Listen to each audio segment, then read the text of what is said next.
Alright, welcome back, folks. It is day 76. Get to that streak in a bit. For now, it is the big day. We've reached our number 3 duration milestone, I suppose. Once again, MAKU desu. Konnichiwa. Yokoso. Let's start off. We gotta jump right in, largely for the interest of time, right?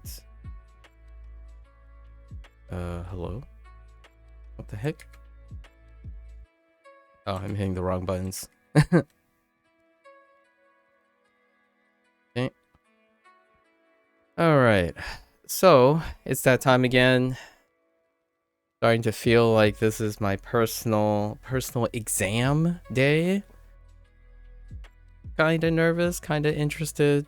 You know, had to prepare a little bit. There's some reviews, some improvs. You know, it gives me that feeling of you're preparing for a lot. Up to the moment, it doesn't ever feel like you're prepared.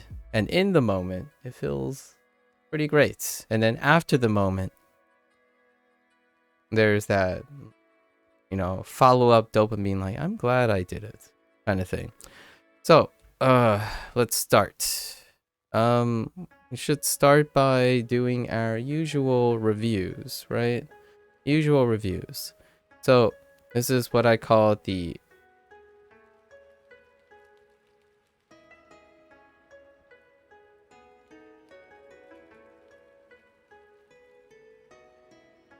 tentative takes. I might rename this now that we're doing it more like in a study thing. But usually we're gonna go with writing session first, right? That includes this would be more of a meditative thing at this point.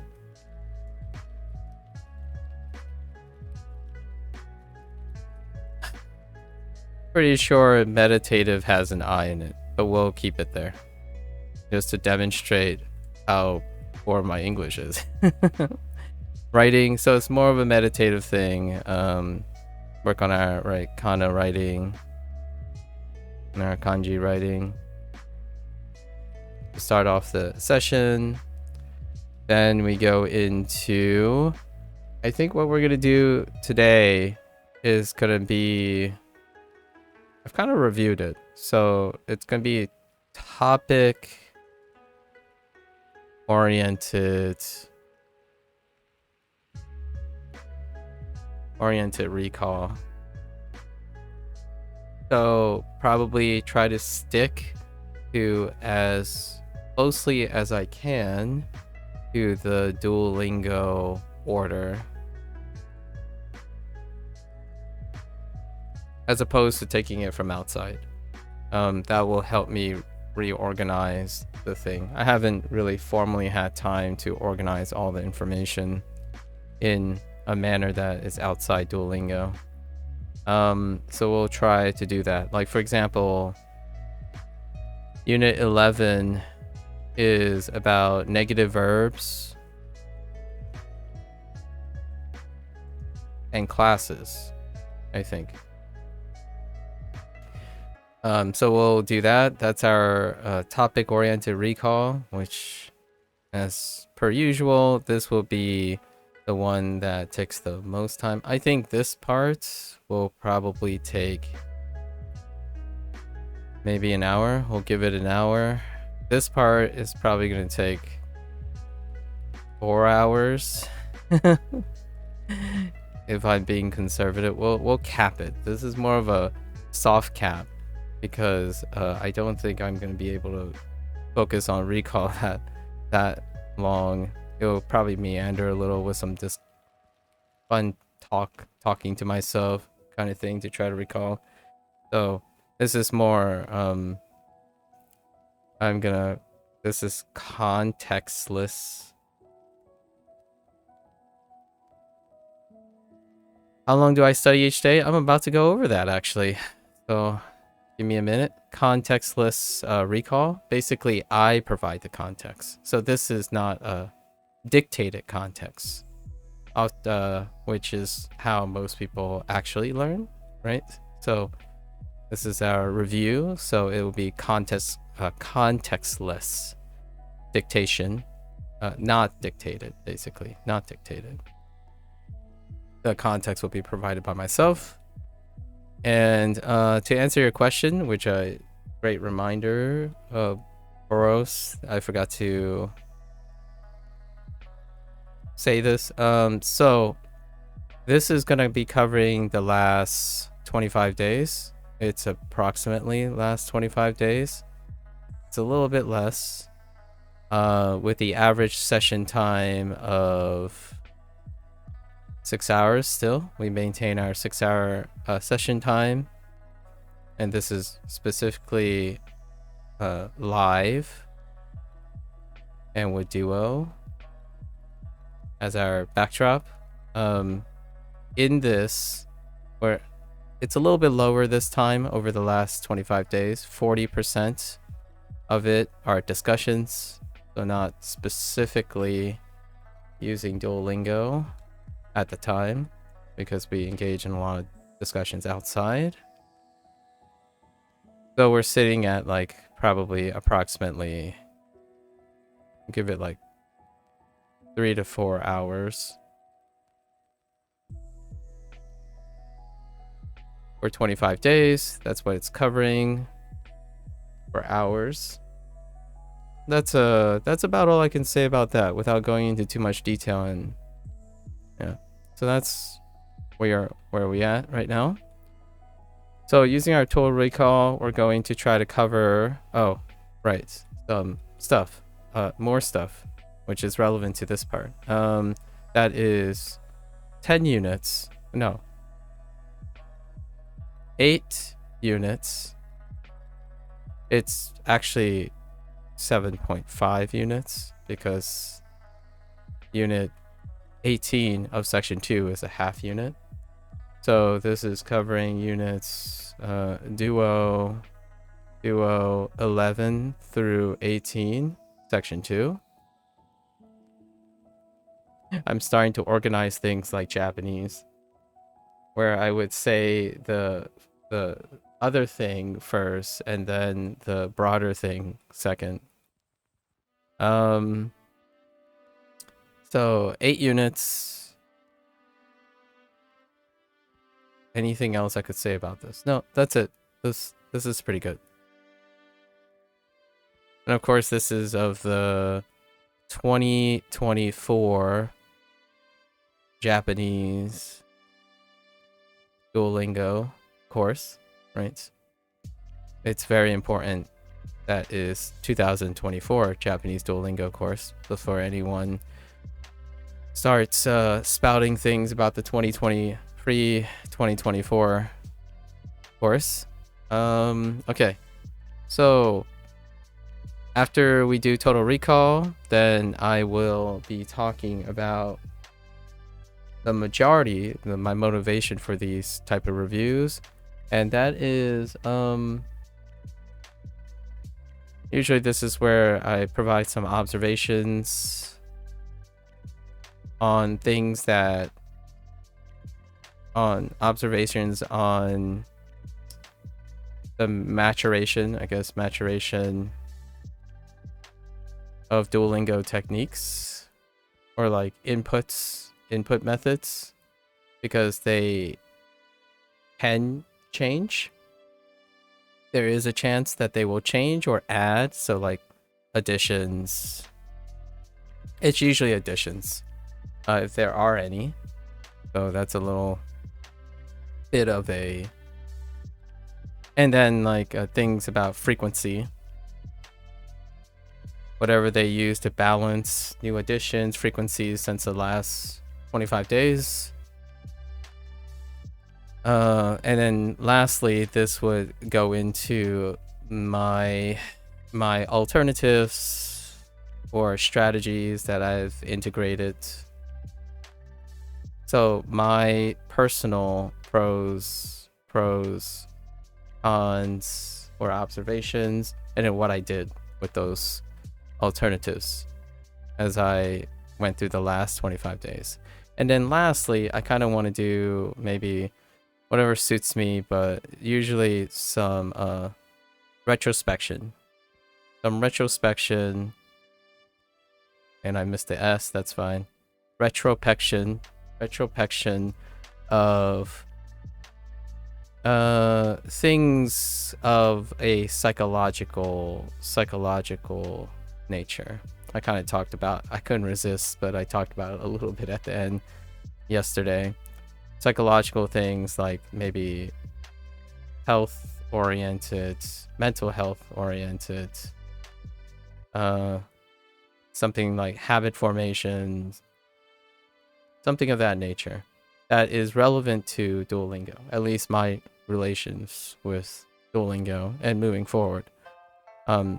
Alternatives would be something like what I'm going to do in the next 25 days. Some thoughts and things that I'll do moving into the next 25 days and section 3. And lastly, probably like lightning round stuff. Which anything comes up, usually it has something to do with what I look forward to. What I look forward to, perhaps.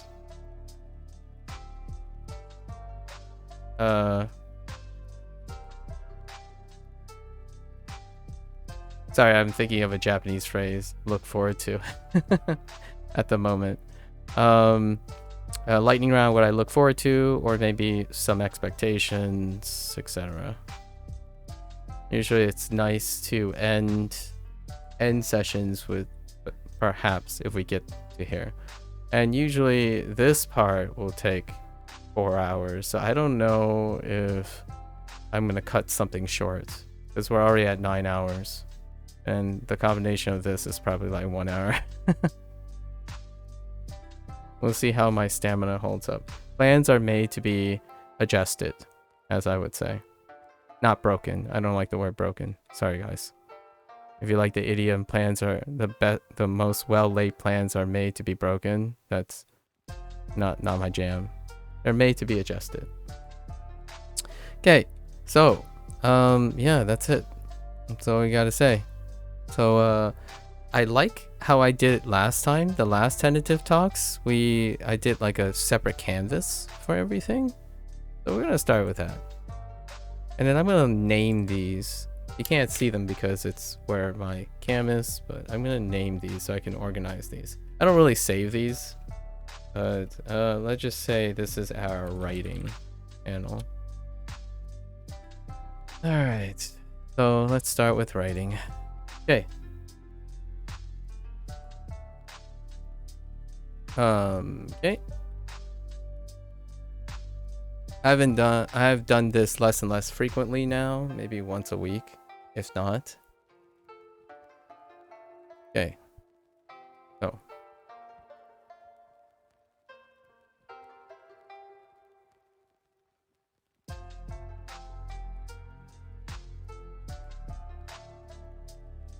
That's awful. Let's try again.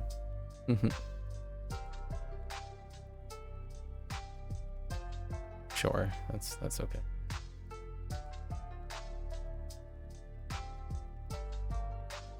All right, this part is meditative, so I'm gonna focus on writing and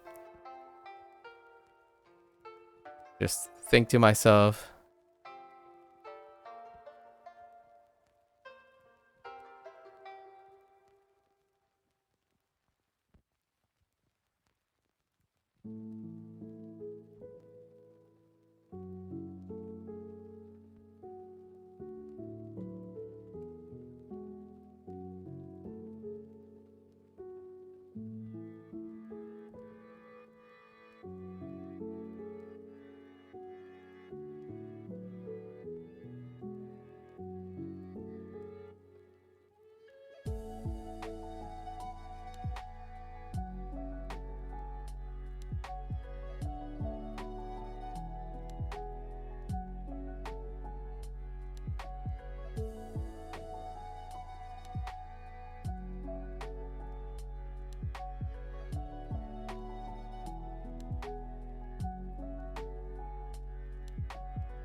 That's kind of bad.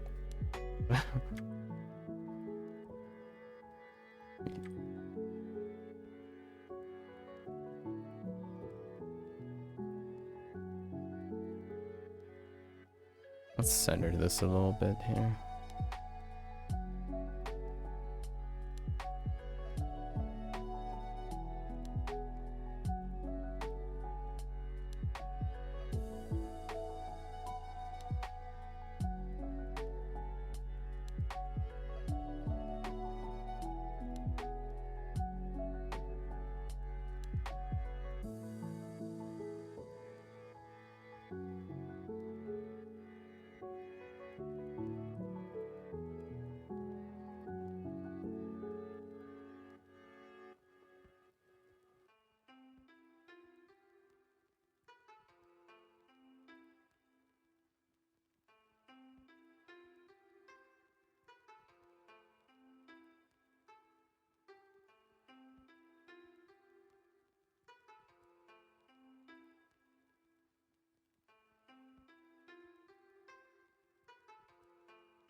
Yeah.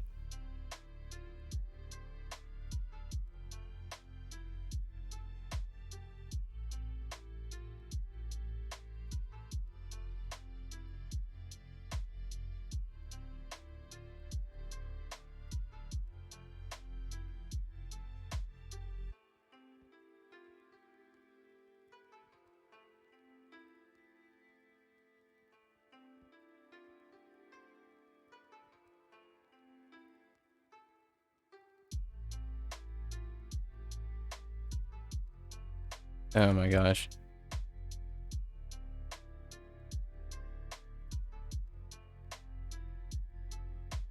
Maybe it was. No.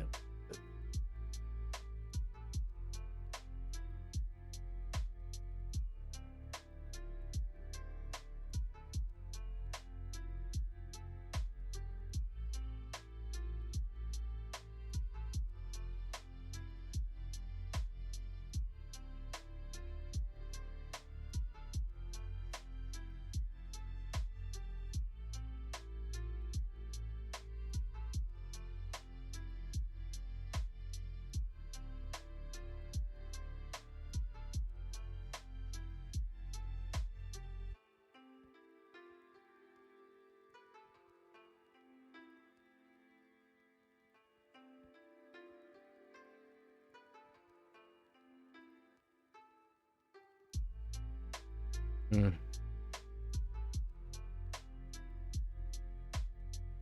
Are these getting smaller? They're getting smaller.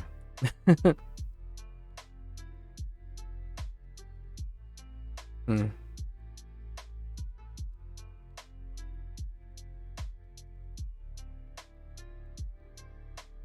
Ugh.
Oh, I skipped one.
Oh.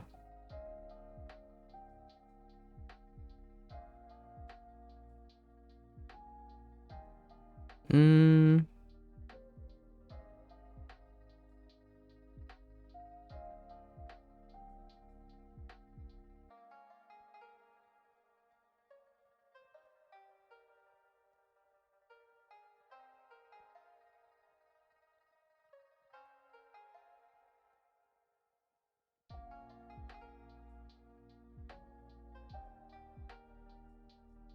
How do I correct myself? What do you mean by correct myself? I don't. I don't hear. This is just recall. So if it's wrong, I don't correct myself.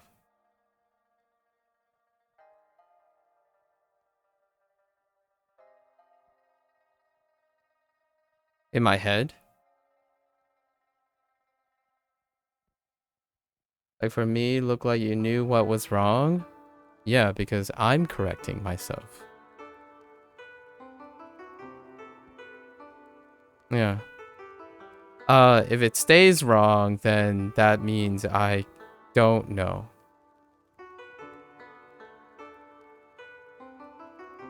For the man, not meh. Oh. Oh, for the man. Oh, I get it. Yeah. For example,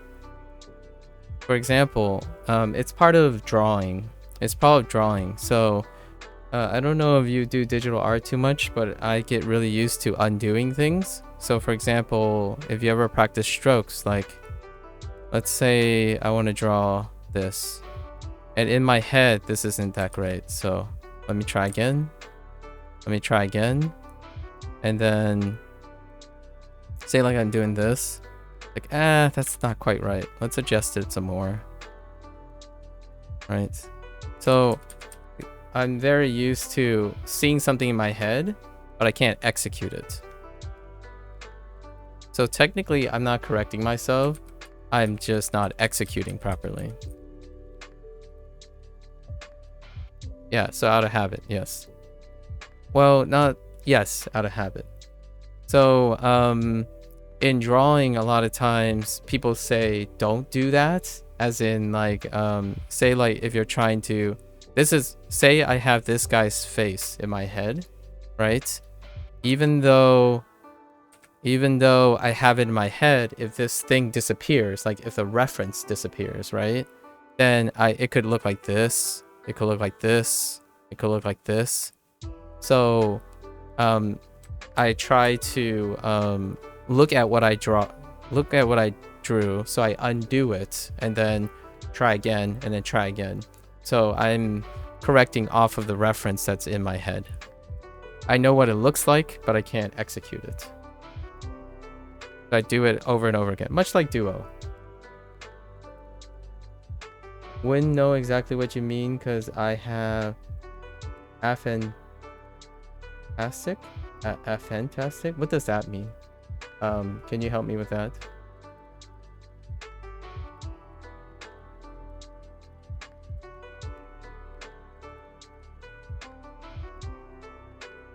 Is that when you're unable to imagine things visually? Oh, okay. Okay, I wasn't aware that's a thing. Couldn't imagine. Yeah, I'm sorry to. I mean, I imagine you approach it very differently than Mohammed. I imagine like, oh, that's really interesting because I would want to pick your brain on your perspective on how to do these things. Some people can see in better resolution than others. Interesting. I see. Well, I'll have to pick your brain about that in the future. Thank you for the share. Yeah. Because for me, it's the flip side. When I was younger, there weren't a lot of tasks that emphasizes. Yeah, exactly, Mohammed. So I would love to pick your brain. Yeah. Yeah. Yeah. So let me tell you something. Let me share something, I suppose. Um, I don't know where my visual recall is, but it has been pretty substantial in my life. At least the feedback that I get about my recall when it comes to visual imagery. Um, however, much like most things, I juggle with seeing the things over and over again and being unable to execute them over and over again. So for the longest time in my life, I did not want to draw anything or write anything because oftentimes the execution of it, the output of it becomes incredibly daunting from your memory, right? Or like from the visual, right? I can't seem to get what I'm seeing onto a piece of paper or onto a piece of canvas. So while that is, I like just sharing the ups and downs, like exploring that. While that's kind of nice to be able to do that, it slows you down a lot. If you're someone like me, at least with my personality, it slows me down a lot. So at some point, you're going to hear me for this. So you're rather let the perfect vision. Yeah, I just let it go, but I need to know how to navigate that.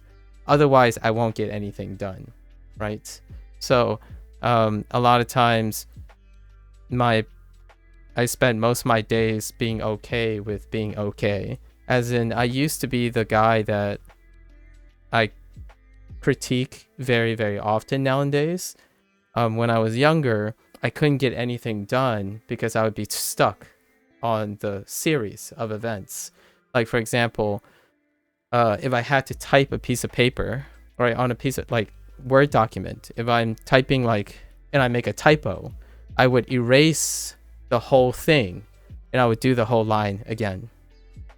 So every time I hit a typo, I would dump the whole document and I would do it again from the start.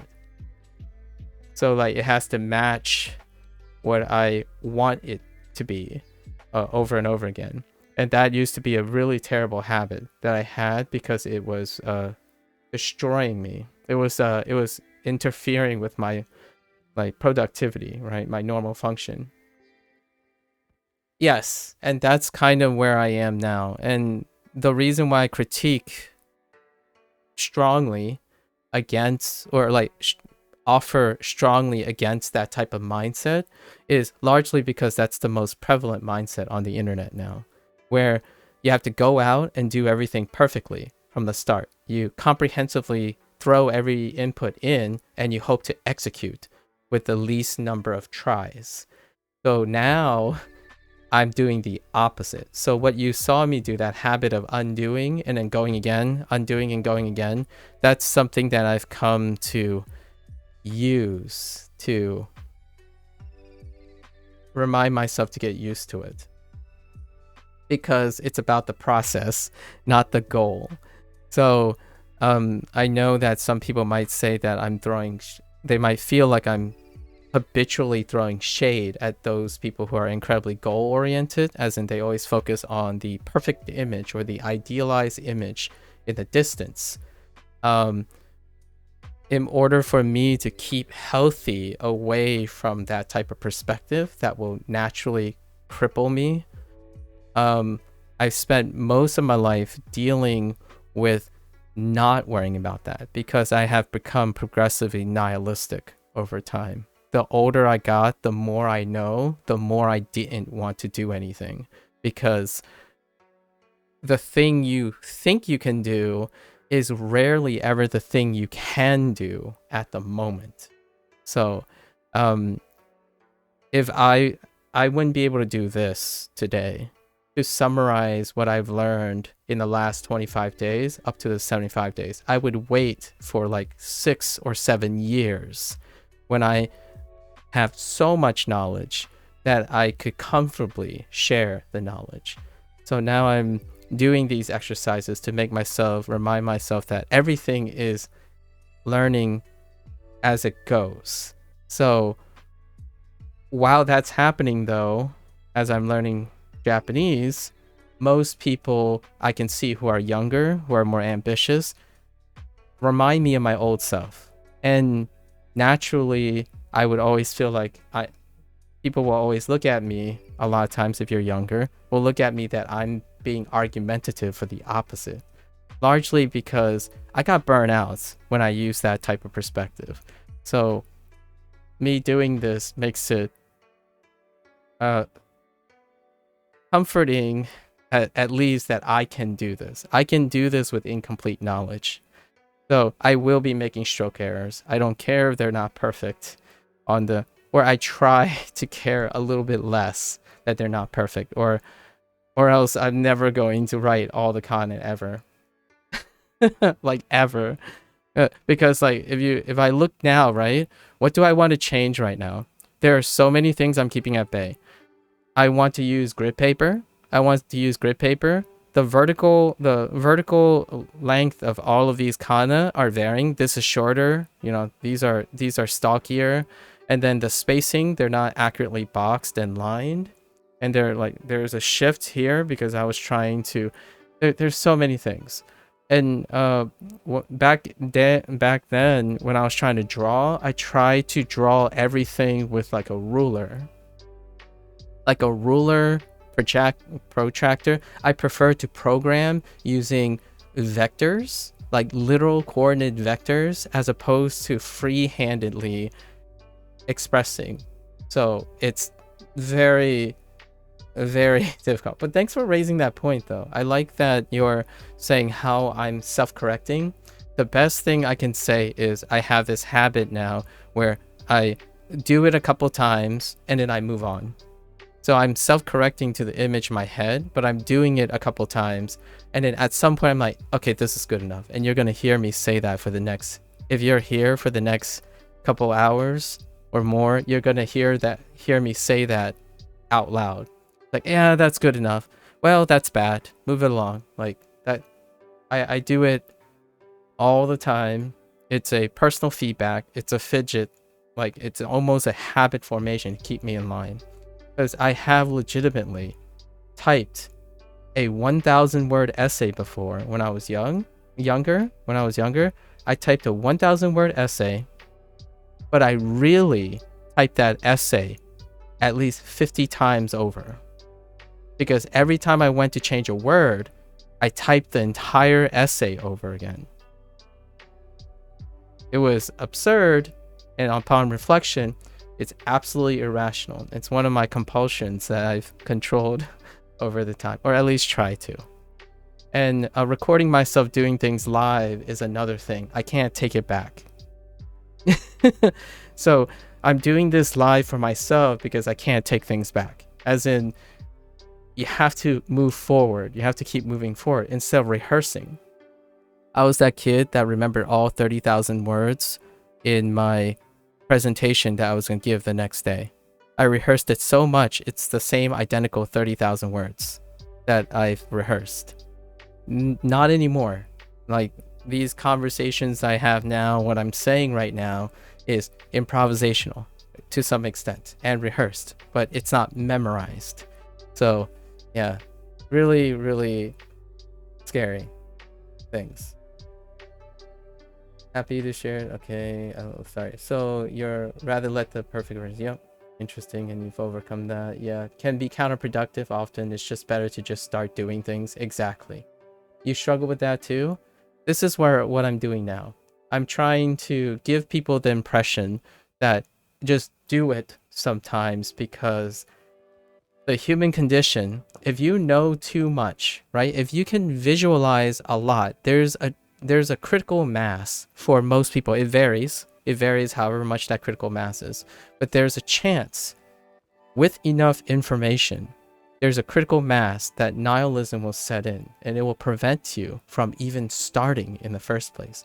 Whatever that critical mass is, the more information there's a point in which even too much input can prevent the output from happening, in my opinion. This is controversial, I know, because in language, a lot of people would argue as long as you keep getting inputs, eventually you'll overcome the psychological barrier and then produce some output, right? Yes, eventually. But how long are you going to wait? And then how long is your affective filters, you know, the demotivation and the insecurity is going to let you build up until you don't do it at all. In my opinion, that's what I focus on, at least to myself. So I'm doing this because I didn't look forward to doing this, but I have to do this. Like, this is part of the process. If I don't do these reviews, I'm never going to do it. Then it's going to be like 3 months, 4 months, 5 months, and it becomes 5 years and I never review the thing, right? It's kind of like pushing off a test forever. Like, oh, that's okay, I'm just gonna keep learning, but I'm not gonna do this task that reminds me of what is incomplete and what is complete, and trying to get used to that. So that's kind of why I'm doing this one, and why I'm doing this as well. So now you're rewriting the kana 1,000 times over. I'm writing right now, at this current moment, up to this point, I write the entire kana once a week. Just once a week. I started in the second week. I wrote it like 10 to 15 times a day. Now it's down to once a week because I have to recognize that it's diminished return, right? So I write it once a week, maybe once every 2 weeks now. And then I write all the kanji that I know up to this point, which will show up soon after I write the kana, maybe once a week. Although Duolingo helps with reminding me of the kanji anyways because of the kanji section. And I do that every day, at least once or twice every day for 15 minutes. So it's gotten lower. It's gotten lower. I keep reminding myself, like, you don't have to drill yourself to death. Right? It's one of those things like, you play a video game. Oh, I've done this before.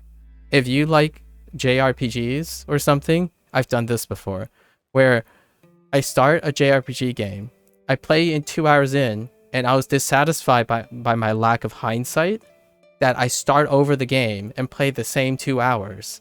And then I get to 4 hours and realize that the new 2 hours are imperfect, and then I start over again. There was times when I didn't ever get to the end of a video game because I started over due to the new knowledge that was brought to light. So that's one of those things that I knew for certain I had a intellectual problem. So no longer is that the case. It still feels really bad. I'm going to tell you now.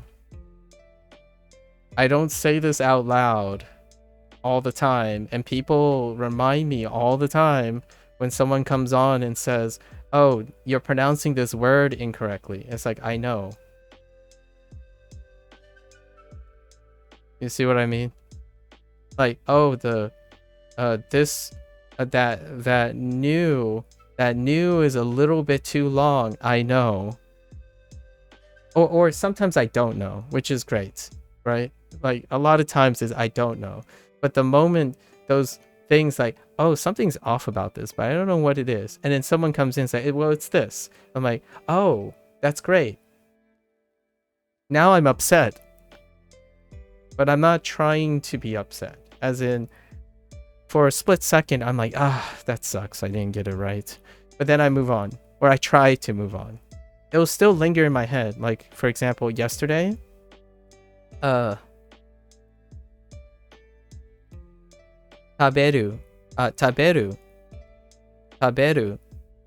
jiao.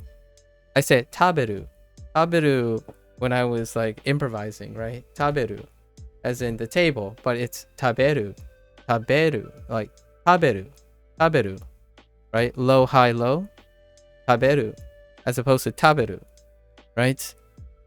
I still remember it. So what I do is I try to leverage that as much as I can, but it comes up a lot. Like, I have to manage these things. I typically try very hard, but it's one of those things that keep me from sleeping, and keeps me manicking all the time, going down a rabbit hole. So if you ever feel like that's kind of a thing, then that's what I juggle with every day. And the more I interact with people, the more likely it's going to happen. Thanks. This is the day that I get to talk about all the things that are involved in Duolingo, so I really appreciate the questions. If you have any more, it'd be pretty cool. I would love to talk to you in the future about how you navigate your fantastic. I don't actually know. Let me write that into a browser. Aphantasia. Unable to visualize imagery. Aphantasia. Let's see how I. Or maybe the N is silent. Aphasia? No, maybe not. Let's see. Go about pronouncing it. Aphantasia. Aphantasia. Okay. Alright, aphantasia works. Yeah, I didn't realize that's new to me. So I'll have to be a little bit more cognizant about that. Would be crazy if you rehearsed every stream. Yeah, I don't even want to think about rehearsing every stream. I don't, which is great. You know how I don't rehearse every stream? Because it's not possible. Like, I'm literally in my head telling myself it's impossible to rehearse every stream. So the best I can do is constantly practice so that I'm prepared for every stream. So keep focusing on skills that allow me to be prepared for whatever may happen in a stream. So my life is collecting skills that allows me to prepare for that, as opposed to never streaming in my life. Because if I was that, 15-year-old boy that struggled with even writing an essay, then I wouldn't have ever started a live stream in my life. In fact, I wouldn't even engage in public speaking or having friends. Because talking to a friend requires that you can't rehearse all these things. Mind you, it didn't keep me from trying to rehearse friendships. It didn't keep me from trying to rehearse humor, jokes, facial expressions, habits, social life. Like I tried to deconstruct most of those things without actually participating in those things. Like how to sound interesting at a party that I figuratively would go to but never actually go to. That kind of stuff is something I haven't shared openly until the last couple years. And I use that to my advantage because lots of kids these days, at least in my opinion, lots of younger people are in that same situation, but conditioned differently. The constant fear, like, well, what if I don't have anything to talk about? Well, then talk about not having anything to talk about.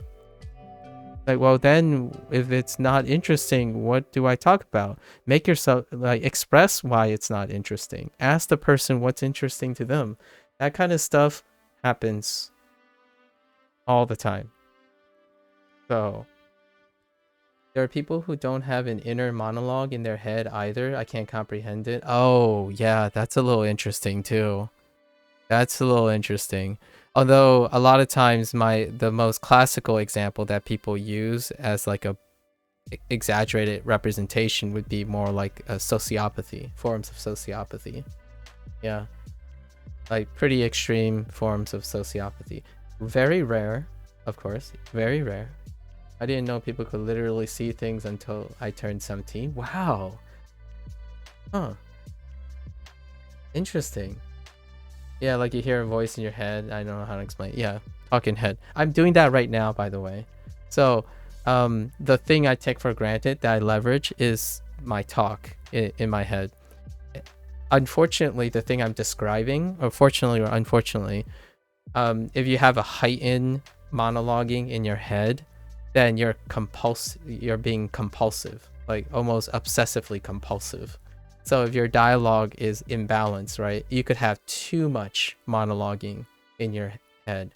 And the thing that I manage all the time is the obsessive monologuing in my head, which I'm currently doing right now because I'm already navigating the possible consequences of sharing this openly for the future. A couple days ago, someone used ChatGPT to criticize me in a way, and that criticism was very reminiscent of the monologuing that happens in my head. So I reviewed it because most of it was pretty accurate. And one of them is the whole idea of constantly, compulsively reflecting on things over and over again because I lack the confidence and security of being so naive and ignorant that I would think that I'm right about things, versus the person I was talking to who clearly understands what they believe is right or wrong. That's not reflective of my confidence. My confidence is in a projection of trying to protect my inner monologuing. I do that at some point. I would wonder how the heck one would stand idly without looking awkward. Wait, which one? The monologuing or the not being able to resonate with someone? Oh, there's so many things that deal with standing around not looking awkward. But anyways, really, really excellent. Like, keep the points coming. At this part, I'm supposed to be like kind of meditating and reminding myself what I'm trying to write. So, where was I? We're at the yeah, Dadi Ruredo, and okay.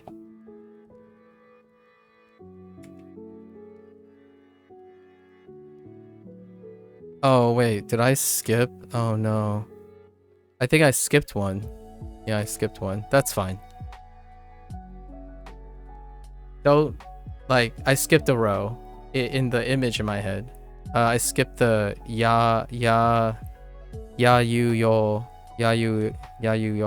whatever. We're gonna put it here. It's fine.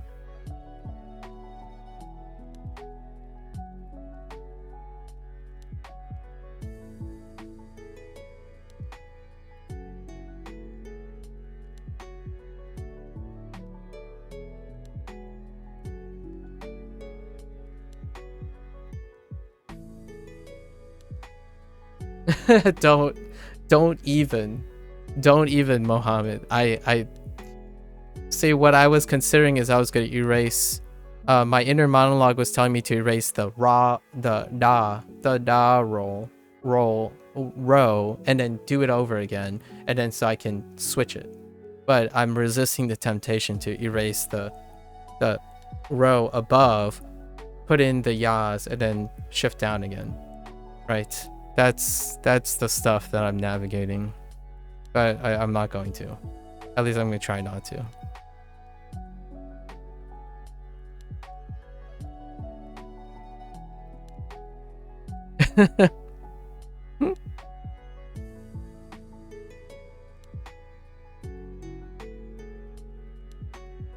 if like it's weird now that you mention your aphantasia, or yeah, aphantasia, because I don't really know how to describe something that also a small portion of people in the world would have such an extreme case of what I'm juggling. I know there are lots of people out there who have an even more extreme case of what I'm juggling in my head when I'm doing this, but I don't think I have a healthy, like a moderated, the statistical normative amount of what I'm juggling right now in my head.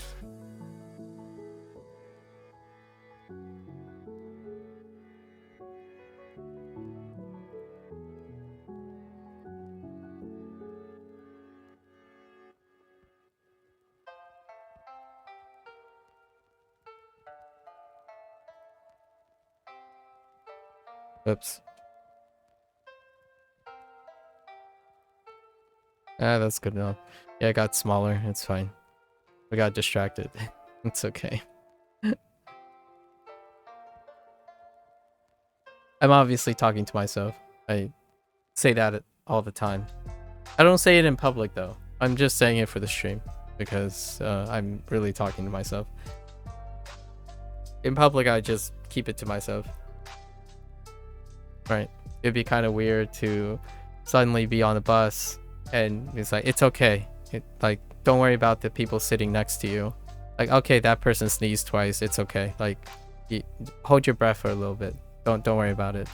But let's pretend like that person sneezed and then the wind caught the whatever's coming out of that person's mouth and it didn't hit me in the face. Those are the thoughts that I juggle all the time. And the more stimuli there is around the situation, the more thoughts I have instantaneously. And it's still manageable for me. So I'm pretty sure I'm a lot healthier than other people. Like the really extreme cases where someone can no longer function while being around in public space. So what they do is they do like isolation, maybe like noise canceling headphones or saturating something so they can focus on something that they're familiar with, like listening to the same music track over and over again. So that kind of thing. Yeah. Like there are movies that try to depict this. Like for example, when someone sneezes on a bus, I've used this before. It's actually in a movie that it's actually in a movie recently by someone that I really like, and it's a movie book. It's a movie based on his book, and in the trailer literally captured it. It was so perfect because in the trailer the character itself, I haven't read the book yet, but I really like this influencer. It's called Turtles All the Way Down by John Green. By the way, the character in the trailer, whenever something like she gets a stimuli, she thinks of bacteria, as in like the trailer shows that she's really preoccupied with bacteria. Well, when I go on a bus and I hear coughing, I imagine the bacteria like traveling from the person's mouth, and it might like catch the draft of the open window on a public bus, and it could like reach my nose or my mouth, and then like all that stuff is really distracting. So oftentimes you have to like manage how to not get other stimuli to interfere with what you could possibly do, right? If you get too preoccupied, you might miss your bus stop or something. You might miss a whole conversation with someone else who's talking to you.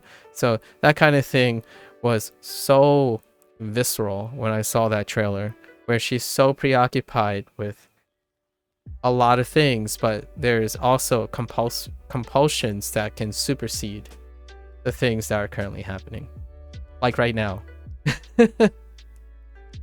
It's not I mean, it's a quirk. It has its pros and cons. I don't think it's like something curable. I don't know, that word is kind of interesting, the whole idea of you manage it and you leverage it, right? And I don't think I have a unmanageable extent of it. I think there are people who are crippled by it though. I don't know what frequency or what portion of the population has this heightened compulsion that might interrupt their normal function. I don't think I'm that bad. Yeah, the extreme cases. The extreme cases? I don't know. Honestly, I don't know. John Green is a bit open about it. He wrote the book in a way to kind of reflect and parallel what he manages. And he has, a loving wife of 18 years, right? Of 18 years relationship. relationship, 18-year relationship, and he has children. So I imagine even in his extreme case, or heightened case, I imagine he's struggling way more than I am at the moment. Even being married and having children, I can't even comprehend and fathom how much mania and compulsion he has having children. Yeah, not an 18-year-old teen, obviously. He's married for 18. It's by coincidence, it's been 18 years of marriage at the time of this book. So whenever he describes things, I can't even begin to express how accurate those things are. And oftentimes, much like you probably with aphantasia, that it is, as much as you can express things, it can only necessarily be resonating with someone in the same position. So you can offer as much perspective insight as you can, and you hope that perhaps it paints and enlightens different alternatives for human beings, like what I'm doing now, to manage that kind of thing. For me, I manage it in very specific ways. So much like learning with Duolingo and learning Japanese, I'm managing that. Like, one thing that I try to indirectly communicate is being perfect and focusing on fluency. The reason why I don't do that is because it will stop me from even learning Japanese in the first place. And that is the usual message I'm presenting to myself.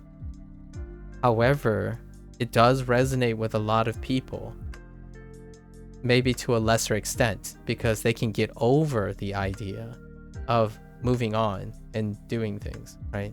So oftentimes I paint this, perhaps unintentionally, but intentionally, paint this rosy picture that I can overcome and forget things, or like make things into better things, or living without regret. But oftentimes that comes with a lot of practice. I think actually I tend to overestimate other people, because honestly, other people are probably better at this than I am. The things that I say I practice and do really well is due to actual practice. Most people would intuit these things. Like, oh yeah, like, I know I did this wrong, maybe I should work on it, and they'll work on it. But if I say the same thing, I'm never going to learn Japanese. I'm going to be stuck on that one thing until I get it right. Right? So I'm not going to go down that rabbit hole.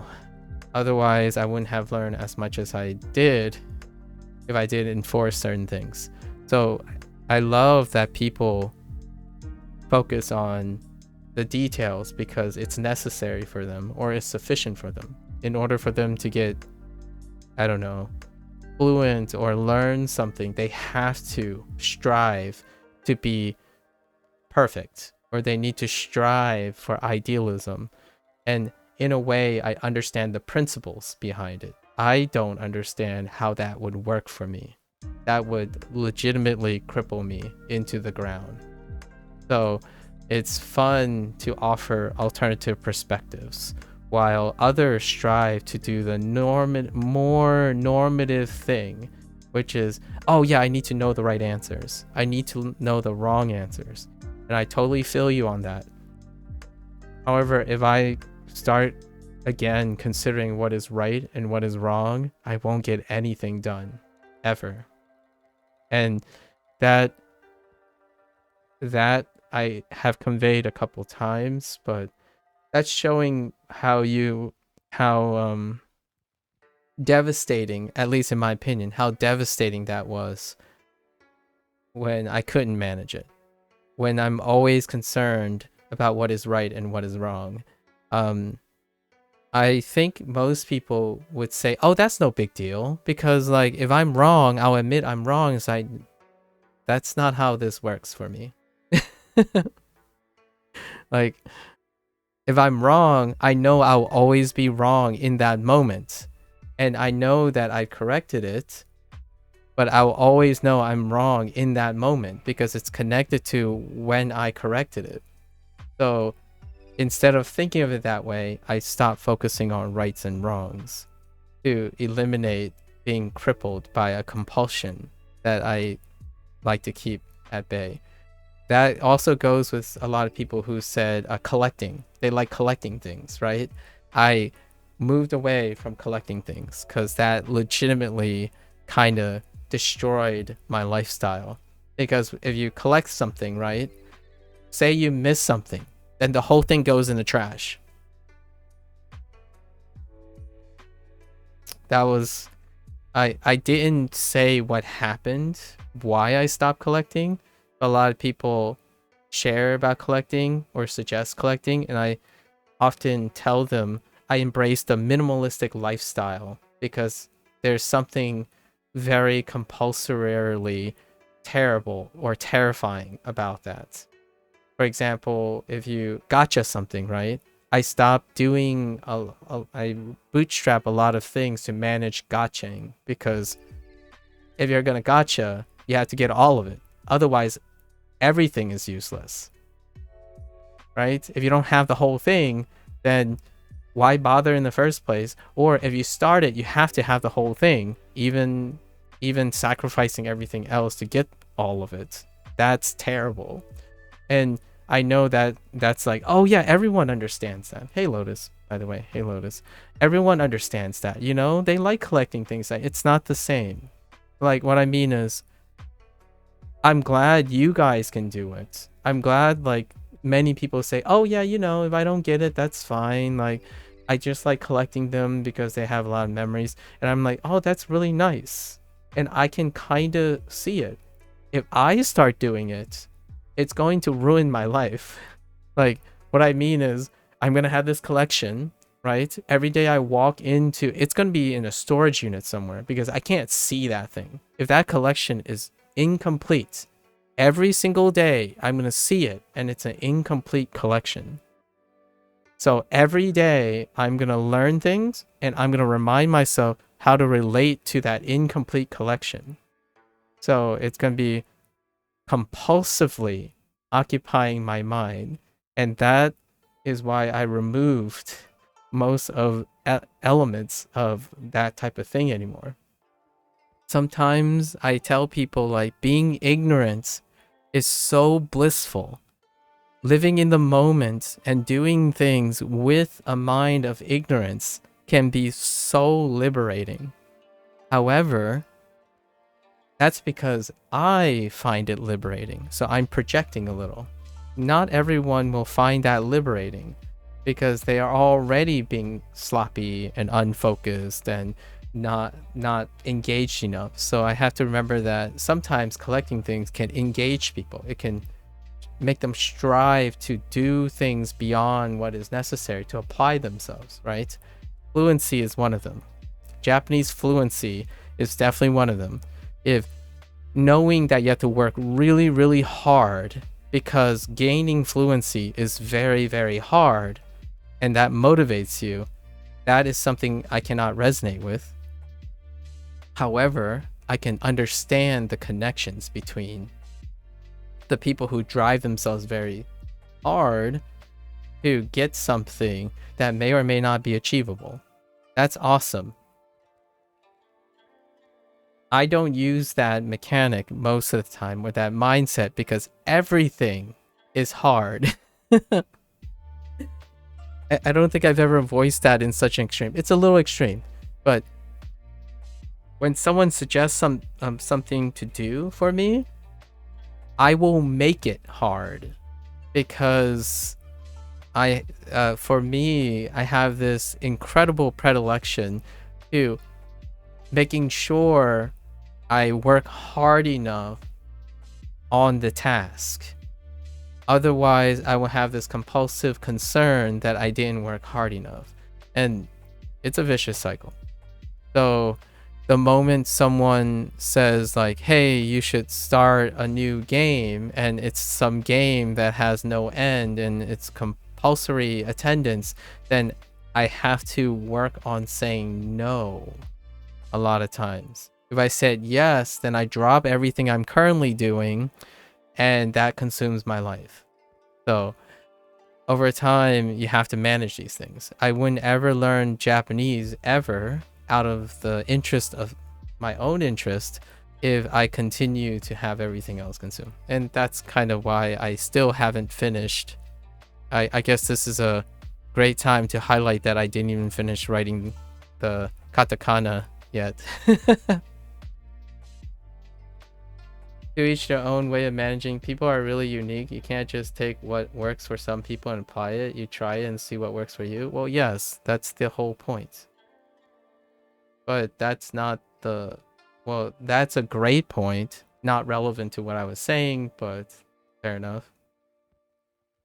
I also need games to have an end. I found that I enjoyed them way better that way for closure. That's fair, Lotus. Yeah,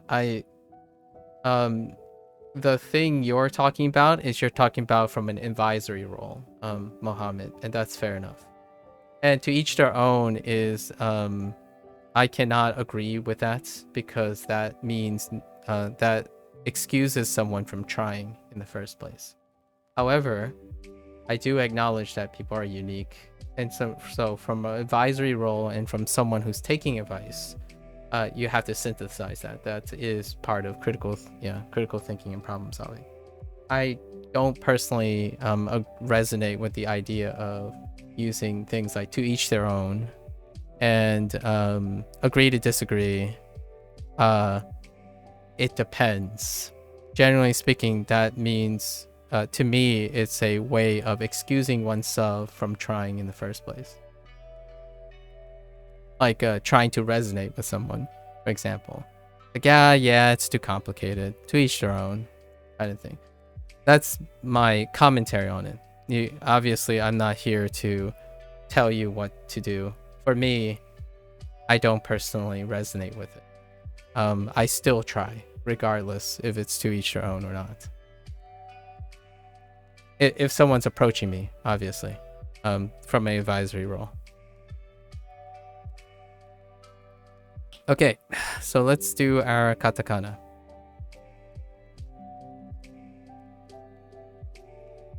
Okay, I'm zoomed in a little too far.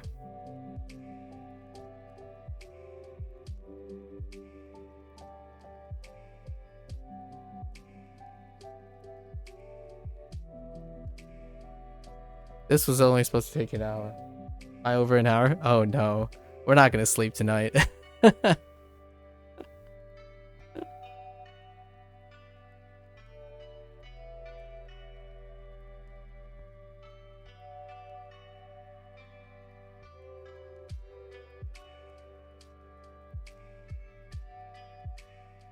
Dang you.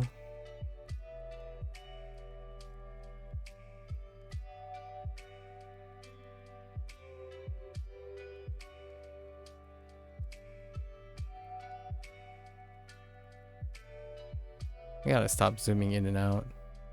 I constantly try to center. As opposed to just writing.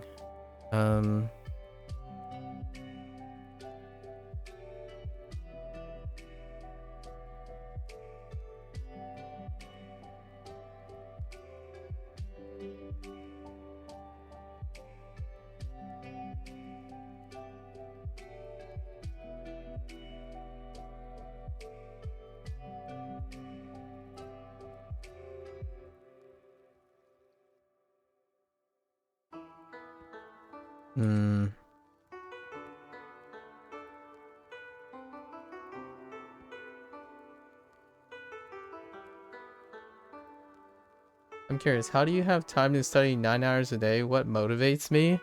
Oh, that's a great question. Well, I don't have a day job. Boros. I don't have a day job. What motivates me? That's interesting.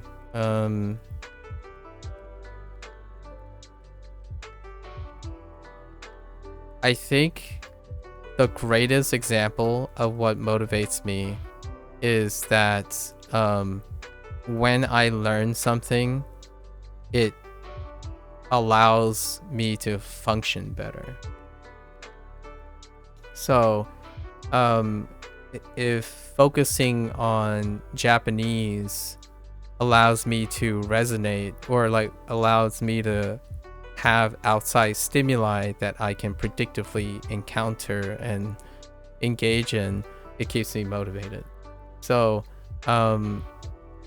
not, I don't know if this sounds cliche or not, but I require outside stimulation in order to not feel like I don't have control over things. So sort of speak, like streaming this is recording me doing something. So I like to be motivated is to constantly know that I can show myself that I'm doing something each day. Otherwise, I fear more of not doing something than doing something. So that's how I keep myself motivated. Like I'm very scared what would happen if I stop doing something challenging or stop having things inspire me to do something. So learning Japanese helps a lot because there are so many other people who are also vocal enough to learn Japanese and stuff. And I fear one day, my fear of waking up one day and saying I don't want to do anything, like I'd rather just sleep and sit and let time pass, that is a bigger fear. So that's what motivates me most of the time. If I want to get into like the super core basic things, there are lots of other things that build on top of that, but the biggest fear is not doing anything. And with that said, everything else pales in comparison to that. That is very interesting, which I found me earlier, but you got to go. Have a great stream. Take care, Dragonfly. Take care. Dragonfly CD 16. Oh wait, no, actually, not CD. That's probably Roman numerals too. Take care, Dragonfly. Thanks for stopping by and saying hi. Yeah, that's probably the easiest way to say it. And then everything else, Boros, everything else is built on top of that. Okay. I'm terrible at reading Roman numerals. What's that number, by the way?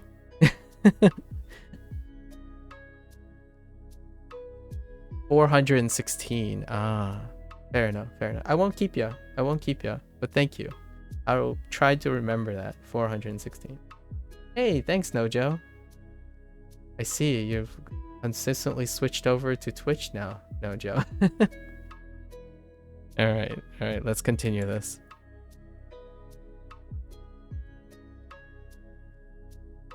Also, by the way, my fear, it's still broken.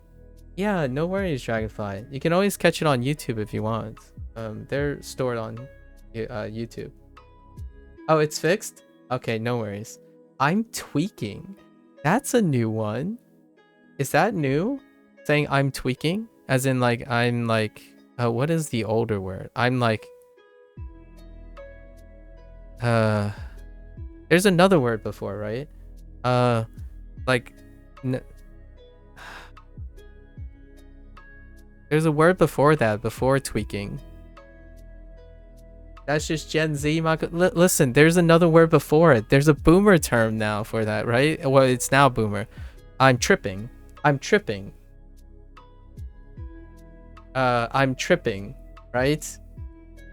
Nah, that's too boomer. That I feel like a millennial now. I'm tripping, or I'm just tripping. It's fixed now.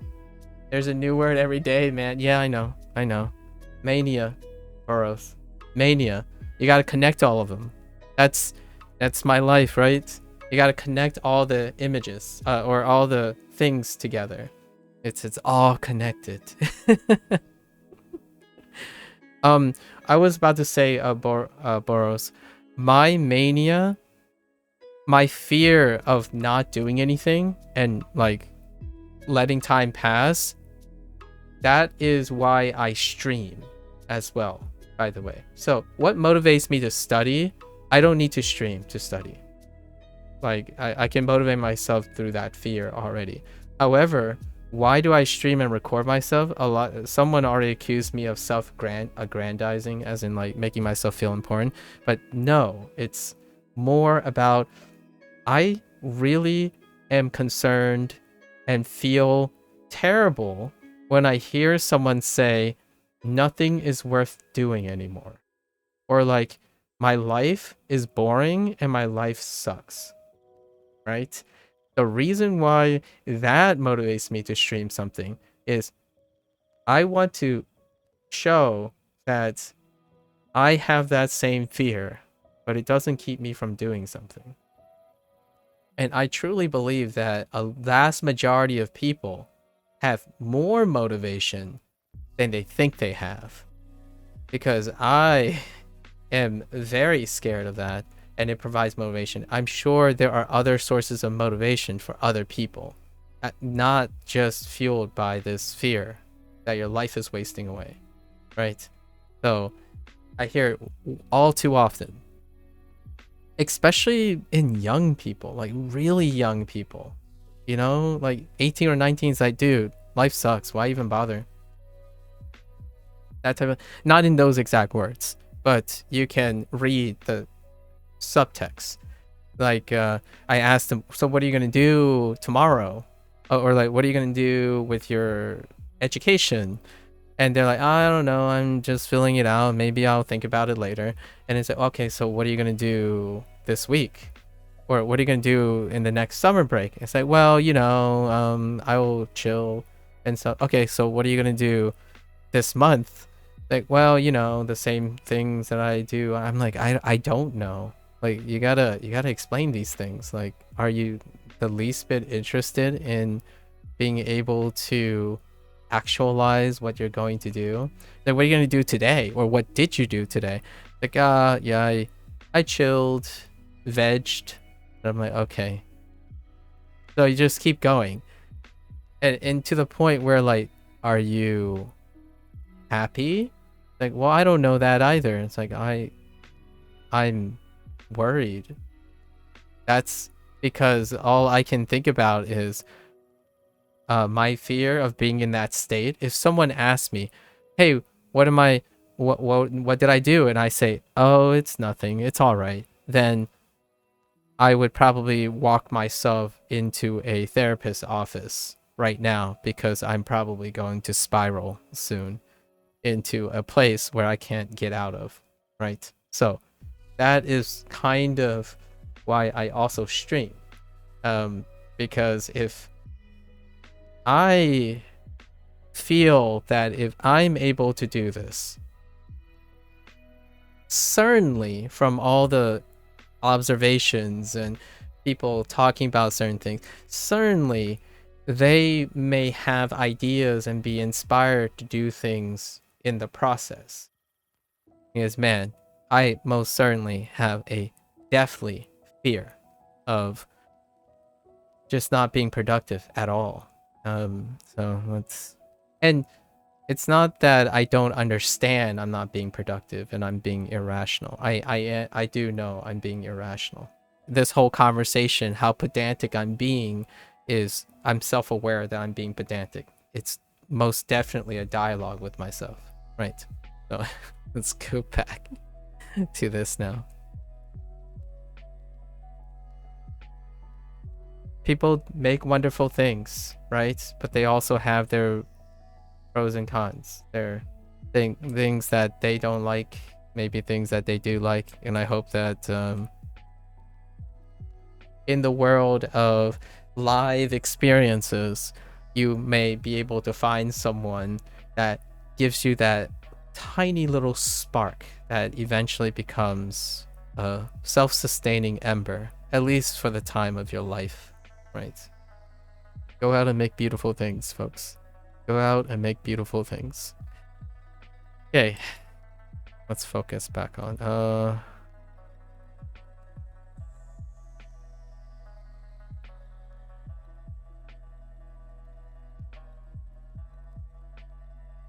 I feel like that's backwards.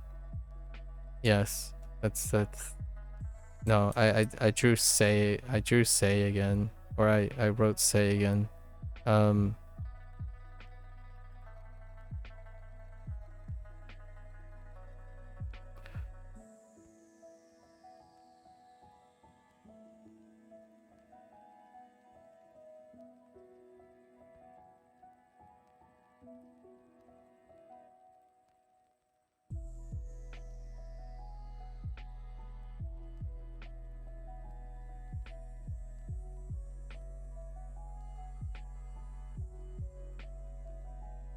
Sorry, it takes me a while to get back.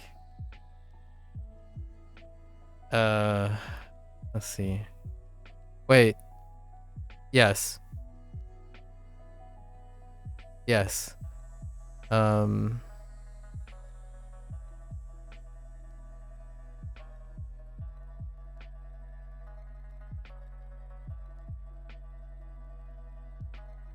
Oh, that's terrible.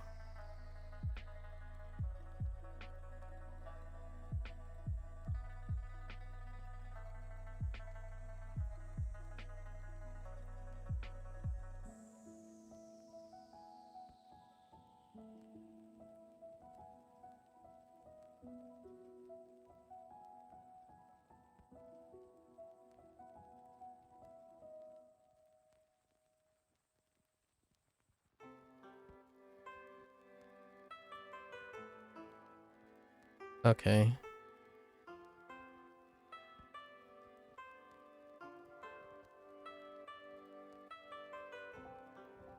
Hmm.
Okay.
uh.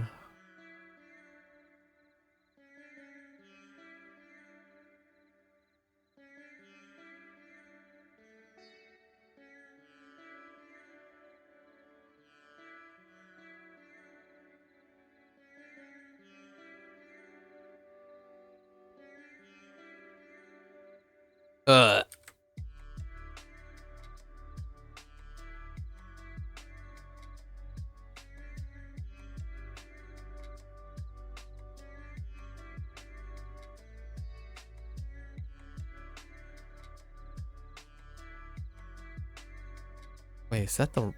Is that... No, that's good. That's fine.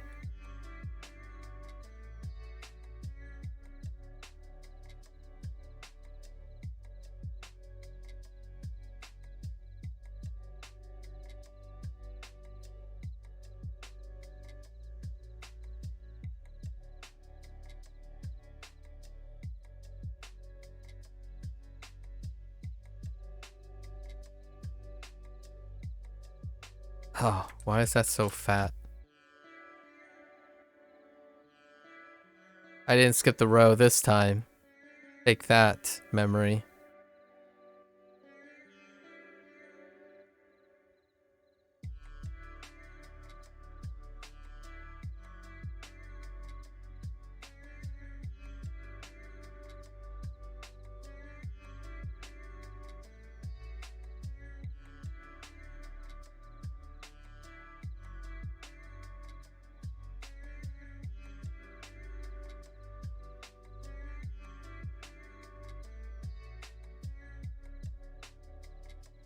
Wait.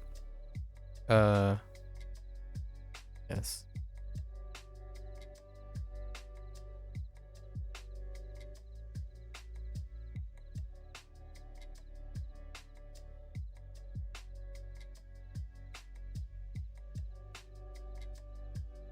Oh, I haven't ever seen this yet. Oh, have I seen this yet?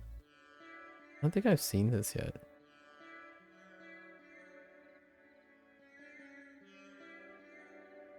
Okay. Alright. There's Arcana. Right. There's Arcana. Alright, now time for... Oh, I vastly underestimated how long this was gonna take. So, okay, so we're gonna travel backwards in my memory. We're gonna try to travel backwards in my memory to collect the kanji. I think I'm gonna stop at some point when I get too close to like the first 50 days. Ideally, I want to write all the kanji that I know, but that might take too long. I'm gonna have to cut short on the vocabulary section, maybe. You memorized it all, but when I gotta write down, I instantly forget like 40% of it. Yeah, Ashton. I feel ya. I feel ya. Okay. So up to this point, the most recent one. We're starting with the most recent ones. So I'm traveling backwards in time.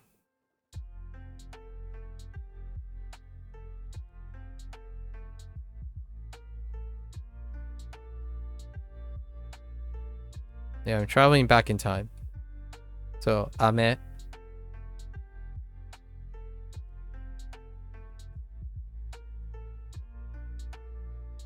kawa, kawa. Uh,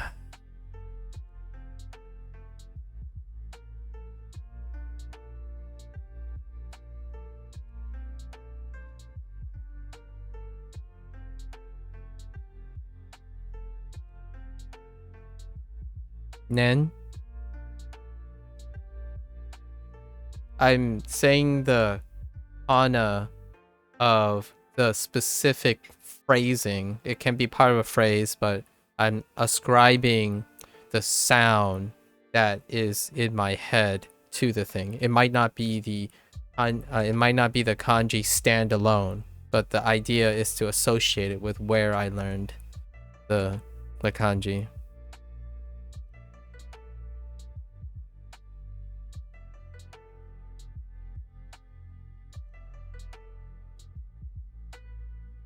Say. That's a little off, but that's fine. Okay, so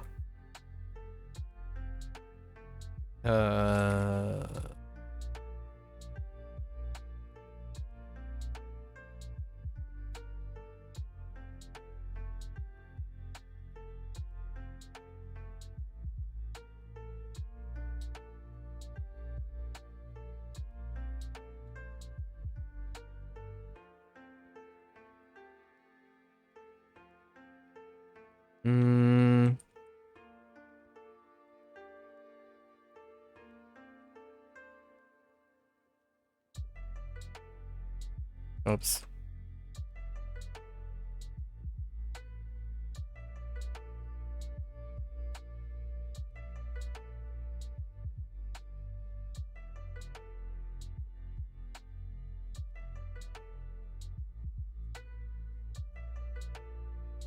It's so much larger because I wasn't sure about the volume. Obviously, it could be compressed, but that's fine. Eki.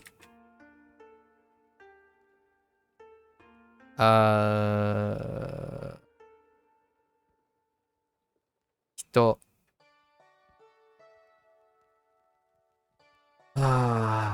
Yes. Here comes the one that's gonna trigger me for all intent, all my life. Okay.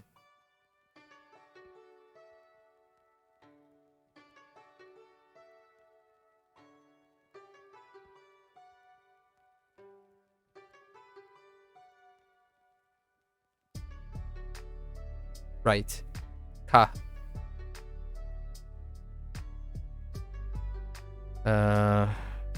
Thank goodness I'm not using the web app. That plugin that I have is so delayed. It's so toxic. So much better on a responsive art program.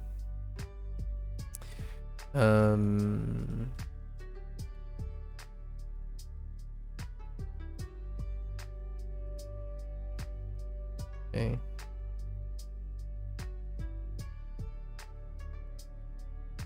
That's too long. That's too short.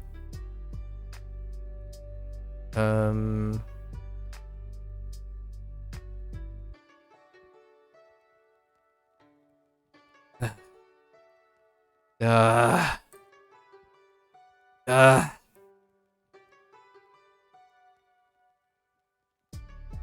don't want to talk about it. Oh, this is a shout out to Lotus. Is Lotus was a little bit intrigued by this.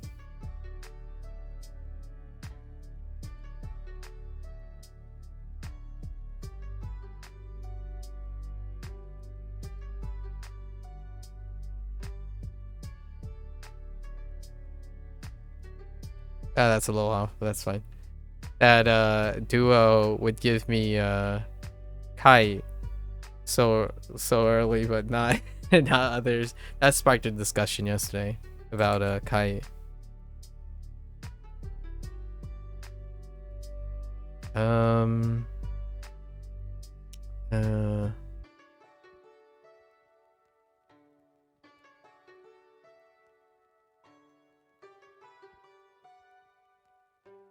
This is part of Mokuyobi as opposed to Ki standing alone.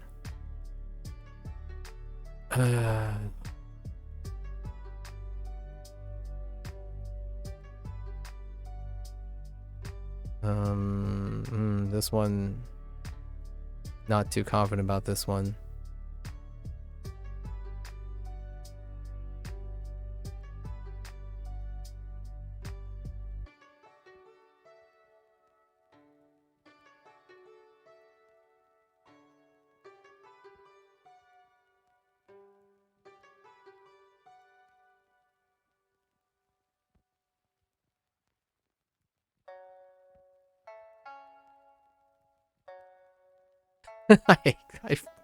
I heckin'. All right, we're gonna try this again.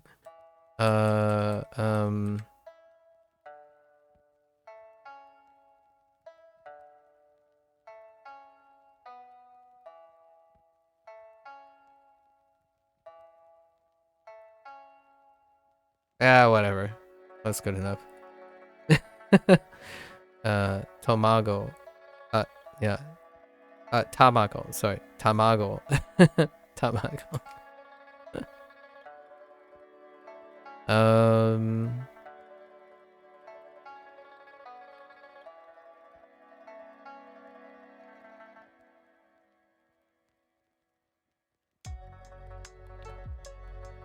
Sakana.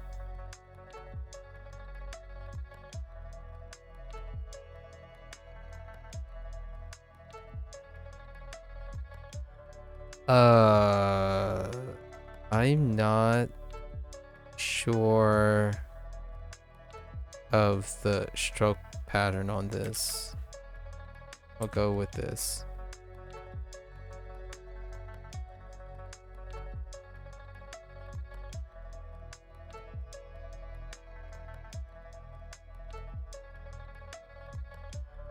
It's fine. I only know the stroke direction of that one.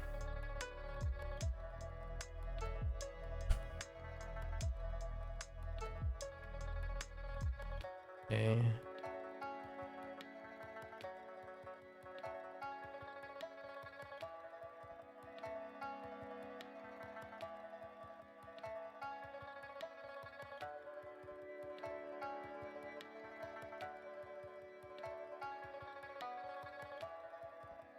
We also talked about this yesterday with Lotus.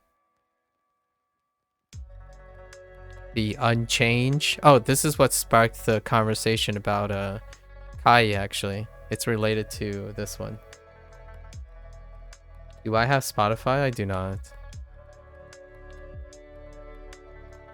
Yeah, this is what sparked the conversation. Kai and aimasu. The in aimasu.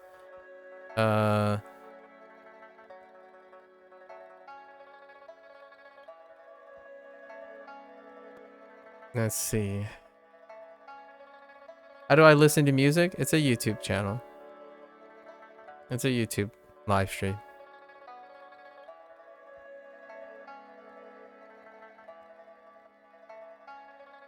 I use freely copyright free YouTube live stream channels because they own the music, and also to give them credit, YouTube algorithm already registers that.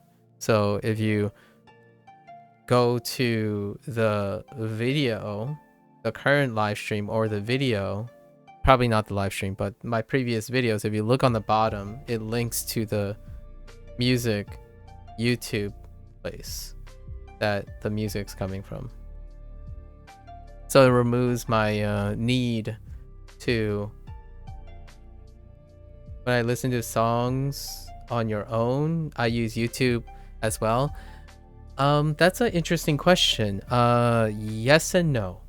The yes is I will listen to a song for the first time when they debut. So I find all the official YouTube channels, like for instance, I listened to a band called Yorushika, and they have an official channel. So I would listen to their song when they debut to hear the song. But generally, the music I consume is integrated with all the visual content that I consume. So if I watch a show, that's how I consume music. If I watch movies, anime, that's how I consume music. So I don't exclusively listen to the music itself a lot of times. I tend to listen to the music when it is used in other things, in other production. However, on YouTube, they have music videos. So I also watch the music videos when I listen to the music, if that helps. Otherwise, I don't exclusively only listen to music. I would watch a show to also appreciate the music at the same time. Kind of like a comprehensive input, I suppose.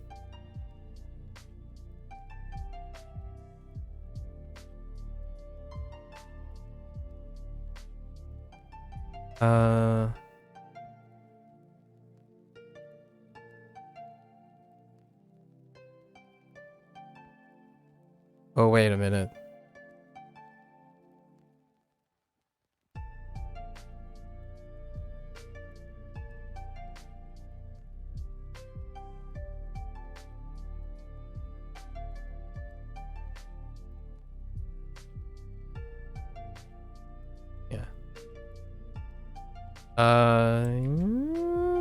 Yeah, we're gonna stick with that. I think that's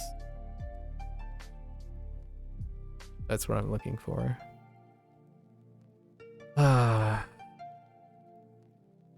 Okay. This one, I think this next one is a little bit rough. Don't know. My spacing's not good too. It's kind of blurry.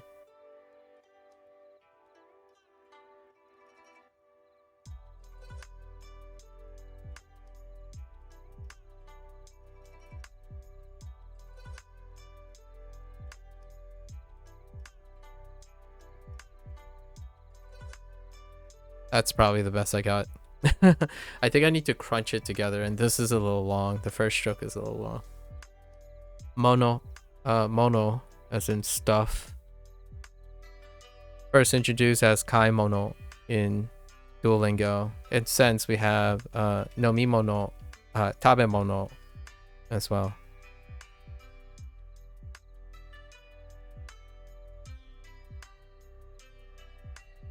I think we're good. I'm pretty sure this is it. We could write the rest. I should write the rest. Or at least I should write more.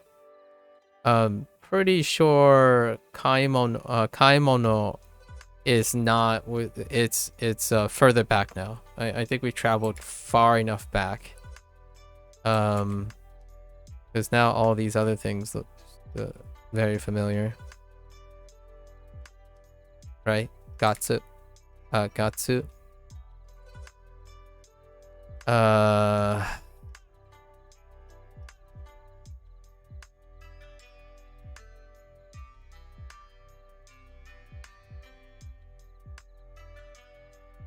That's terrible. That's fine. We're moving right along.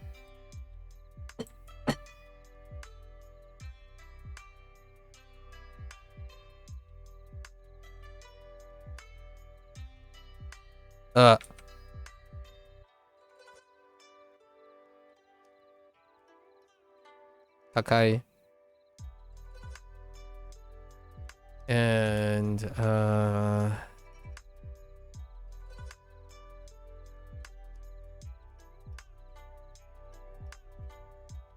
it's also key right here.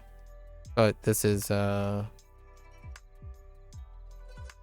Yasumi or Yasumimasu.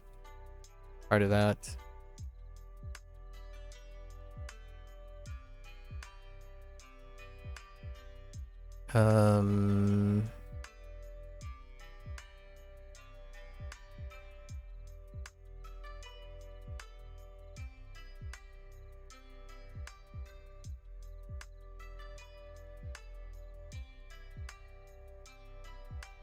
That's not high enough. Ikimasu.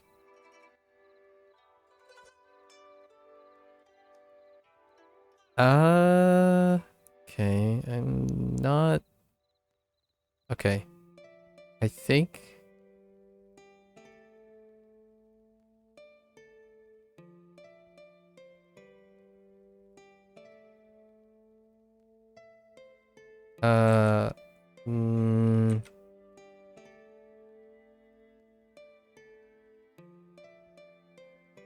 Good enough. Ikimasu. Ikimasu and Kimasu will forever be linked together in my lexicon.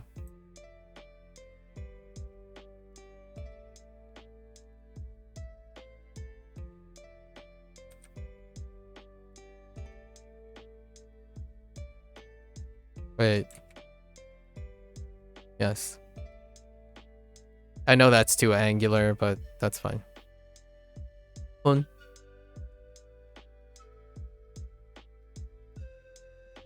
Un.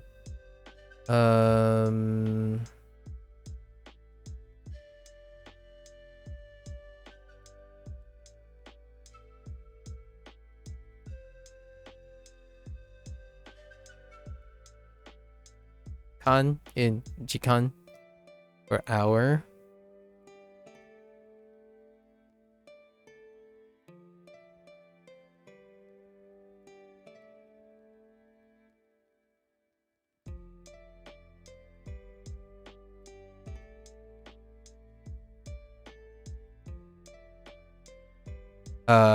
Did it go through? No.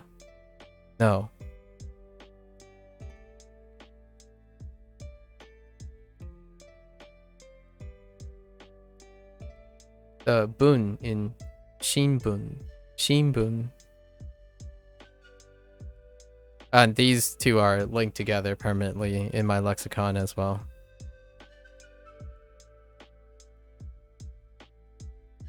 Okay.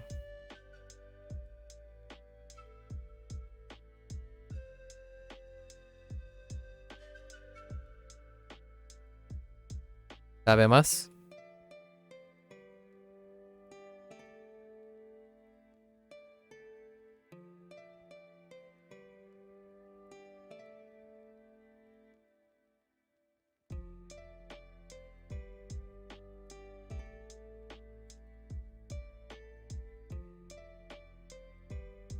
Nomimas? As we get earlier and earlier in the kanji, they get quicker and quicker, or they come to me quicker and quicker because we're going up. We're going further and further to my earlier stuff, which I repeat all the time. I repeat the fundamentals regardless if I know them or not. So that's this one got used like once really. Toiimasu is the phrase that was introduced. Be named or called.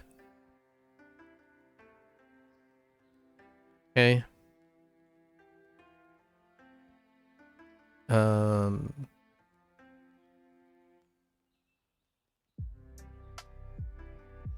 This one hasn't looked good ever.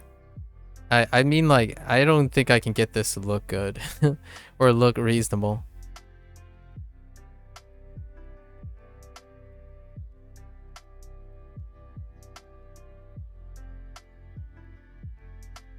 Kaimas. They're so blocky. It is a little different down here, but I'm just making it symmetrical because I can. Just kidding. I don't know the stroke word. Earth. No, I'm just kidding. Doyobi. And these are yo, so these three are connected forever too.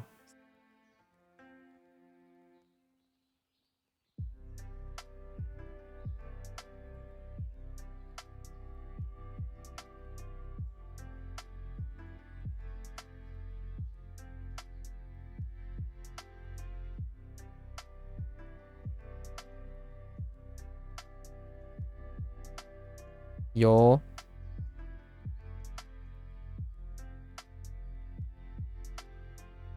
Oops. Let's try that again. Eat. Doyobi.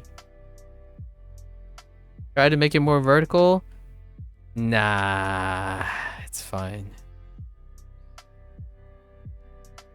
The eye. Oh, like this eye? This one? Yeah. I can see that. It's too late now.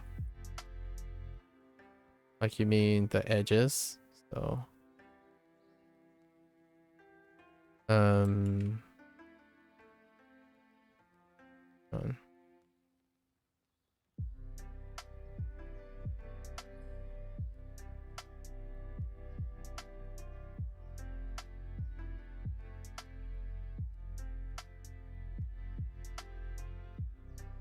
yeah, it looks worse. I don't like box on top of box. But you mean like make it more boxy like this? Probably.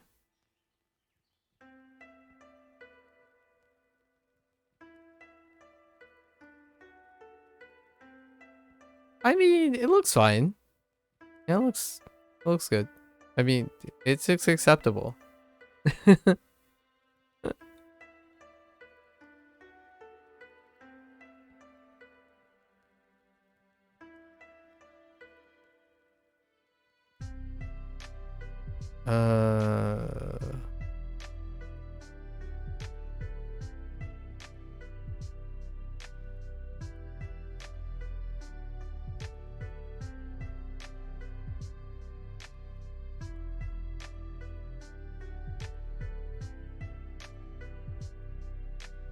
I like tapered. Oh, that's not close enough. I like tapered.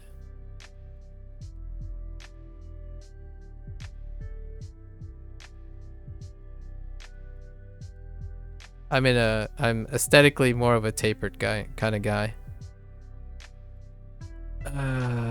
Hanashimasu.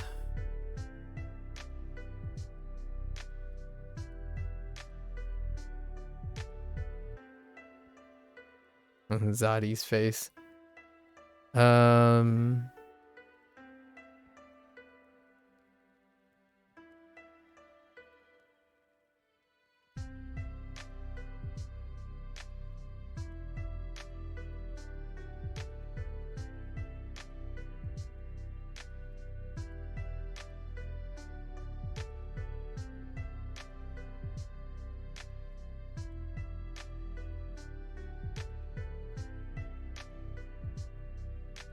Oh, that might be a little too fat, actually.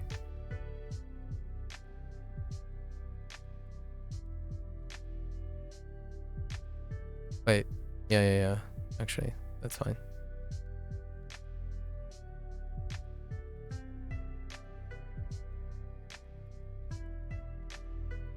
Atarashi, right?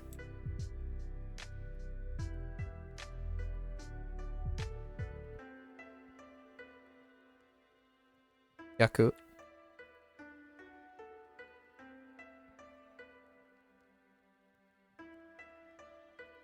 Sen.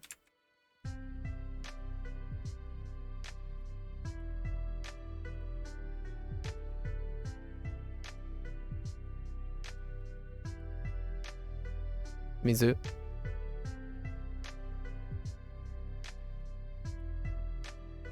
Oh, this one too. It's boxy. I typically am not the biggest fan of boxy, but it's dealing with vertical lines as well.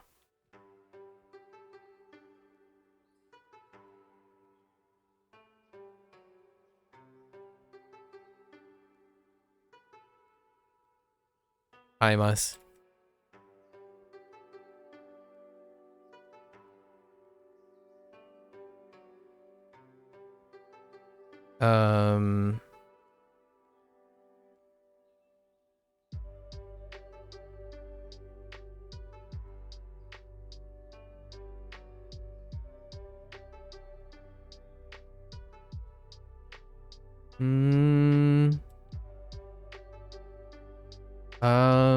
I think it's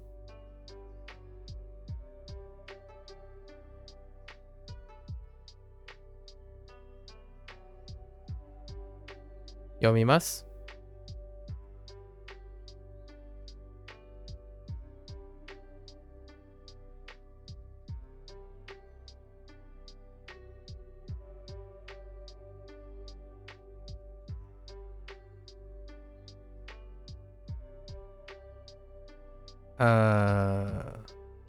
Same deal.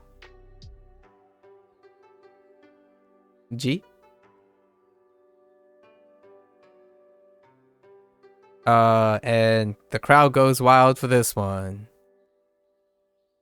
Jew.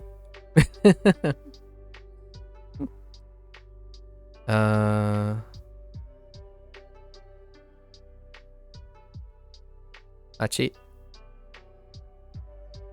Okay, I think now we're good. I usually write all the numbers together, but I guess that's fine. Still traveling backwards.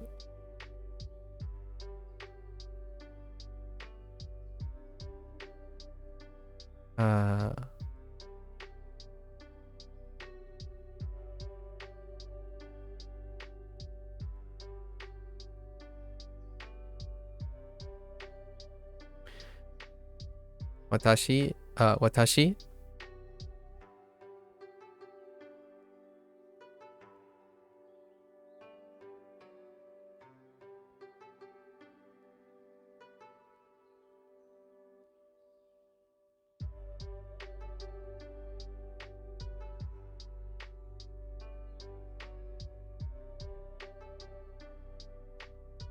Um.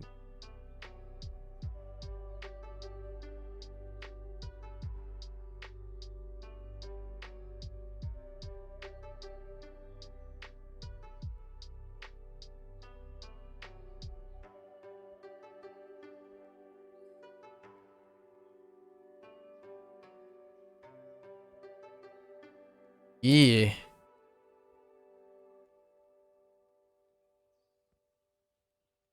Tokyo.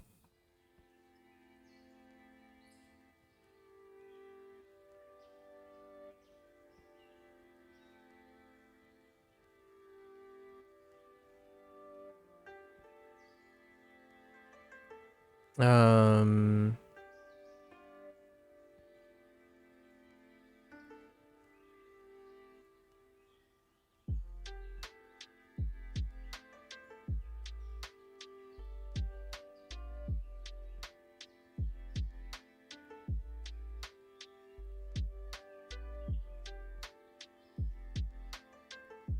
Kyoto with the previous kanji. I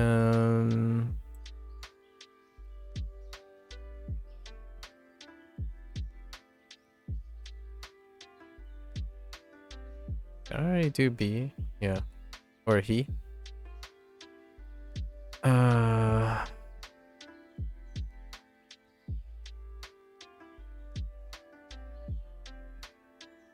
Hon or Nihon. Nihon. Ugh. That last. This one. That's fine. Or books. Sure. Right.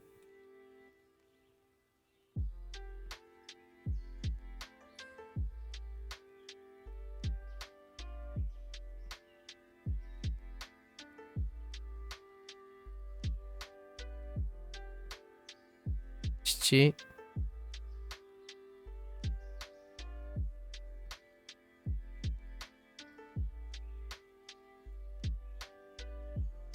Haha. That's a little long. It's fine.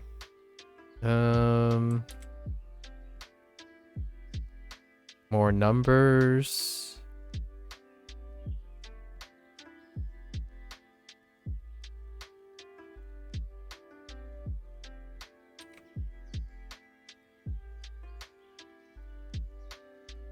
More numbers.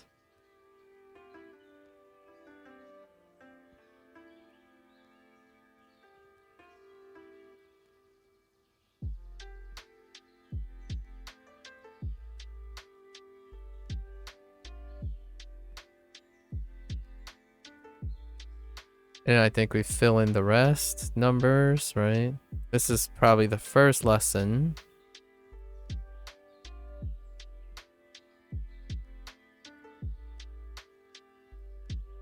First lesson was...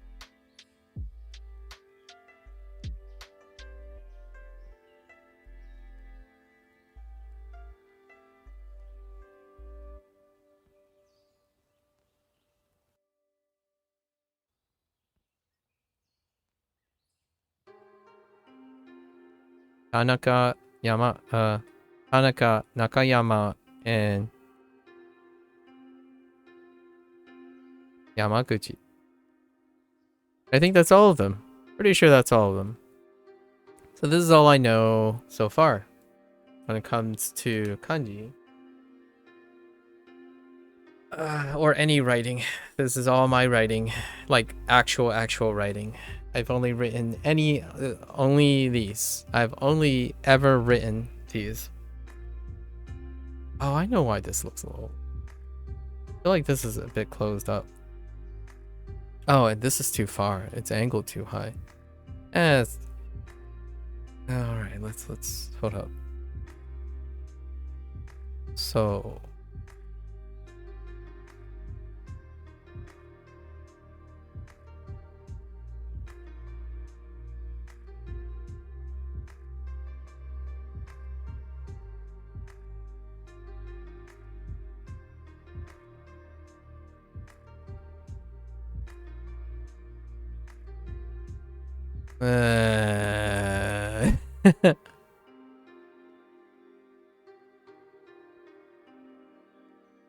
let's go.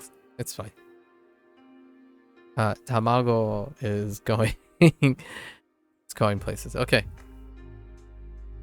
Wow, my last couple of numbers just got really big. It's fine. Okay. That's it for the writing portion.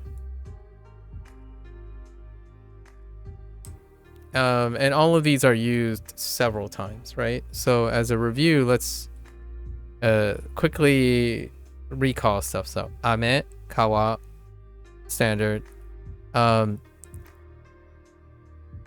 This is used for nensei, so it's combined with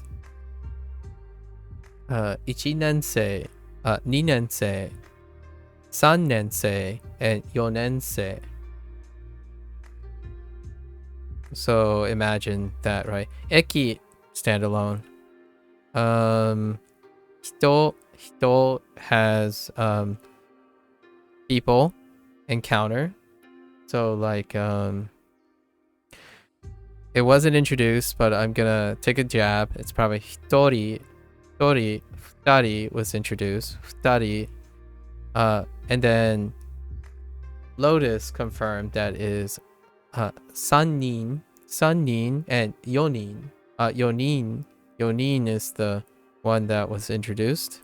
So futari and yonin are the two that are introduced so far. Kakimasu, that's standalone, didn't come up. Skurimasu. Hyaku has a lot of special ones, so didn't get one yet, so we don't know what that is. Oh, it's just hyaku. Like when they express hyaku, they just say hyaku standalone for the time being. And then we have nihyaku, sanbyaku, yonhyaku, gohyaku, Dokuhyaku. Actually, I don't know about. We haven't used Doku yet. And then Nanahyaku. Hachi. Hapyaku. Hapyaku. For 800. Kyuhyaku. And Juhyaku. Or actually, do you ever use Juhyaku? No, I don't think so. I don't even think you can express 1000.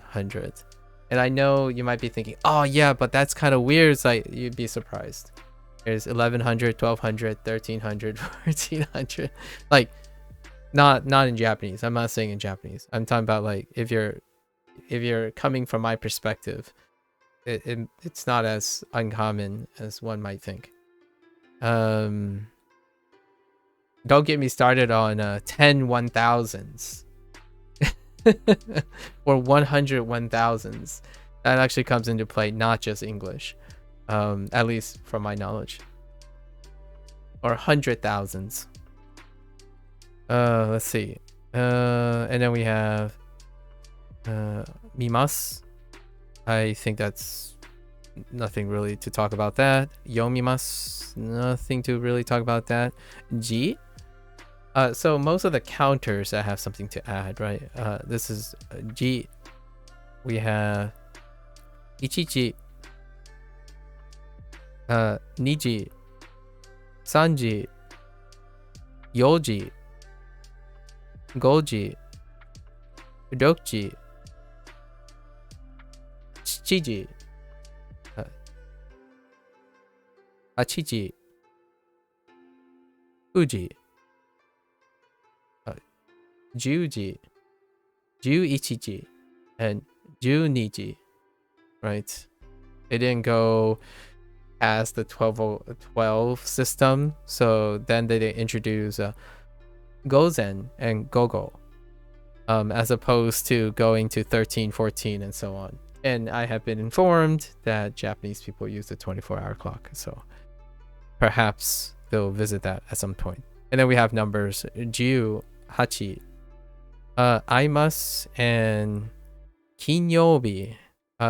We can talk about Kinyobi because it'll come up on the other ones too. We have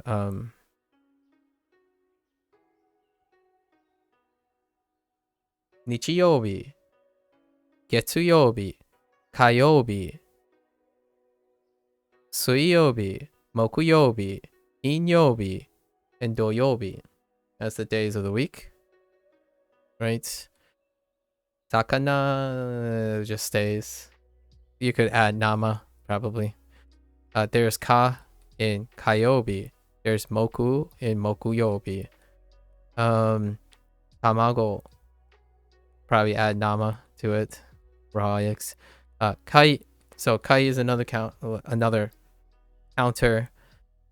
I keep getting corrected for linguistic technicality. It's like, that's fair, but they're functionally served as that in my memory, so we'll continue to use that for now. So kai, we have ikai, ikai, nikai, sangai, sangai, or sangai,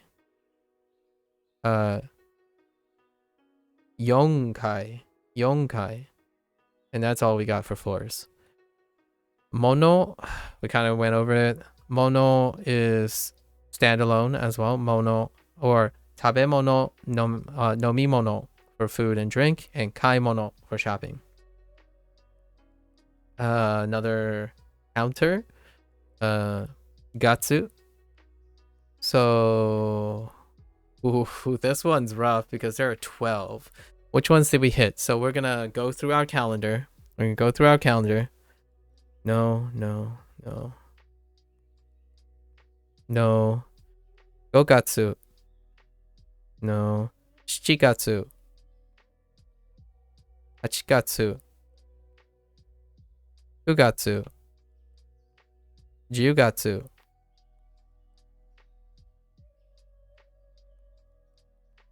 Did they even use that? Nope. They skipped November. And then Jiu-Nigatsu.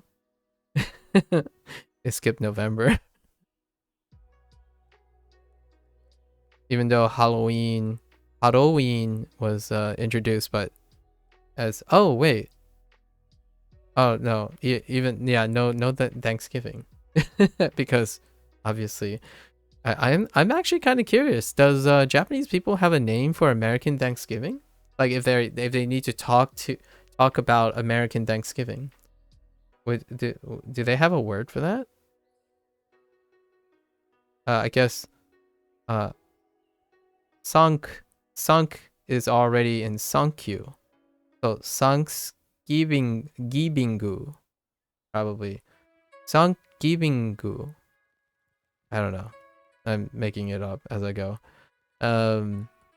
Obviously, I doubt. I don't know if I don't know enough about Japanese practices to know if they have a day of thanks. That may be equivalent, and then that expression of Thanksgiving may be contextualized in that way. So ikimasu, kimasu. Hun is another counter, or pseudo counter, or whatever you have. Let's see. Hun.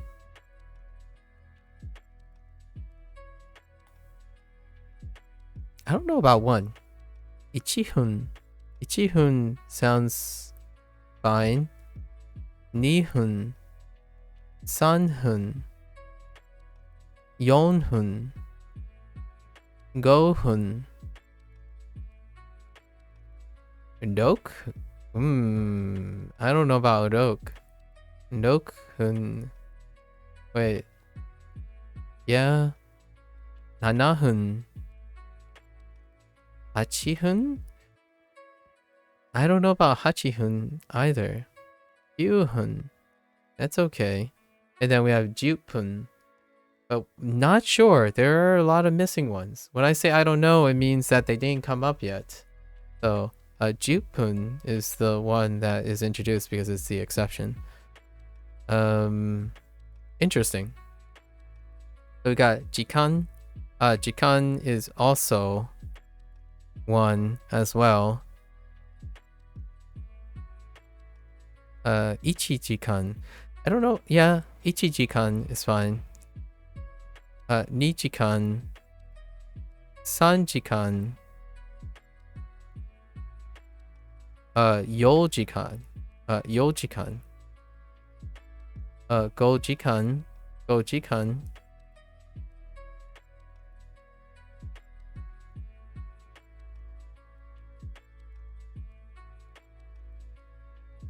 dokjikan, dokjikan. I guess. And then we have. Wait a minute. I don't know about. Is it Shichikan? No, right? I don't know that either. Chichikan. That's fine. Kujikan. That's fine. Jujikan. That's fine. Yeah, I don't know about Nana. I have to revisit that too. Shinbun, not so much. Tabemasu with tabemono as well. So we've already gone over that. Kaimasu with kaimono. Doyobi, we went over the days. There's yo and bi. This is also he as a standalone. Introduce the aspect of he. There's also I forgot about days. So in terms of he, the days, we have ju sanju ichinichi and tsuitachi. Tsuitachi futsuka ga futsuka and mika mika first, second, and third day. Hanashimasu, fair enough. Watashi Tokyo, Kyoto, Hon. I mentioned Hon already instead of Nihon versus Hon. For books, we have and haha. However, additionally, otosan and okasan for using those kanji. Yon, go, ichi, ni, san, nana, dok. Dok is a little bit fat today. And then we already went over Tanaka, Nakayama, Yama being mountain was used, and recently kuchi as opposed to Yamakuchi. Kuchi. Oh, and then Yamada. If you rearrange this, if you put Yama in front of da, Yamada, Yamada. And that's it. I think that's pretty much summarizes all the different uses that overlap with all the different kanji and how the kanji were reused in as many situations as I can think of over the last 75 days. So this part is largely comprehensive. Duolingo comprehensive, sorry. A disclaimer, Duolingo comprehensive.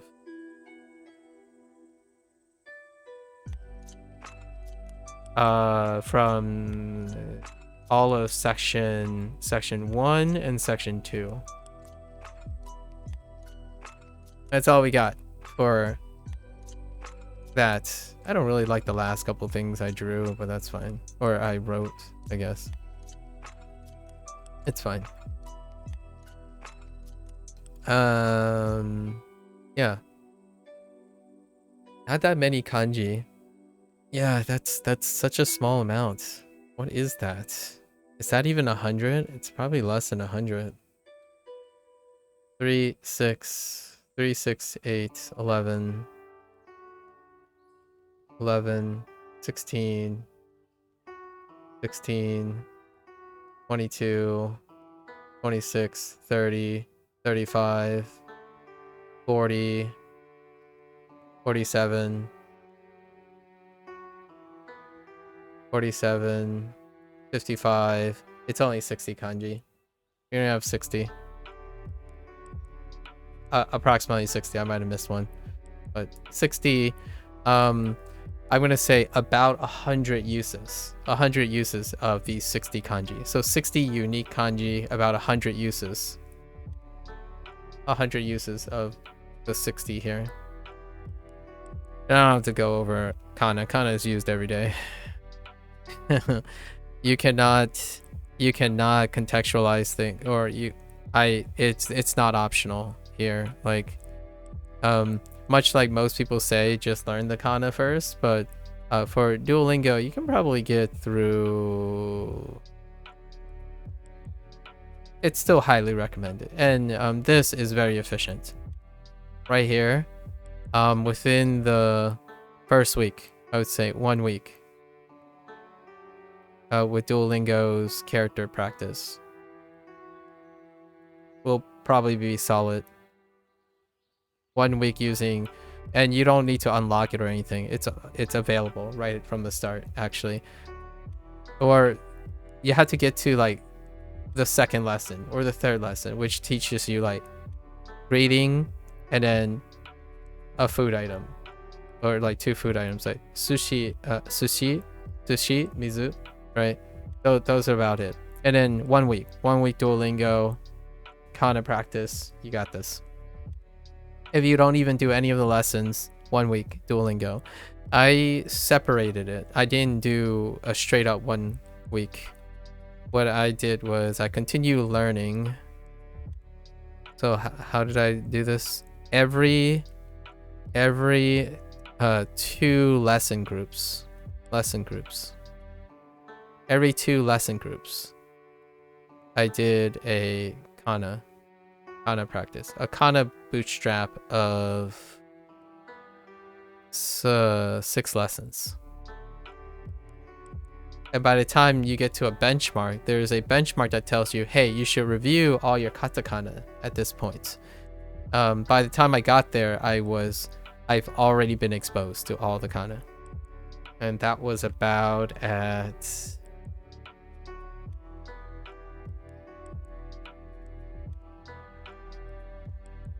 like 14 days ish. So 2 weeks if spread out. That's how I did it anyways. I still misread kana, but largely it's because I read very quickly. So much like it's not dyslexia, like borderline. It's not that type of thing, but oftentimes there are things that look alike, right? And if you're not paying attention, you can get them mixed up still if you're trying to read very quickly. There's always an upper limit in which when you're speeding and cursorily reading across, you may make mistakes. And I've done that plenty of times because people type in kana. They use Japanese phrases in chat all the time, right? And however seasoned you are, if your mindset is not in the proper place, oftentimes you can get misread. However, when you sit down and do these things, it's like the back of your hand at this point. Or at least for me, it's like the back of my hand when I'm in the mode of reading.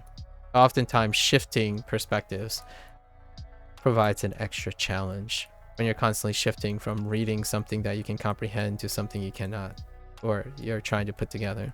And I'll talk about that a little bit later. Now comes the big part, and it's been 2.5 hours. I'm gonna take a break, like a bathroom break, and I'll be right back.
All right. Now we get to the really hard stuff.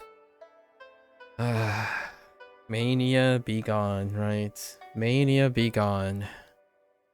So, I think we're gonna travel backwards. Now that I'm at the... Oh, I guess I went up to... Now that I'm at the... I like going backwards. Going backwards is probably what we're gonna do. So... Yesterday... So this would be like a total recall of yesterday. And from now on, I'm using English. Or I'm writing in English for the sake of time. As much as I want to continue writing in Japanese, we are going to run out of time.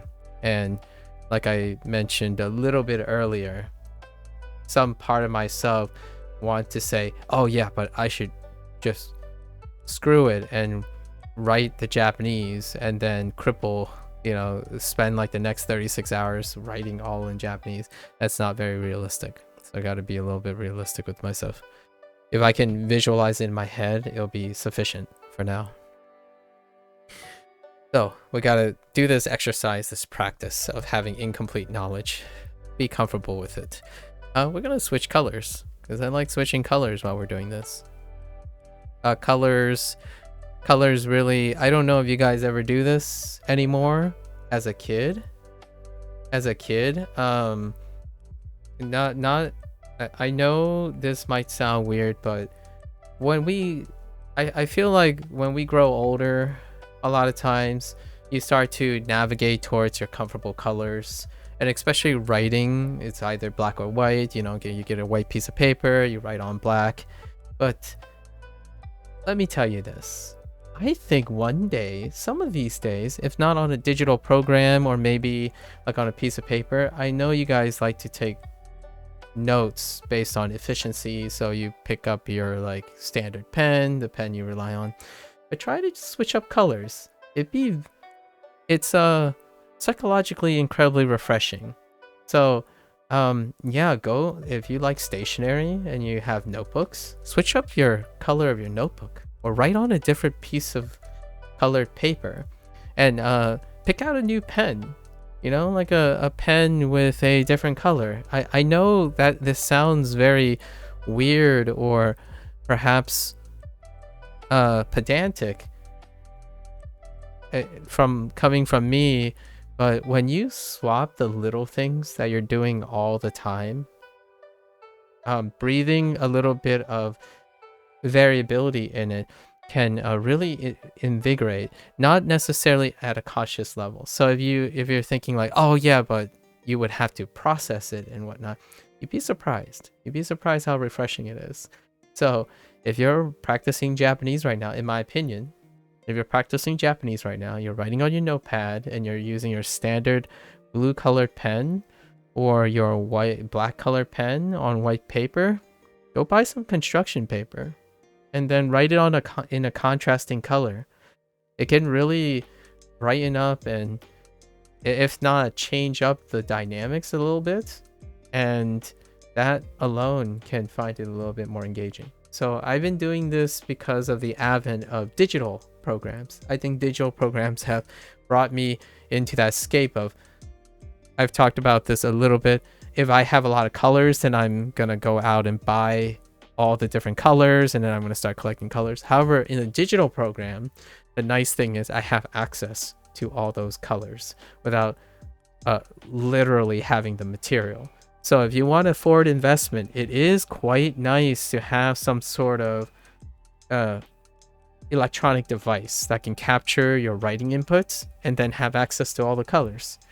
And that 5 seconds or 10 seconds that you're going to use to randomly select a color and writing it can really, in my opinion, go a long way.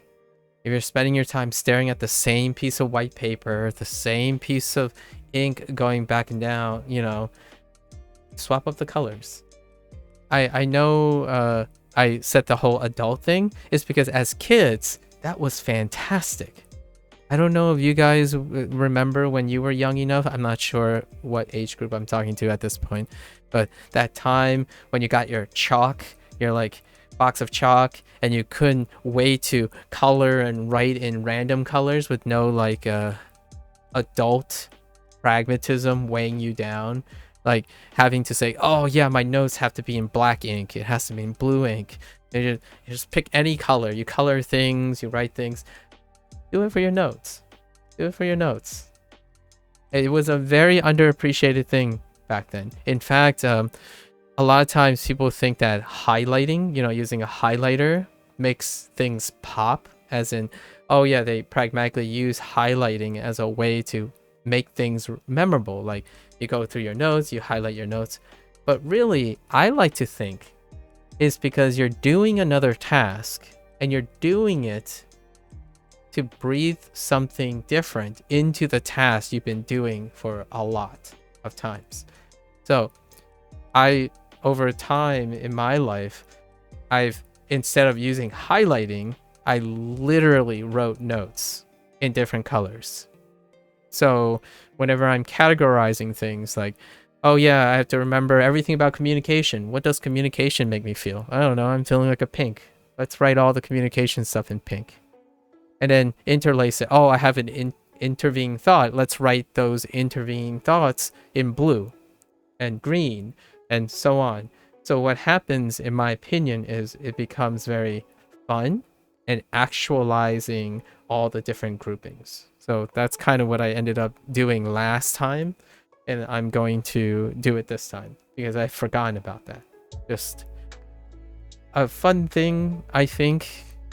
Pull out that your favorite green pen, or sorry to those who are colorblind, but maybe like different shades of it. But things you do a lot of times. It's the little things that can make it refreshing again. Promote yourself to looking forward to writing notes. I know that drilling yourself in writing is can be very colorless, very colorless and less engaging. About drawing pictures while you're doing it. That's largely how kids get by when they're doodling on their notepads, right? What if doodling and using different colors promotes your comprehension, right? Your input or your output in some way. You can enrich your output to inspire more input. At least that's my opinion. Okay, so we're using purple. What was unit 18? Unit 18 was I think the topic was communicate specifically in a hotel, right?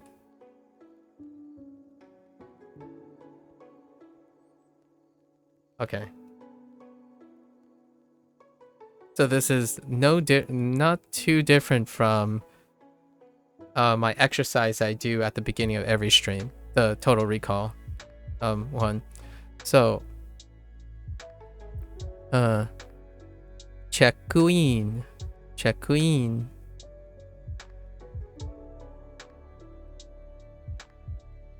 out, check out.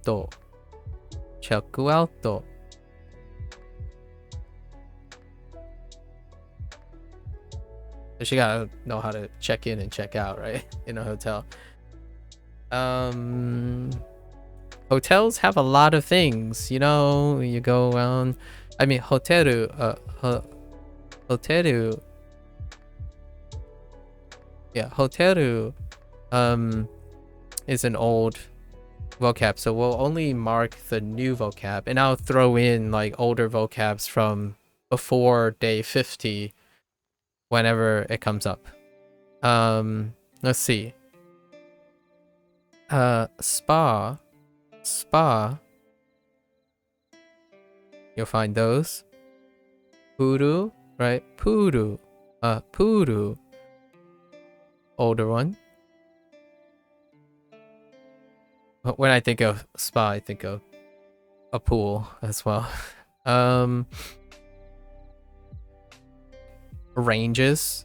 So we think of time ranges using kara and made. Kara and made. So Whoops.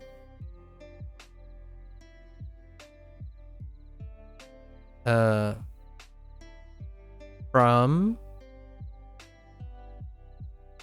until, or I guess to is, so from, to,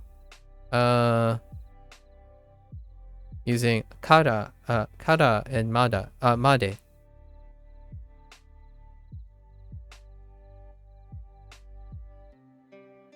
That's a very useful one. And then we can throw in things like asakohan.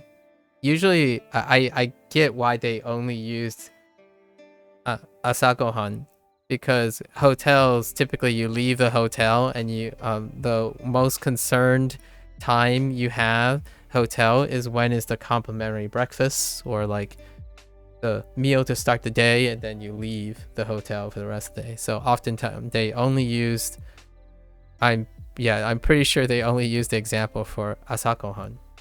So asakohan time, like asakohan wa 7時から10時までです something like that, right? From 7 to 10. That's the example. Okay, so we have Kori. Gotta know where that ice is, man, at a hotel. I can't tell you how often. Like, oh yeah, we gotta go get ice. Like right when you enter the room, which I'll be doing soon, for the anime convention. Right when you enter the room, people take the ice bucket. Someone goes to scout for the ice machine. They take the ice bucket and they go find the ice machine. Although this is ice itself as opposed to someone mentioned what an ice maker was. It might be Lotus. I don't remember it. Don't remember it well enough. Lotus is usually the one that's like sharing most of the things, because Lotus has gotten pretty comfortable communicating with me. You're gonna try to speak Japanese with someone at the anime convention? I think so. I'm going to try. Or I'm gonna find someone who knows Japanese, like hobbyists. Oh, you don't know what the ice maker is? Then, I don't know who said it. Oh, wait, it's Cupcake. It might be Cupcake Night. It's very recent. It was yesterday, or it was either yesterday or the day before. It might have been Cupcake, actually. Yeah, we got some new peeps who know, who likes to spring their knowledge every once in a while. I think for the record, you and Indy, it's senhyoki.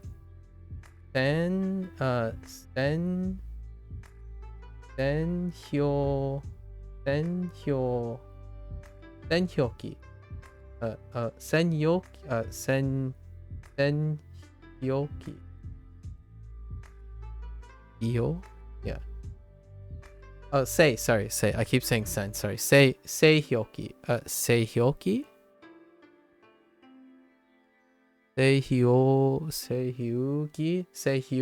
Seihyoki. Yeah. They wrote the kanji too, and then broke down the kanji because we were talking about jihanki, the vending machines, and then we were describing where the vending machines or the ice machine be relative to the era beta, right? I don't know which one was that. I don't know who that was. I think Lotus, you and Indy are probably the one that's most comfortable in normalizing my somewhat pushback and hard to read emotional intelligence when it comes to receiving a trivial, like extra knowledge about Japanese while learning Japanese so far. Yeah, that key at the end is for loom. Same as vending machine. Yeah. Yep. And I think I brought up like senta cookie, right? Senta cookie and soljiki for the other ones, and those are not in this. It's the first 50 days for like washing machine and suck machine, vacuum cleaner. I don't think I have too many other keys out there. I think we've covered most of the keys so far. Most of the looms so far. Let's see. We learned about position, so tonari is, we're gonna use the word besides, because next, beside something, next to something can be a little bit of a sussy thing, largely because of tsuki, beside, and then we have ushiro, behind, and mae, front,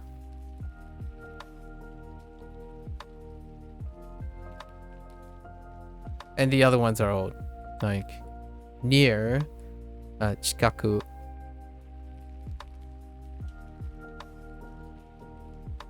So those are the three to describe like relative positions, because in a hotel you're gonna need directions, so you gotta know your directions, right? And then we have other things. I'm gonna just say meika, right? Meika, in the sense of it's a compound where kahi meika. This part is actually the new one.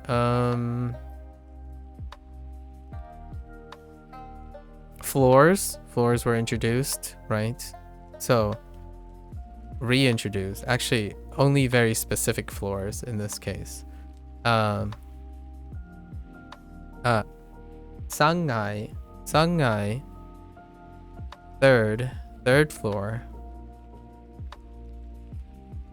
Interestingly enough, to echo your sentiments, Lotus, first floor and second floor, Ikai and Nikai, was introduced more than 25 days ago. And those were introduced during transit, like transportation stuff, with like underground level. So we have Sangai and Yonkai.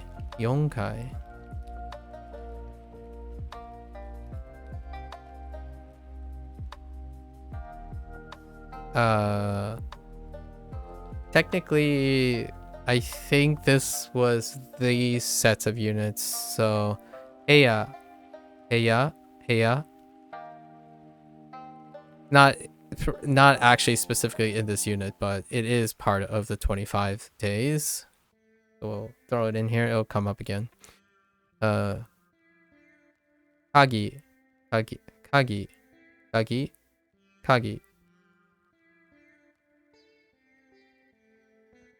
And without saying too much, bango. Technically, bango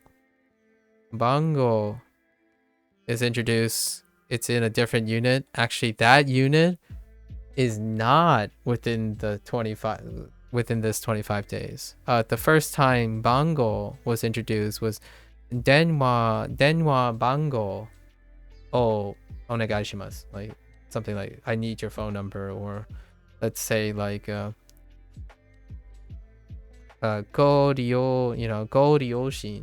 ryoshin no denwa bango, right? For emergencies or contact and whatnot.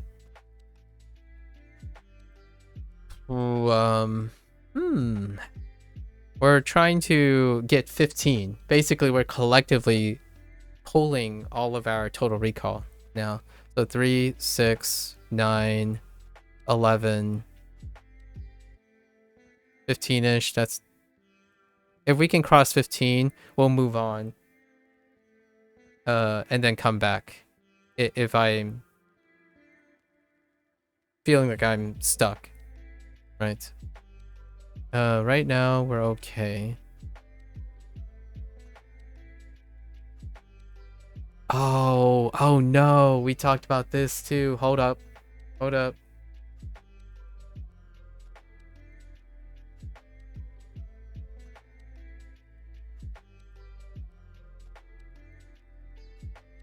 We talked about this, and this time I think it was you.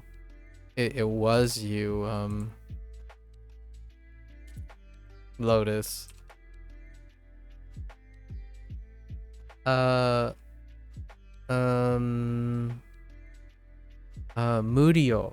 Yeah, Mudio. Yeah, Mudio. Which, by the way, I have another free expression. It came up yesterday, and I'm not sure if it's...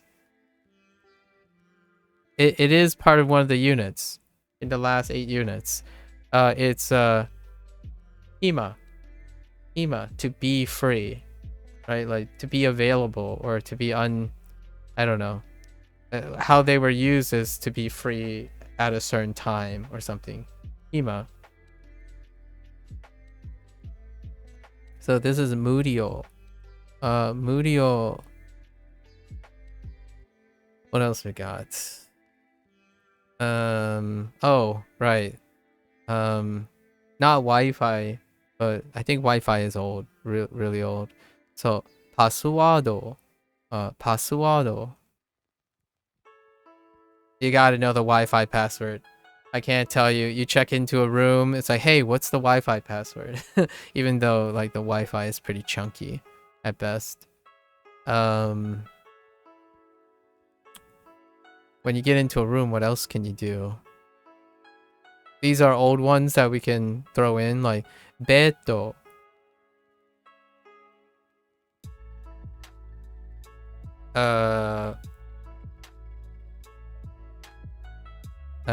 Taberu. Taberu, right? Thank you, Jiao. Taberu.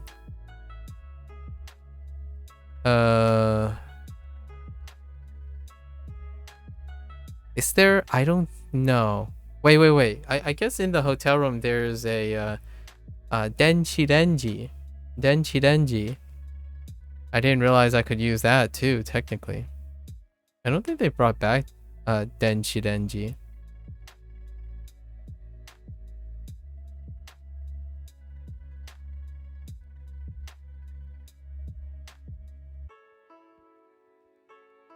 There are isu, right? Isu. These are all old vocabulary. Isu. Terebi, right? Terebi. Denwa.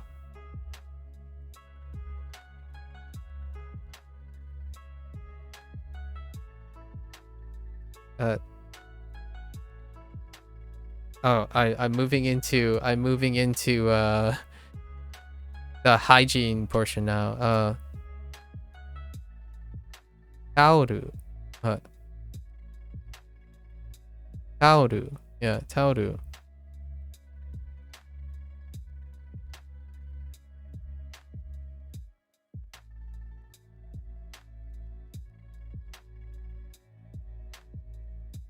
Shower, right? Shower, and or I guess you would call it, you could use it as ofuro.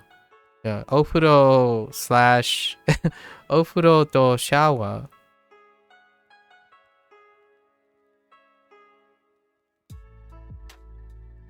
We weren't introduced to, I guess, toire. Maybe toire. Toire? No, toire.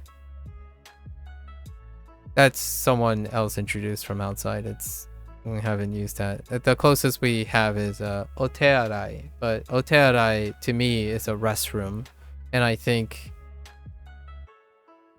fine, but it's bathless or showerless in my opinion. Go around. I'm looking around the hotel room in my head, right? Looking around the hotel room in my head.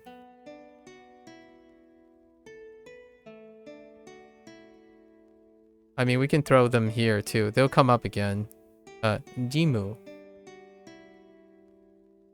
Because I personally would want to look for the recreation center to get my runs in or something.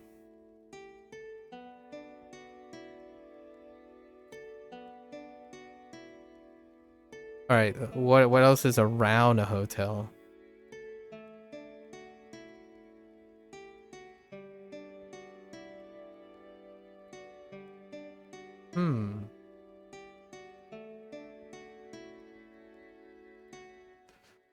What else is around a hotel? Oh, I can't forget these, right? Food items. They throw in random food items all the time. Toasto. And gyunyu. Don't let Indy hear me. I laugh every time I say gyunyu because of Indy. No one tell him. All right, no one tell him. Shh. You'll never know. Oh, right. In terms of food, numu sabisu. Numu sabisu. Right. Room service.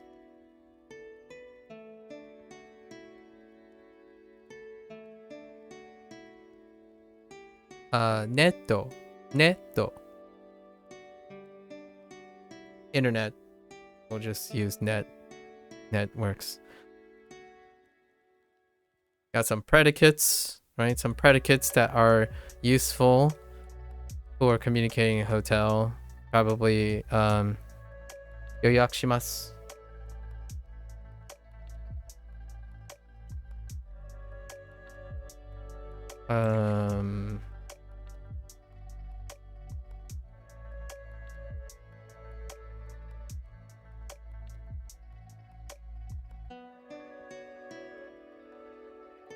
Yobimasu, right? This is actually kind of all old.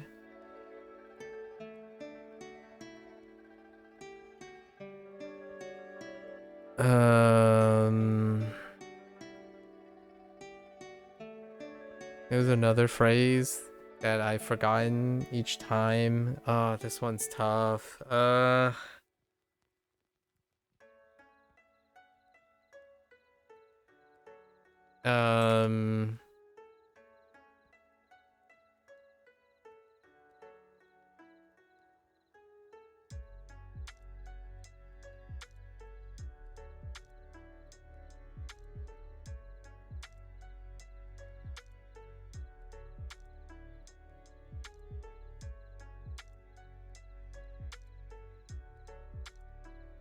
Oh no, if it's a I'm gonna say omarimasu. Stay. Omarimasu.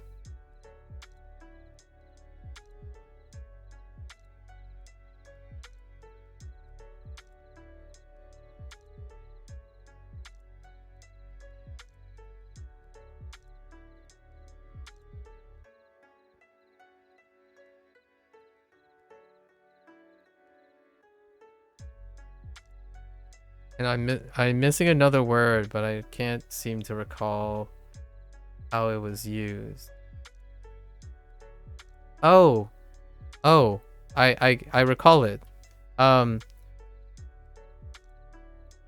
Sakashimasu. To look or search. like to book a hotel and to look for a hotel or a specific type of hotel. That's good. I think we're good with this is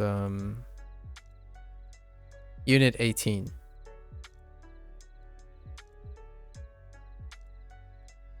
Unit 18.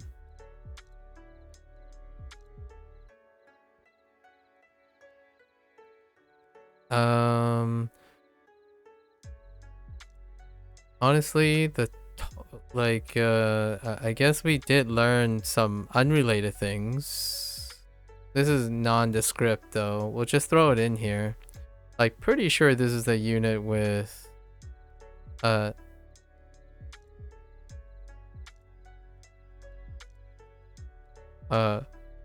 the like the second of a month.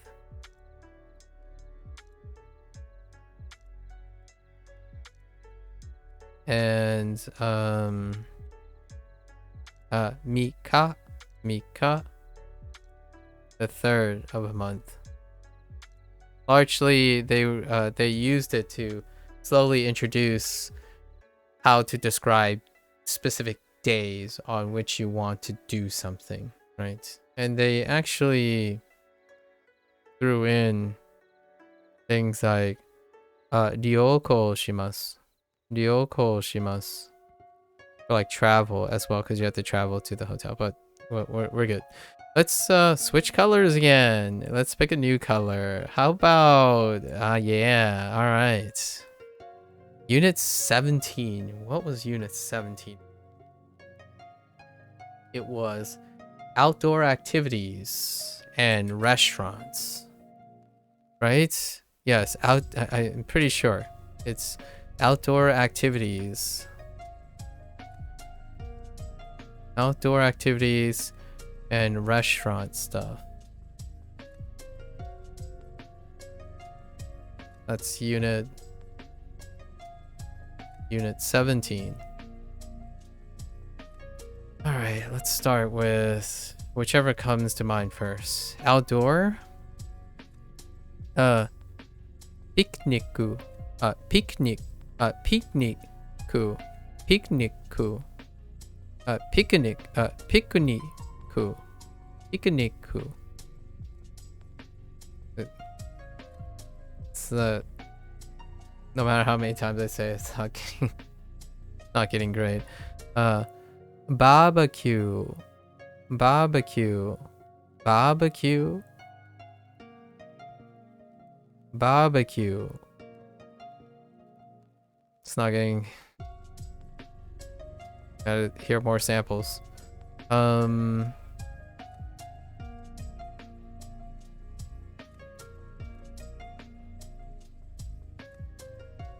Hiking. Hiking.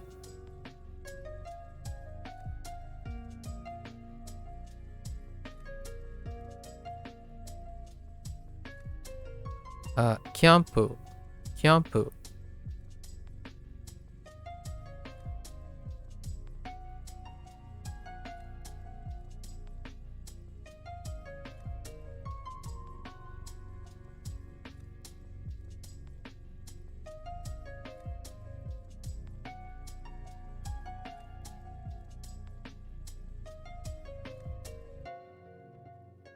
Oh, well, we already have outdoor out here.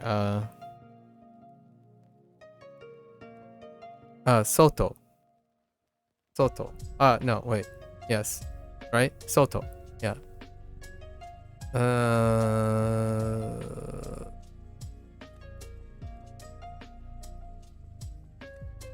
Someone in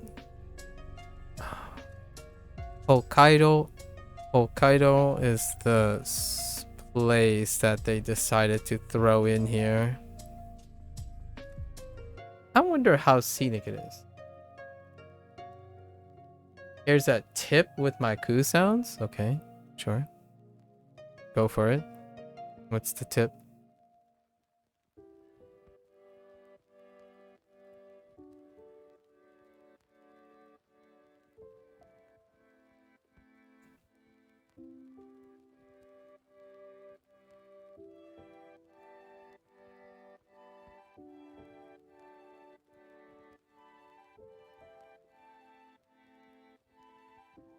in camp. There's no coup in camp.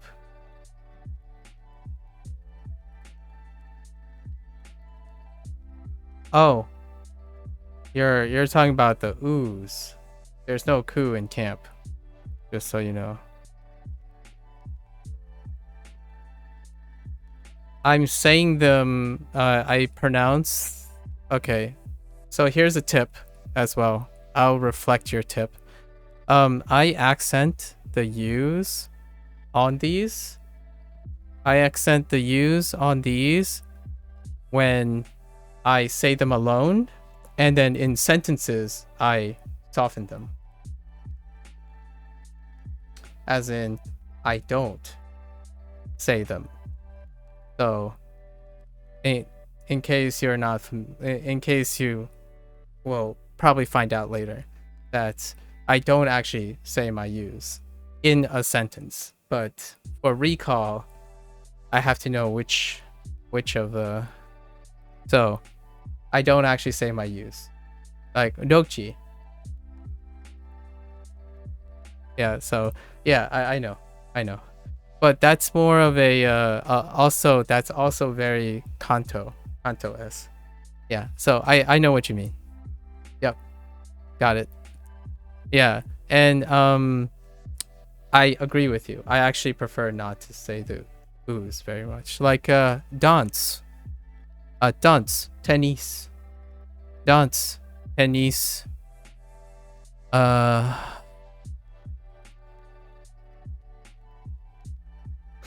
always throw a shout out to Yaksa. Yaksa, because that video game series is close to my heart. Yaksa. Or yo yakshimasu. Yeah. It happens when it's like wedged together. So yeah, I agree with you. It is a great tip. It makes it nice. You know, like sentaki instead of sentakuki. Although I've heard it both ways. Sentakuki versus sentaki. Okay. So you'll hear me go back and forth. It's gonna happen. Thank you though. I really appreciate it.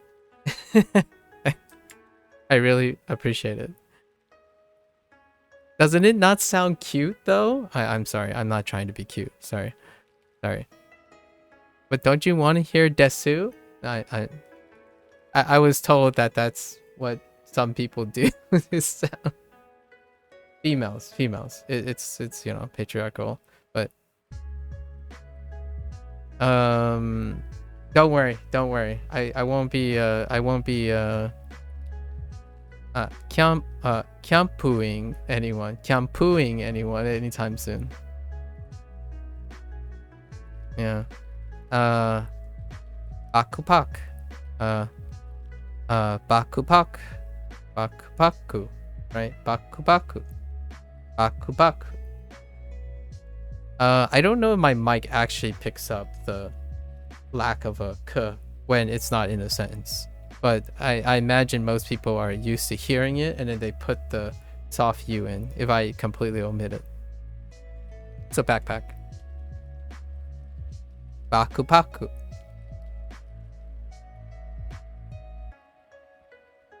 I can emphasize it a little bit more. So bakupaku. Let's see. What else we got? More days. Right? Days were introduced.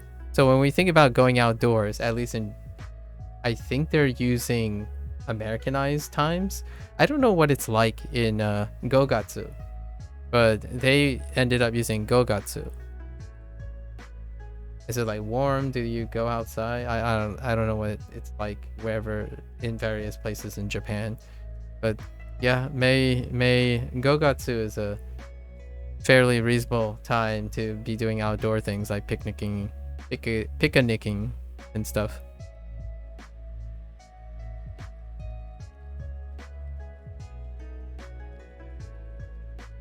Honestly, oh, wait. This is where Jiao gave me the other thing too. And I promptly forgot it. Oh. Kudai. Yeah, kudai. Instead of kudai. Kudai.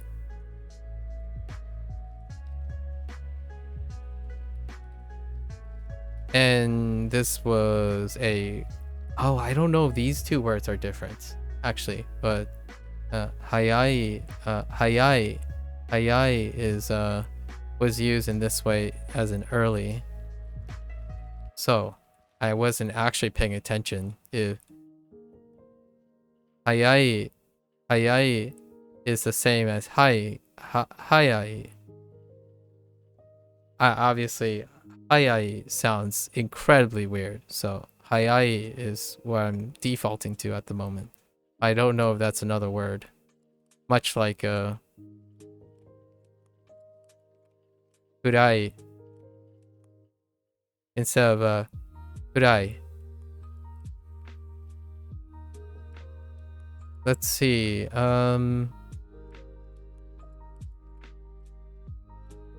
Yeah, nakadaka. Yeah, that's at least what I'm attempting to do. Hayai, as opposed to hayai. Do we know if do you know if hayai is another word? Do you know if hayai is another word? With atamadaka. I would not be surprised at this point, but usually I go with as closely as I can to remember the whatever I'm imitating. I'm basically still in the stage of imitating whatever I heard the most. No? Okay, so I could be a goober, Cupcake. So I could be a goober and make a Japanese person really triggered by saying ai.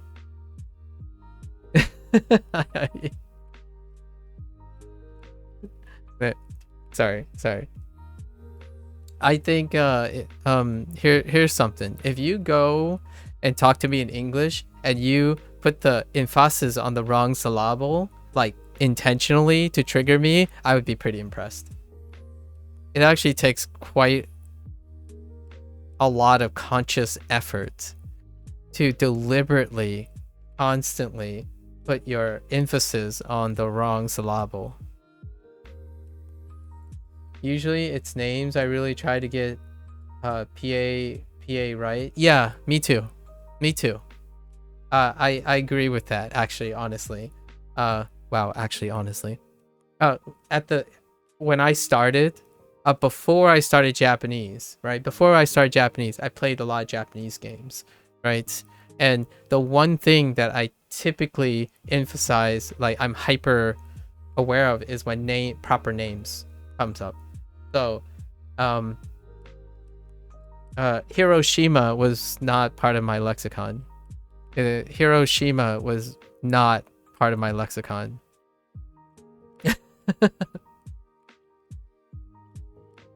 That did not happen to me.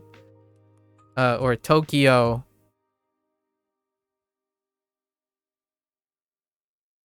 That did not. Nope. That feels off. Feels very off. Hiroshima is ouch. However, I still remember it was in 6th grade. Tokyo, Kyoto.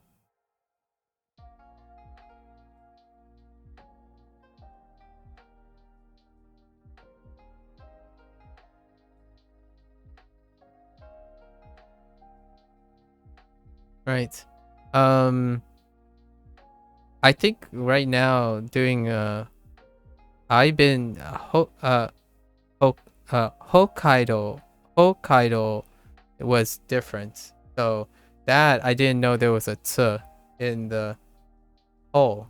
And that made sense because of how Hokkaido is spelled. So like the KK. I didn't realize that this is a t. This is how you denote t. So I've been saying Hokkaido most of the time, right? And so Hokkaido, Hokkaido, Hokkaido, or yeah, Hokkaido. So that, yeah, small t, yeah, or it's a small t, yeah. Is the Hokkaido, Hokkaido, yeah, Hokkaido, yeah.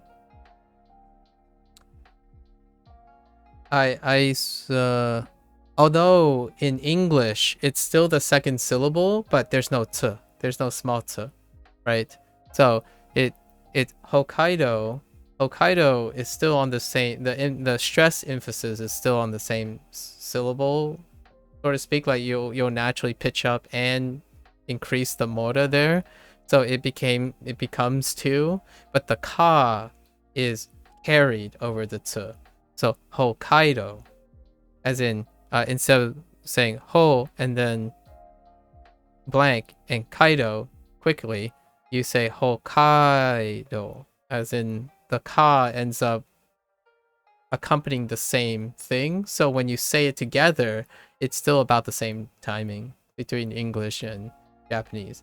That's what made it sound okay to me in my ear, and then I realized it's actually a t, a small t, which is really great. I think that's awesome. I played a game, Yakuza 5, Yakuza 5, Yakuza Go, Yakuza no Go.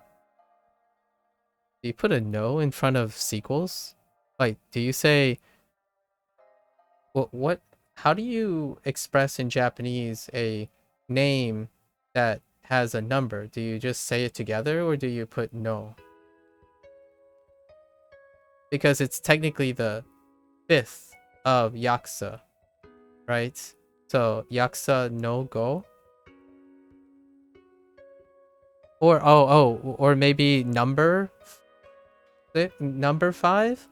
So Yakuza Go unit, whatever the unit is. I don't actually know how you count video games. Or maybe like Bango 5. No, that doesn't, that no.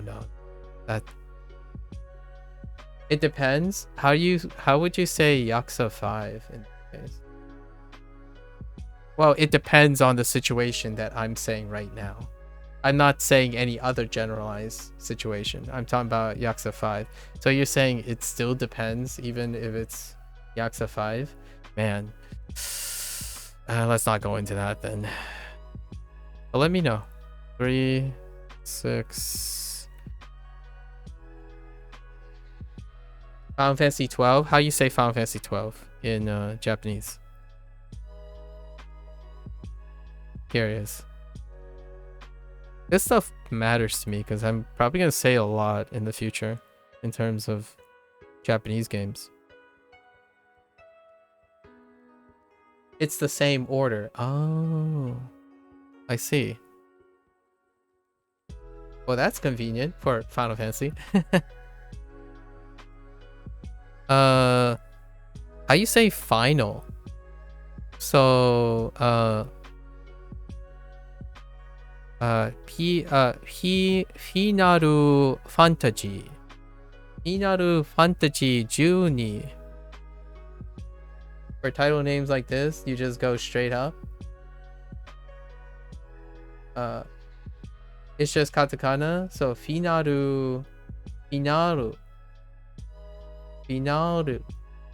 with a soft ru. Finaru, fantasy 12.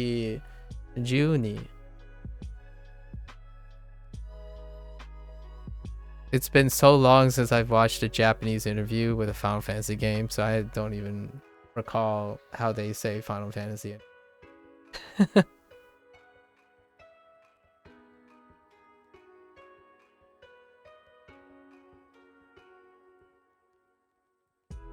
I swear the outdoor section was longer than this. Keshki. I remember Keshki. View. Keshki. They threw in things like Yama. Oh, I guess this is where Kawa was introduced, and as a kanji, and Ame.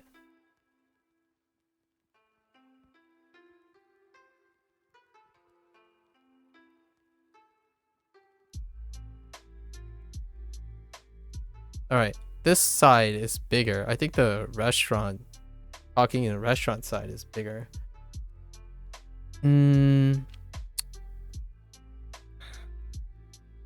This one's gonna be rough.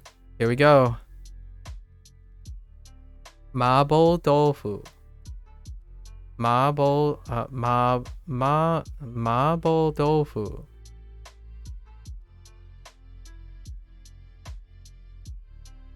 It's rough for mabo tofu.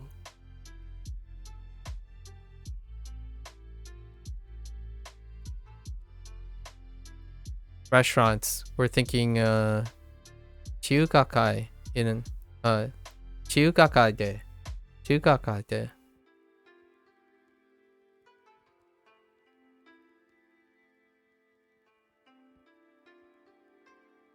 Chuka ryori. Chuka ryori. Chuka ryori.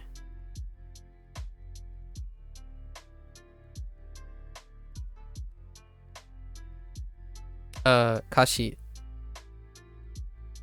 I'm doing this all out of order. My order and sequence of events in my head are all out of whack.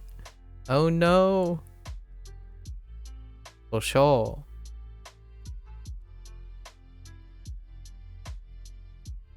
Napkin.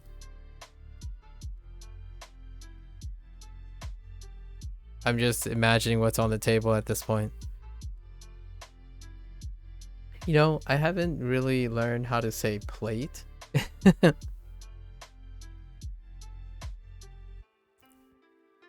Gyuniku. Gyuniku.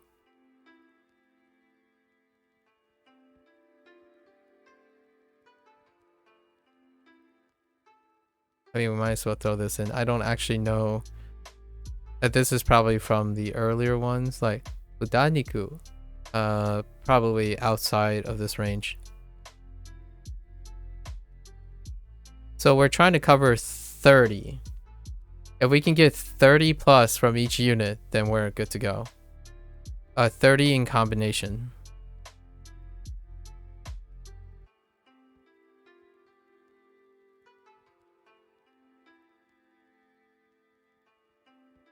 No, that's from a different unit. I can't embellish with other things. We gotta keep honest. What else we got? Tapioca tea. Tapioca tea. Boba. We're just gonna call it boba. Have I been to Japan before? Yeah.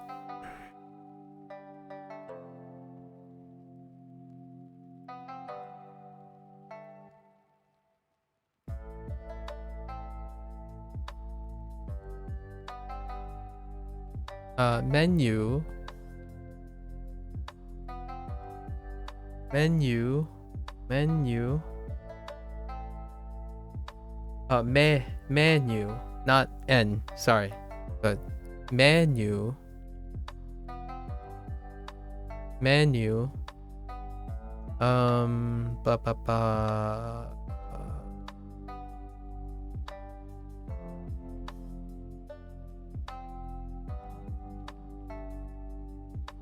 Irashaimase. Okay, now I'm going back to my my hypothetical order of operations, because tenin.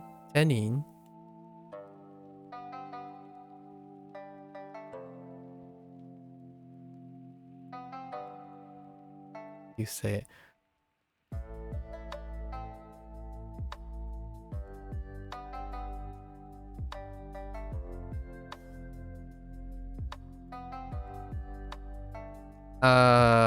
know. This might be not... there might be something off about this, but that's okay. Nanmei sama desu ka?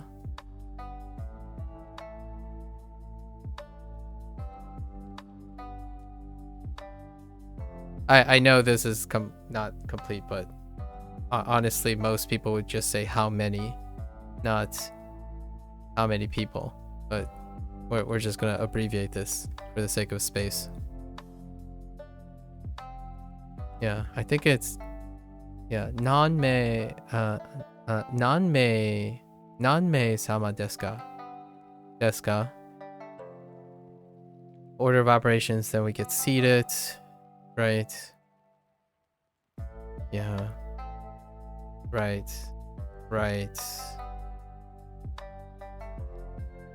Supu. Got the beverage.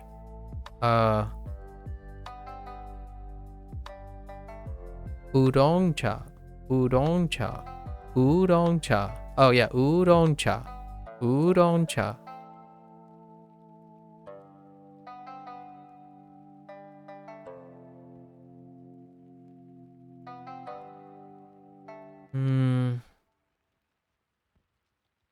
I'm going over beverages. I think those are the only beverages. Boba, oolong. And you have the soup. Utensils.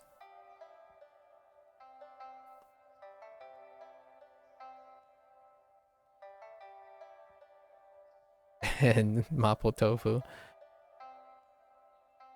Hey Nadia, hello. How are you today?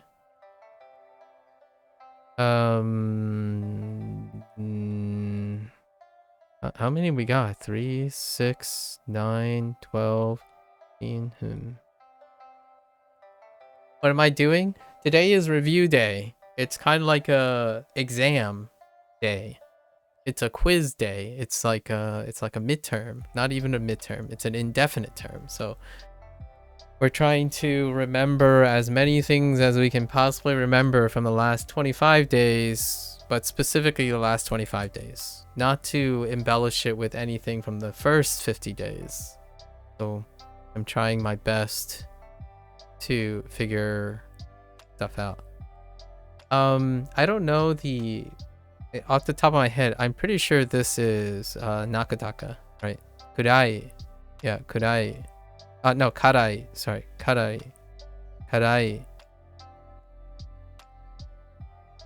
Spicy. Not karai. And not karai. Oh, I mean, karai sounds okay, but I think it's karai. Instead of karai.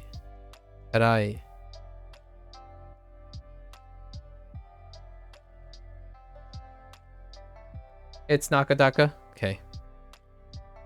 Nice. I like this. I like, obviously I'm not going to do this for all the words, Cupcake, because all these words I've only heard them at most in the last 25 days. Each day I hear these words maybe 10 times. So like very specific words. So they only come by 10 times. So I'll be usually guessing their pitch accent. But it is kind of fun to have other people like on the ready. Like I think this is a lot of fun.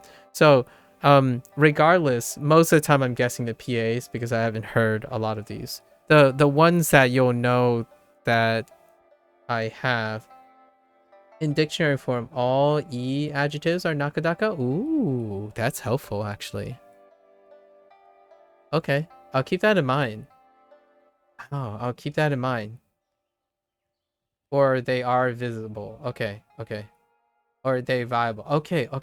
I'll keep that in mind. That's actually quite nice to know.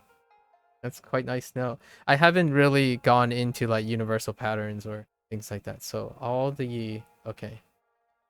Got it. I'll try to keep that in mind. That would explain why they all feel the same. What I mean is melodically they feel the I want to say e adjectives with that same melodic feel. There are Heiban e adjectives, but saying them Nakadaka is the newer pronunciation. Oh, that explains quite a lot, actually. Yes. Okay, fair enough.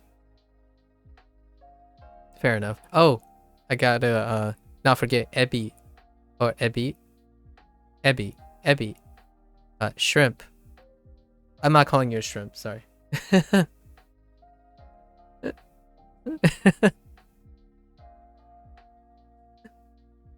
That was abrupt. It was a little abrupt. I think this is where we also counted again. This is technically old, but new at the same time. So let's go over them. Itutsu. Itutsu. Itutsu. 5 things. Mitsu. Mutsu. Sorry, mutsu. Mitsu is 3. Mutsu. And nanatsu.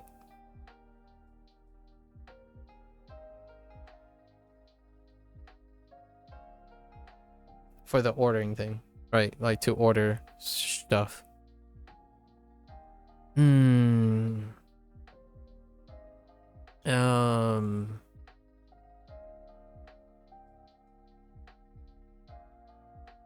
So we're leaving.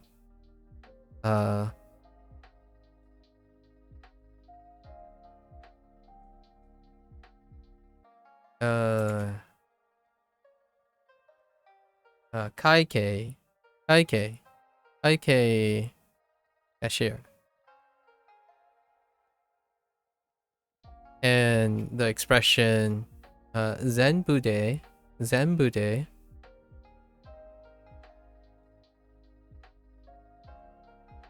Oh no. What is it?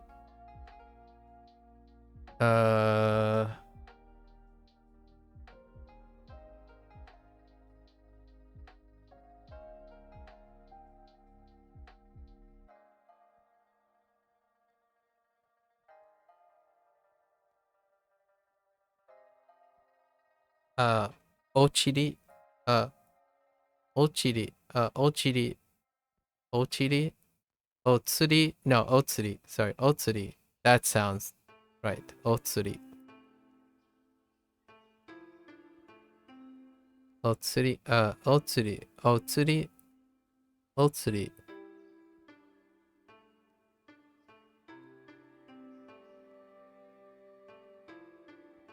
I'll go with otsuri. Right now I can see the kana otsu and the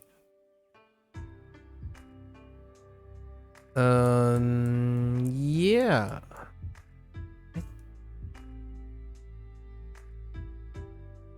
You would be careful with kaikei. Yeah.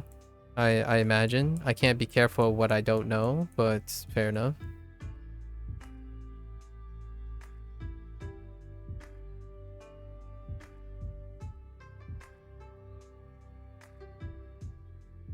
Okay, let's see. 3, 6, 9, 12, 15, 18, 21, 24, 26, 26, 30, 34. That's pretty good. I think in spoken they say... Oh, that's irrelevant, but thanks. Yeah. You're talking about Reiji. Yeah, like register. That's fair enough. That's semantics. That comes with time. So being careful in that case, that's understandable. But we're talking about Duolingo here. So regardless if I know something outside, you can't be careful of something you are not introduced at the moment. But I'll keep that in mind. Reji. As in register. Because at least I've only ever heard daike being used for checks. That's fair.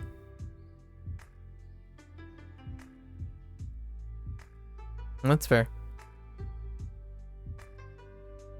Actually, chiketo was used for checks too. Actually.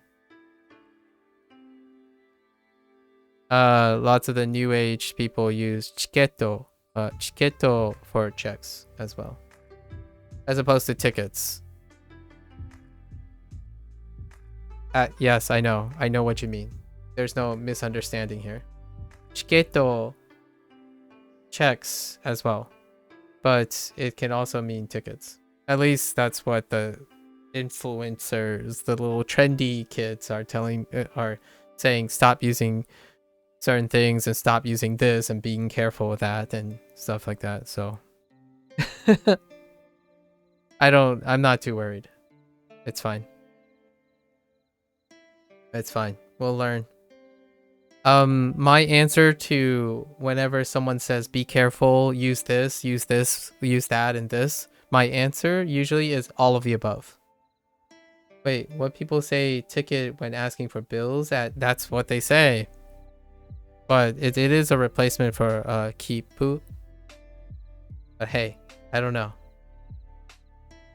The internet is a wonderful place of do this, do that. This is often do this, do that. My answer to most of them is I'll keep all of it in mind, and we'll have all of it. So Reji works for me. I don't know if Duolingo will use Reji, but I'll keep that in mind. Both. So it's not about be carefuling for one and be carefuling for another. It's, hey, they also use Reji for check or bill. Wait, were you here when someone Noah used tweaking? Like, I'm tweaking? And I said like, oh wait, is that like I get what that means, or like I got the essence of it, and then my thought was I'm tripping is the phrase, right? But the answer really is it's both. It's both I'm tripping and I'm tweaking. So hey, you never know. Tomorrow, by the time I visit Japan, I'll keep all of it in mind, and from now on I will know it as Reji. Actually, is it Reji or Reji? I feel like Reji sounds a lot better. Atama? Oh my, yeah, Reji. Okay, Reji. Yeah. Atama daka. Yeah. Reji sounds a lot better than Reji. Yeah. Okay. So I'll remember that. Yeah, thanks for the heads up. Yeah, Reji. I pick up so many extra words here and there all the time, especially katakana words. Every time wait, were we the ones having this discussion? I forgot who was having this discussion. Oh, it was between us, right? Every time there's a hiragana or like something that is represented in hiragana in Duolingo, then someone's like, oh, hey, be careful, I haven't seen that. They give me the katakana word. And then when they give the katakana word, sometimes they're like, wait, that's strange. Here's the hiragana word. It happens a lot. So don't worry. Like, I'm not worried. It's very common. It's very common for this to happen. For example, my favorite example is the one that Lotus brought up, which is ticket. Ticket, which is people say, yeah.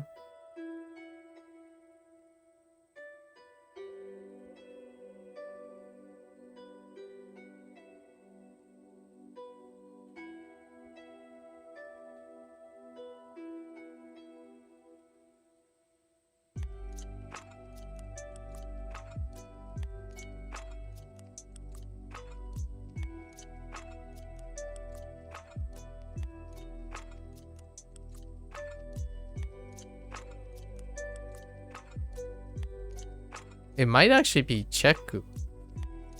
No, that's like different, right? Isn't that like checkered?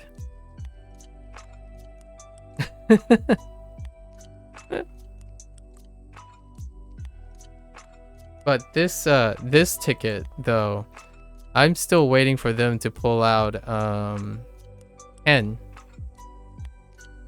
I'm waiting for them to pull out Ken instead of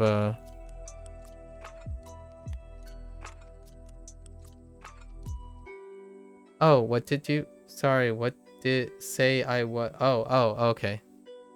No worries. I was thinking the one that gets pulled up a lot is Kipu, Chiketo, and Ken. As in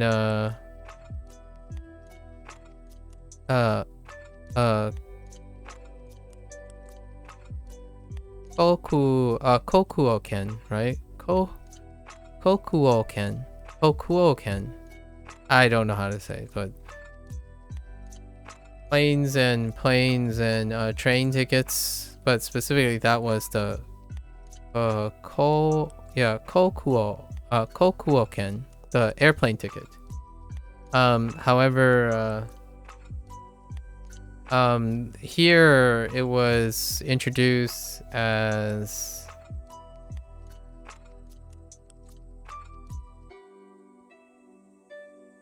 Hikoki no chiketo.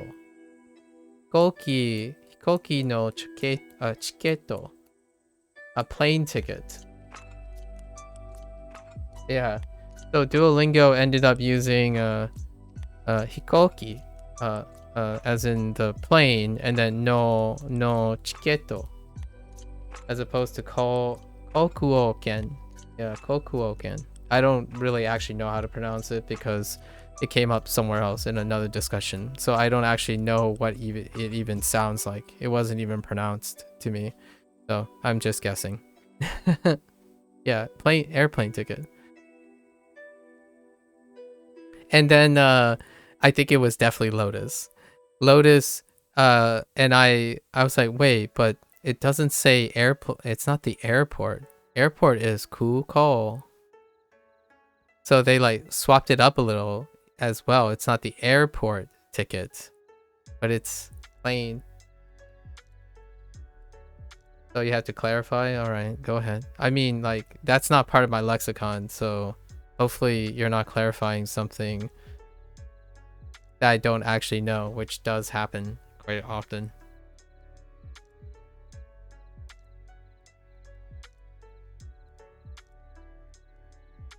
Okay, so I think we're good with this. They refer to the actual thing sometimes as that, like the paper. At least that's the impression I was given, but that might be completely misconstrued by other people, right? This isn't a person who like teaches Japanese, right? That.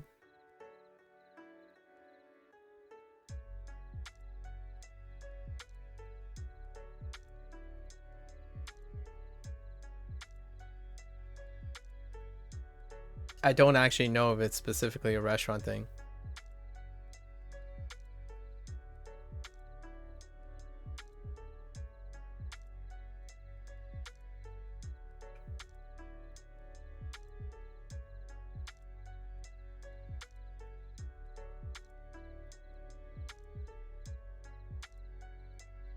Do you think cashier is a place or a person? Like, what do you think a cashier is in English? Cupcake. I'm actually kind of curious. What do you think cashier means in English?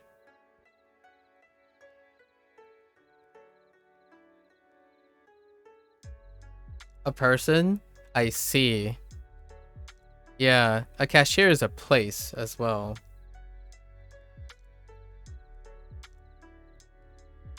If someone says it plainly, I see. Cashier is a place. So when you said Deji, it made sense to me. No other context, it'd be a place. Yeah, for me. So like a register, like I'm guessing that's what reji is, right? A register is a cashier. Yeah, you go to a cashier, as in a place where you pay, as opposed to you go to a person. You don't have to go to a person to pay. You could pay at the cashier. Is probably why maybe not like I understand register immediately when you say reji.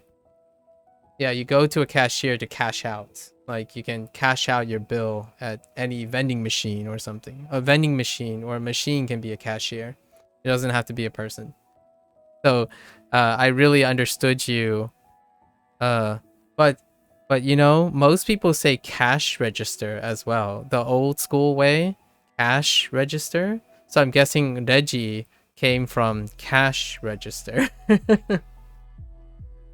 Which I guess a cashier, I don't even refer to it as a cashier.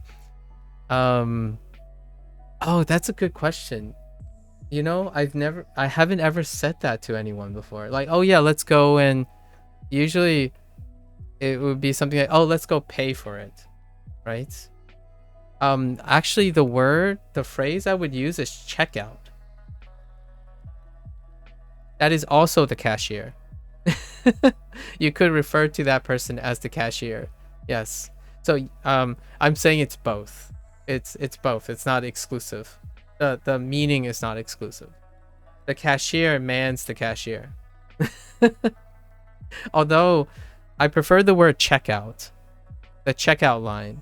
So you could say the cashier is at the checkout line. But I don't think I've used the phrase cashier in a very long time. And I don't use the word register at a very long time as well. So this is a really weird situation where, yeah, I'm actually kind of curious. How does the dictionary define it? It could also mean that I'm pretty like a boomer or something. And people, yeah, I mean the cashier is referring to the clerk or the bank clerk or the teller, so that's fine. Yeah. Yeah, so I totally get it. Yeah, I totally get it.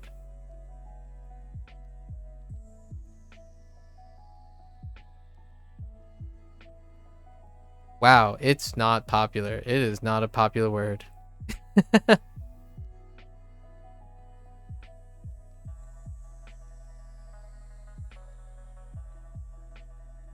Is Reggie a person? Wait, is Kaike a person or a place? That's another thing too. Is it like a destination? Is Kaike a destination or is it a person? It's more often a place. Like, okay, all right. That's kind of my impression that I got. Yeah, that's what I thought because they were cashiers before cashiers. Yes. Yeah. Yeah, Kaike is more of a place. Okay. More like a noun meaning other. Okay. Fair enough. I'll keep that like that's what my running definition of Kaike is. Oh, where no. Wait, what do you mean no? The joys of asynchronous communication. Reji is closer to a place. Okay, fair. We're not talking about which one's closer. I'm talking about if I had to say relative to Kaike, but we're not saying that. We're saying do they both refer to a place, not whether they're relative to each other. As in like, is Kaike a person or is Kaike a location? I mean, technically the person can be a location or a destination, I suppose. Like Kaike ni Kaike or Kaike, yeah, Kaike de 入ります. Kaikei de hairimasu. Kaikei is a noun. I mean, a location is a noun too. Wait, neji is not a noun? Oh, it means accounting. Okay, but neji is a noun too. So, okay, like it means accounting. Ah, I see. I see.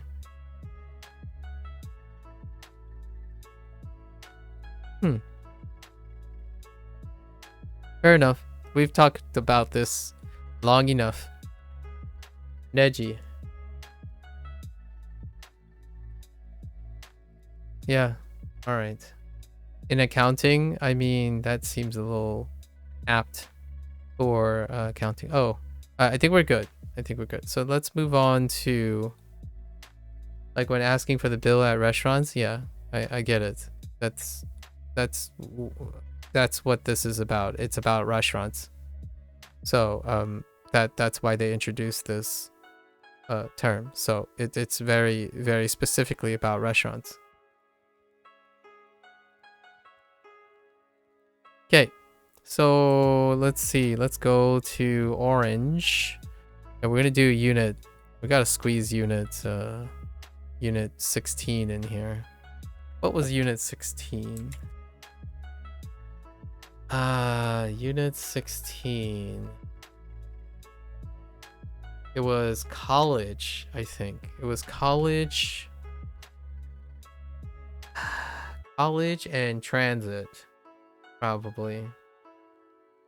No, wait. No. It's college and counting animals. It's college and counting animals.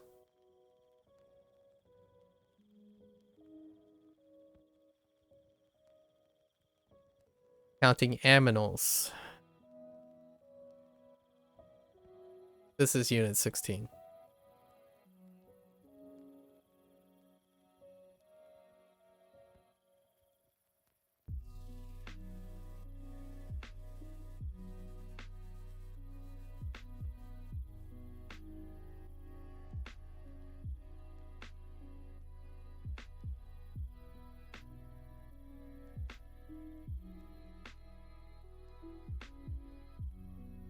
Okay. We'll start off with the shout out stuff, right? We know the word for incense. Sorry, I'm already thinking of the word in my head, but I wanted to first talk about incense. But senko.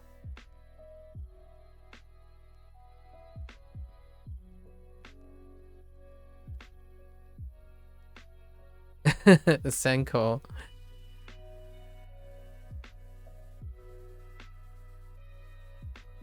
Oh, this one's rough. I remember this, I think.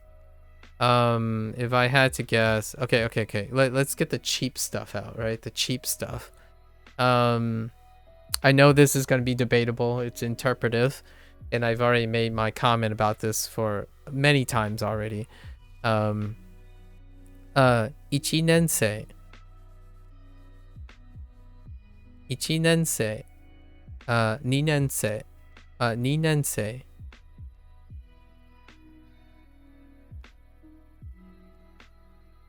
Oh my gosh, English.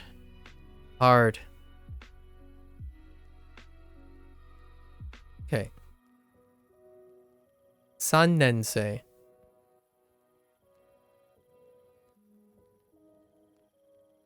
And Yonensei. Yonensei.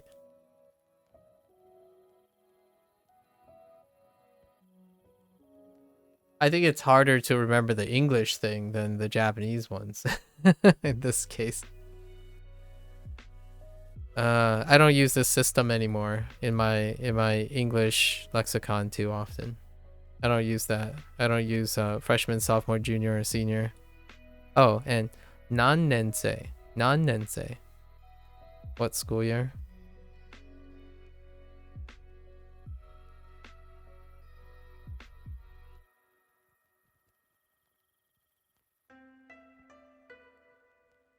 Okay. Cupcake, I'm surprised you don't have anything to say about freshman, sophomore, junior, and senior. Actually, I don't even know if where you are you use this system or not.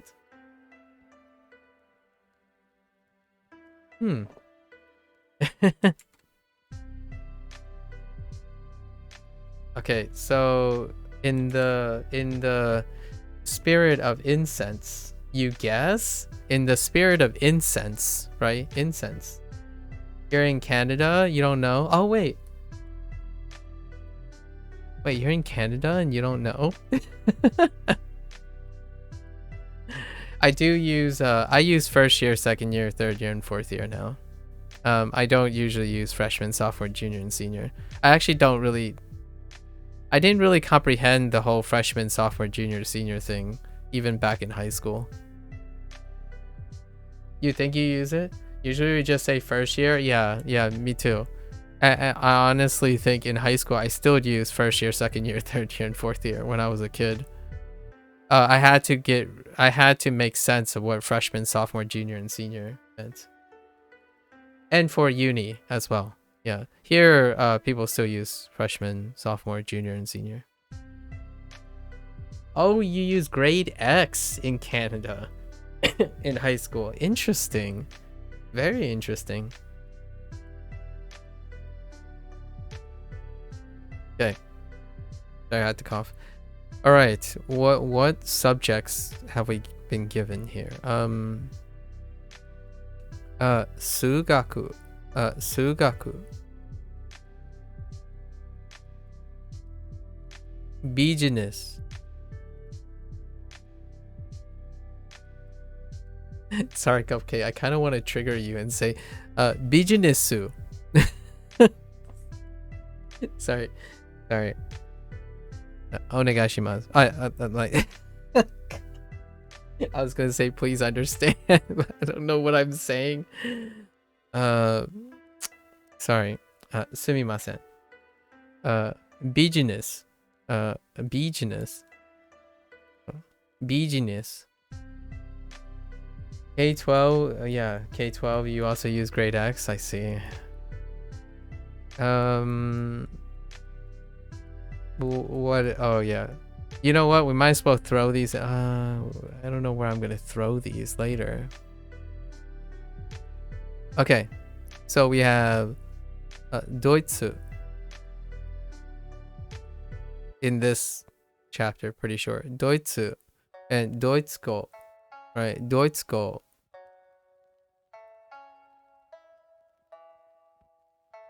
Short.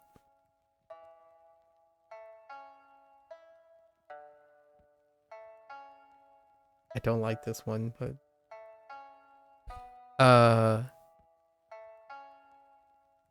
Philippine. Philippine.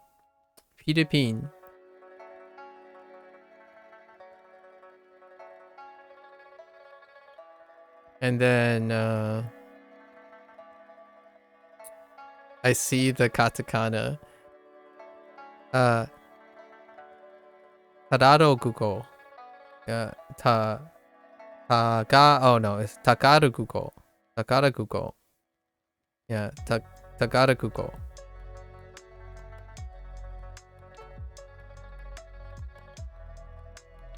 These are majors. Obviously the other languages are in there too, but they're repeats from older units. Much older unit.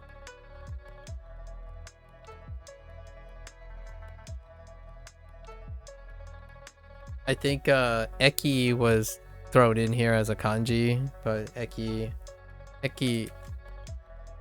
was fine. Campus, right? Or campasu. Campus.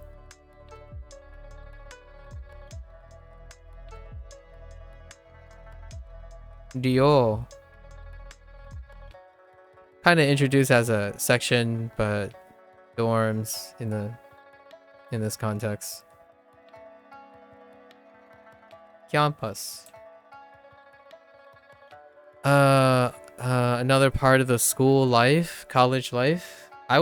I have a lot of stories about my college life. concerning with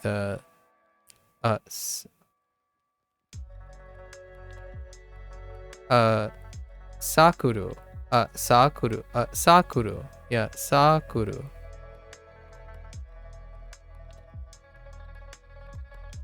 What were the clubs? Bodo game.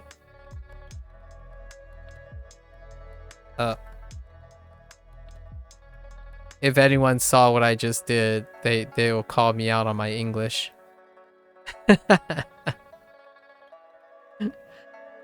I don't know if any English people picked up on my really quick misspelling of board game.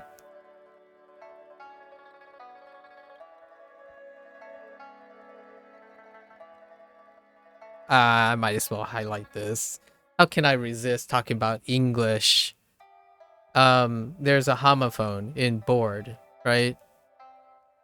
Board. That's the homophone. Board games. So I wrote BOR initially as a slip, but board game, not board game. Right. Good old English. Okay. Board game. What else we got? Burantia. Burantia. No, Buranti. Buranti.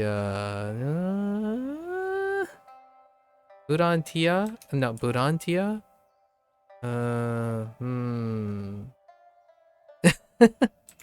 Why does that sound a little off? Burantia. Yeah. Oh, no. Borantia. Borantia. No, that still sounds a little bit off. Borantia. Borantia. Yeah, Borantia. Borantia. Borantia. I don't like it. Volunteer. Borantia.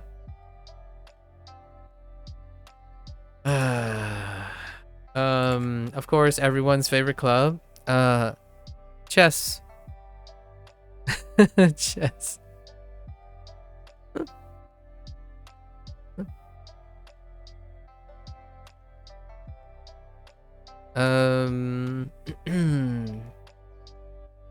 I definitely feel like I'm missing something here.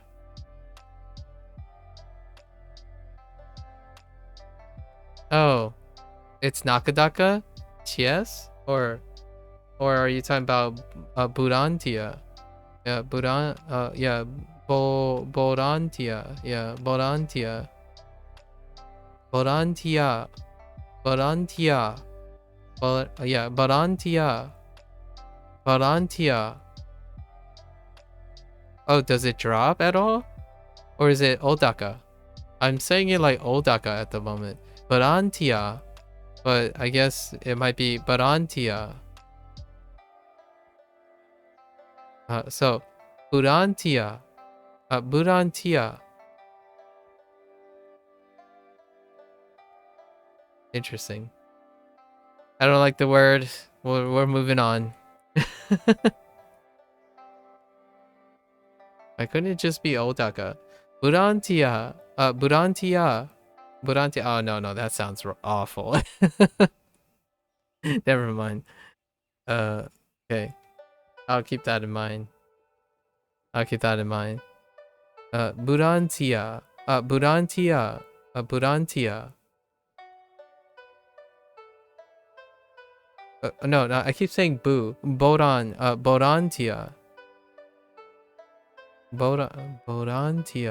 Borantia. Whatever.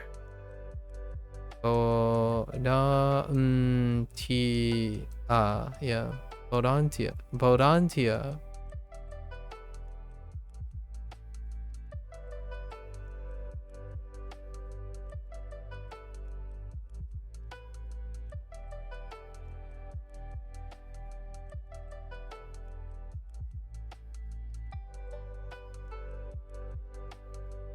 It's Da.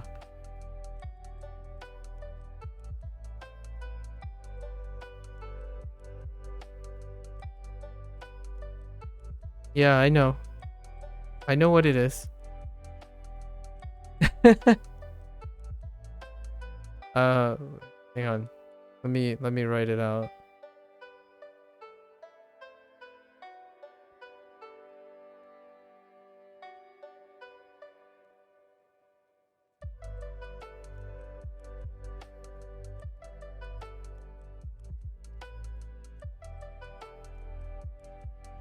Oh, wait. No, no, no.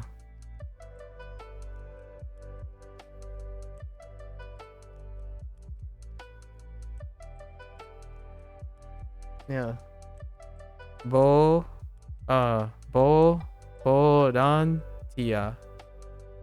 Bodantia.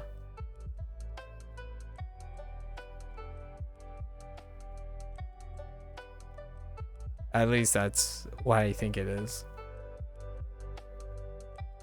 Alright, let's erase this. Let's pretend that we don't understand how to write Japanese. Okay. How many did we get? 3, 6, 9, 12. Oh yeah, we're over. Alright, counting aminals. Counting aminals.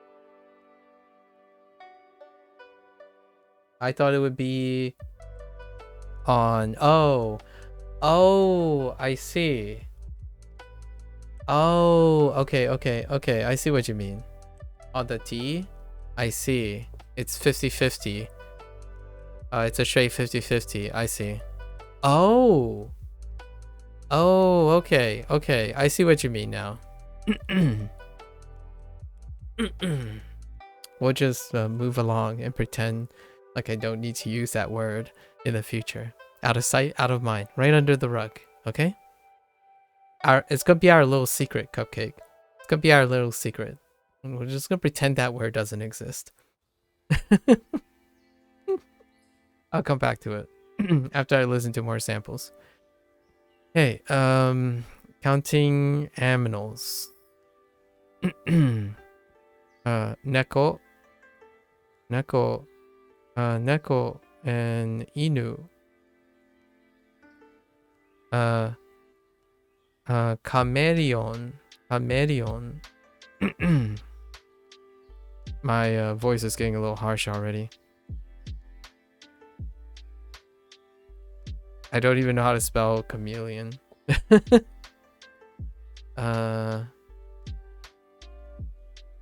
Sure. Hamster.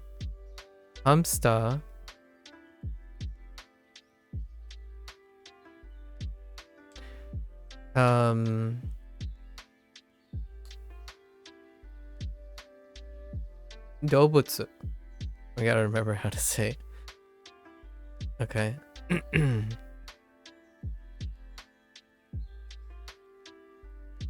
For whatever reason, every time I think of Neko Cafe, I think of forever because of Duolingo. Ninki.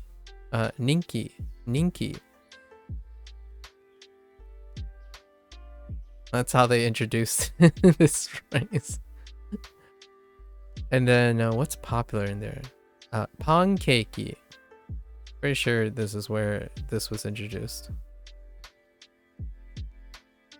Pancakey. And there's something else at a cafe. Cappuccino. Cappuccino.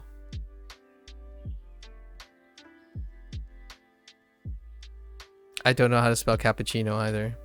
That's my best.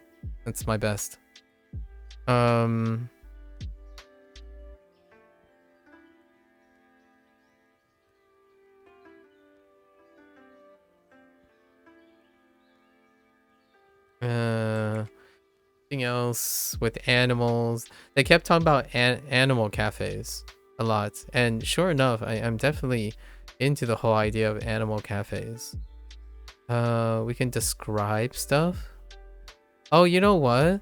This is probably where Heya was also used again over here. Then in the cat, then for animals, aminals, karafuru. We got a color as well, right? There was a color in this one.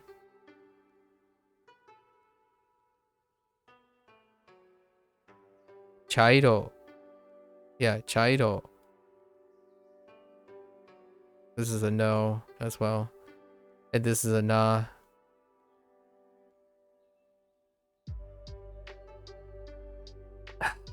Oh, right. Sumi.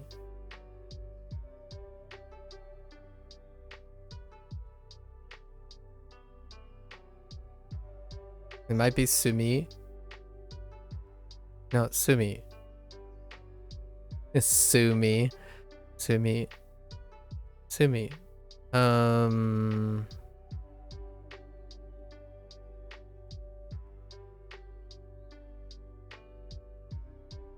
So many things. Oh my god. So many things. I'm actually slightly ahead of schedule. Oh no, am I ahead of schedule? Oh no, I'm not. I only got 3 units. I'm halfway. Oh no, I need to speed up. Holy heck. We're gonna be here for a long time.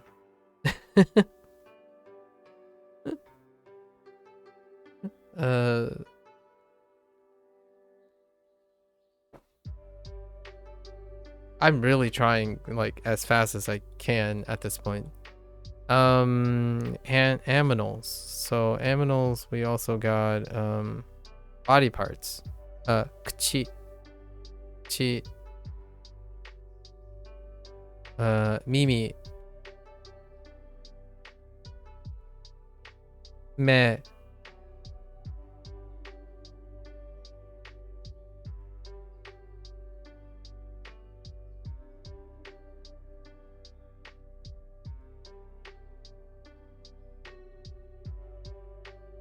Look, I'm missing a potty part. Oh.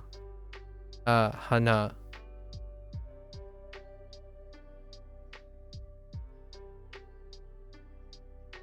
Okay. 4, 8. All right, we're kind of getting close to hump. I need to have a cutoff. This is taking too long, and I feel like cappuccino has 2 C's. I'm pretty sure cappuccino has 2 C's. Like 2 C's next to each other.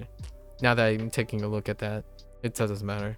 I'm bad with English, so sue me. I think we're, oh man. I guess we need to count. Oh, yeah, we need to count animals. This one wasn't introduced as a kanji.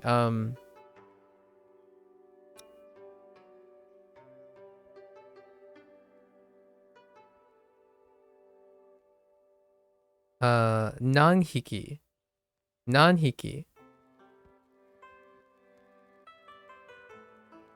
We're gonna abbreviate because I don't know how far this context goes.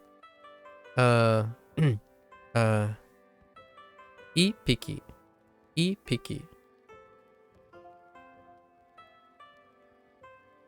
We're just gonna put aminal for now.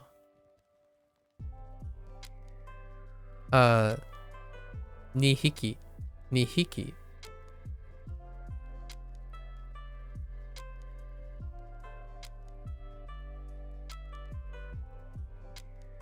Sanbiki.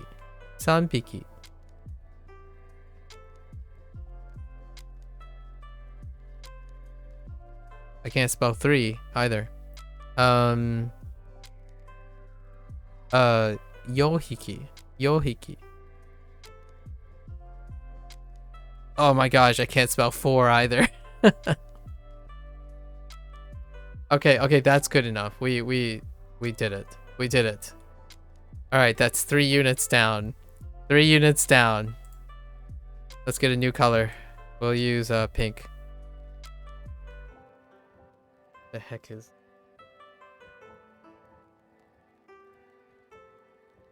I am avoiding predicate. I mean, I do have predicates that are being reused as well, but there aren't any unique predicates in that last unit. Oh no. Okay, let's think back up. So what came before school? I remember there's transit. Right, there's definitely transit. Like more transit stuff. What was it paired with? Oh, um, uh, it's like dating, date plans, and transit again. Like take 3 transit. Okay, so date plans. What are we thinking about when we think about date plans, right? What kind of words do you need for date plans? Eigakan, eigakan. Movie theater, eigakan, and bangohan, but you know, eiga to bangohan.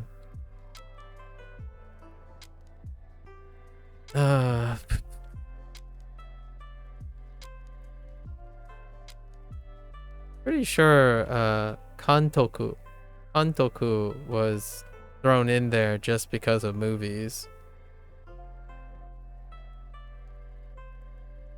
And of course, when we're thinking about bangohan, right, we're thinking about steaky, wine, fancy, right? Fancy pants. Presento.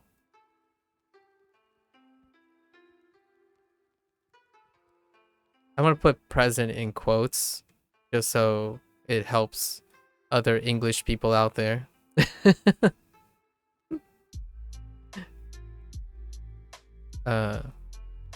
Presento. What kind of presento? Buraos.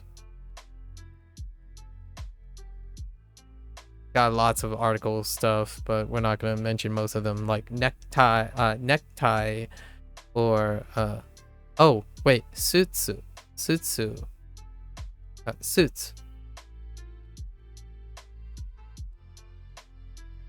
for the gentleman.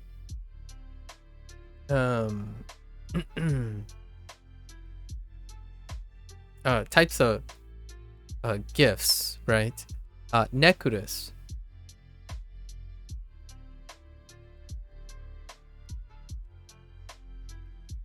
And necklace.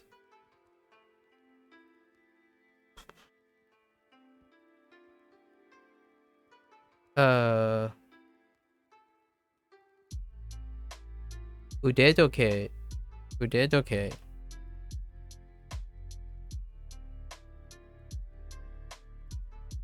As in wristwatch. We'll put this in quotes too for the English peeps.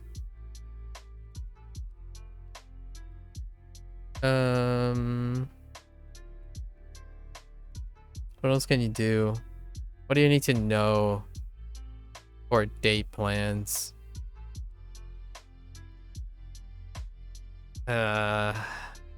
Date plans. Oh, what can we do at a movie theater, right? So I don't think people actually eat these things at movie theaters, but is it ho? Hot dog. Hot dog. Hot dog.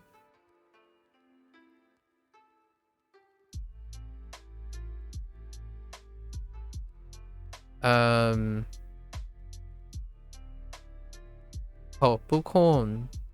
Popcorn.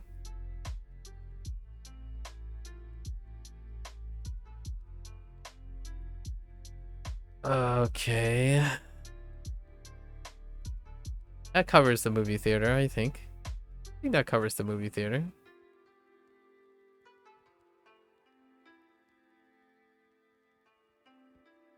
Oh, speaking of presents, this is where we learn Tanjobi.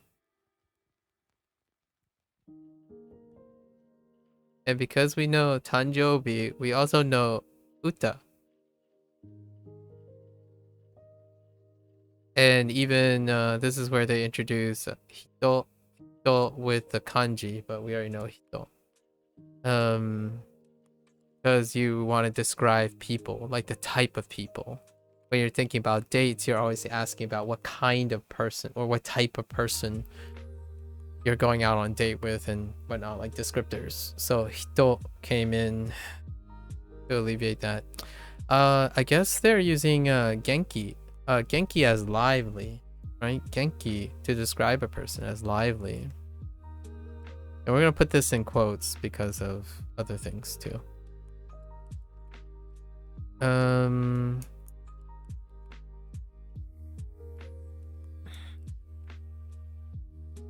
Well, I guess it goes without saying. Dato. the topic at hand. Man. I think this is pretty good. I don't think I need to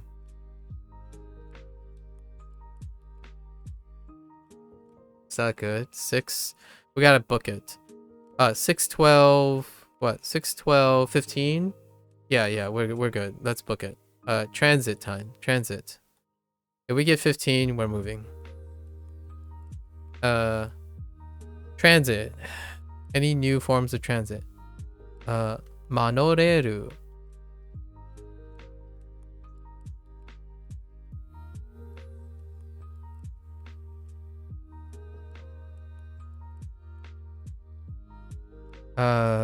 Kaishoku?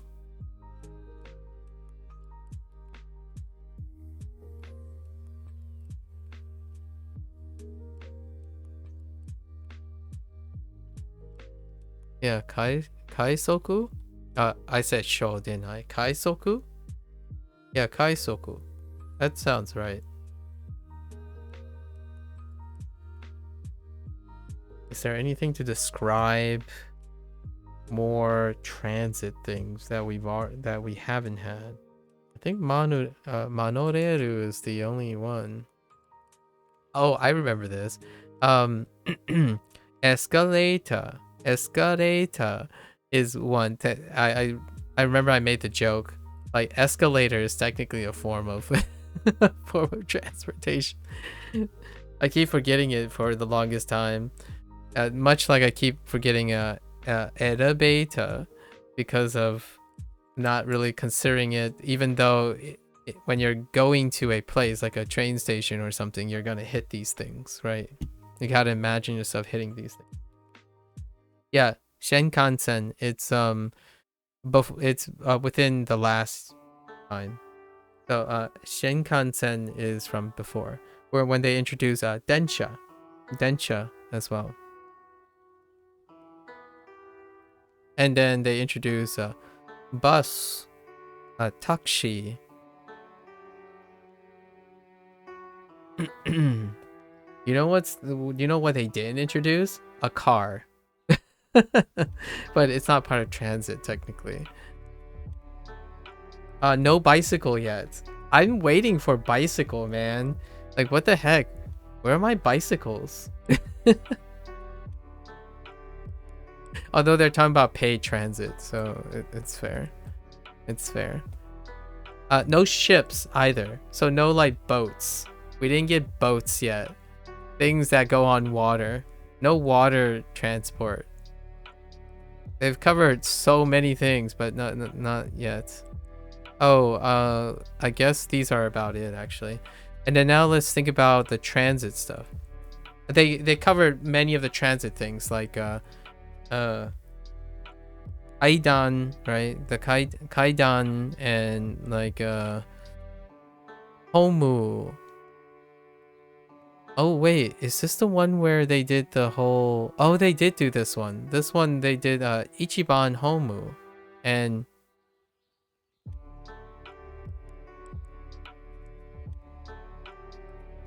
I don't know if they did Ni.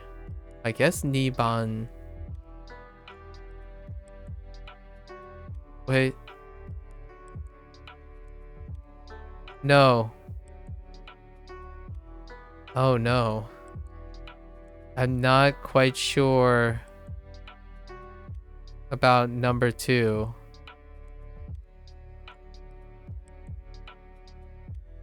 Sanban sounds fine. Alright, you just got to spoil it for me. I don't remember if Niban changed. But they talk about like Ichiban Homu, like platform, a platform number. I don't think they changed. That's why I'm not remembering any rule exceptions. So Ichiban, Niban, and Sanban. I'm just gonna go with it. They only went up to 3. More train stuff. More transit stuff. This is kind of very specific, possibly to the structure of the train place. But usually, when you think of trains, you think of 2 separate exits, and in this case, it's often the cardinal directions. So, we have Minamiguchi, south exit.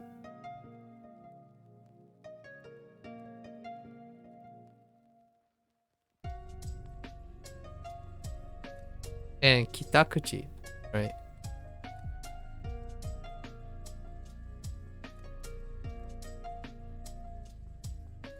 Track number, platform number. Oh, no track number. No track numbers, actually. I didn't know you name track numbers. Do they typically name the track numbers? Usually they name the platforms that correspond to the tracks. Or at least that's my impression.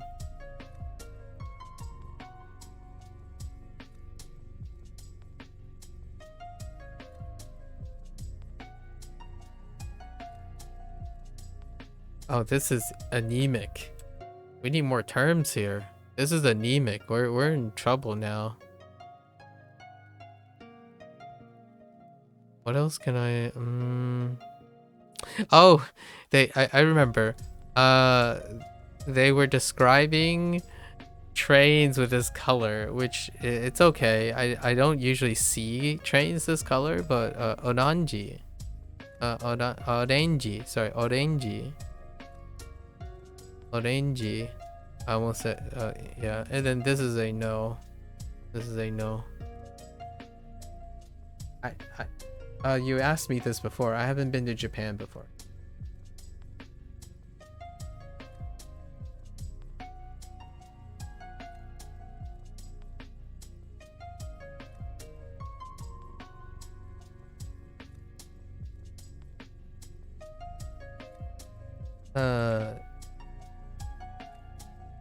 Kipuroiba.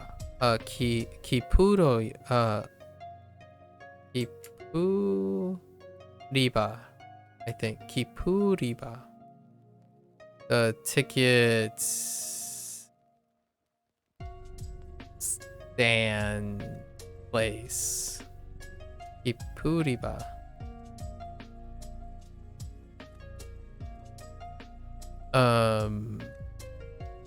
Like station, ticket station, where you get like the ticket area, or like we'll use area, the ticket area,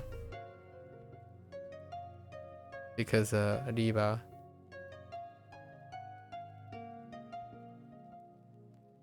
Information.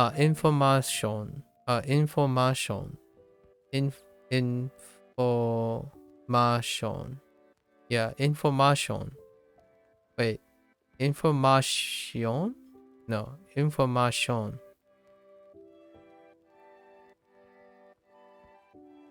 I think I'm missing a kana there somewhere. That's close enough. Information. Information. It's probably a may. Information. Like center or thing. It's probably May. Information. Information. That sounds about right. It's a May? It's a May? Yeah, information. Hey, hey Sub-Zero. Every time when I think about trying to say ma in English, or like if I'm thinking of ma in English, I think they probably substituted a meh instead. So it's become a habit of mine already. Oh no. Someone had something to say about this and I've already forgotten. Tua.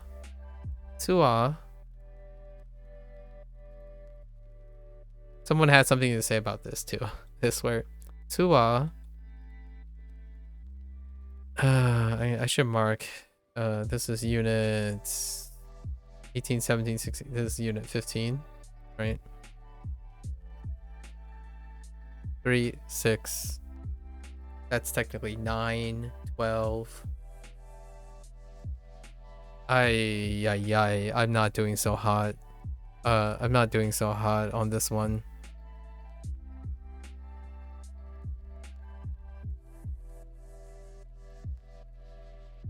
I think this one also had cost. So like 300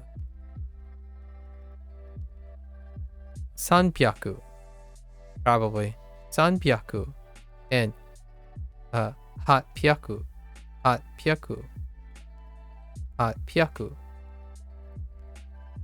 for like cost.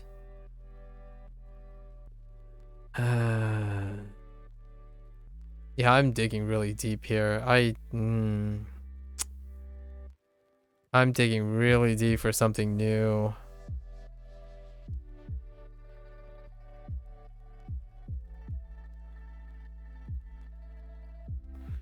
Three, 6, 8, 11, 14. That's not that great.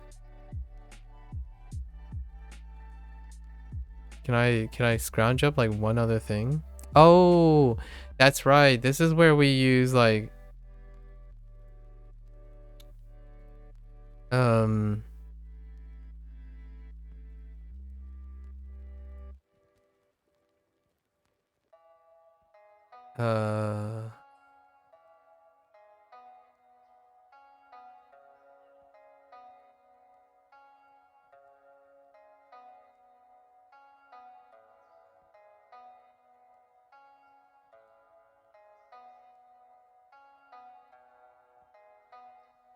I think this is where we use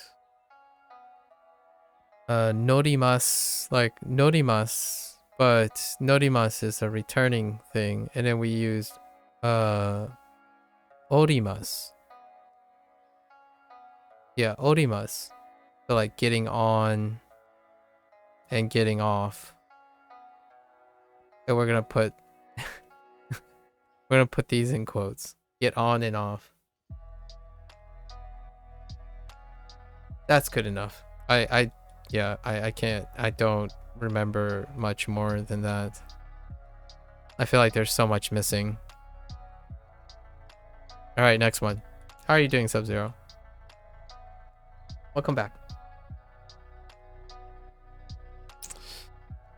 Let's do another color. I'm not feeling the pink. We're going yellow. I'm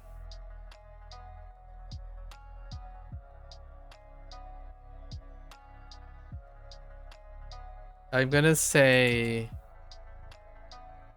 one of them is hobbies. I think there's seasonal events. It's like seasonal events and hobbies or something.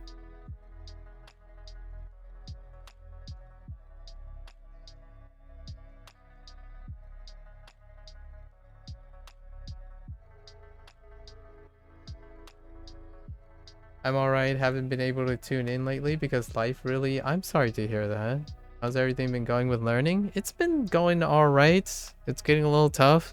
I was nervous about this one, and surely it is quite nerve-wracking at the moment. I think I'm hitting about 90%. It's not as good as I thought. I actually thought I'd be a little bit faster than this.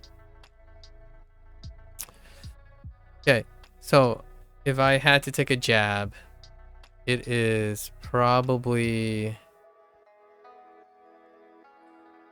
like hobby. Oh, like habits. We're just gonna call this section habits. Like discussing habits and seasonal events.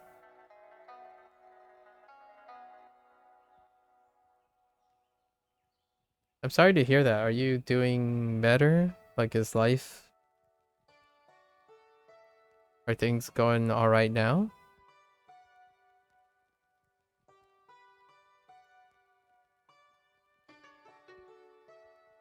So let's start with habits. Sure enough, we're gonna start off with badminton. All you badminton folks out there, right?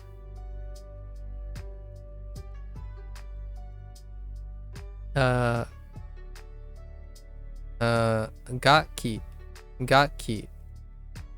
Instruments. Speaking of instruments, piano, guitar, performance,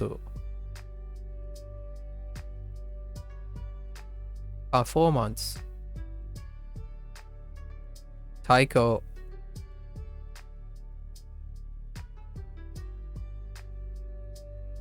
just random stuff. I don't know when we were introduced to utaimasu, but utaimasu, sure, we'll put it in here. And otorimasu. I'm not sure if it's this one. Oh, you're totally fine. Just stressful period with uni, but I'll get through it. All right. Deadlines. Oh yeah, that's right. And then I was holding you to becoming the superstar Mandarin resource that I need, right? That was the plan. Where did you say for gaki? Gaki for instrument. Oh, and then hikimasu for playing string. Hikimasu here.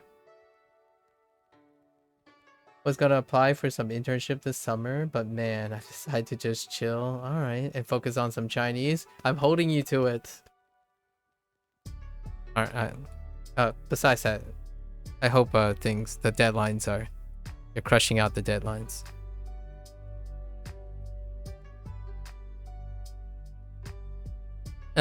Also habits. Pretty sure they covered hiragana, self-plug, hiragana, and kanji. Because benkyou shimasu was also introduced in this one. Bare.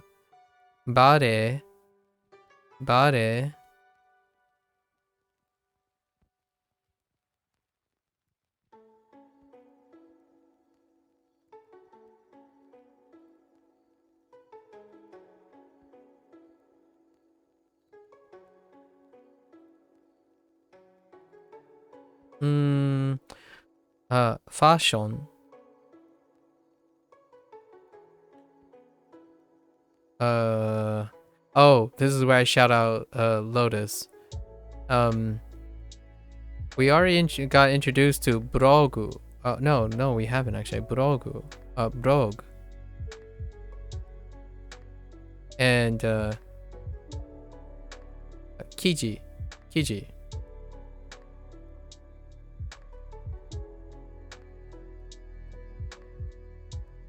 No, I didn't say gaki. I didn't say gaki. I said gaki. They gave me ga ki. Ga with a t. Ga ki.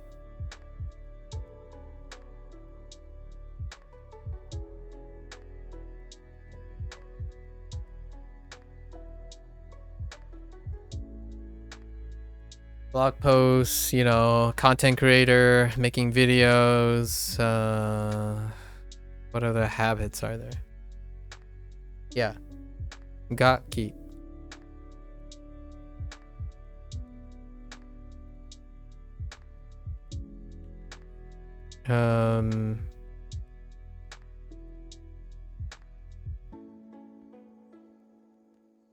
Lesson.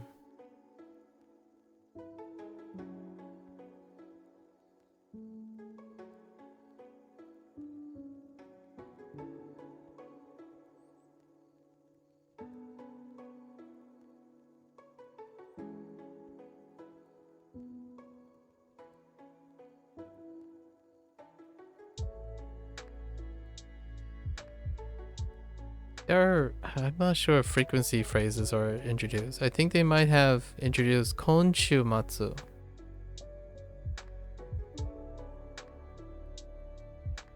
Konshumatsu. Because of like how much you're going to play and when are you gonna play.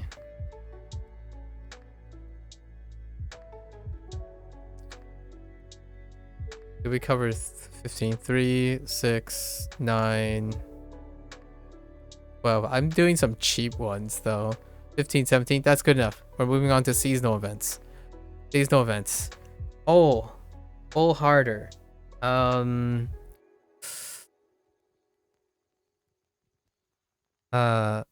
kaitai. Kaitai. No. Kaikai. Hanabi taikai. That one I remember. Fireworks display. We're talking about seasonal events, so they introduced 31日.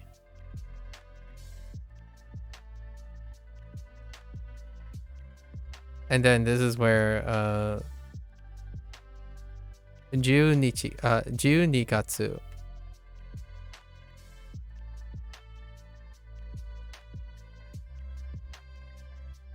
And 10月. Because we had Halloween. Interesting enough, I don't know if Japanese people even do Halloween, but you know, Halloween.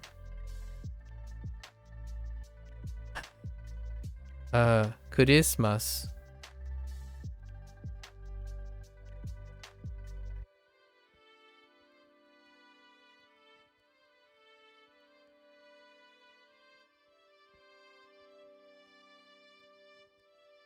Illumination.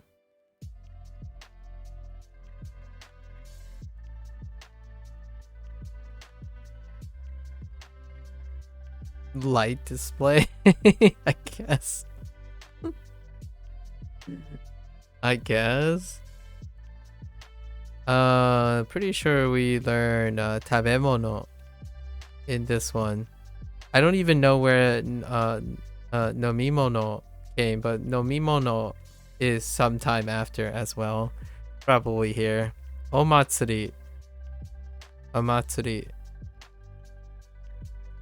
What else happens on seasonal things? Countdown. Or countdown. Or Omisoka. New Year's Eve.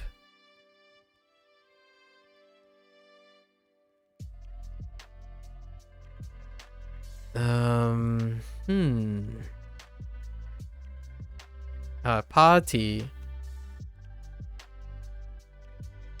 Paredo. These are all part of seasonal events, right? If you're going around, you got all of these. You got all of these things happening. At least these things. Contesto. Definitely, like costumes, gifts, right? Things like that. Contesto. Dance. Dance. Right? Those are events.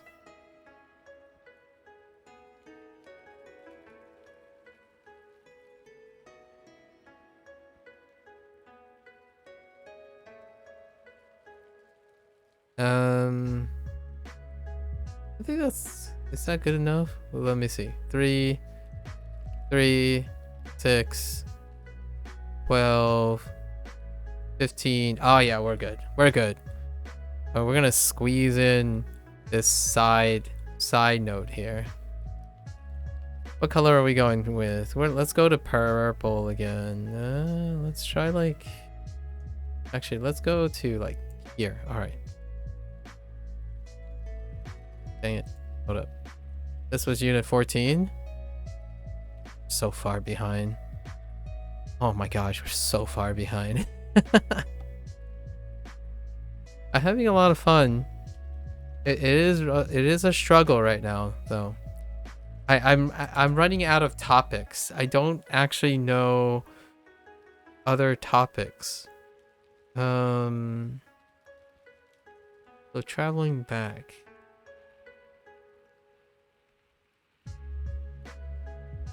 I feel like we talked about work or something like that.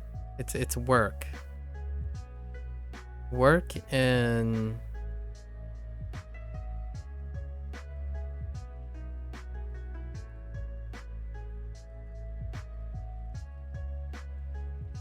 I think it's work.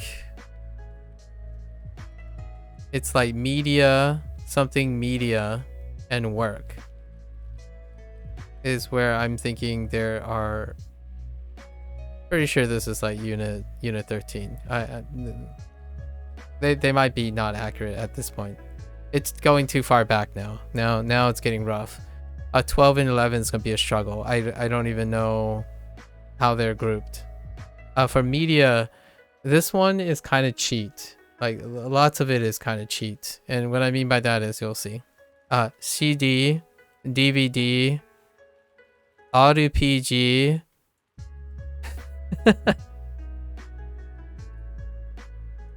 SFF. SFU. SFU. Do you even qualify these as SFU? What else? That's what the media is.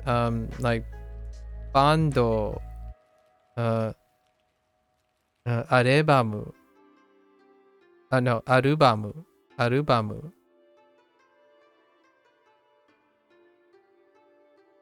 Whoa, calm down. If you go into a shop, they use the corner.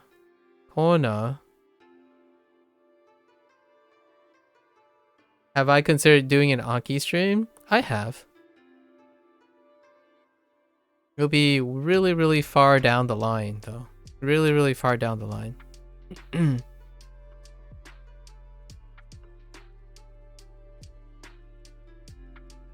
Flashcards have not.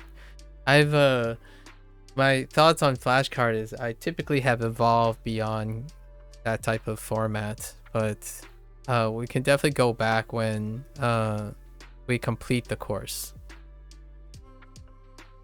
Probably. I don't like flashcards because it doesn't build sentimentalism. Is probably why I stay away from flashcards. You don't build stories with flashcards. You could try, though. It would be very similar to this.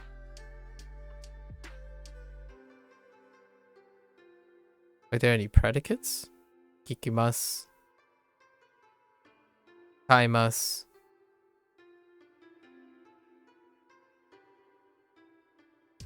Ikimasu. No, only Duolingo. There are flashcards, by the way, in Duolingo. There are flashcards in Duolingo. It's a feature though. Not it's a freemium feature.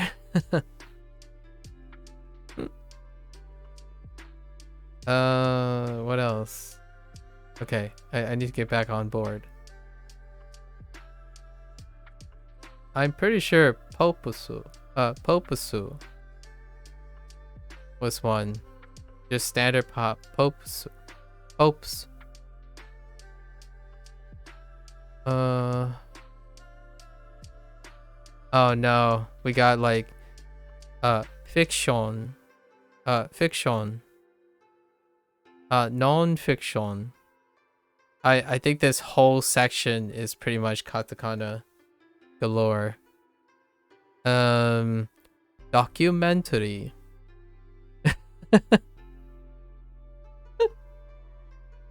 I almost feel like I'm slightly cheating here.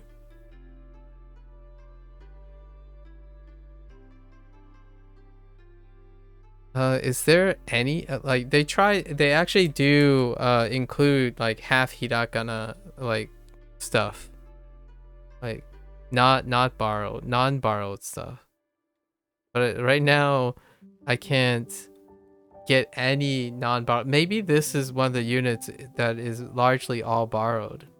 Anison, which is still in katakana.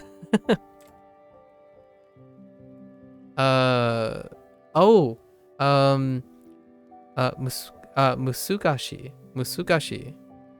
Difficult. Musugashi. Puzzle.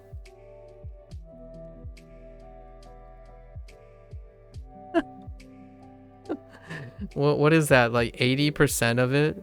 90% of it is katakana, and they're all borrowed. Oh my lord.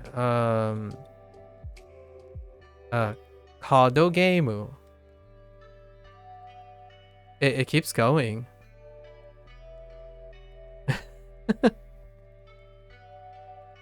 It's kind of like diarrhea right now. Sorry. I know. Very visual. Posta. I'm basically thinking of a hobby shop. Like it keeps going. Like you go into a hobby shop, right? You go into like a vinyl place or an album place or a media store, right? And that's what you see. This is what you get. Like this is the stuff. You walk in, you're looking around the album, and what do you think? Like books, sections.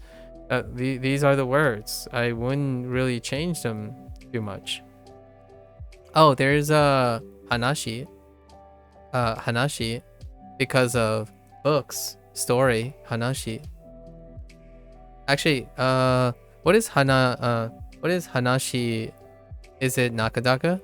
Hanashi, or is it hanashi? Is it odaka? That could be useful. I'm thinking it's nakadaka. Hanashi.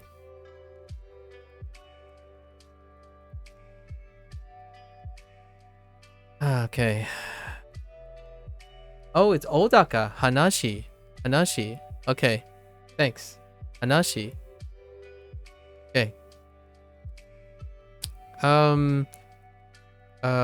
Seru. Honya. Bookstore. Honya. Right now, the only thing that's in my head right now is I'm thinking, what does it look like when I walk into a Barnes and Noble? Like a Barnes and Noble supercenter. These are the things. Legitimately, these are the things. It's a media store. You have your books, your book sections, your videos, your formats, your music, your video games, some video games occasionally, your anime section, but we didn't like your like consumable things like manga, like all those things are technically in there. However, we're only looking at, these are the ones that are introduced. in the last section. And I think that's what, 3, 6, 9, 12. Yeah, we're good. All right, for work. What can I remember about work? Meeting.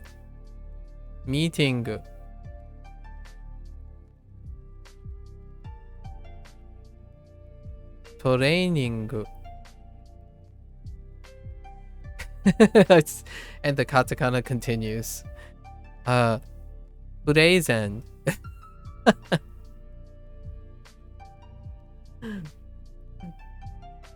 Okay.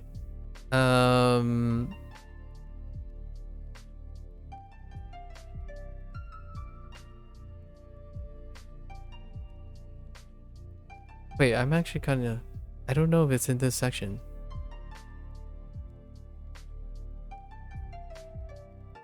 Or was it in this section?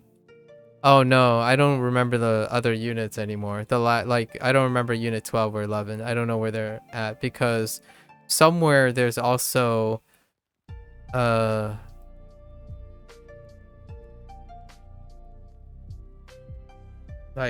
honyaka. Honyaka.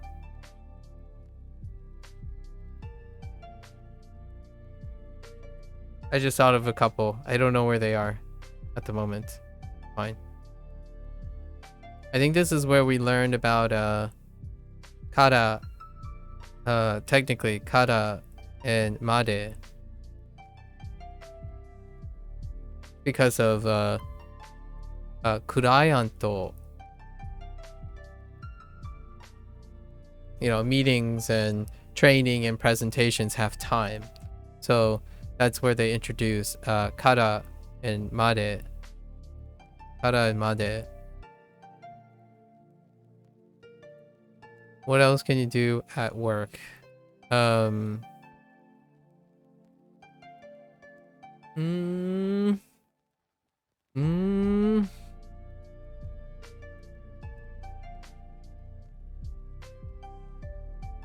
Uketsuke. Oh no. Yes. No. Uketsuke. Front desk.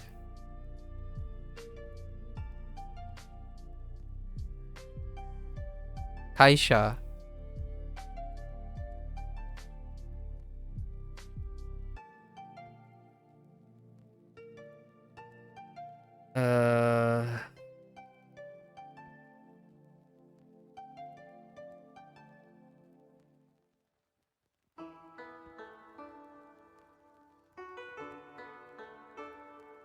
Oh, ganbateo. Oh no, no, sorry. What'd you say? No, wait. Wait. Wait. Zan. Why does that sound so familiar? Zan.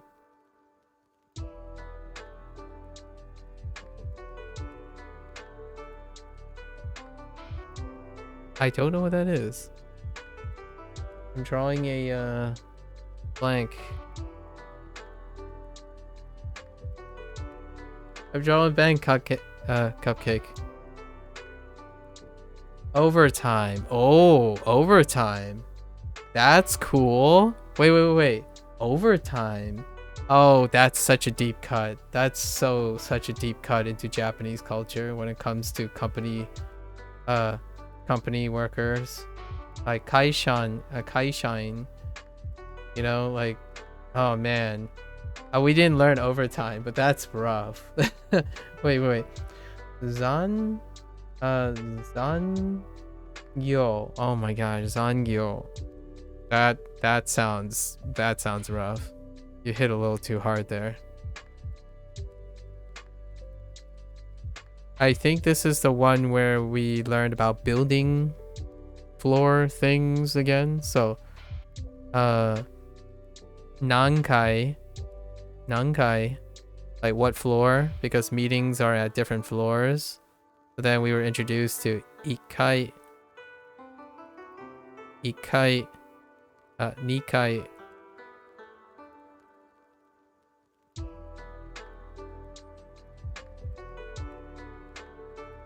Not the third floor and fourth floor. The third floor and fourth floor was introduced later.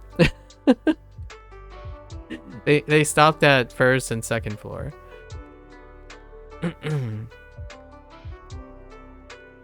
uh Pinta. Pinta.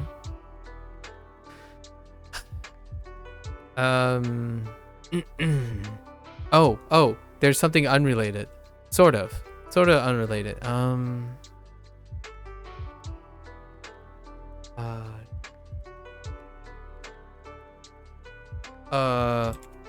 Shokudo, Shokudo cafeteria, and then that was their excuse to introduce a few more food items. Chahan. There we go. There's some non-katakana stuff. And then, of course, because we know chahan... Wait, actually, it is katakana. Chahan. Now that I think about it, it's fried rice. It's Chinese. Oh, my... Okay, alright, more katakana. Fried potato. Fried potato. French fries. Okay, do I have any more borrowed words? Honestly, when I started learning Japanese, I didn't think this would be my experience. This part would be so so dominant in my experience.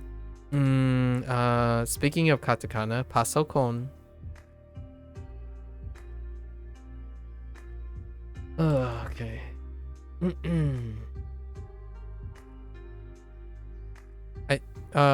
They also talked about breaks, but I think these are combinations of two things we already have up to this point, and that's kind of like hiru gohan, hiru yasumi, like a lunch break. However, other things, there was ba to introduce like after hours, and karaoke. That's why they fit in karaoke. Not a borrowed word, by the way, because it's a permanent word. I think that's good enough. I'm pretty sure I'm good to go. Did we get like let's see, 3, 6, 9, 12, 15? Yeah, we're good. The last 2 units are gonna be a struggle. I actually have no idea what the last 2 units are. I'm definitely out of ideas. Let's switch colors. What else did I learn? Oh, wait, I got one. I got one idea.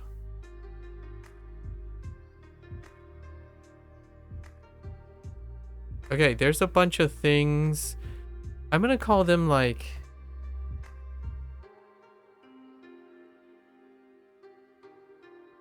It's kind of like class. There's a whole section with classes, so kind of like school class. I know we went over college, but I'm pretty sure it's like classes. I have a bunch of vocab that deals with classes. So we're gonna say like classes and theme park. I have a bunch of vocabulary from theme park that I can remember. We're just gonna unceremoniously call this unit 12. I don't know anymore. I don't know if that's unit 12 or unit 11. I can't distinguish anymore. It's too far back. It's way too far back. So classes. Jigyo, right? Jigyo. As in classes.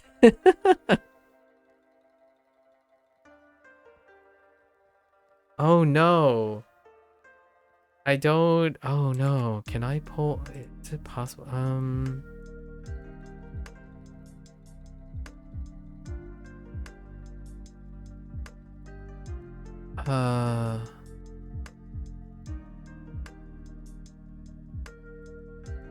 I think it was like Kyoshisu,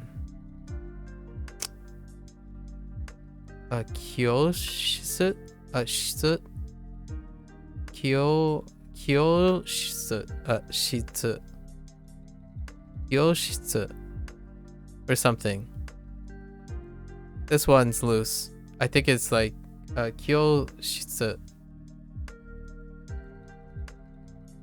It wasn't ever used again. Like the actual classroom, the literal classroom. Kyoshisu, kyoshisu, kyoshisu, kyoshisu. Yeah, this one's out of my. I don't know. I'm not sure if that's classroom anymore. So. Oh, for class? Jugyo.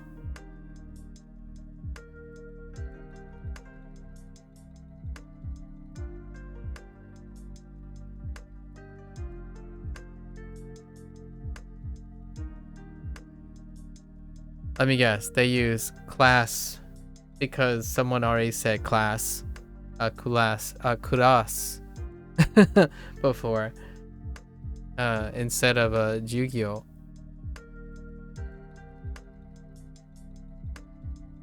And what I mean by classes, it's like they're talking about like lessons, like being taught the concept of classes. This is where they teach the different subjects and stuff, as opposed to the literal classroom.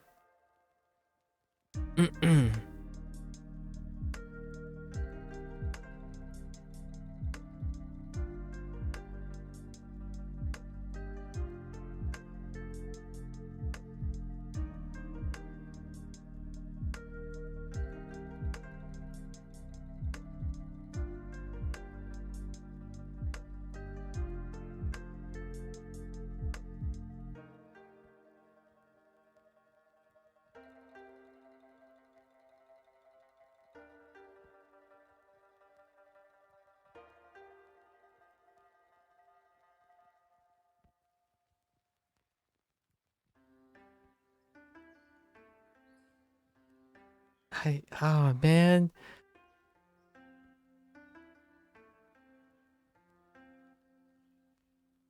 I guess this is the one where they use sensei attached to, well, like sensei attached to a name, but that's kind of lame.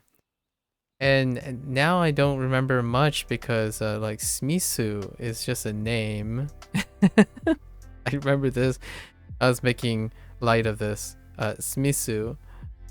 They introduced like Yamada as a person too. What did I learn in the class ones?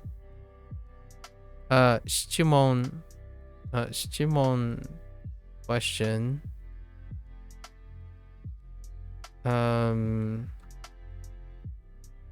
Shimekiri. Right? Testo. I'm thinking about classes now. Sorry, sorry, Sub-Zero. I'm thinking about classes now. Projecto. Deadlines, tests, questions, projects.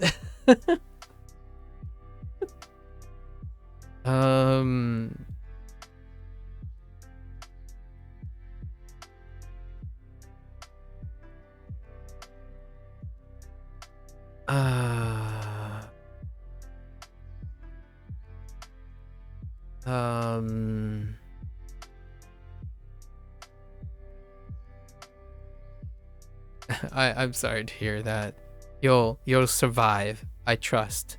You'll survive. Oh, this is where we got the also very useful taksan. Taksan. A lot. That was used so many times later. It doesn't even belong, I think. What's even worse is that I've gone back into the plastic rack. I folded ordered a Gundam model after so many years the other day. Oh no. Oh no. You'll be fine. You gotta treat yourself. You're stressed out. You know? You're stressed out.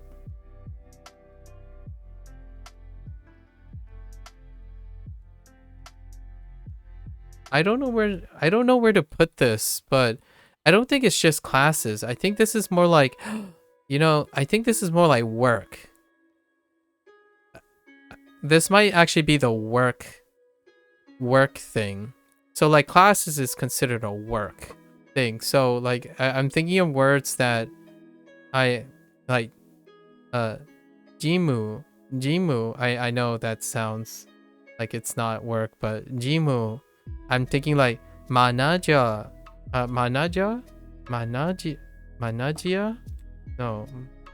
Yeah, manager. I'm pretty sure I got like manager. Manager. Oh, manager. Yeah, manager. Manager. What else dealing with work? Like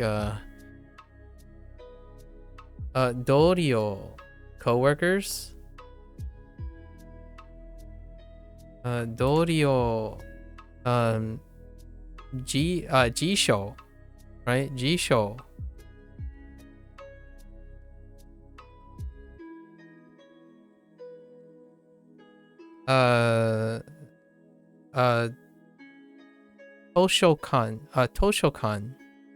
Toshokan, like the library,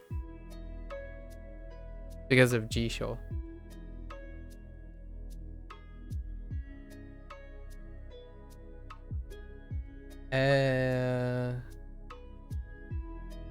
Chol. Oh, okay, chol. I see. Words.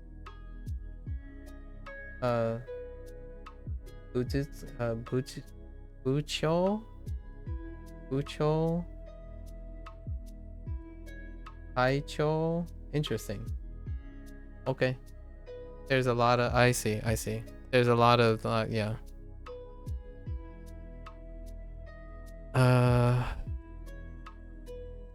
Oh, I think this is where the whole like work, right?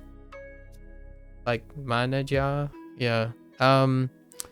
This is where honyaku. Honyaka. A translator. Honyaka. And then you can put like honyak shimasu, right? Translate. Yeah, these are the work habits. So like different things people can do. So you have the gym thing. Unten shimasu, or unten as well, but unten shimasu, exercise. Wait, was surecho surecho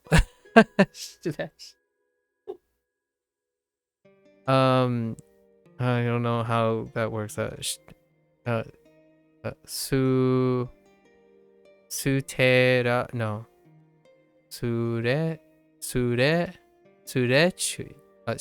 Surechi. Yeah, surechi. Stretching. Yeah. What else we got? Oh, sashinka. Yeah, sashinka.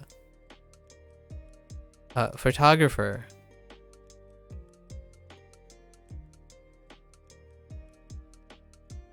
Ryori shimasu. Travel. Chimu. Team. Like working in a group. Working in a group team. No, this can't. Oh, I'm blurring. No. This is definitely. This has to be definitely unit. The last two units. There's no way there's that many. It's 12 and 11. I have no idea. I can't separate them anymore. I have no idea which one belongs in unit 12 and which one belongs in 11. They're blurring together because there's no way there's this many terms in one unit. On the half, there's at least only 15. It looks like I have two separate sets. Nabi.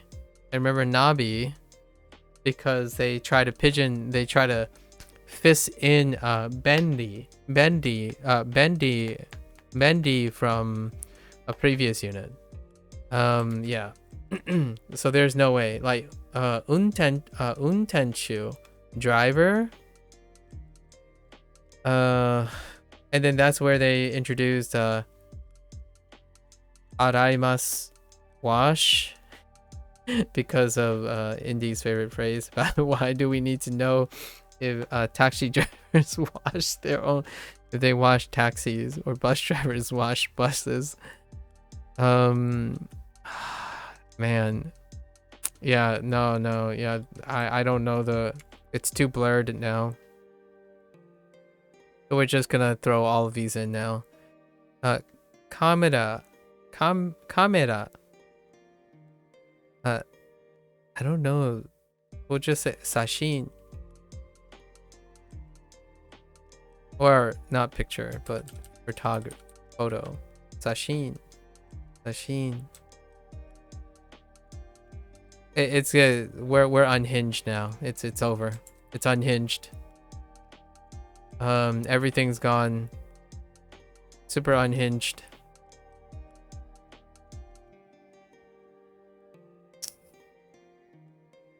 This is where we probably throw in all the days.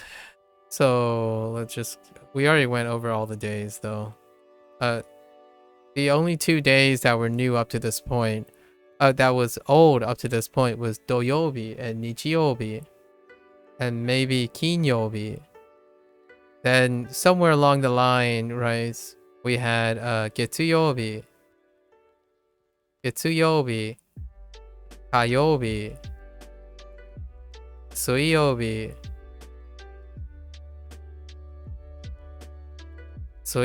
Mokuyobi, and I can't spell Thursday. Mokuyobi, Kinyobi, Doyobi, and Nichiyobi. Somewhere in this, it happened here. I don't know when it happened. It happened.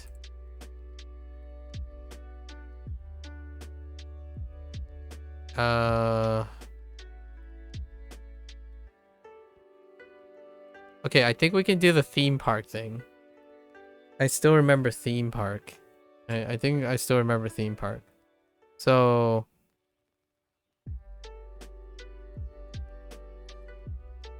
Yuenchi.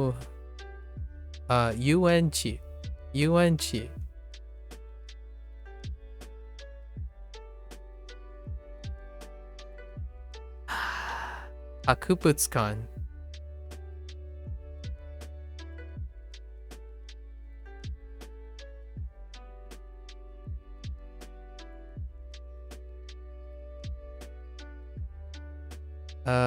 New Juryo.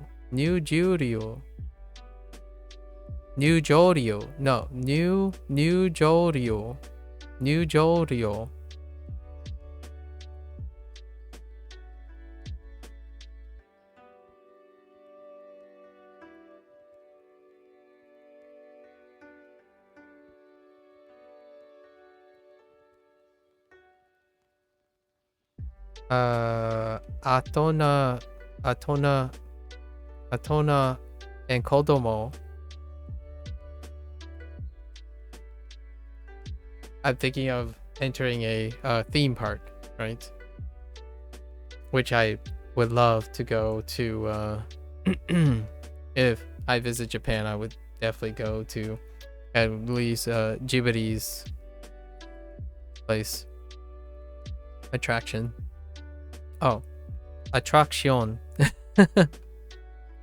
Attraction. Attraction.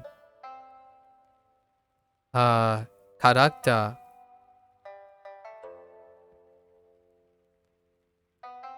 Oh, Kao? Because I kept talking about, and then what is this? Hiroi. Hiroi.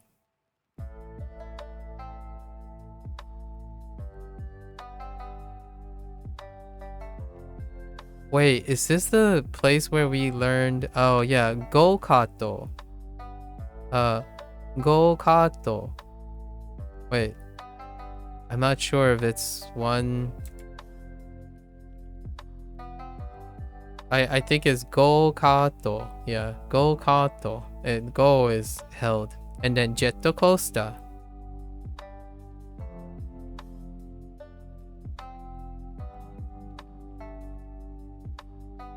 Okay, amusement park, theme park. Think.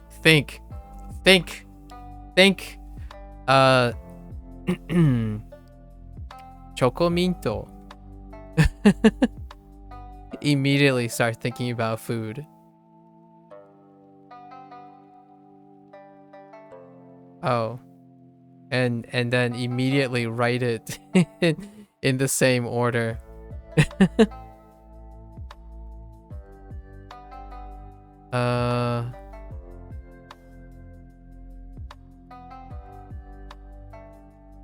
I don't even know if it goes here. I think it might have gone in a later one.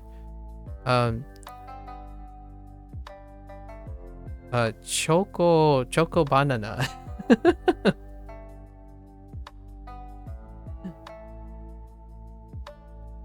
Pretty sure it's choco banana.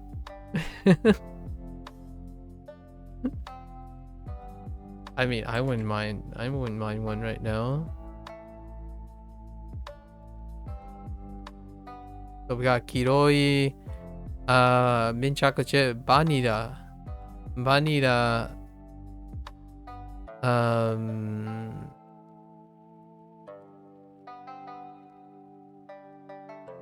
show.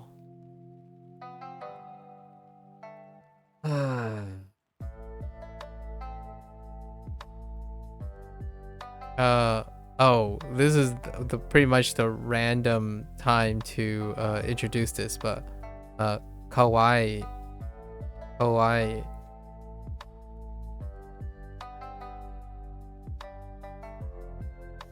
To contrast with like cute mascots and friendly, nice mascots, and then we have scary looking things.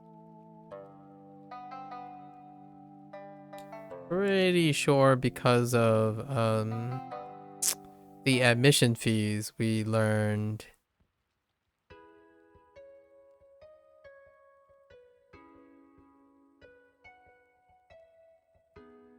sanbyaku. Oh, maybe not. No. That was for the tickets at the transit. This is sanzen because of zen. Sanzen. Just random stuff all over the place. It's so hard to keep track of now. Irikuchi.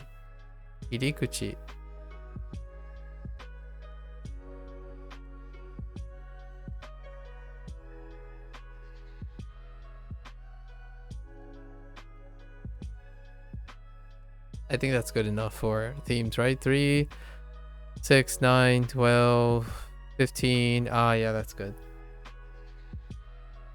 How much time do I have? Oh, it actually didn't take that long. It's 4 hours. It actually was pretty reasonable. Now I'm gonna see if I can think of... No, I feel like I'm missing a lot of things.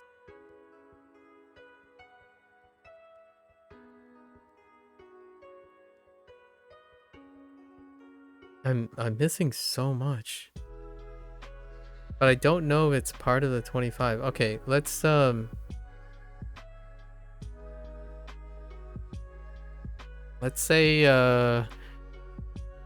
let's go with a different color.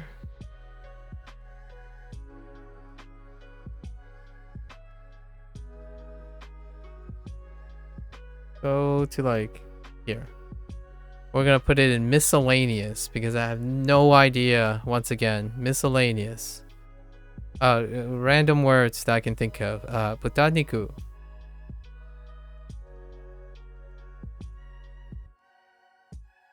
Butaniku.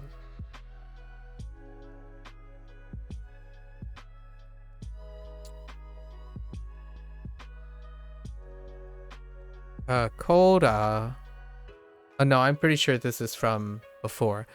This is either unit 10 or unit 9.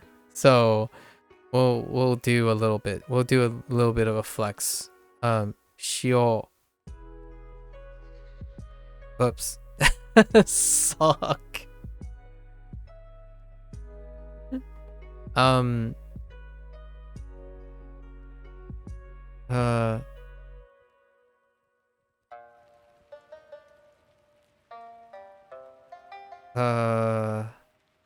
Sosu. Sosu. Nama. Nama. Sakana. Tamago. Tamago.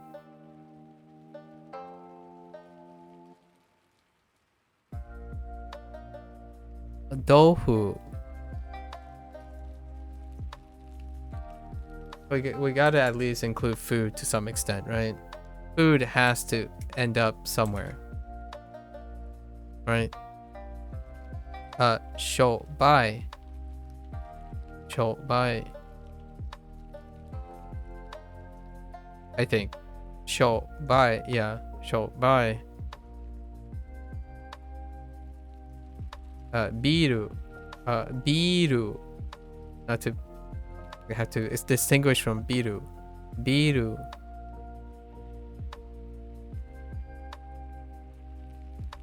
Tonkatsu.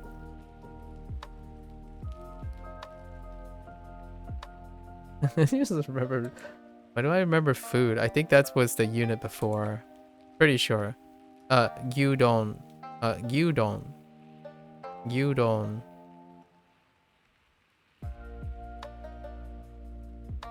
This is the most important topic. I'm just saying. This is the most important topic. Fight me. Yasai. Vegetables. Supermarket, so we can get food, groceries.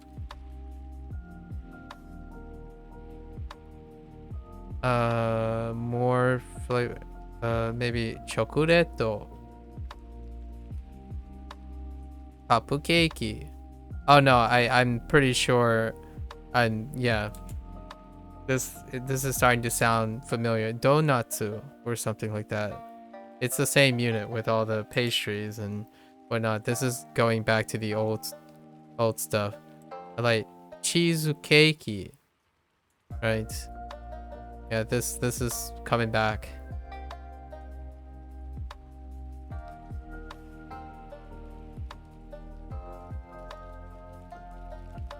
We're too far back now. I think. Amai. And probably like stuff, mono. Yeah. We're fine. We're fine. We reached it. That's it. We're done. What other I did discover that I'm not hitting any of the predicates. So let's try to remember some new predicates since last time. And maybe as a review as well. Predicates.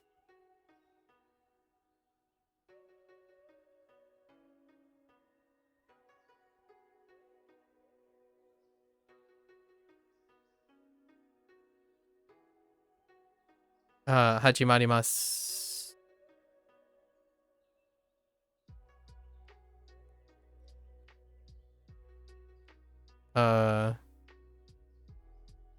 Yobimasu.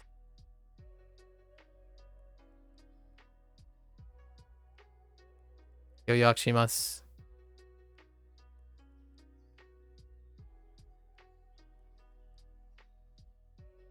Haraimasu.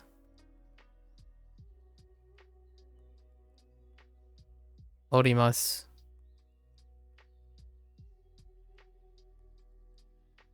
Obviously, I could use the other forms. The only two other forms we have are volition and negative. Polite. And non-pass. Non-pass. Non-pass, polite. Those are the other two forms of all of these.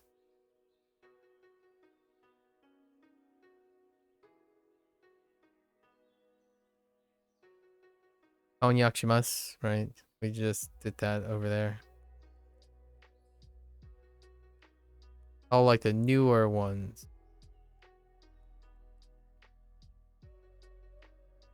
Araimasu.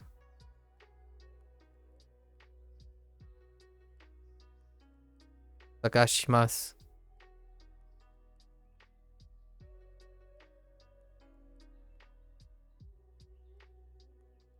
Ryoko shimasu.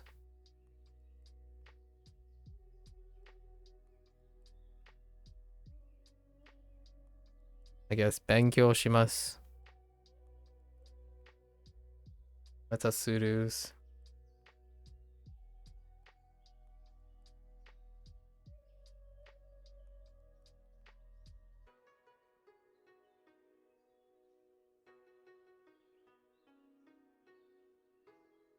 Hikimasu.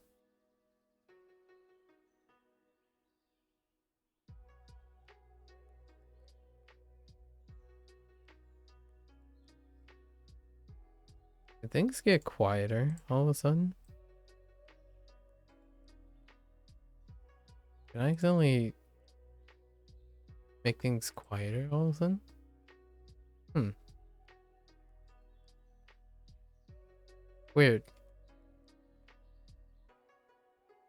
Oh, I forgot kimasu. The other, like, the overlapping kimasu. Because of the polite, non-pass polite form. Where kimasu.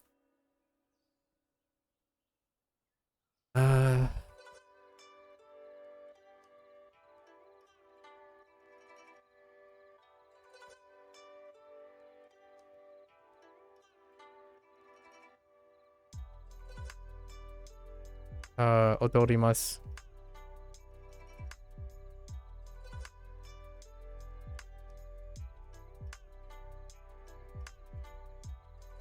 Utaimasu. Kakimasu.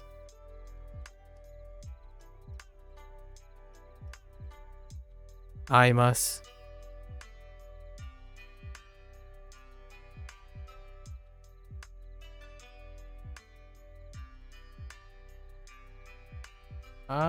I think Skurimasu, Skurimasu and Skymasu are part of the within the 50 days.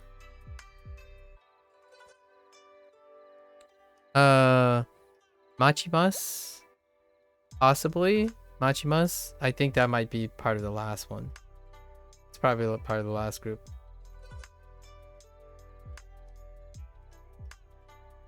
Oh, I thought of one. Oh no, I don't actually know. I don't actually know how to. So what is it?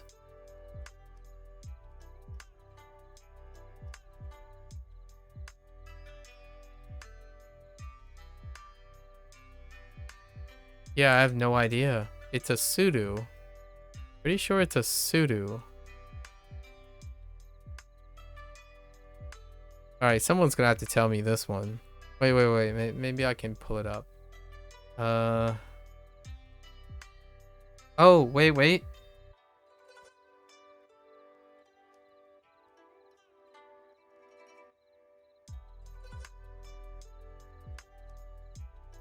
It's like, Jukuri?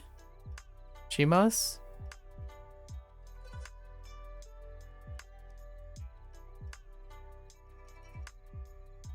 Jukyo? No, not Jukyo, sorry. Jukuri shimasu? It's a suru, I think. It's to relax. That's definitely new, but I don't remember it.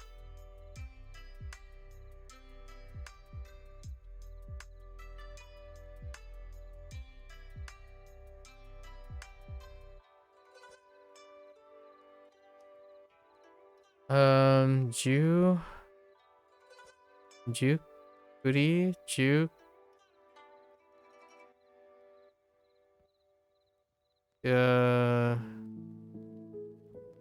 I don't know. Yeah, that one's lost to the wind.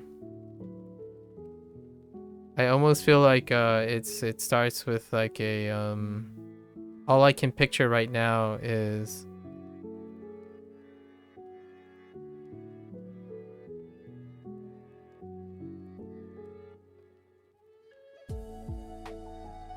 yeah, all I can picture now is it's something this. And I'm missing 2 kana with suru. Okay, I think that's good enough. I didn't do as well as I'm not too set. It's a little mid. I think I'm at 90%. I could do better than this. Are there any other predicates? And then oh no, we have some other words as well, right? I feel like there are other like sentence structure words. Let me see if I missed any sentence structure words. We got the positions. The positions are done. Or the positions recovered. Is there like any particle use? I like the no. No has a lot of different particle use this time around. No cause, no knees. We were introduced to day being used a lot. The contrast with knee, right? So instead of using knee, there's a lot of days.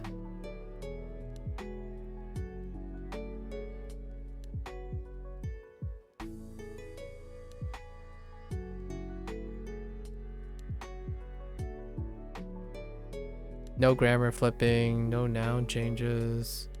I already highlight all the non-verbs and all the no colors.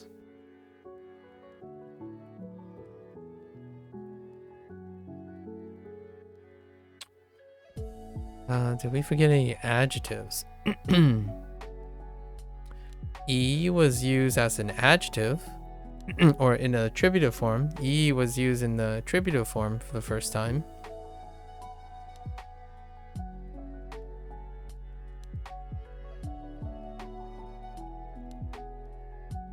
Steaky na.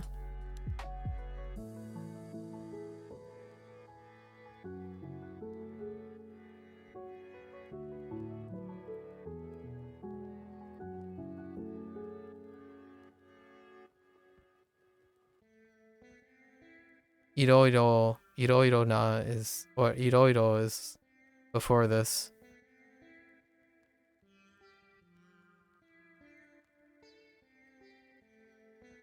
Yeah, I think this is it. We tried our best.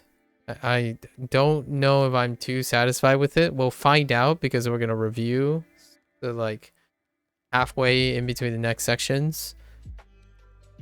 What does that leave us with? 3 hours. I'm gonna say I'm gonna do another 3 or 4 hours. So let's talk about stuff. It's my favorite section. This is where I do things. We're gonna go to our section now.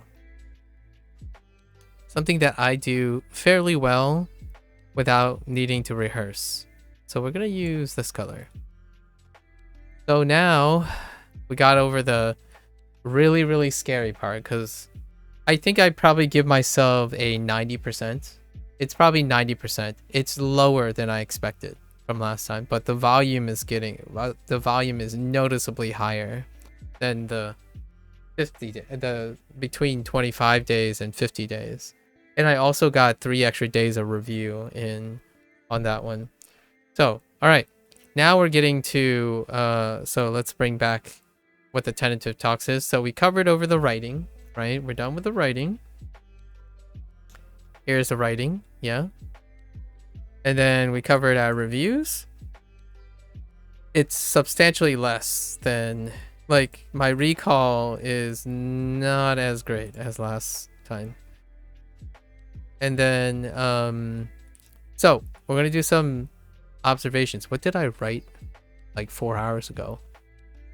Additions, frequency, right, on the Duolingo methods. So we're gonna cover some inputs, any input changes or frequency on Duolingo over this period of time, and then my alternatives, right? And then we'll go into some habit formation and stuff that I talked about the other day. Okay, so in terms of Duolingo, right, we had some new additions. So Duolingo between this period added kanji overlap. So during this time,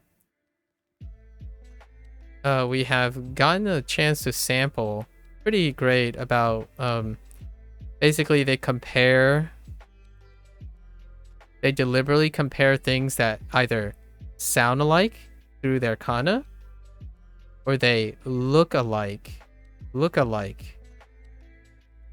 through literally having the same kanji, right? Same kanji, or a similar looking kanji. So that's what they added recently, very recently, and it overlaps with a lot of learning here. I actually think this is fantastic. It works out really well. So you get things like, I know an error. This is a personal error that I make very quickly. When I'm looking very quickly, I could get yaku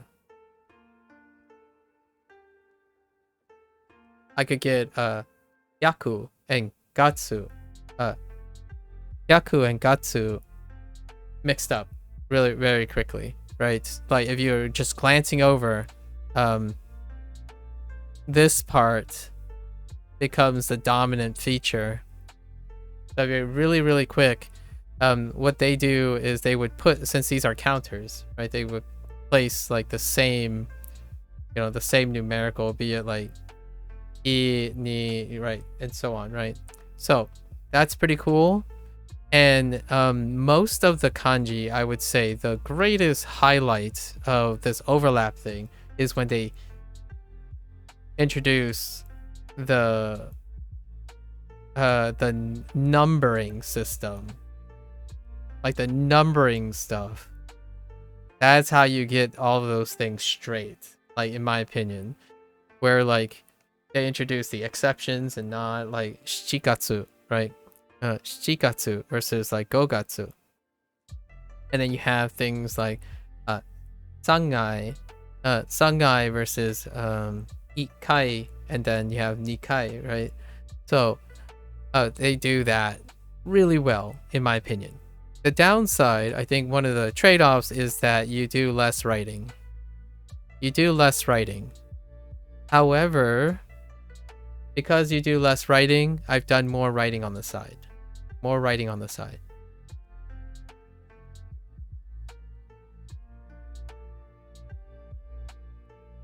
And by more writing, it's not substantially more. My writing is adjusted to how frequently kanji is being introduced. So unique kanji is being introduced. So I'm adjusting. Right now, I used to do it like twice a week. Just bootstrapping. And writing is not all that important to a lot of people.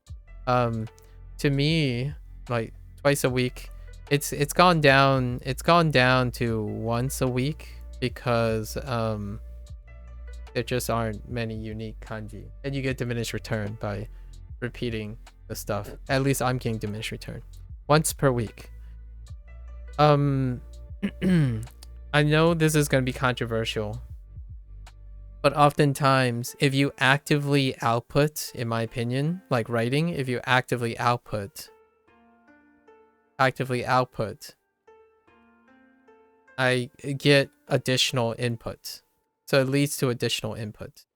Like things like, oh, I'll remember the kana better, or so writing, in a sense, every time I write the kanji, it represents more than just the output. It reminds me of all the associations.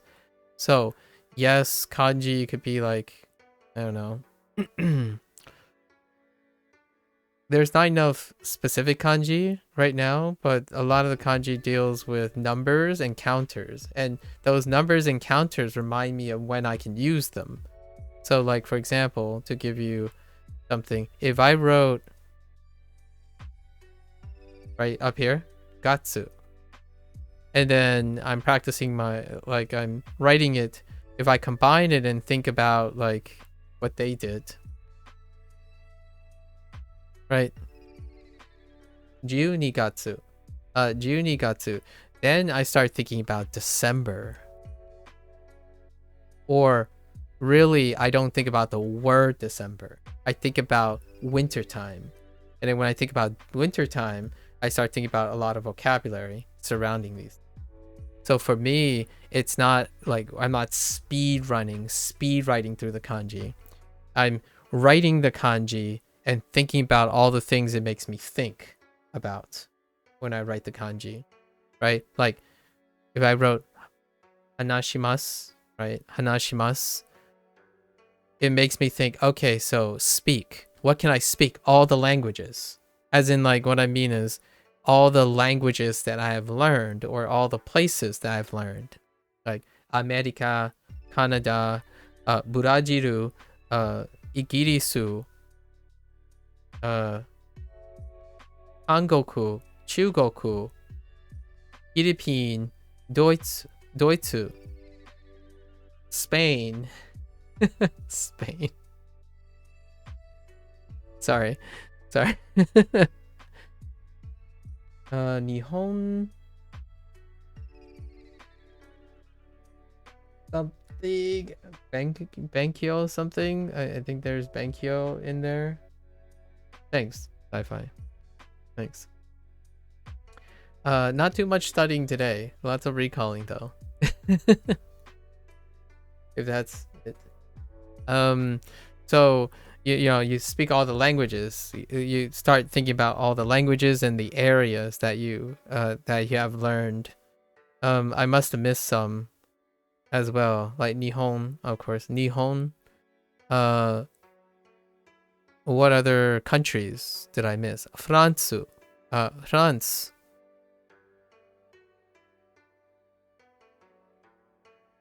And I think that's about it. Oh, Australia. No. Australia. Australia. No. Australia. That hasn't come. Betonamu. Lots of places. Right. Oh, Nihongo Benkyo. Okay, so that's the full Benkyo. Thank you. So all of them come up, like nomimono. If I wrote nomimono, I will think of beverages. Ocha, kocha, udon cha, tapioca tea, mizu. Dare I say soup? No, I'm just kidding. Do you drink or eat soup? Sorry, I'm raising a little controversy there. And then you have tabemono. So you start thinking about foods, right? What food items would I think of immediately? Tabemono. Ramen, tempura, sushi, gyudon, tankatsu.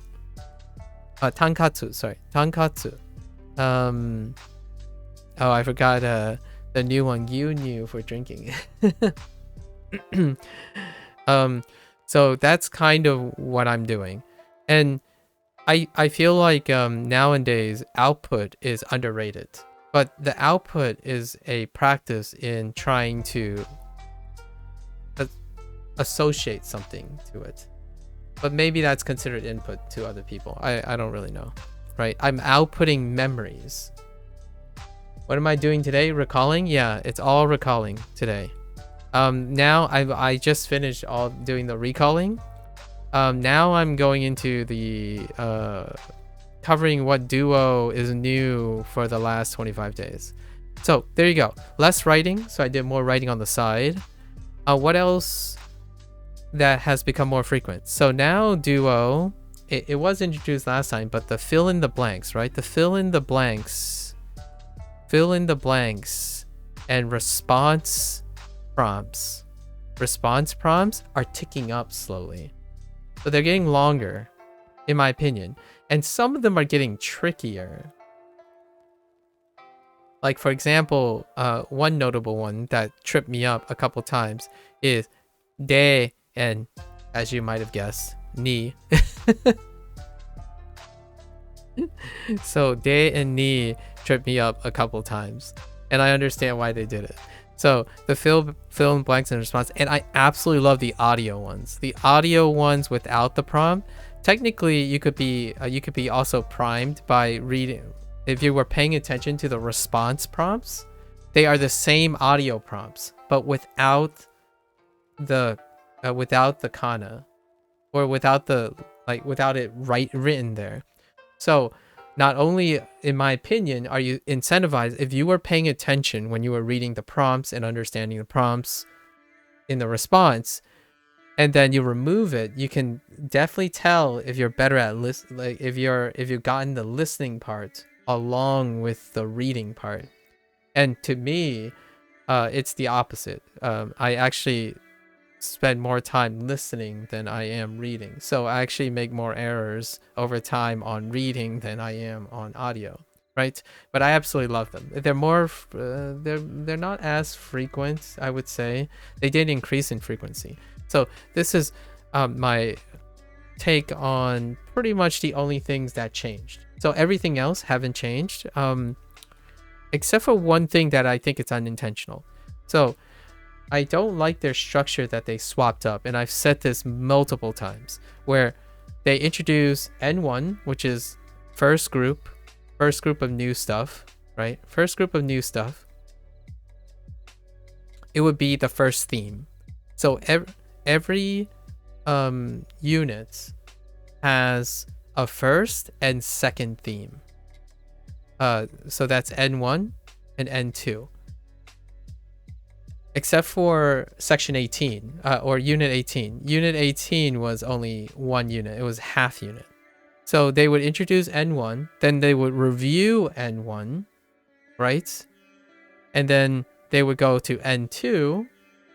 And before, coincidentally, only 2 units in, the rest of the unit followed this structure. They went back to N1. And then they do N2. And then they do N1, and then review everything. So I don't understand what happened here. So if you're thinking about the recalling, right? When I was doing the recalling, which parts, it's always divided into 2. And the weaker one is the N2 most of the time, which checks out because it's half the exposure. And in between here, in this first half, you have either 1 or 2 personalized practice, which is P1 and P2 between units. So I don't know what happened there. Originally, these 2 positions were swapped. So it was this was R2. So they reviewed immediately. So that's why I spent day one doing this. And then I spent day 2 doing the second half because it worked out really well. And that's how come I noticed, right? Then day 3 is this. These 2 used to be like combo ones. So it was like, at least it felt like it was it was R1 plus R2. Sorry, and it's not ends. These are not ends. These are reviews.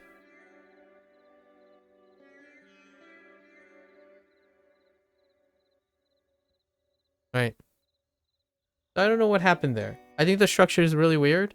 It makes it predominantly R1 heavy, so whatever the first theme is listed, it's really vivid.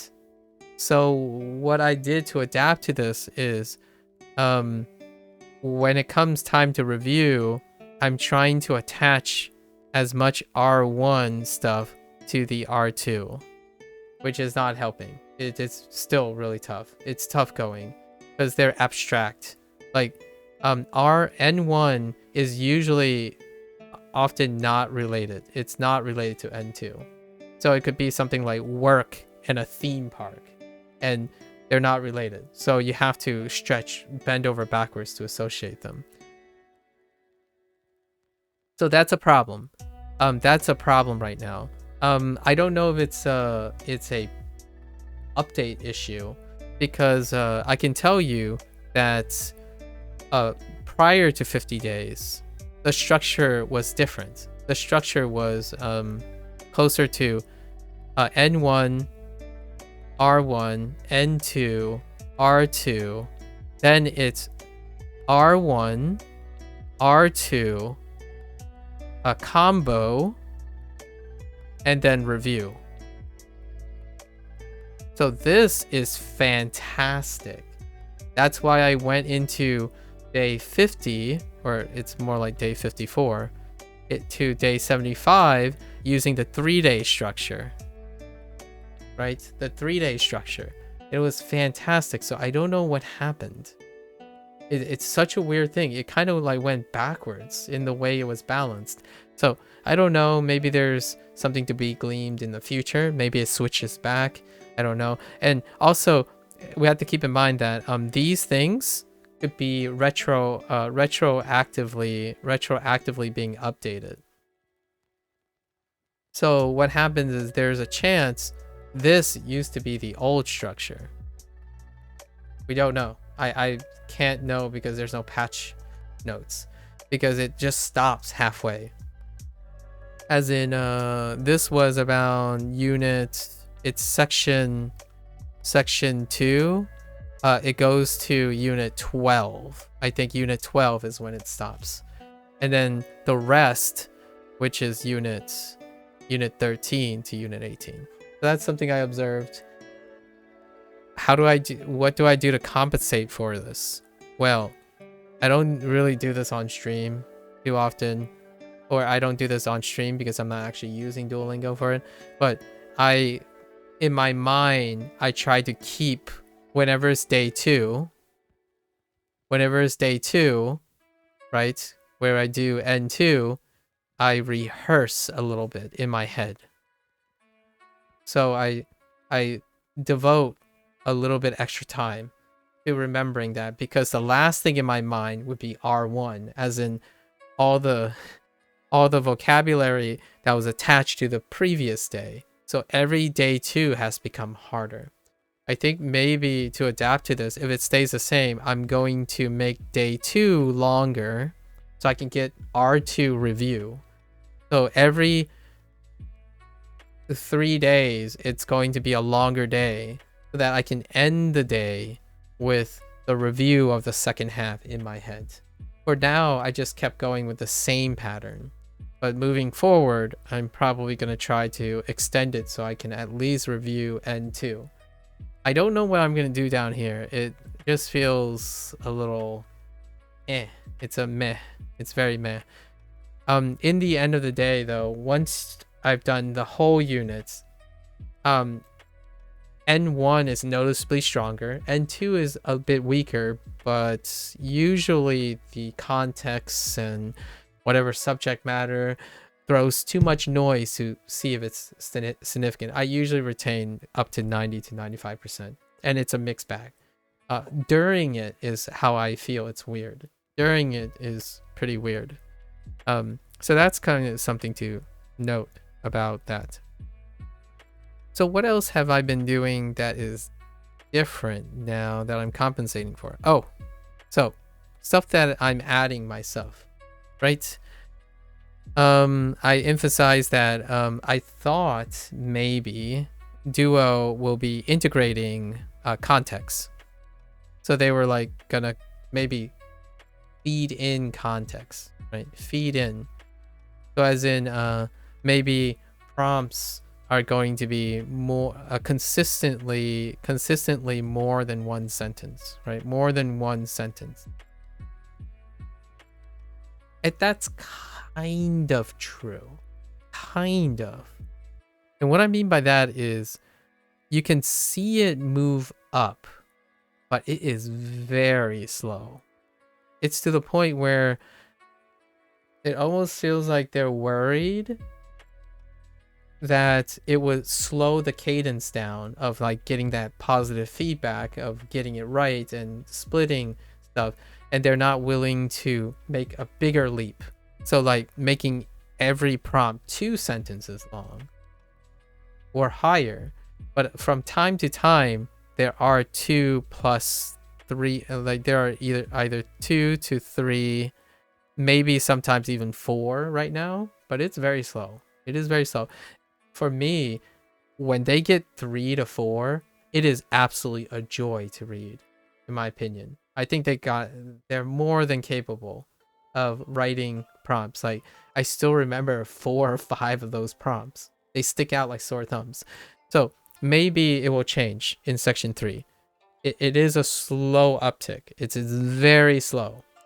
They're still relying on single sentence structures.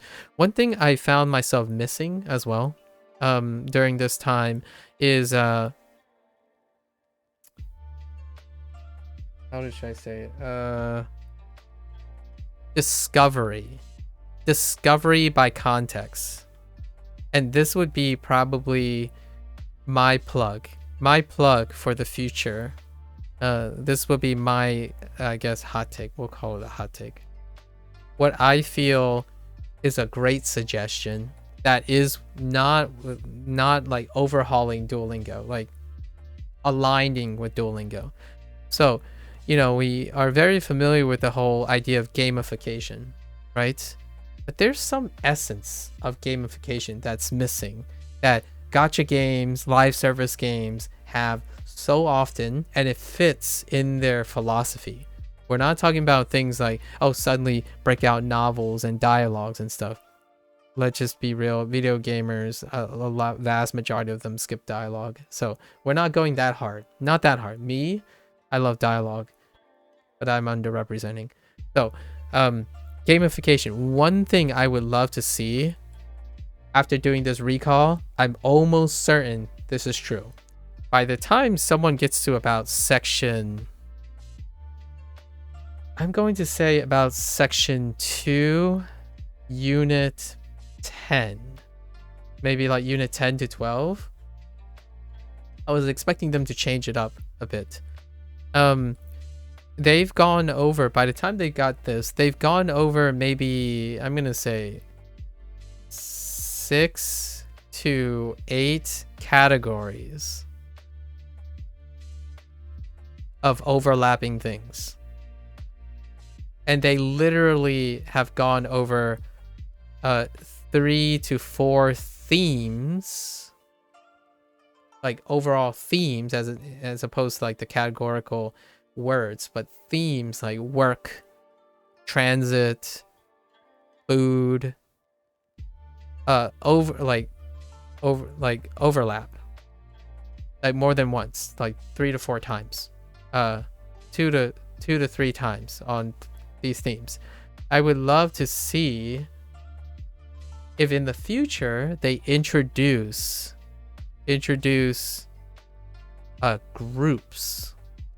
grouping. So what is grouping? I would call them connections. And it's a very popular thing to do, actually. There's actually a like a web browser game for people who do this. It's called Connections, and that's word associations, right? And they already have the infrastructure to do that. They already have like the flashcards side and side. And they kind of pseudo do it already with the match 5, right? This structure, where you're supposed to match across, right? Match across. Like this goes to that, this goes to that. And then oftentimes you can see that it's becoming more and more specific. As in, as your vocabulary expands, it's very noticeable now that these things overlap in concept. As in, yes, you won't get sushi or like sakana and tamago mixed up, but they're both food items, right? But now there's a lot of vocabulary enough where you can teach new phrases or teach new words per se by introducing them with context. And one way you can introduce them with context is grouping. As in, right now, let's go to a new page. Right now, how they're introducing new words is they'll use a singular sentence, one sentence, right? One sentence. And their trademark is to use the Japanese, and then it would be a English translation. So then they would have a word bank. And the new word is somewhere in the bank already. Also, they highlight with purple where the new word is, right? It would be somewhere in the thing and it'll be shiny.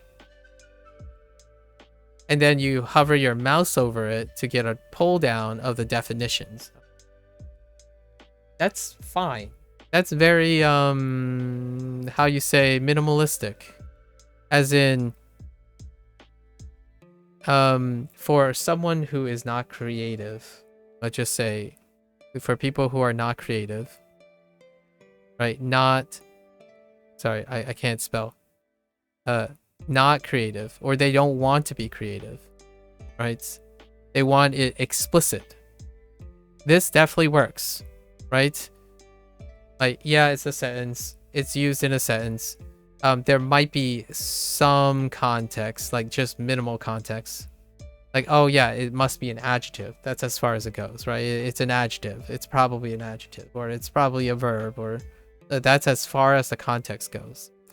And then you hover over it, you see it, it's like, oh, okay. And then that's what the referring of dead construction.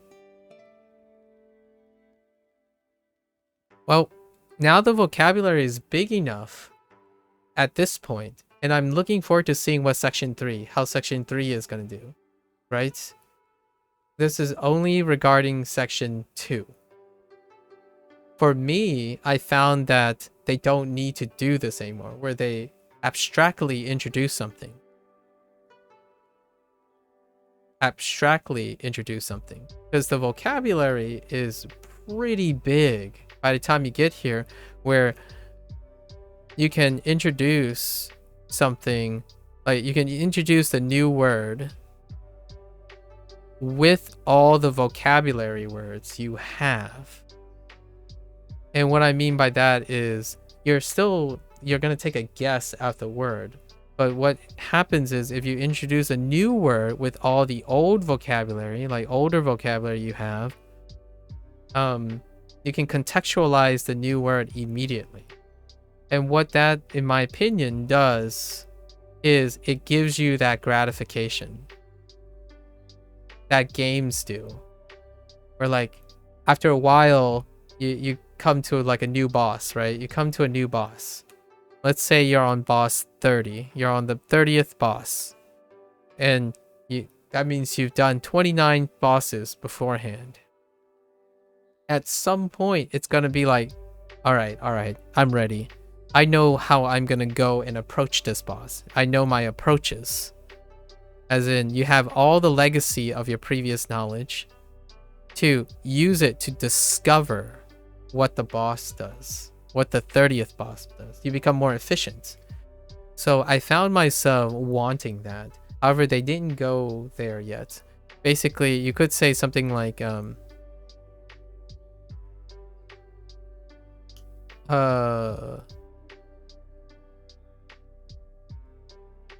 something, or that's Is that dangerous? Sorry, I'm imagining the Japanese phrases in my head. Like, is that dangerous? And I can't spell in English. Is that dangerous? Is that dangerous? And then you say something like, I don't know, a new word that we should blank, right? So it's a very simple one, but it's still above what they're doing right now. Basically, this might be a new word, and maybe they'll add like a bit, right? Or we should do something for a bit, which could contextualize that it is dangerous, right?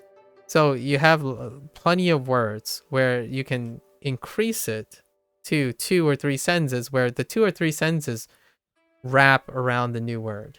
And yes, you'll still end up mousing over the thing to see all the new the definition and stuff. However, now what happens is it offers opportunity to review all the other words, like in structure around it. And I think that's a missed opportunity. I don't know if it's going to happen in section 3. Some of the prompts that were read to me or like shared with me by other people would suggest this is where they're going. And my thought was, this is a simple criticism that I don't know what's happening in the future. However, section 2 is perfectly all right to start doing that.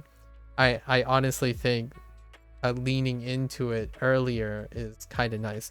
So what am I doing in the meantime, though? You know, say everyone else is happy and I'm the only one that is feeling like I love to discover things. So like if they showed a match 5, right? And it would be like all food. It would be all food items. That's kind of neat. Because what this helps is it helps associate for the people. As in, I'm doing this myself. Not everyone is going to do this. And it can be helpful to people. Like if you only list food items when you're doing a match unit, right? Because there's a lot of food items or a lot of work-related things. Or at the moment, what they prioritize is sound. They're kind of, it's kind of like sound and maybe writing, like how the writing appears, but not necessarily the meaning. There's no like extra level of meaning that is maybe because the vocabulary is not big enough yet. But now I feel like it's getting there. It's getting there where you can choose to bounce between, oh, do they sound the same? Do they look the same? Or do they mean something that can be grouped together? What I'm doing is I'm doing all of these things. So the things that I'm describing now are things that I'm doing alone. So every time I see like a bunch of a word bank, I'm relating all the words to each other. Like all the word choices you have, I'm doing that. I deliberately do it. Now, one thing to be said is if you deliberately do it, you get value. You get value out of it. It slows you down. But over time, it becomes something that's innate to you. Now, if Duolingo does this for you, then there is also a chance that the person might not know, might not become aware, and then do this in the future with like other things, right? So that is a trade-off. When the tool becomes better, right? When the tool continues to do more and more for you, it also means that you have to have the awareness to know what the tool is doing for you, so that when you move on to another tool and it doesn't, you have to be able to compensate for it. So right now, what I'm doing in my last some things, so just to list some things that I do that Duolingo doesn't to compensate, like when I'm using Duolingo, is I make context. So in my mind, I am hypothetically contextualizing the things as much as I can. So yeah, it's a single sentence. Well, that's not much to go on. Well, that means you have all the flexibility you can do. There's the world is your oyster. Sometimes people would say like, oh, well, it's too flexible. There's not enough context. Well, you have all the context you need now, in my opinion. Like, if you are at this point in Duolingo, you have like close to 1,000 vocabulary that is somewhat hypothetically related to a generalized sentence that has no context, right? So in the moving into the 70-day plus period, I will be making associations in Japanese, associations and context. And my goal is to continue to do that as frequently as I can. Obviously, I will still be using English to facilitate, but things like, I don't know, they say they introduce, I don't know words that I don't know yet. So say like they're introducing, I don't eat raw eggs, right? Right, I don't eat raw eggs. Tamago,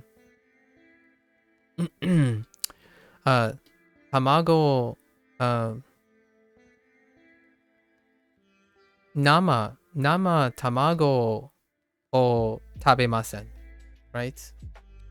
Nama tamago o tabemasen.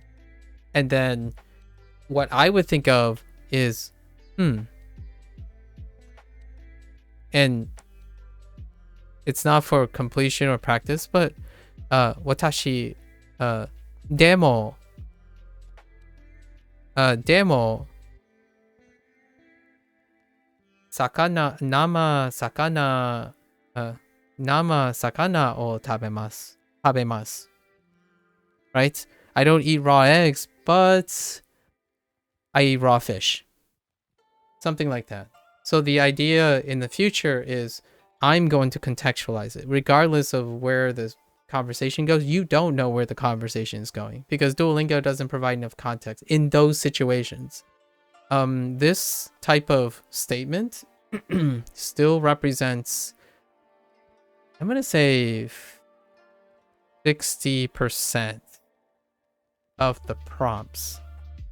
So whether you're translating or you're constructing with the word bank or you're typing the word bank, it still comes down to one of the statements. The other 40% though, and it might go up, deals with response, longer like fill in the blanks. So those things provide context, and those things you can still apply the same thing, like go beyond that. So I've been doing that like experimentally the last 5 days. It slowed me down dramatically. I didn't articulate it though. Like I thought about it in my head as opposed to outputting it. So I wasn't gonna, like, here, if I saw I don't eat raw eggs, I would think in my head, I could say something that I do eat raw instead. Or alternatively, you can do things, this is what I'm going to be doing in the future. Something like, if someone says one thing, say one thing, what can you ask? What kind of question can you ask to a person after they say that to you? This is very common because it's a structure. This is very common structure for a streamer. Someone who gets approached, a statement is made, and then you follow it up with a question. There's plenty of vocabulary by the end of section 2 to be able to follow up with a nondescript question. So it's going to be back and forth, right? And I'm trying to figure out which order I'm going to do. Do I do a follow-up statement?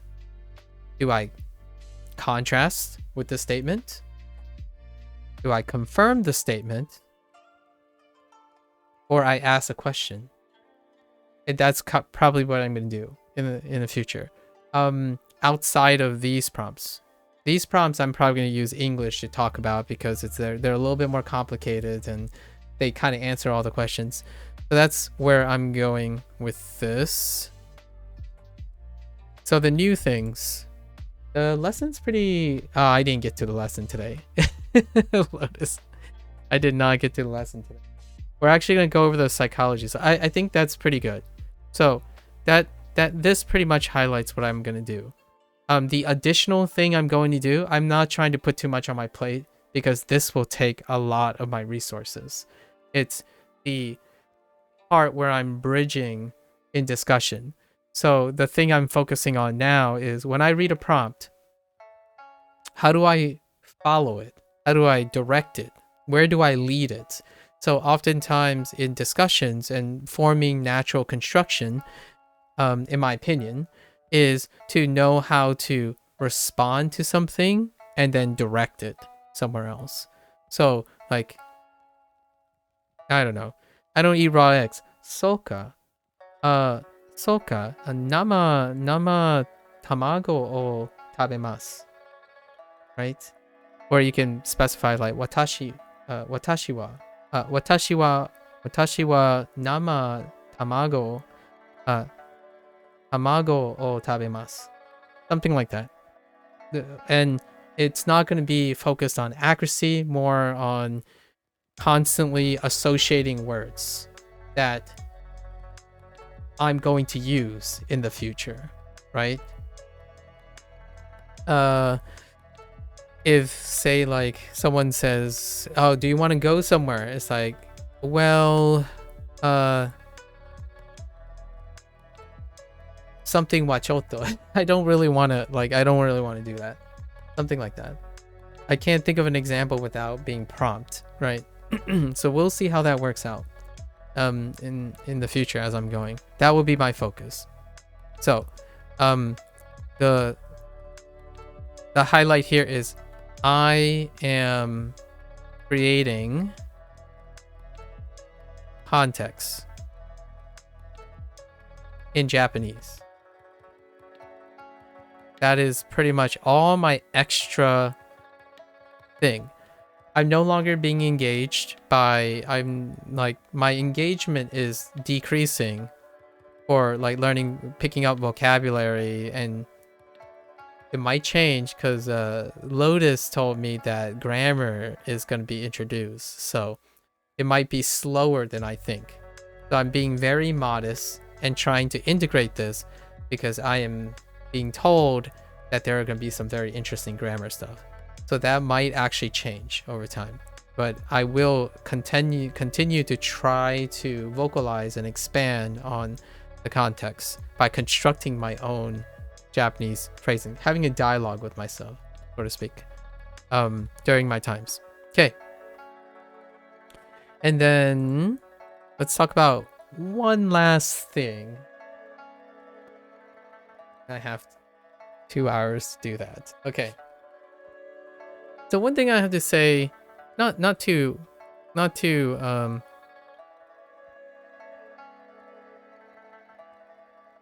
I think I said most of it yesterday. I need to get in the mood. By the way, I tried the garlic pasta the other day, and man, that was good. Nice. Did you do any substitutions, Sub-Zero? Like what did you change up?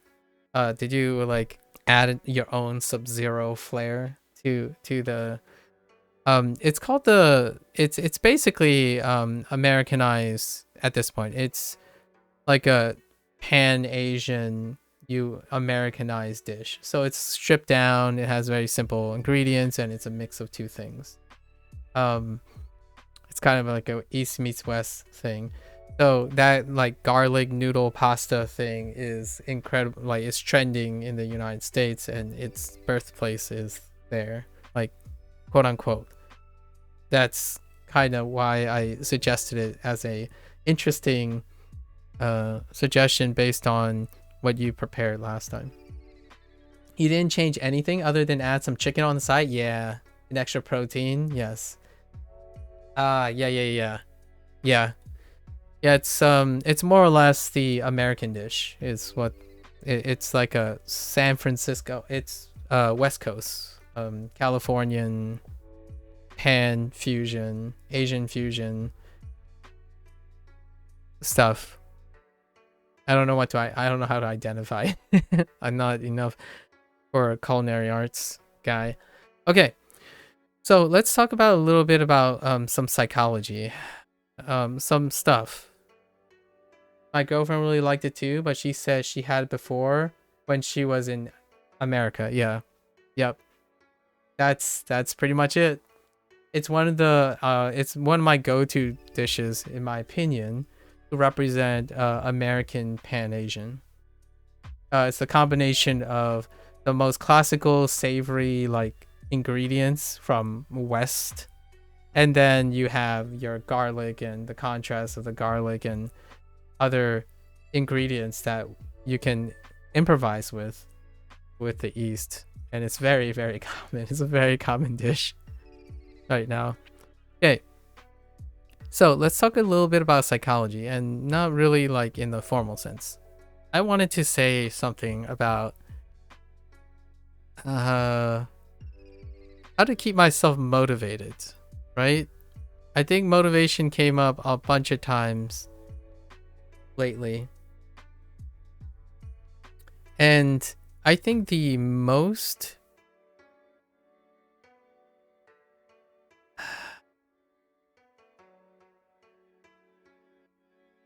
maybe I'm not ready for this conversation. I'm kind of really already tired. Let's see. So, lots of one of the most common questions now is over these last 25 days, since we're going into over 75 days now. The idea is, how do I stay motivated? Right? That sentiment came up quite a lot. And I haven't really answered this in a comprehensive way. So I want to remove a lot of the things. I already answered it in many different ways, but here are the top ways I answer for myself, obviously. And maybe this might inspire other people in their own way. But for me, the topic of motivation comes up all the time.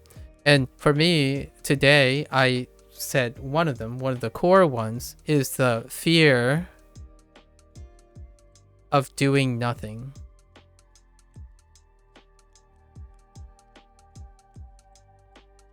I kind of touched upon this. This is me, I guess, in my thin skin moment. This is my thin skin moment. So I have this fear of doing nothing. So it may come in places like, are you doing something productive with your life? Right? Productive. Is it advancing your career? Reward. Well, the thing is, though, your bottom line is doing nothing, right? Do you feel like doing nothing? And this fear is one of the things that drives my motivation.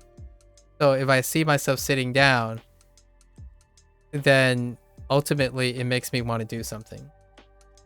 So I know that doesn't answer a lot of people, because you can still get, if you're complacent, sometimes you don't have this fear, right? This might be too tough to resonate. So what are the other sources of motivation? It would be something like this. Something like this. Yeah, it was great. Gotta have to hold off on it for as long as I am on my diet, though. Yeah, it does have a lot of butter. Yes, you could lean off the butter. There's also butter substitutes that could possibly help. But yeah, Don't eat that all the time. So what is another thing I would say? It would be something like this. And I'm talking about things that go beyond language learning. Recording. So I talked about this yesterday. This was one of the topics. And I feel like I contrast with a lot of people who teach and educate.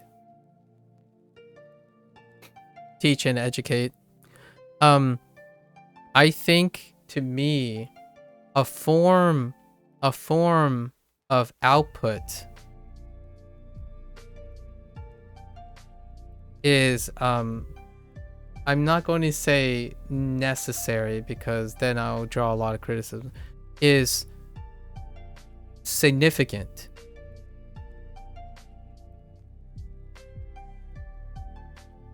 To educate something, like a form of output is necessary at a rate to maintain the motivation, right? We're talking about motivation. So to maintain the habit.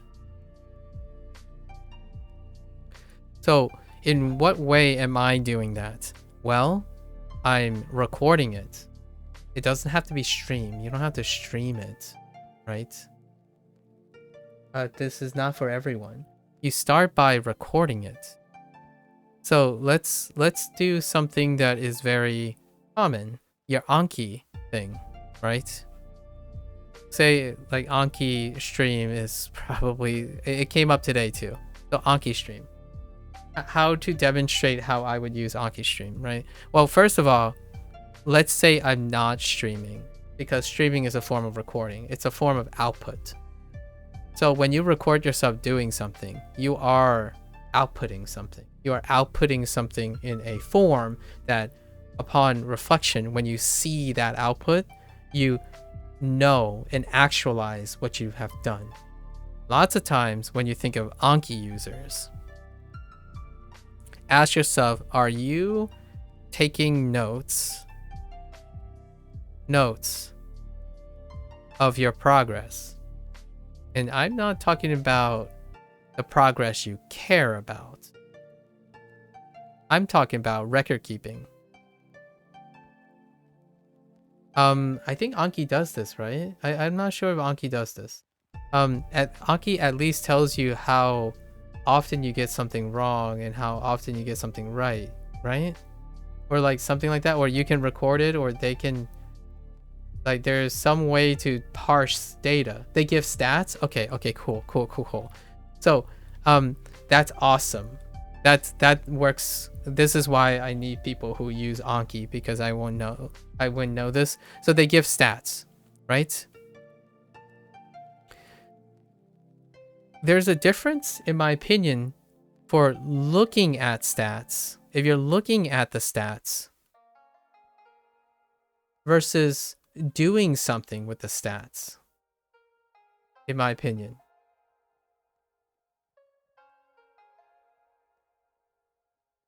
So first, you get a recording.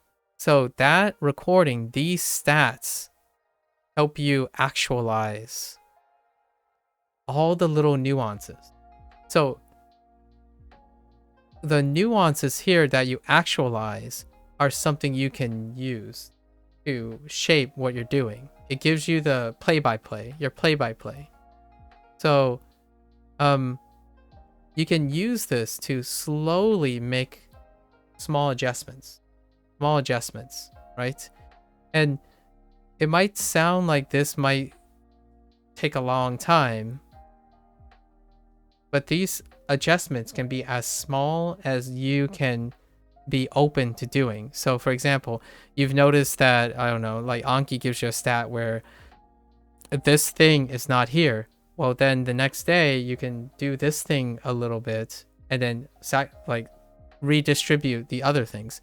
What I'm not saying is looking at the stats and then looking at it relative to your goal, right? This perspective of goal-oriented, it's my like I'm pandering to myself basically. Goal-oriented perspective can be helpful for some people. For some people who are motivated already, like they're self-motivated, right? Self-motivated. So regardless of what the stat says, they're gonna remain motivated. But when you look at stats, oftentimes you're looking at how far you are to the goal you're looking for. Like you look at this Anki stat and you're like, well, I'm not getting closer to fluency. Okay, well, I'm not getting Instead, if you focus on what you did, it's like, hey, you know what? I got all of these things right. You know, like say you got 90%, all of these things right. What can I do about that 10%? Right? Tomorrow, maybe I will redistribute and slowly adjust. Okay, I'll phase some of this out and add some of this. I'll phase more stuff out and add some of this. And then maybe a week or two, like myself, I put it at 25 days, you reevaluate, right? Reevaluate. So then you start having short-term goals, and immediate goals. In my opinion, ultimately, when you have sufficient number of immediate goals and short-term goals with a tool that conveniently tracks whatever it is, so that the laborious nature of tracking may be a bit offset, you generally stop, in my opinion, it would distract you from the big goals. And those big goals become slower and slower. They might even change over time. So for me, my goal I don't expect my goal to ever stay the same in another 25 days. I keep telling myself, like, right to this day, today, I'm planning on doing something. It may not stay the same, but it's there. And I'm only stretched out to the next 25 days.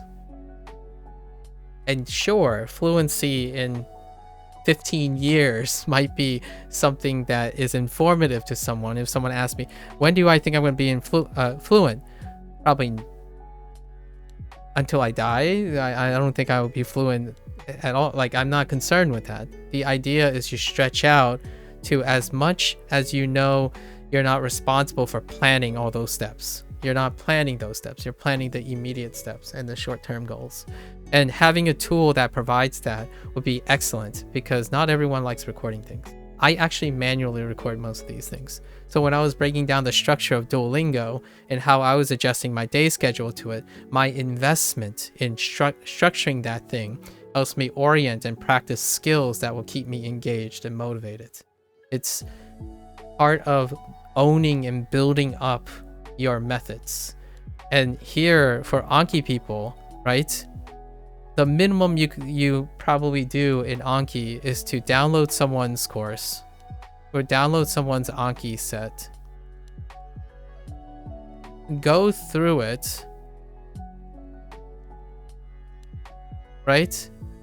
Until maybe your stats doesn't show you're effective, and you move on to the next thing, as opposed to spending time doing little changes, and then when you do those little changes, you'll know what to look for next time.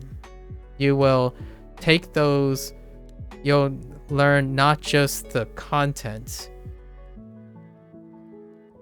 you'll redefine the way you can keep yourself motivated and have all the things stack up on each other. So now, understanding how stats work and the little things you tweaked, when you move on to the next thing, like maybe you download another person's Anki, all the things that you learned from the first Anki set that works for you, you're carrying to the next one. So you'll know what's absent in the next one and what's present in the next one. And all of that stuff, in my opinion, is the next thing that motivates me. You can actualize your experience. You see it happening as it's going. There's output feedback, right? Today, I no longer have to kind of process pronouncing kana. Like when I see a kana on screen on Duolingo, I don't even bat an eye on it anymore. It's just there, right? So I need to, after liberating all that, and I can see that I'm doing that, I'm replacing it with more things. So if I'm not doing that anymore, I got to do something else. And it keeps you kind of engaged in your progress. It motivates you to saying, oh yeah, I need to get more creative. Okay, well, I feel like Anki, I'm doing the same thing. If you're asking yourself, you're doing the same thing over and over again, how do you change it a little? Even the slightest thing. Do your Anki backwards, or anything that can engage you in a sense will motivate, in my opinion, may passively motivate you to feel like, okay, I've got a significantly different output that is interesting and maybe worthwhile investigating. So that output can reveal something about the nature of your input. Like, is your input effective? Well, have you changed up the order? Have you changed how you think about things? And for me, I put it at pretty much at my short-term goal. So at 25 days, every 25 days, something is going to be added. For me, that's the number due to everything else. Your number could be different. It could be 100 days. It could be 5 days if you want. I think this is crazy, being able to change something every 5 days. That's kind of absurd to me because it's too rapid.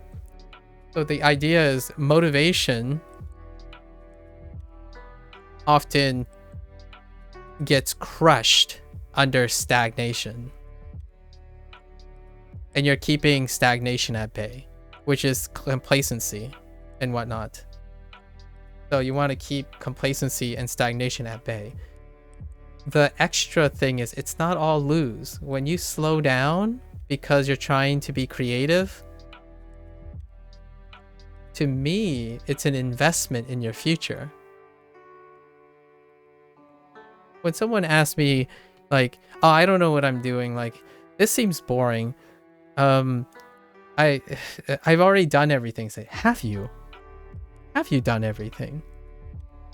Sit down, I ask you like 10 or 12 questions, and I probably can come up with different ways that you could have done the thing. Are you willing to do those things? Probably not, because they're not your ideas. They're my ideas. When you do this normally, you will come up with your own ideas. And what happens, in my opinion, is when two people talk to each other that think like this, they will exchange ideas because they probably have already done those ideas. So they are more willing to collaborate and be more creative with the ideas. The first step often is to be creative in the first place in order to be open, right? Because it sucks when you don't have ownership of an idea. I think having an ownership of an idea is incredibly motivating. Like, oh man, this is my idea. I saw this stats about me, and I did something and created something with those stats. That in itself will create actualization. You will have actual XP going out. If you fail, it's still XP. If it took longer, it's still XP. You can see the effect of your actions in your creation. So you're always looking for, I mean, at least it encourages you to look forward to the results. So you, over time, I honestly think when you do this enough, you can be handed like the most boring game, like a tic-tac-toe, and then you'll end up posting a YouTube video on how tic-tac-toe can be interesting based on your interest, right? Now you have people flipping on trampolines, landing on a tic-tac-toe box. You have people kicking walls, like soccer balls, at the wall in a tic-tac-toe game. That is what I'm talking about. When it becomes your idea, honestly, regardless of how creative I am, your ideas, as long as you have enough ideas, you can stay motivated. Personally. So for me, my ideas might not seem that novel. As in, oh yeah, well, duh, like, you should be constructing sentences while reading Japanese lines and stuff. It's like, yeah, only the thing is I'm doing it at the cadence and the pace and like the mindset that fits me. So it motivates me to do it because I came up with the idea for myself and it's not dependent on anyone else. Even if it's inefficient or ineffective, you can take in new information as long as you know that it's adding to your progress. And oftentimes when you feel competent about your own progress, it really accelerates the ability to stay consistent and also welcome new ideas, right? People are adding to your progress. They are not shaping your progress, but you are not dependent on them for your progress. And that, to me, is Motivation 101. The downside I see right now in the language learning community, sort of, is that a lot of people are hoping that all the tools will make up for all of this. And I can see that. I actually think there are brilliant tools out there that remove this necessary thing. They'll give you all the stats. They'll monitor all the structure. They'll give you all your grammar points. They'll tell you what you need to know. They'll tell you this is the accurate thing and trust us, right? Trust us, bro. That kind of thing. And if it works for you, excellent. That's awesome. What I'm trying to answer now is how do I stay motivated? Every single day is an opportunity to get a new idea for the next 25 days. So for now, I stick to an immediate goal of what I'm going to do in the next 25 days. And in this 25 days, I will constantly look for new inspirations and new ideas to take to my next 25 days. So I am idea farming while executing on the thing that I gathered. So the thing that I'm getting feedback from and why I need to do this, like construct context and stuff, it's the major criticism of Duolingo. And I absolutely agree. It is the major criticism of Duolingo. What's another major criticism of Duolingo? They're not native speakers. They're synthetic voices. Well, I have an idea on that. It does come much later though. I'm in no rush. And I'm going to say you're not going to see that until 6-month period, at least the 6-month period. But that's fine. Within this next like 3 months, I'm going to have a lot of other strategies to mess around with. Change up colors, pretend to voice act, or there are so many things you can work on while staying motivated and focusing on the thing. I think enriching the process is paramount to acquiring a lifelong skill. Language learning, not just Japanese, language learning itself is a lifelong skill. If you are asking yourself why you can't stay motivated now learning one language, you still have so much time in your life. So if you think you can only spare 4 years to learn Japanese, and if you don't reach fluency, you just give up, the focus now is to try to increase that amount of time, as opposed to reaching a goal of fluency. I would personally encourage people to find ways that they can sustainably extend that to indefinite amount of times. Right? It's not about 4 years. It's about whenever it happens. One day I won't even know. Like someone will come to you and say, "Oh, hey, yeah, I see the difference now." So I see what difference? It's like, well, you do this and this now. It's like, oh, well, I just focus on the present. I work slightly ahead each day, and that goalpost will naturally move on its own.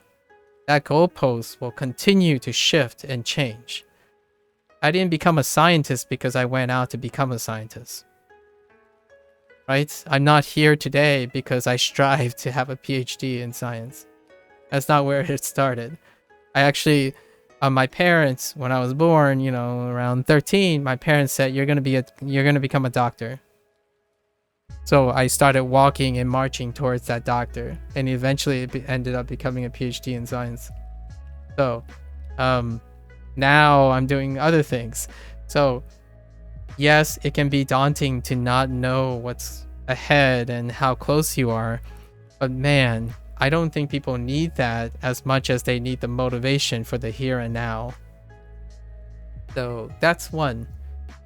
I was a little bit more articulate yesterday with this, but actualization, find ways, and actualization involves output. You have to do some sort of output, be it a journal, someone else interacting with you. Oftentimes, like for language learning, it would be like a teacher, right? If you already have an instructor, they will provide those feedback for you. They're actualizing your progress.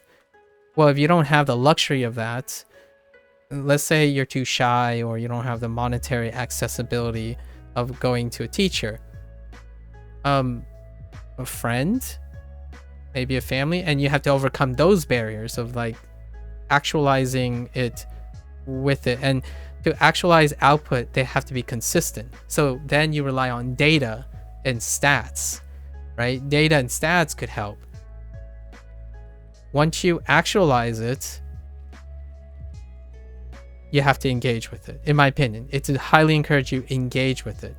Passive stats are not useful if you don't use it, right? If you don't engage in it. I notice that I'm dropping percentages here and there. I notice that structures are not the same anymore. How do I work around them? And when you set yourself up, in my opinion, as a project of that, it writes itself. And I'm speaking to people who like really want to improve, right? We're not talking about the exceptions to the rule where people are in a state of chronic depression. So that's something else entirely, like unmotivated to do things. We're talking about someone who says, yeah, I want to be motivated to do this thing, right? Those people, I honestly think they need to find their proper source of output while they're absorbing input. So what is that? Sometimes it's Duolingo. Actually, for millions of people, Duolingo provides maybe a little too much output, like a little too much output. So my criticism for section 2 is that there's not enough input, right? And even me, I would say I do go slow, and I'm a pretty patient person, but even I felt like the kanji is really slow, and sentences can be 2 sentences now, 3 or 4, and I like to think about the bottom line. There's probably too much output on Duolingo. Duolingo keeps throwing rewards at you. They keep telling you you're doing a good job. They keep doing everything for you. Like, you don't have to remind yourself when to study. Duolingo does. You're not outputting scheduling. You're not saying, oh, I only spent 6 hours today, so I'm going to spend 7 hours tomorrow. Or I only spent 30 hours today and I achieved this. Duolingo is providing all of that. So you're no longer actively engaged and motivated in your own self-improvement. You are passively relying on something to help you do that. That can work for people who stay motivated, who don't mind having to fit whatever is recommended. If you're someone who lacks motivation, it's probably because the structure is not motivating to you. It doesn't provide the output that you're expecting. So change the output, in my opinion. Use a different type of way to actualize it. My favorite thing is often learn together. If you have a friend and you both have something to learn that's simultaneously coinciding, that itself is reinforcing output. It is very underrated. It can help produce communication skills. Learning together is fantastic. The other one that the language community, the meta language community has suggested is learn something else Learn something else, like your interest, like a topic of your interest, in the language, in your target language. And we haven't gotten there yet. This is obviously, we're talking about like after section 2. So like where I am, you got like kind of a feel, some foundations, 1,000 words-esque. Now you can possibly stretch out to learn something else that gives you better feedback and actualization than your target language. So for example, in the near future, we're talking about like at 6 months down the road, I will be playing video games. I will be playing JRPGs in my target language because it allows me to experience something that outputs something that's rewarding to me. And that is not too far away. It's like 3 or so months off. It gives me a graspable goal that I can get. So you have to, in my opinion, be creative to the point where you can provide enough output. I am not a fan, respectfully so, to all the experts who weigh efficiency over like the bottom line. Because the bottom line is, if all the like effector factors happen, you're not going to do anything. It's gonna dwarf however efficient whatever strategy is. You can ham it as hard as you want with comprehensive input. It's not gonna amount to anything if ultimately you're gonna hit a spot where you give up. So to me, if you put up ahead of time all of these mindsets, it naturally propels itself. Like, I am not tired right now. I could talk about this subject a lot, but generally speaking, I'm not. This does not provide answers. This does not answer any questions, right? It does not answer any specifics. You don't prescribe specifics to a mindset. You know, lots of people say, "Oh yeah, you know, it depends, right? It depends. It's anecdotal. To each their own." We heard that earlier today. To each their own, right? To each their own. Well, there's something about motivation that's part of the human condition. So where you find this and how you find this, oftentimes it's most powerful, arguably most powerful, when it comes from yourself. Because it's the one thing that you can probably control.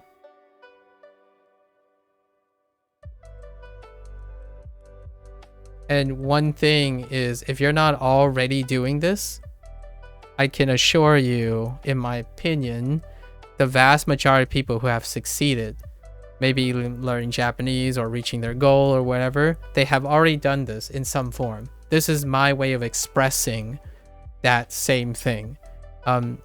It might not resonate with other people, so you want to go find someone who can express it in a way that is resonating to you.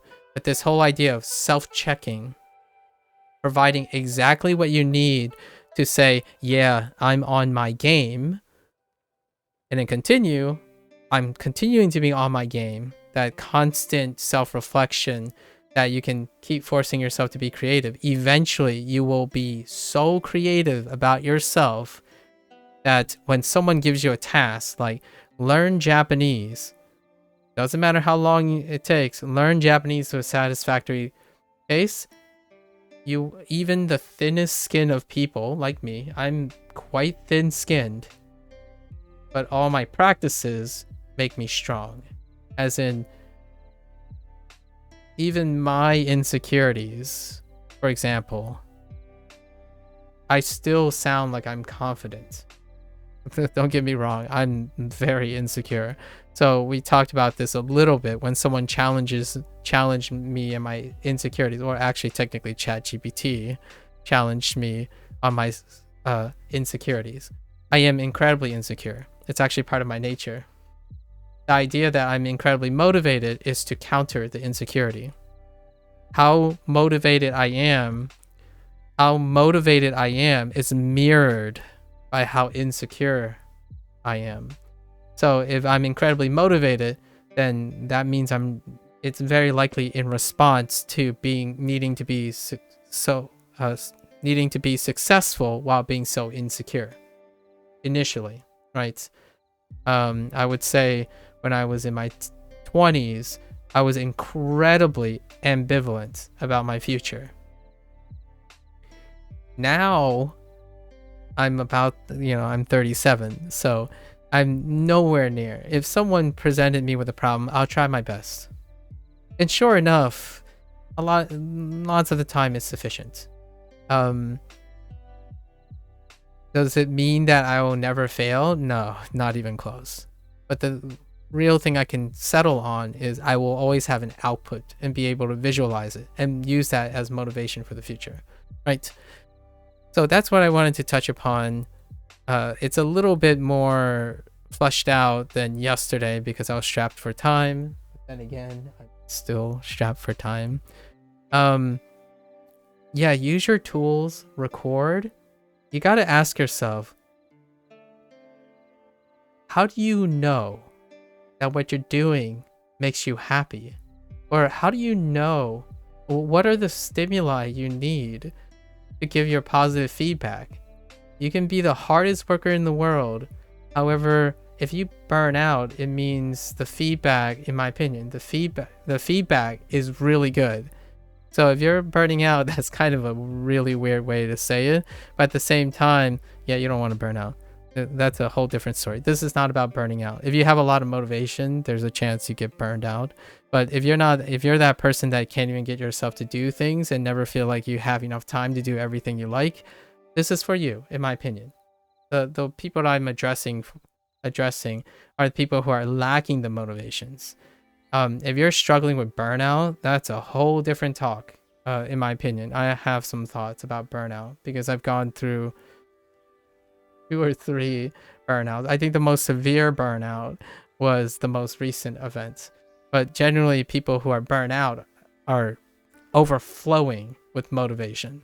That's like the opposite end of the spectrum. But in this case, if you feel like, yeah, I'm just lacking energy, like, well, hey, you know what? If you don't think you can do this, stop by every 5 minutes and tell me what you did today, and I will keep track of it for you. Or like, I will naturally tell you like, oh, hey, you did mention this yesterday. How's that going? And then you tell me something like, oh, you did this. Like, that's great. Now what do you plan on doing next? Until it becomes second nature, right? Until then, I'm like, hey, you do all this already. Now you just got to tell yourself as opposed to a stranger, right? Because the stranger may not always be there, or your family member, or your friend, your significant other. I do wish everyone has like a significant other who can really solidify this, because you get the feedback, you get the actualization. For the really tough, hardcore people, I totally understand. I would sit down and I would read like a 3,000 page textbook in a week or 2 weeks, and I'd be okay. Because I can wait. I can wait for a very long time. When someone tells me, oh, you'll never become fluent in Japanese, I'm okay with that. I don't care if I don't become fluent by the time I die. I will still continue to use Japanese, or like talk about Japanese, play games in Japanese. It's irrelevant. If you're not a patient person and you're looking at that goal, sometimes it's worth getting another metric, as many metrics as you can, that is incredibly reliable to give you some positive feedback. And that's output. Output is one. I can't emphasize this enough. I'm going to get in trouble for this. I'm pretty sure I am going to get in trouble with this. I know that people say, especially in language, when you output something, it has a very small diminished return return on, say, the goal of acquisition, for example. That's usually people's goal, right? Acquisition. Well, much like my goal-orientedness, my goal is not acquisition. My goal is to be happy. I know happy sounds like a bigger goal, but the thing is, happy is nebulous. It's nebulous. It's not visible. So what I do is I put goalposts on where that goal is. It can be anywhere. So I focus on the thing that's closest to me. What is the next thing I have to do? Construct Japanese sentences. How can I do that? Well, Duolingo doesn't do it for me. So when Duolingo says something, I'm going to construct Japanese sentences or questions or something. One step at a time. No worries here. I'm not staring at acquisition. I'm staring at something I can do immediately. And one day, who knows, by the time I might become fluent, Japanese will be so popular, it'll end up like English, where there's like 8 different types of fluency. I chose the random number. I don't know why I chose 8. But, you know, we don't know what the future holds. But what I can do is I know what I am able to do soon, and I'm going to do those things soon. And that's kind of what I mean. Output, in my opinion, is not helpful in a very specific case, but it is gosh darn helpful if you look at people who like video games. So, I love formal education, don't get me wrong. I'm a product of formal education. Formal education teaches you to be patient, see the goal, stay focused on the goal, and invest many, many years of commitment. That doesn't resonate with everyone who didn't go through formal education. And in my opinion, higher education, I don't have to even make this argument, right?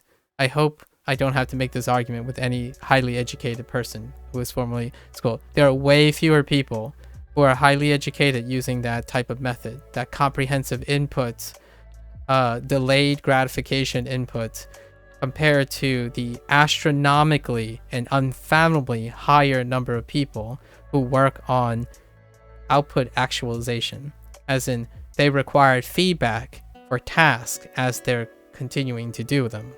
A large majority of people have problems actualizing whatever it is that they're doing, like they visualizing, is this gonna help me? What is this? What am I doing? Like, I don't get the point. Why am I learning? Why am I making myself feel so insecure and being worried about my sentence construction and reading a 100-page book on grammar? I don't see what's the point. How does this get me to my goal? And then naturally it's coming from highly educated people, either those who are already there, so they can no longer see that anymore, they can no longer feel that emotion anymore, like the apprehension, the insecurities, because you've made it. And then those who are formally educated, who has a higher level, a threshold, and a lower level of actualization. Like, they don't require that feedback. They didn't ever even require it. They know the thing and they accept it, right? That's conviction. That's commitment. Well, not everyone's committed, unfortunately, right?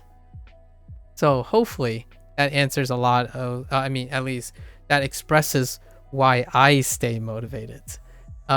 If any of this is interesting, I think the one take-home message that I would like, that I hope that I can inspire as I continue to do random things, not just continue language learning. There's no guarantee what this is going to look like in 6 years. But as I continue this, I will continually find new ways to engage in Japanese learning while using Duolingo. Not exclusively using Duolingo. The challenge is to constantly do something that isn't giving something, so I'm creating something in the process. Who knows? Duolingo might change too. It's changed 3 times already since I started using it. So Duolingo itself is also changing, and I'm gonna adapt to it. It's so I can't even. I'm smiling a lot because it's fun to do something that isn't static. When you read a textbook, it is static. So when I was in college and I was learning chemistry and biochemistry, statistics, psychology, I took a statistics class because I took a psychology class as an elective. What I learned in psychology, I used as a thing I can use my statistics for. When I am in biochemistry, I'm seeing how that biochemistry is useful to my biology class. So the idea is I immediately learn something and use it to output it somewhere else. So at the end of the day, there will be some way to apply whatever competence level you have. It might not be the thing you're focused on.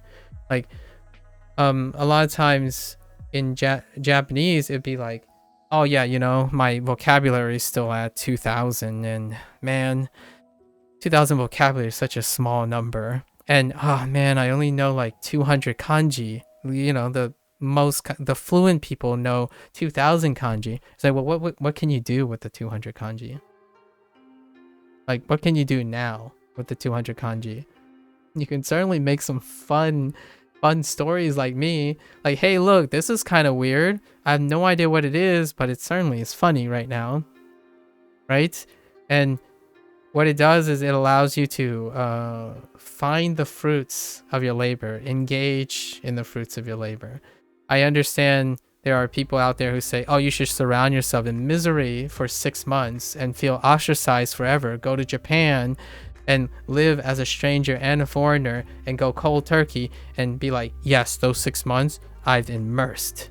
I've been ostracized. I feel awful, but I stayed for the delayed gratification. All the power to you. That is so awesome that you have the grit and the commitment to do that. I'm a person that will tell you, if your journey is going to be long, why constantly make it miserable? Join all the other people. Like, a band of confused language learners is still, in my opinion, naturally going to be happier than a single person trying to prove the universe wrong, or like you trying to prove that you're exceptional. In my opinion, there are people going to be there that relate to you when you fall. There are people that will need your help when you rise, and vice versa. So to me, that's output. Hey, like, I'm gonna tell you this broken Japanese sentence, and then that person's like, well, yeah, this part, I would say this part. It's like, oh yeah, that's cool. And then meanwhile, you know, you have your lone wolves out there who are at the top that looks down. It's like, I don't understand why they're having so much fun and enjoying this. They're stupid. They're like making errors all the time. Like, well, from the outside, it's very lonely, isn't it? And I don't like being that lonely guy. I think most of my life, it feels like I'm on the outside, right? So I don't have to really communicate the feeling of being lonely on the outside. I think it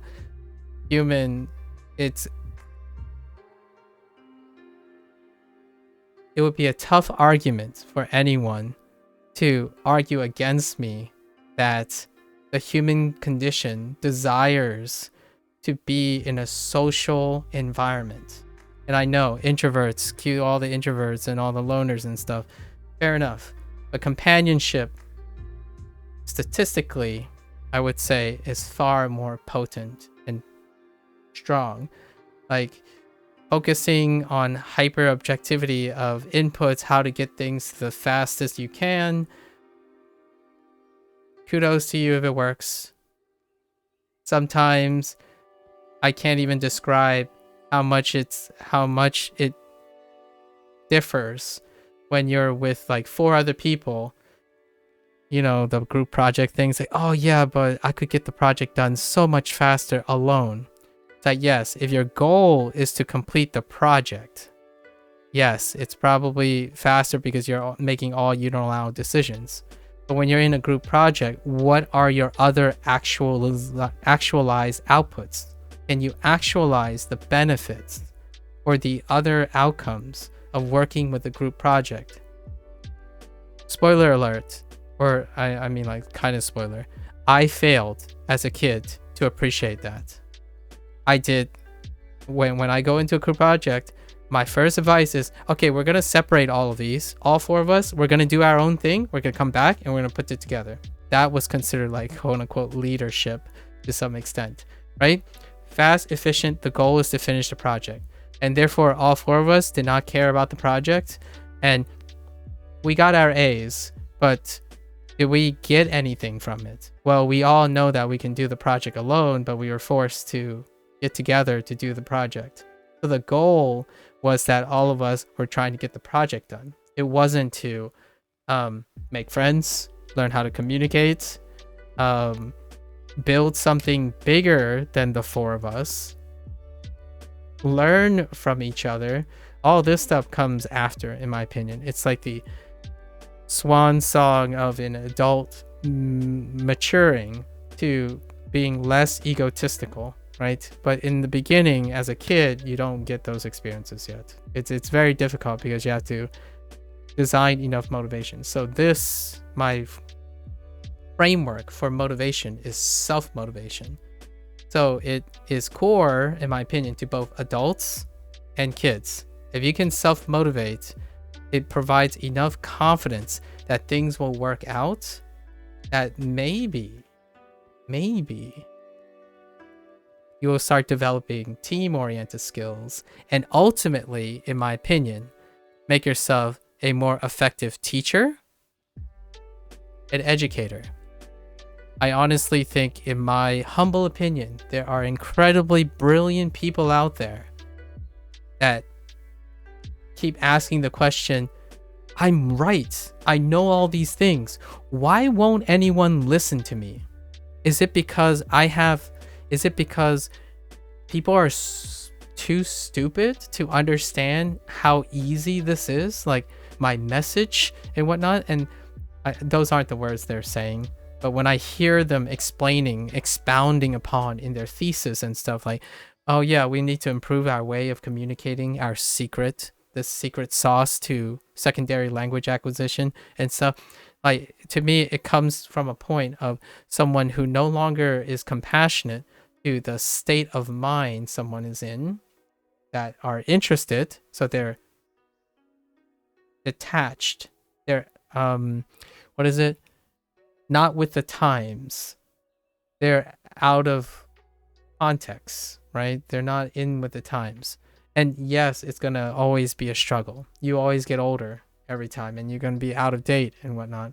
So yes, there is a place for certain.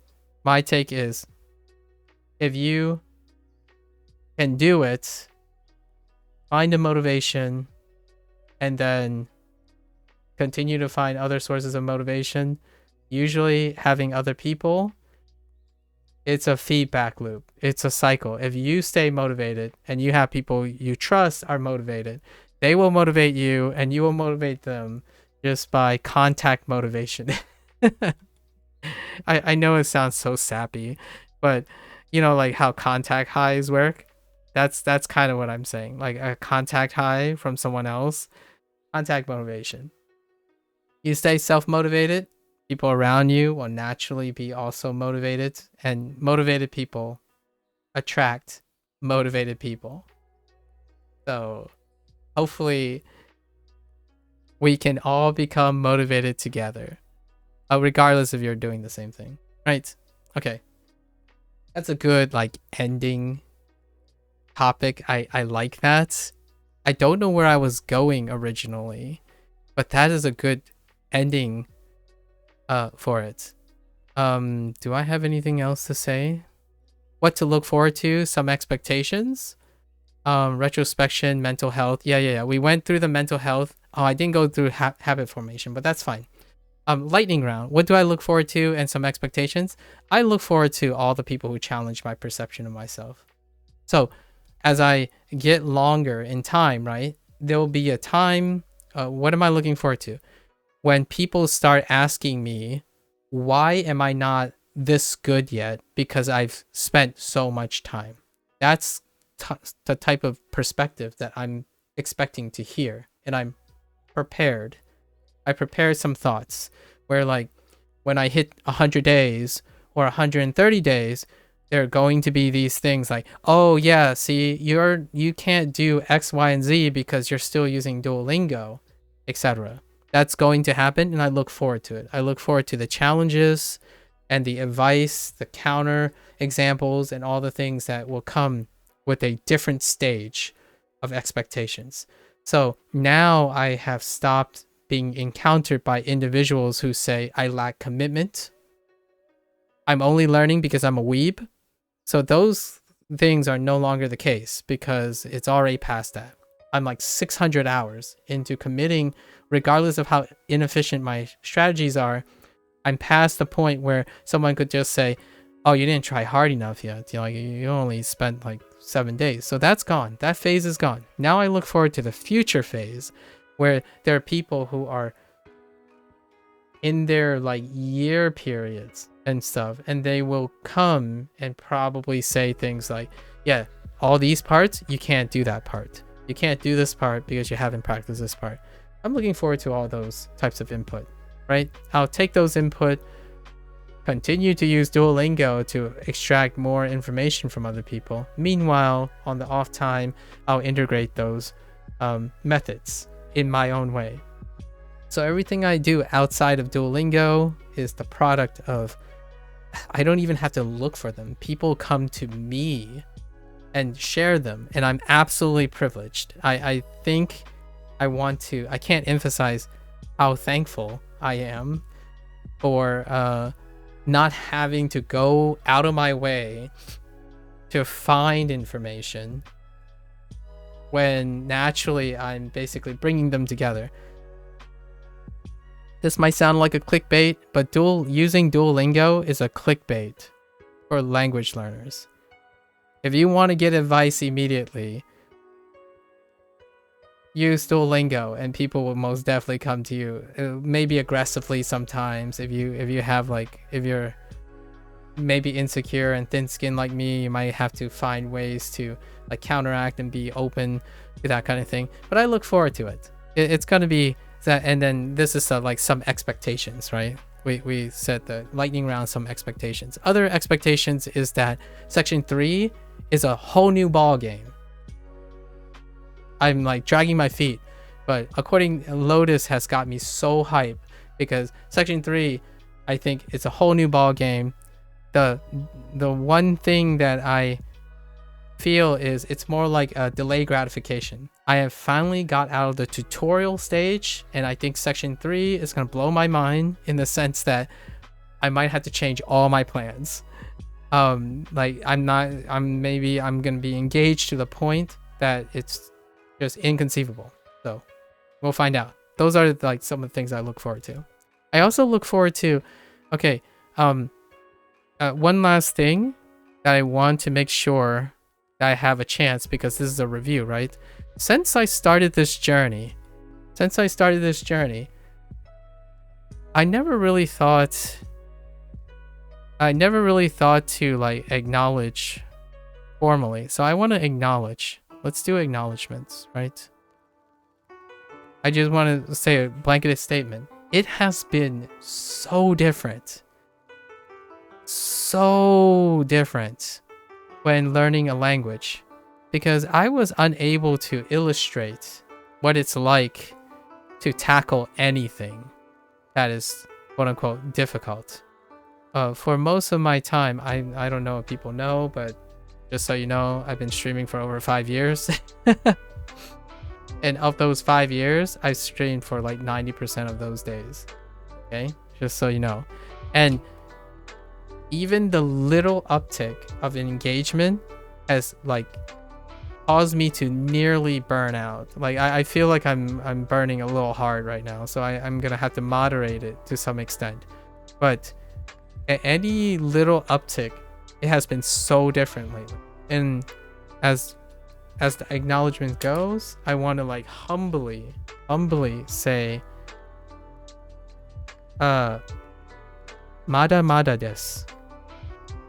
Ganbatte kudasai. I want to just thank everyone as humbly as I can that this has been a much different experience than trying to make people learn about video games. Like I spent a lot of time trying to get people to think critically. This was like some old endeavors. Critically think with low risk activities. That used to be my like goal. Basically, video games is a great way. You can adapt a lot of your video game establishing habits. If you raise enough awareness in video games, like what motivates you in video games, you can convert them to things like language learning. But me, myself, I saw that I basically didn't do it anyways. So I was like, enough is enough. Let's demonstrate that, right? How can I demonstrate something where I can just do it and then see what happens? And it naturally flows back to all of these things. How you can do practice critical thinking, low risk. What is this critical thinking? Self-improvement, right? Self-improvement requires a lot of critical thinking. And then going back, so I'm exercising all the habits that can help moderate video games. I can drop video games at any time because you can find all these habits, these goodness stuff, that goodness, that motivation. You can transpose it into anything, in my opinion. Language learning. If someone says, I'm having trouble getting a job right now, I need to learn computer science in order to get hired. It's like, well, I need your help. I need you to help me. Like, all right, my friends, I'll drop language learning. Let's do it together. And what I mean by that is obviously personal friends and families. Obviously this can't scale to thousands of people and whatnot, but I can at least use that example to allow any other person around you, any personal friends, so you can look for these people. Look for a friend that can do this, right? And for me, habits, know what you can do. Just like motivation, know what you can do now. How do you make it useful? Repurpose that. You know, raise awareness of what works and go on with it. Keep building until there really isn't anything. Like if someone tell me like I need to get over my fear of heights, get over it, it's not that easy obviously, but get over my fear of heights.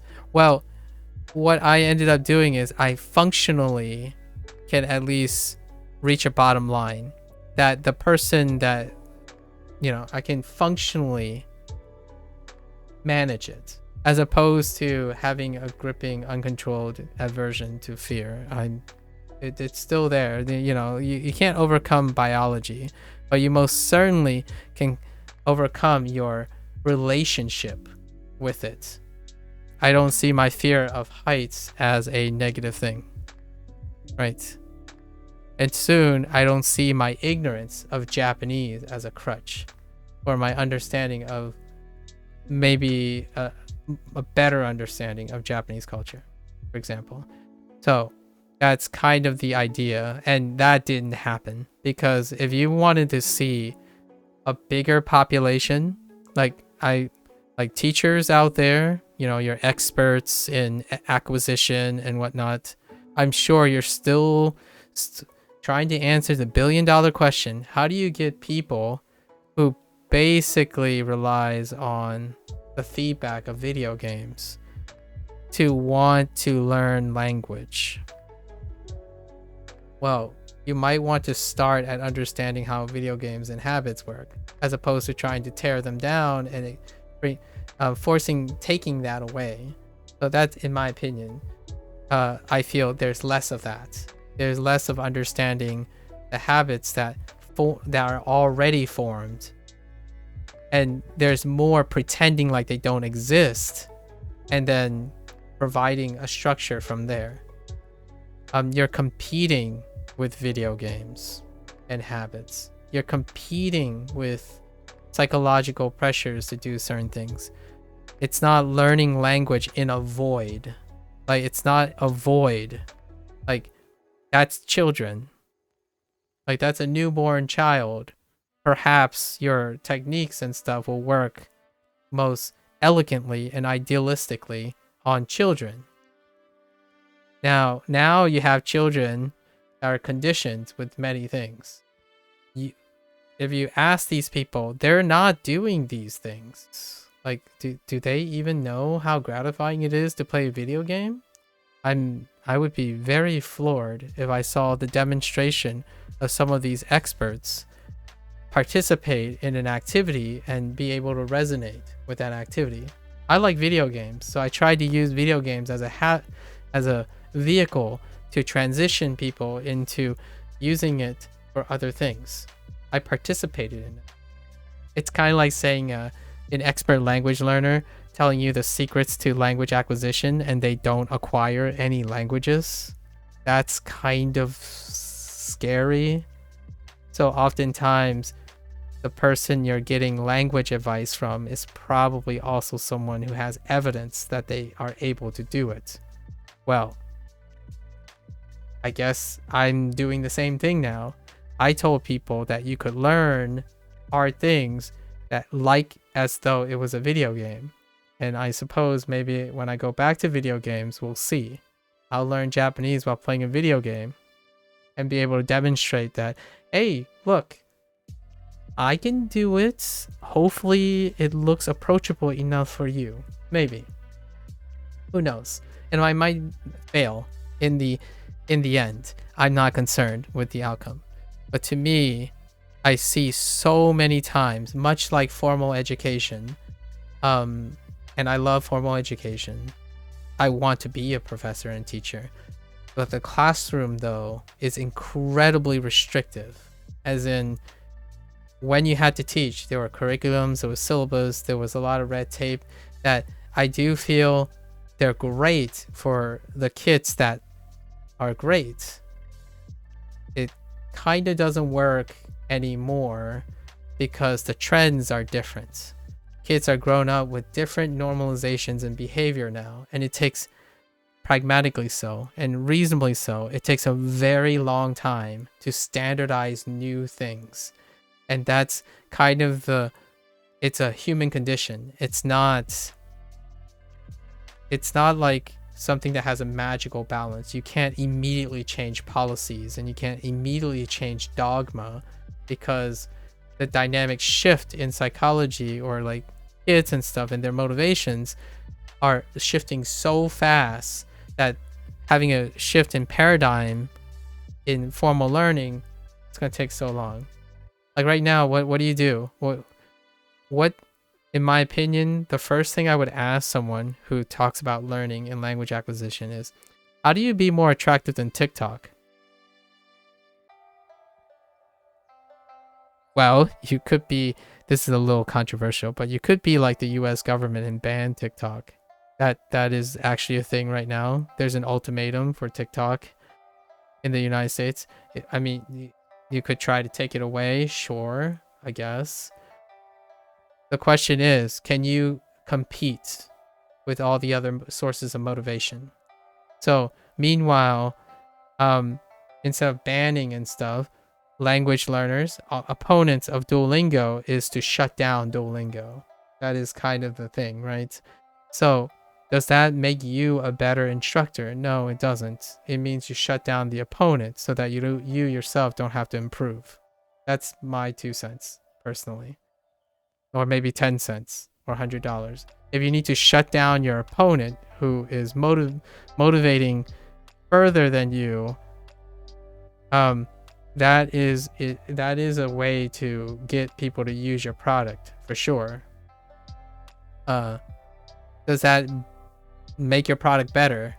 I mean, I hope logic dictates that it doesn't improve your product because you didn't do anything to change your product. You remove the competition. So until you can draw people away from Duolingo, by being better than Duolingo, in my opinion, I will probably say that I'm content in doing whatever it is that resonates with the most number of people. Be it the worst or worse or better, like for better or worse, right? It's a place to start. And Anki would be a great place to start too, because lots of people use Anki. Anyways, thought I'd leave it on that. Acknowledgements. I love all the critics, right? I like people who keep me challenge, engaging, increasing engagement, and everyone else who's listening and enjoying, I don't know, me rant about random things. This is not meant to be educational or professional or in any way. These are commentaries. If I were a licensed professional, I'd not even entirely be comfortable in suggesting that any of this is some sort of masterclass in anything. It's lots of commentary, what I observed, and that's kind of the idea. Utter humiliation? That's quite a name. All right, we're going to do our one lesson today. We're going to try to do our one lesson today, okay? So let's, hang on, let me bring this up. That's a good wrap for,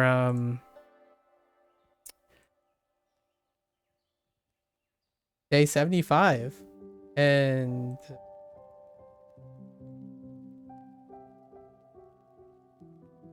all right. Day 76.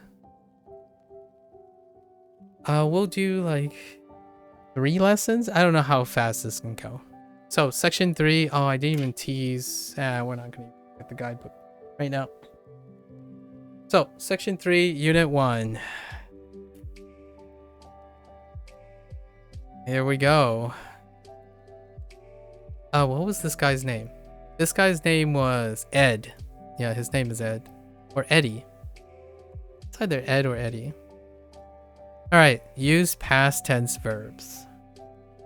先月 Oh, I only have 2 hearts. I should have got more. 2 hearts. Sengetsu. This left kanji looks familiar. It kind of reminds me of sensei, right? Only I learned the kanji for sensei, but I didn't learn to write this basically. But they use sensei as a way to learn sei in nensei. So I mean it checks out. It's sen. So is it a month? Huh. Interesting.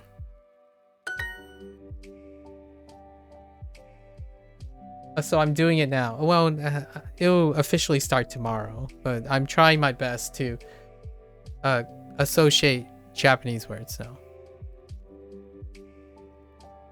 In the prompts. So not this. I think these stuff is pretty cool. The downside is they're not grouping based on meaning. Still, they're largely grouping based on randoms and maybe related things. I don't see any relations here, right? You have numbers like 1, 2, 3, 4, 5, 6, 7, 8, 9, and 10, right? And then we have ikai, ikai, which we have nikai, sangai, right? Sangai, and yonkai. I must really nothing other than meeting. So sometimes when you have I must, you can also say going to a place. So you can rephrase something and say ikimasu. Instead, mutsu, itsutsu, nanatsu, right? Futatsu, Dotsu, Mitsu. We don't have whatever Hachi is or Q yet. Okay. So 1回 Ikai. And I've already forgotten what this is. Sengetsu. Sengetsu reminds me of Daigetsu. Daigetsu. So if the Daigetsu is next month, perhaps sen, I don't actually know what sen means, but it's a modifier of a relative month, probably. Like maybe it's not this month, because I feel like it would be something like kongatsu or something like that. But it might be some like a phrase like next month, maybe like last month. Maybe sengetsu is last month or something. Aimashou. 会います Oh, I must. Whoops. I must. When I think of meeting, I often think of we should meet. You know, aimashou. We should meet somewhere. Okay. 6つ。 6つ 3. Okay. Sengetsu. 先月 We have 8月 Shinbun and Jikan. 先月 Okay. 先月古い文化 Bunka. See, this is what I mean. When they're introducing new words, not enough context. I think you can make these sentences like super long. You can do like 2 sentences, right? 2 sentences. It will be integrated because you'll have a lot of old vocabulary, and you can use the old vocabulary to associate and contextualize whatever this means. That's perfectly within the realm of Duolingo. I think Duolingo is able to pull that off. Right now, the way they introduce new words after section 2, it's like reliant. It's super reliant on the person. Luckily for me, anyways, I guess fortunately for me, I already do this. I'm doing it right now. Basically, it's old something that can be old. Culture. 文化 Yeah. Right. And then the word bank already provides it. It's the only word that you don't know, right? So one thing that Duolingo does do, but usually the process of elimination is enough for anyone to find out which one it is without knowing this, right? But you can add more layers, right? You can add like 4 unknown words down here if you want. In fact, I think that's underutilized here. Word bank should include more unknown words. To me, what that does is it psychologically predisposes someone to understanding that you don't know a lot. You don't. There are a lot of words that you don't know, but it's important to know what you don't know. You don't know, as well as the things you do know. So over time, the words that keep showing up that you don't know, you might end up naturally being curious about them. Like, yo, dude, this word, do I know this word or do I don't know this word? That little fluctuation all the time is what I play with, in my opinion. So in this case, the reason why this might not be useful, having word banks and stuff, is technically should be able to know some reference for all these. Like, eiga, right? Eiga, watashi, right? What can be a lot of things that you can do, but nani works. Any form of the nani, nan, etc. Came could be kimas, right? Kimas. So plenty of that. I think they can be totally far more fruitier about word banks. I would say if I had to add 20% unknown words that hasn't been introduced. As in 20% means for every 5 words you know or should know from a previous, there will be 1 you don't know. and it's just going to be there. They're just going to be in there. So if you have 10 words, there'll be at least 2 words you don't know, right? Oftentimes they're proliferating with words from other units, like outside units, which that's fine after a while, but soon it won't be that useful anymore. So being in a state of constantly knowing, being aware of what you don't know and being curious about what you don't know is kind of a very healthy psychological thing too. It gets you used to like watching anime without pausing every scene and saying like, wait, I missed the first part, now I don't know the rest, and then you get hung up on the first part and you never continue to follow them, right? Lots of time when I'm watching anime, I say I understand 60% of the stuff, but you don't know what the nature of that 60% is. It's not 60% randomly scattered, like, oh, I don't understand 60% of this sentence and every other sentence. No. Sometimes I don't understand the topic at all.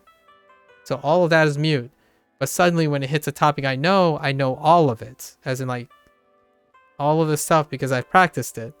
And then some things is a mixed bag. The idea is you don't stop there. You don't suddenly stop there because you're focused on being a perfectionist and you want to be comprehensive and you need to always know every word from beginning to end.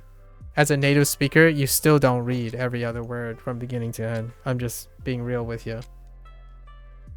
It will take you a very long time if you continue to verbatim rely on the literal execution and output of every single word. You speed through it. You cluster. There's so many things you automatically do that saves you time. Naturally, why would you aim, in my opinion, is it logical to aim for something that you probably won't end up doing in the long run? Some people argue at me like you shouldn't use Duolingo because it gets circumvented by other things. Well, perhaps maybe applying that same logic to being so concerned about perfection, right? At least that's my opinion. Okay. Old culture. Huh. I wonder what this is expressing. Old culture. Like, are we talking about shogunate? No, I mean like in the essence of ancient? Perhaps traditionalism? I don't actually know how to say traditionalism.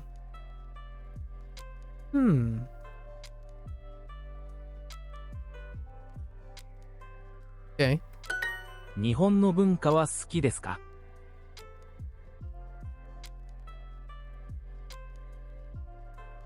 日本 no bunka? bunka, right? Nihon no bunka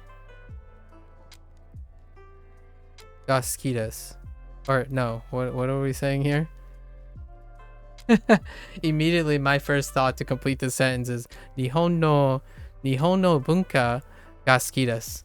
Because I like Japanese culture.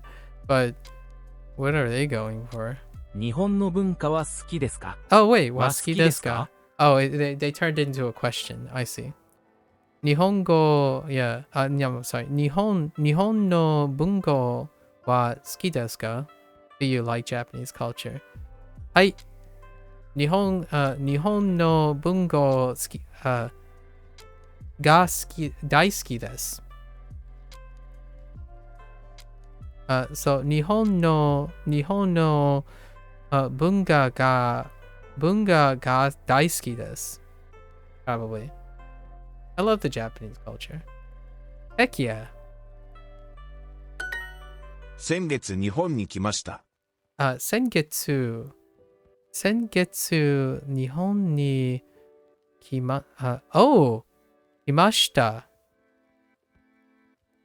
Nice. Wow. There's your first past tense. 来ました。 Kimashita. Although it's still the mas form, but that's fine. Kimashita. Nice. I am already aware of this, but it's nice to finally see it. We've got our fourth tense. Our fourth tense. Level up. Dun da da da dun dun dun da da. So now we're adding it to volition. polite, like polite, volition, non-past, right? Non-past. And what was the other one? Negative. Negative is our other one, along with just the non-pass affirmative, right? So now we have our fourth form. Mashita. Mashita. Kimashita. Can I hear it again? 先月日本に来ました。 Okay. Kimashita. Okay. 先月、先月日本に来ました。Okay.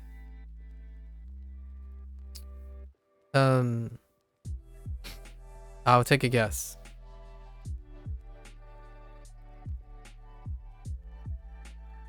I came to, Japan? Something Japan. It is last month. 先月。 Nice. It is last month. I mean, that was a while. I had two different guesses, but the only modifier that I haven't received was the element of last. So sen could have been last. It's not anything else I know. So it was last month. Nice. I earnestly did not know that. I came to Japan last month. Nice. Sengetsu. 先月。 Sengetsu Nihon ni kimashita. Nice. I came to Japan I came to Japan. Oh yeah, that's nice. I came to Japan last month. I don't know what I would say here. いいですね. It sounds good. I don't know how to say I'm jealous or I'm envious or something. Came to Japan last month. I think this works. The phrasing works too. 去年東京に来ました。 Kyonen. Why does that sound so familiar too? Kyonen. Maybe like nen? So nen is year. Nen is year, right? And I don't know if it uses the same I don't know if it uses the same kanji as a year that I already have, as in like school year, right? As in school year. So it could be that nen. This nen. Oh gosh, that last stroke. But it could be this nen, right? This nen.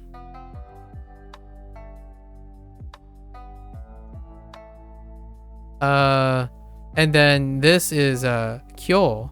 Kyo. So it could come from kyo, right? Kyo. Kyo as in today, now, like right now, or this, like, so now this, maybe like this year, or like the year now, maybe it could be year now. So it's the other. I remember people showed me this kanji already. It could be like it kind of reminds me of like this. 去年。 Oh, it's last year. Oh, never mind.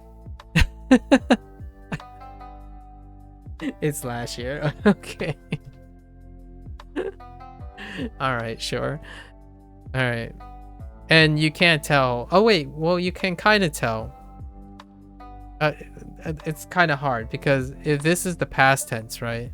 If you're saying I came from our last prompt, then it has to be something in the past, right? Yeah, kyo equals today and kyonen equals last year is very annoying. Yeah. I got debated. I thought that it meant this year, like like now year. But and then I was like, you could still say in the past that you arrived this year, like you came this year, but it looks like it's last year. That's hilarious. I think that's funny. I came to Tokyo. So 去年東京に来ました。Yeah. Last year.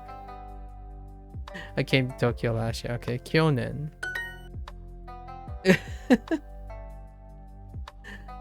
去年日本に来ました。Okay. 日本 So yeah, so what I mean by here is, again, to illustrate, they're all words you know. They're all words you know. I think Duolingo can take off the gloves.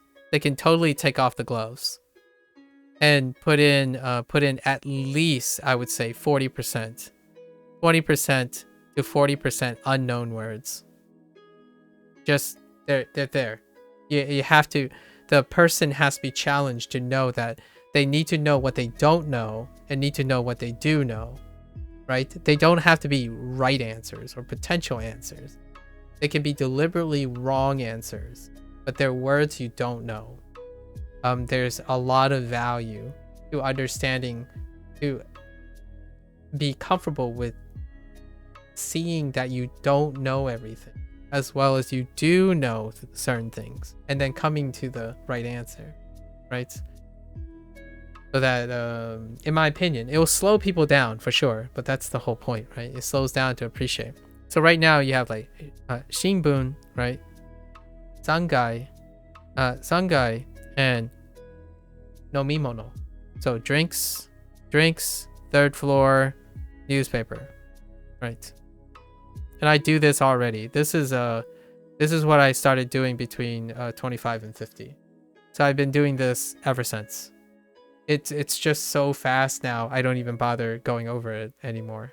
Like I don't bother telling people or telling myself like, oh, I know what this is. I know what this is. I know what this is. It's automatic. I already know this is newspaper, third floor, and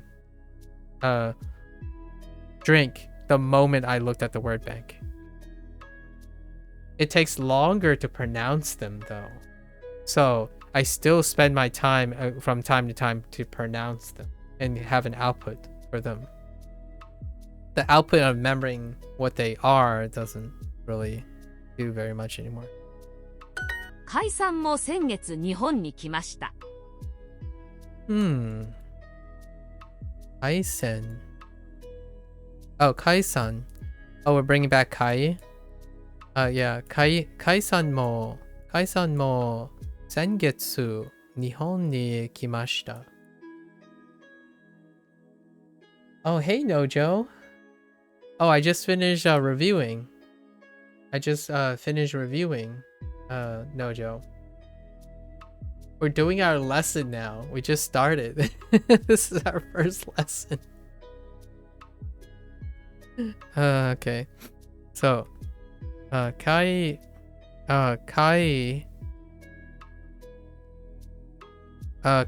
also came to Japan last month.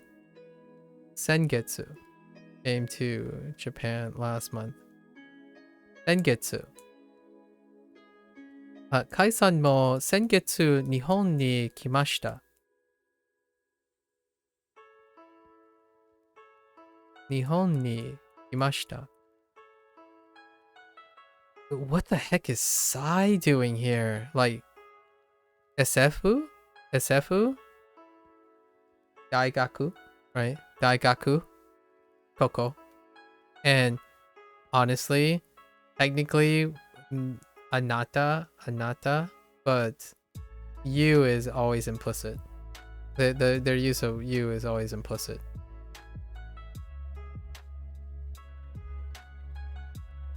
So there we go. いいですね。本当に? No, that's 先月歌舞伎を見ました。先月 Kabuki. Wait, why is that? Oh, kabuki. Kabuki. Kabuki. Kabuki. 先月歌舞伎を見ました。 Kabuki. Okay. Kabuki o mimashita. Oh no. Mimashita. 先月歌舞伎を見ました。 Kabuki o mimashita. Okay. 先月 Kabuki o mimashita. Okay. Okay.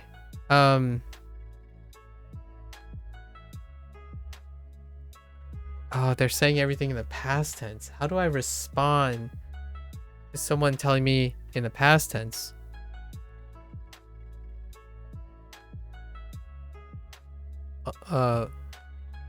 Omoshiroi. Omoshiroi desho. I don't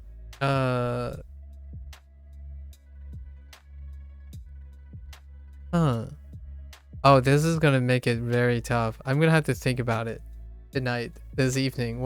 How am I gonna respond to someone telling me all the things they have done before, they had done in the past? Oh, that's such a different way now.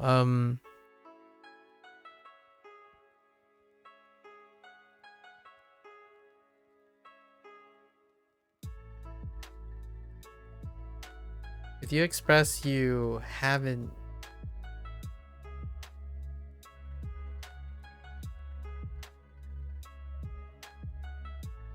We can't negate the past yet, so no negating the past. So the best response is something like kabuki. Kabuki wa dou desu ka?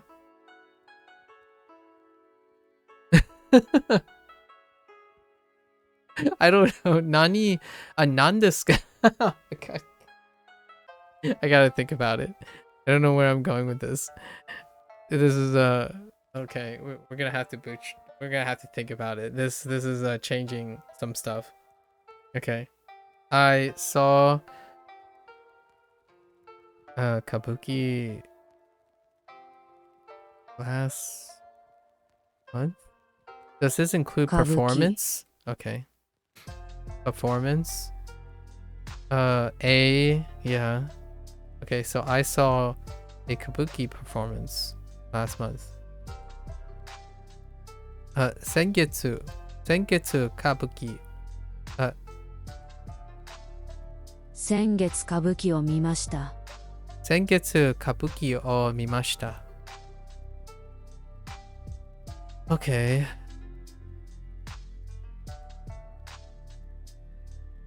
Honestly, I might just learn the... You could say... Uchiya... Ura, or say Ura... Yamashi? Which is like jealously? Oh. Urayamashi. Interesting. I was trying to frame it in a in words that I know. Like I could use any of the Duolingo vocabulary. It's strange that I didn't get a word like that yet. Urayamashi. Interesting. Urayamashi. I haven't heard that word before. Interesting. I could practice a different exercise. I could practice a different exercise and say it in the present tense. Or like say something else. Like I could say what alternative ways I could use this.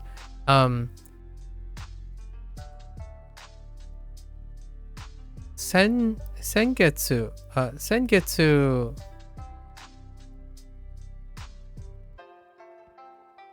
Sengetsu anime o mimashita.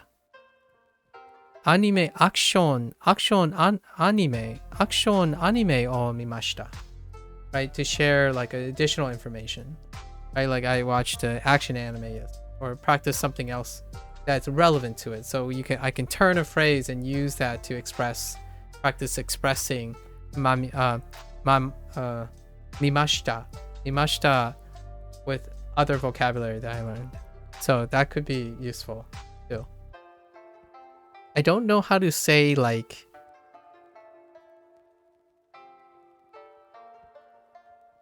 I could say something like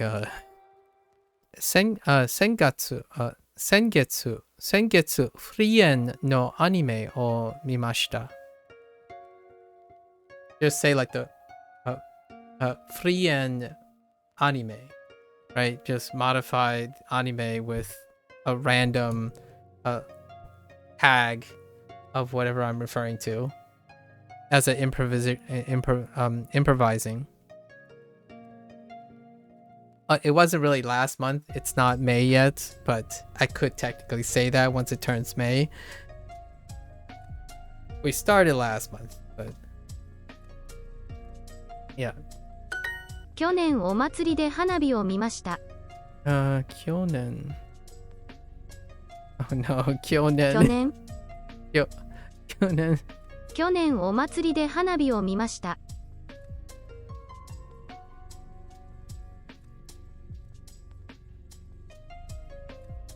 去年お祭りで花火を見ました。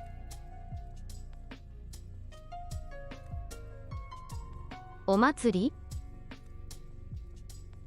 で花火を見ました。去年お祭りで花火を見ました。I watched fireworks. I watched fireworks at a festival last year.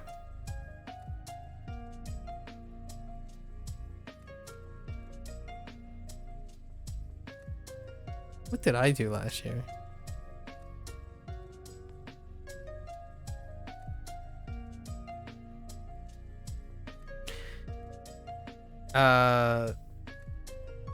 Kyonen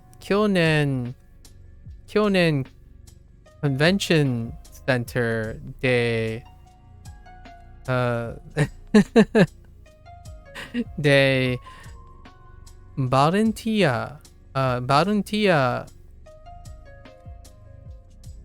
volunteerをします。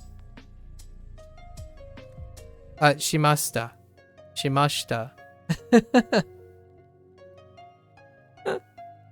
I don't think maybe that's how it works. I did volunteering at a convention center last year. I actually volunteer at a convention center every year, once a year.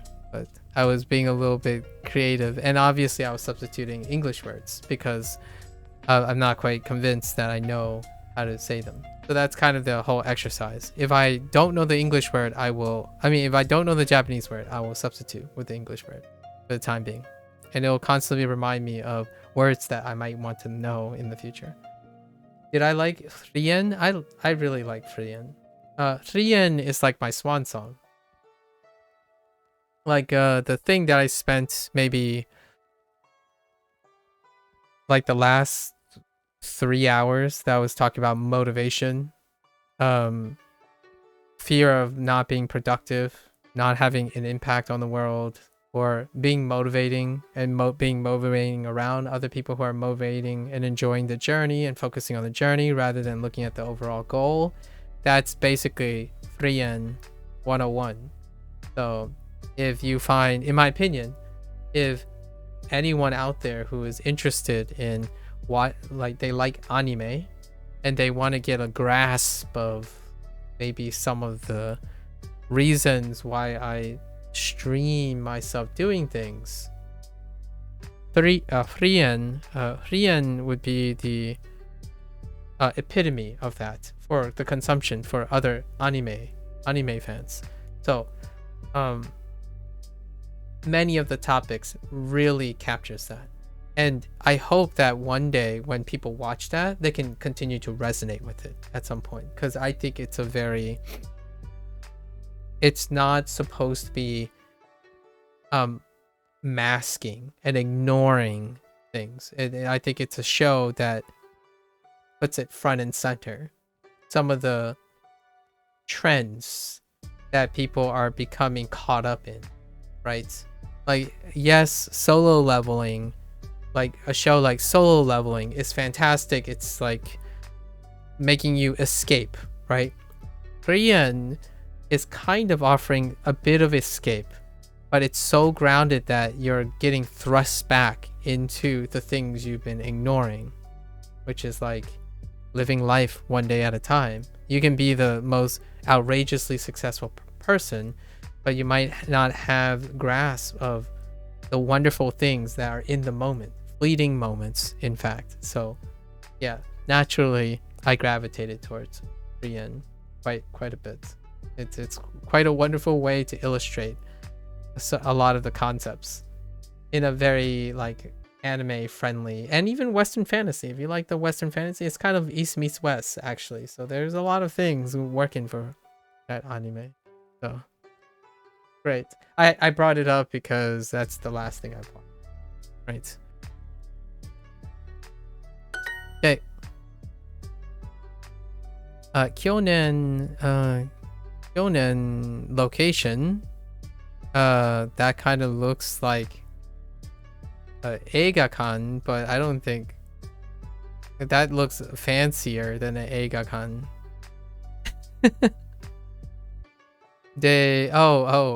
Okay, wait. What do we got? Kabuki. Oh, it's Kabuki. Wait, what? Are we just looking for a city? Oh, fine. 東京 Fine.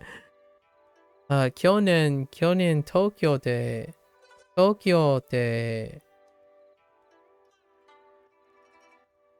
Yeah. 東京 東京 去年東京で 歌舞伎 Yeah, 歌舞伎を見ました Okay, well, all the other ones don't really work, right? 食べ物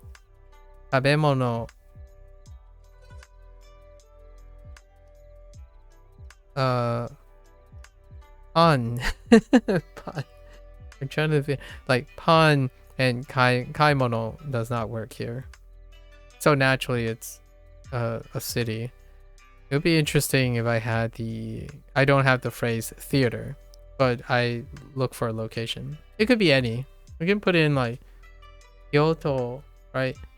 I imagine kabuki would be kind of a thing in Kyoto. Kyoto.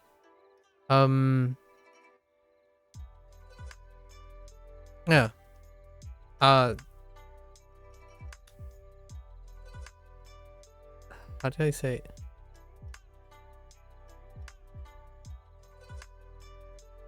Is that a different phrase? I'm gonna have to look up some basic phrases in the past for this, because I haven't seen a kabuki show. a kabuki performance. サムさん、日本の文化は好きですか？ Oh, they brought back Sam-san.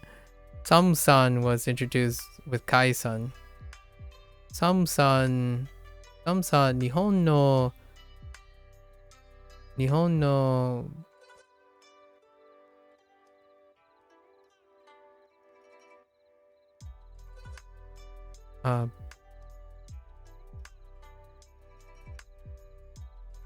文化? Oh yeah. Wait. サムさん、日本の文化は好きですか？文 Right? Bunka, but what was? Oh, yeah. Never mind. I was thinking of something else. Samsan, 日本の文化はいいですか? What are you saying, Junior? What are you gonna say? Oh, okay, I see what they're doing. Okay. はい、先月、歌舞伎を見ました。Okay.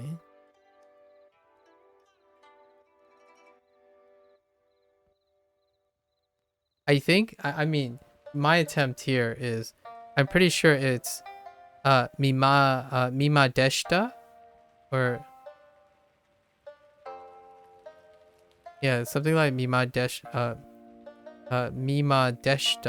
as in the negation, but I mean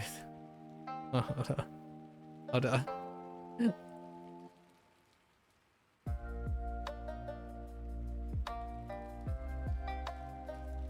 Oh, mimasen deshita. Mimasen deshita. Mimasen deshita. Perhaps we should go and just remind ourselves how to negate at this point. ダニエルさんも先月日本に来ました。ダニエルさんも先月日本に来ました。Definitely getting that practice in elephant. Okay, well that's kind of neat. They only I feel like they include when it's in your native language, not the target language. They include words that you don't know, but not too often. This doesn't actually happen. What happens is this elephant is in this unit, is why it's here. They only include things that are in the unit or in a previous unit. I'm guessing we're gonna get elephants. Daniel also came to Japan last month.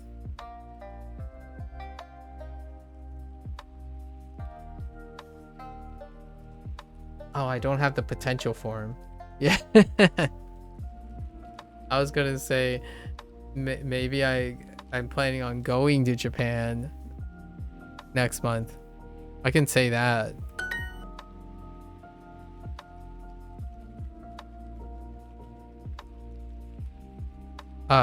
Soka.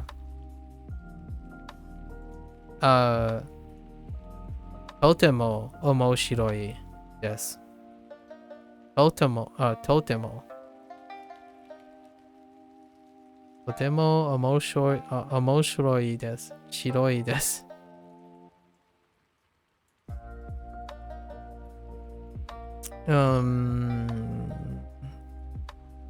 日本の文化は面白いですね。はい。とても面白いです。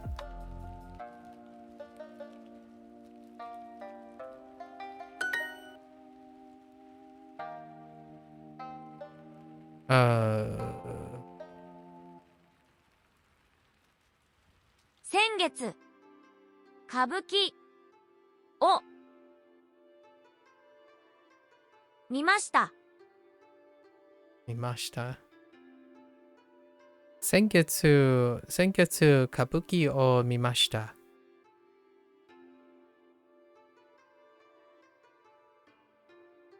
Yeah. For a moment there, I'm like, did I pick the... Well, what is that? I just saw a key... A gi something. Alright. We do have to pick it up a little for today because I'm really tired. Senshu. Oh, Senshu. Last weekend. I mean, last week. Sorry, last week. And then you can probably say Senshu Matsu. Last weekend. This is last week. For sure. Probably. I didn't get the kanji for shu though. Yet. But I did see this a couple times by other people. So it's probably last week. Senshu. Senshu. Okay. Kuchi. Sengetsu. Watashi.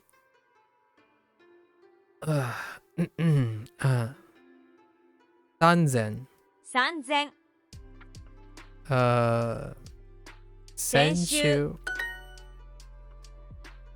Senshu. That looks... 先週 You know what this looks like?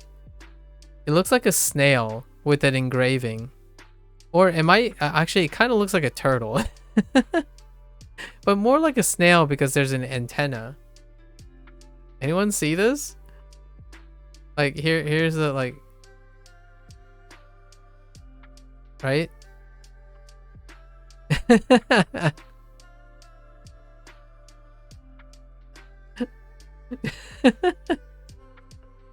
Sorry. All right. We gotta stop distracting ourselves. What the heck is this? Oh, I didn't click on any of these things. 先週 All right. 先週浅草の遊園地 Oh, those are the only cards that have like things you don't know. The kanji ones.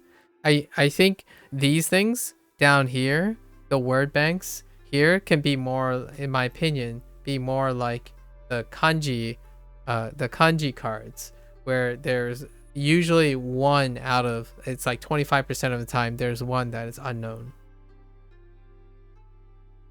Okay, so new way of using no. 浅草の遊園地 Asakusan no yuenchi. How's that new? No. Wait.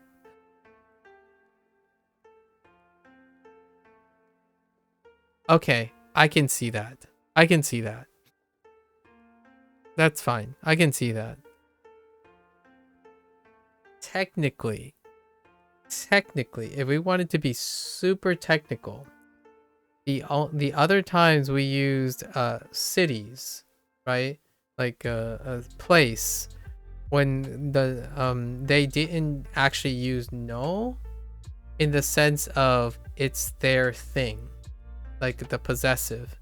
So, it's usually like the city's something in the city, or like the city just doesn't have a no whatsoever, like Tokyo Eki, right? As opposed to, I guess that's kind of a stretch. That's kind of a 銀座の stretch. デパートはおしゃれです Oh, ね here's the 銀 word. 座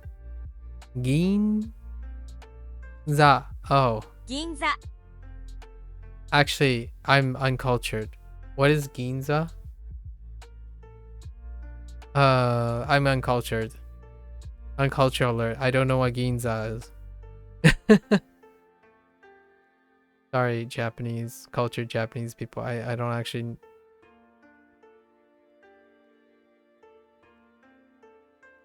It's a place you know in God. Oh, I didn't get the chance to watch Gojira -1 yet, Joe.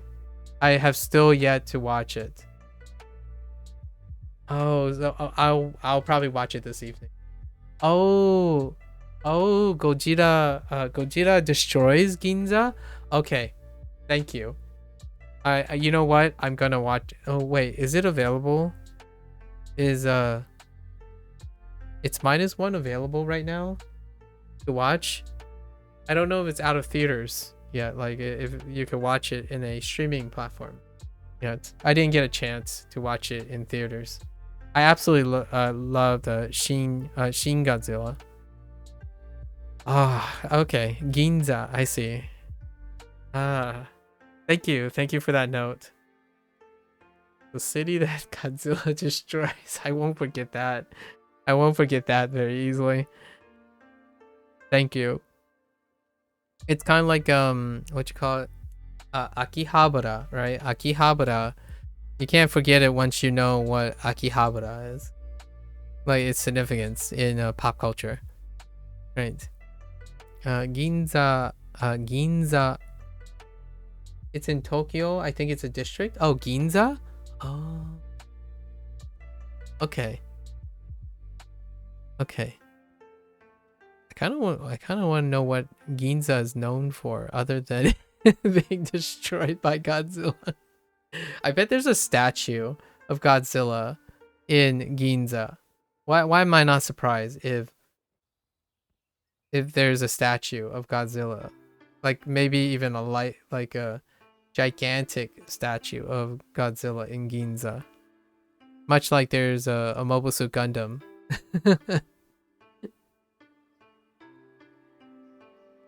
Ginza no, although I think they took down one of the the Gundam statues recently. It's like a business area. Ah, I see. Okay. Ginza no. What am I looking at here? De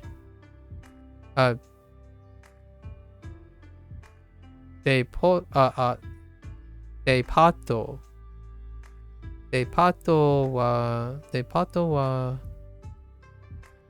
wa oshare desu ne. Oshare desu ne. Okay, de pato.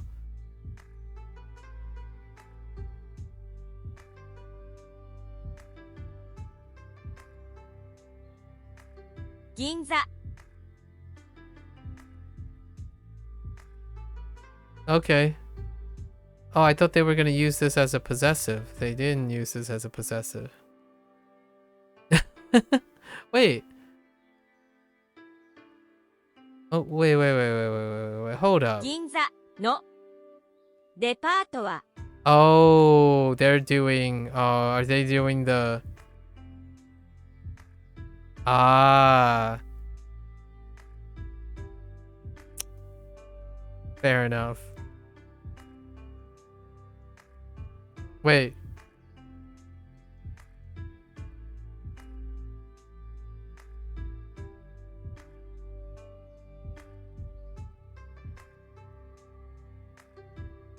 Yeah. This is yeah, they did it. I knew they would do this.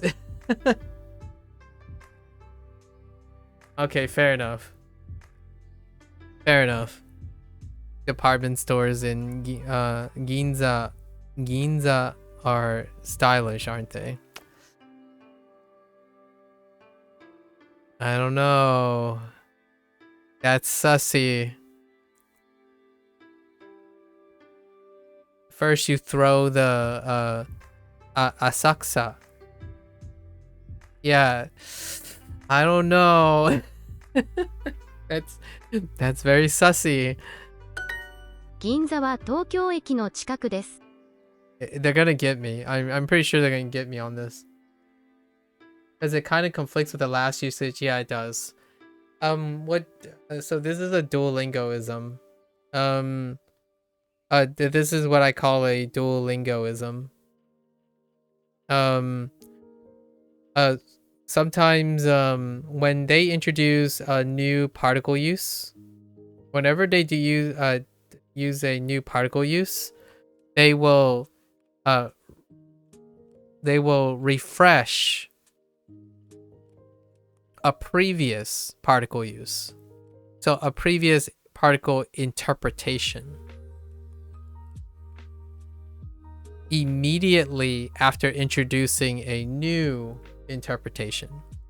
And obviously I'm using the word interpretation as opposed to translation, because I think most people would agree what is maybe the best translation, but they're trying to do the thing where they interpret the most. Yeah, it's better to think in a class of X. Yeah, that's what I would do. However, what they do is the Duolingoism is to try to do all interpretations. The downside of that is when you go to provide a correct answer,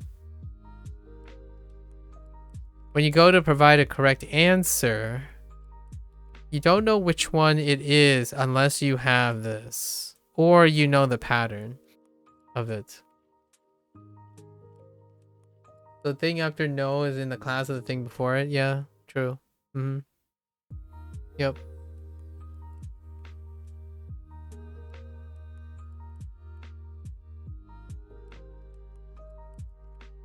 The phrasing would be a little, so here's one, obviously for that no usage, right? And then there are other no usage, like things like that's awful.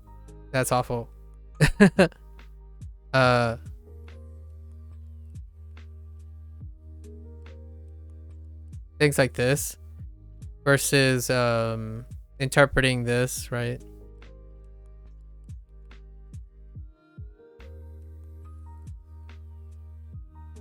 Right, versus this.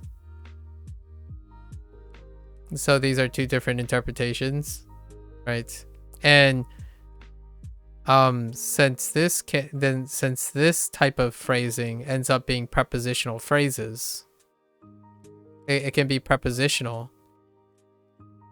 It can be a little bit confusing to English, right?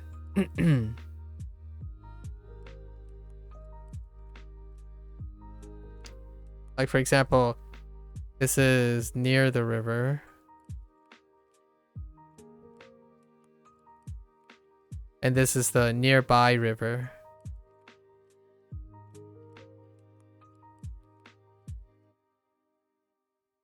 And they're actually different expressions in English too.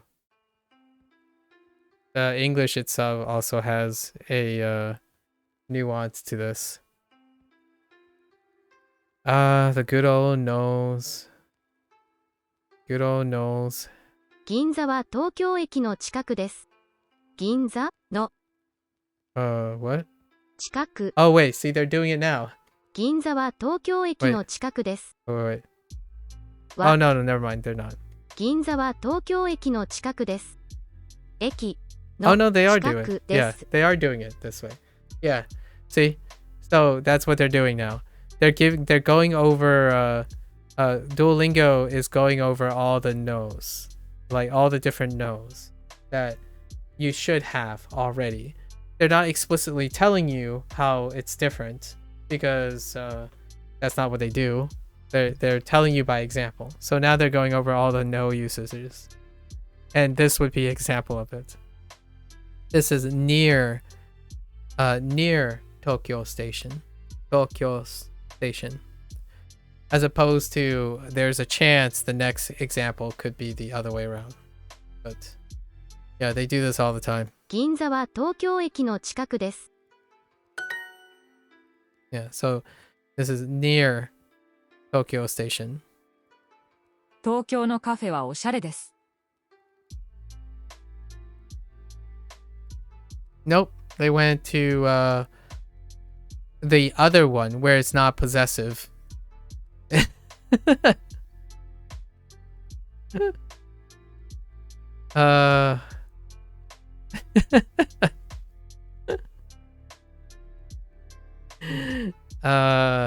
is so good. Sorry, I'm having a blast. It's okay. It's okay to be confused and questioning things. I think this only makes one be more motivated in figuring out what the heck is going on. For the first time. Interesting. I don't know the phrase for the first time. Bars as in ba, or bars as in baru? Or ba. Oh wait, they're both ba actually, now that I think about it. Go. Daughter is imoto. Not imoto. Musko. No. Musume. No. Yeah, musume.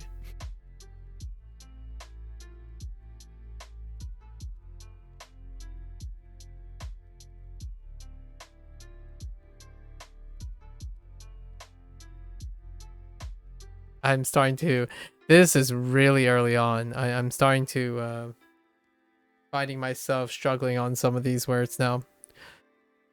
Tokyo no cafe wa oshare desu. Okay. The cafe's an... Okay, fair enough. Yeah, heckin' 先週 weirdo. 銀座で歌舞伎を見ました。 Senshu, I'm guessing is last week, right? 先週 Okay. Senshu ginza de... Senshu ginza de... kabuki o mimashita. Okay. I see pancakes. Plane. I don't know what plane. Plane? Like airplane? Plane? Or plane. Oh, no. Plane is IN.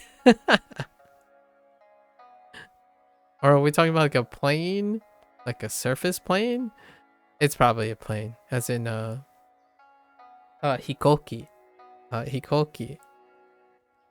Okay, I saw Kabuki in... Whoa.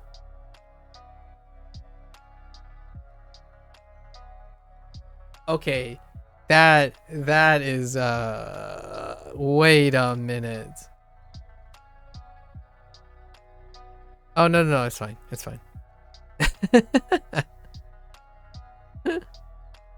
No. That's why it was confusing. The no in the instead of using a day. Yeah, that's. Wait a minute. Oh no, we're fine.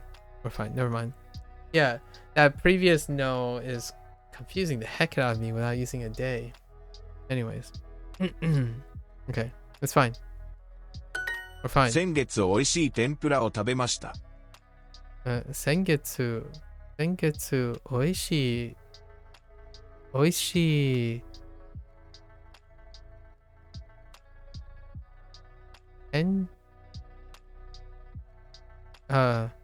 tempura. Yeah, tempura. Ooh, that looks so weird. Tempuraを食べました。Okay, 食べました。先月美味しい天ぷらを食べました。先月美味しい天ぷらを食べました。Okay, sure. Park. Oh, Cohen. Never mind.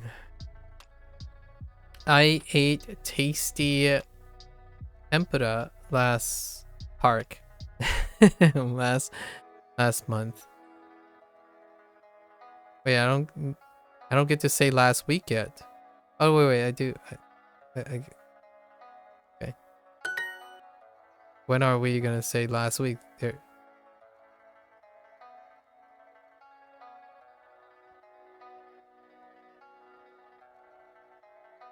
I'm processing this image. Oh, there. Senshu Genza. Ginza.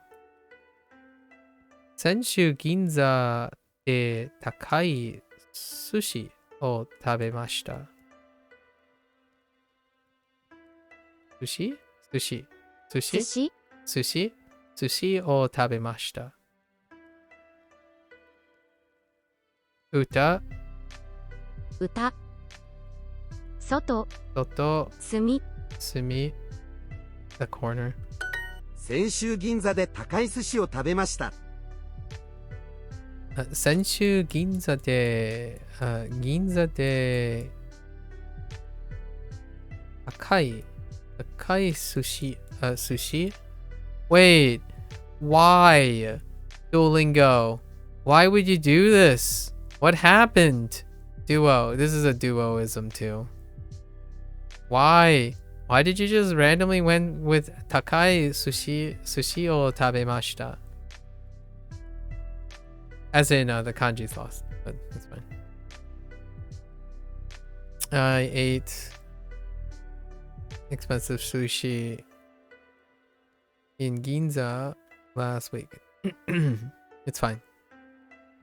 This 先 happens. 月浅草で昼ご飯を食べました。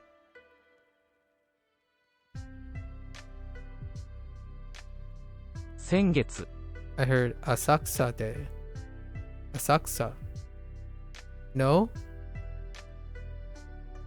Oh no. 先月浅草で昼ご飯を食べました。 Oh, I did hear it. Oh. 浅草で昼ご飯を食べました。 I have to think about how I'm gonna add my thoughts into this. Tonight, this evening. You know, okay, I'm gonna adjust this. I think every day 3. From now on, I'm gonna say every day 3, I will spend the first 2 days. So now I'm gonna spend the first 2 days. But when I get the new vocabulary, and then use the third day to really try to create responses, because I think I'm already having a lot of engagement here on understanding this stuff at this point. 先月浅草で昼ご飯を食べました。先月浅草で昼ご飯を食べました。先月友達と渋谷に行きました。先月友達と渋谷に行きました。そう。先月友達と渋谷に行きました。Oh, there's Harajuku. And Akihabara. Akihabara. Okay. Okay, alright. I went to Shibuya with friends last month. Yes. Look at this string of prepositional phrases. I wonder if, not for science. We're not doing science stuff today. Technically, they probably want... Oh yeah, they probably want this order. But you can technically say, last month, I went to Shibuya with friends fairly naturally. Or you say, I went with friends to Shibuya. Any of these.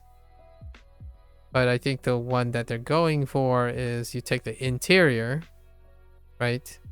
You take the interior, go out, and then go out. Yeah, this is the order they wanted, even though it's a string of prepositional phrases. Oh, hey, hello there, buddy.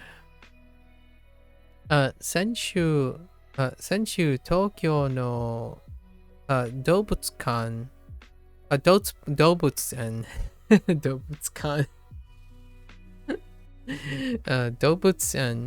Dobutsen ni ikimashita. Dobutsen. Dobutsen, the zoo. I made it into a building, like a place. Dobutsukan. Anyways, okay, Dobutsen. Sure.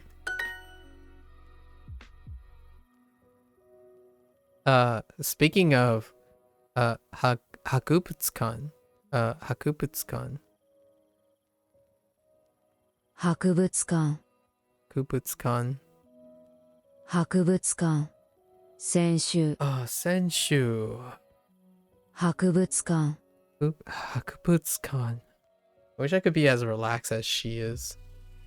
Senshu Hakubutsukan ni ikimashita. Else edu saizu and esu saizu. Oh wait, I totally forgot about that in my recall. I'm pretty sure edu saizu and esu saizu is part of one of the... It's probably theme park. It was probably part of the theme park one. You can buy like a large size and small size of things, right? That's two vocabulary words that didn't come to mind. I went to a lovely animal cafe last month. Oh, they're throwing back already. These are throwbacks. I like it. I love throwbacks. So, sengetsu.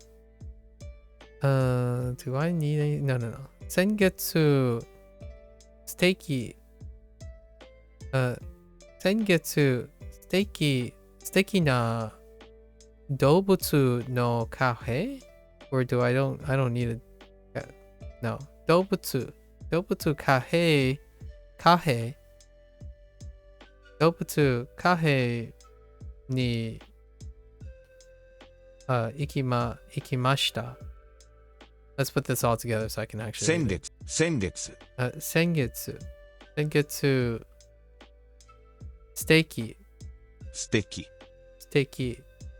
Na. Steaky na.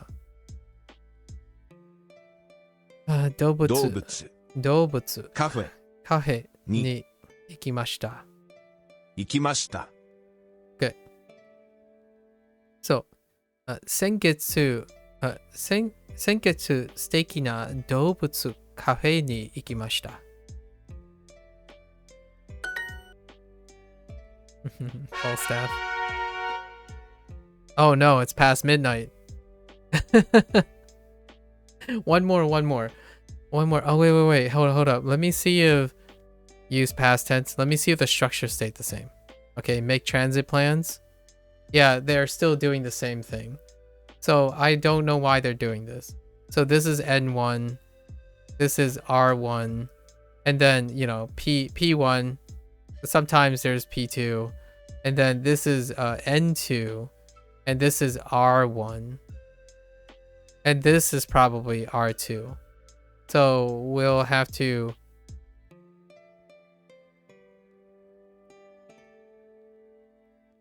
Man...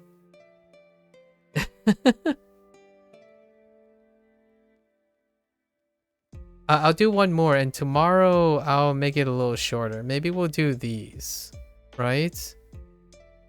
And then we'll do these. Because I need to get to R2. That's what we're doing. Yeah, we'll do one more lesson, because I want to get in a little bit more. Learning is... What? Wait, hold up. Yeah, oh, wait. So I actually did not remember this correctly. Because this is, so there's P2. So P2 can be later, actually. And then this is make transit plans. Wait.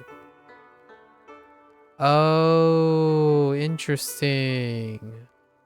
So wait, I might have not remembered this properly. So, this is R2, and the next one is also R2. Down here, R2 before the review. What is that? R2, R1, and R1. Okay, I added one extra.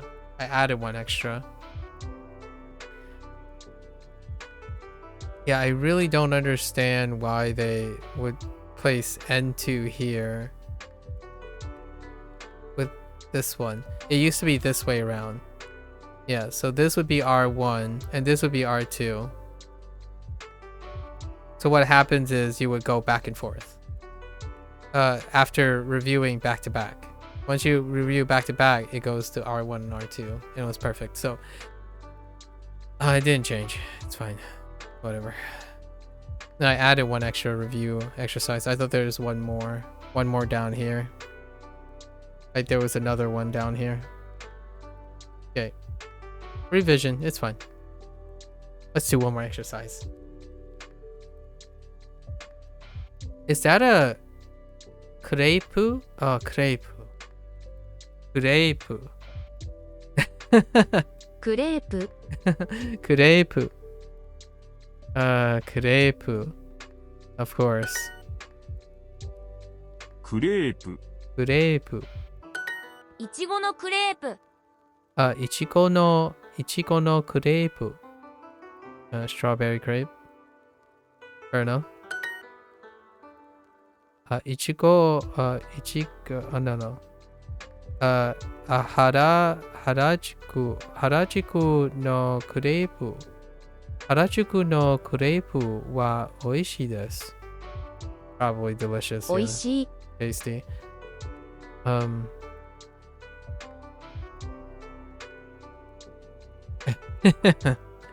Kaisoku rapid service or express. Oh, I mean, nah, that doesn't work. Akarui.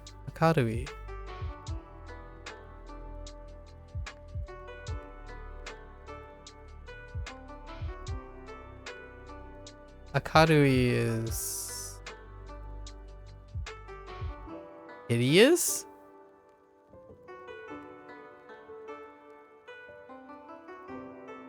Akarui. Akarui.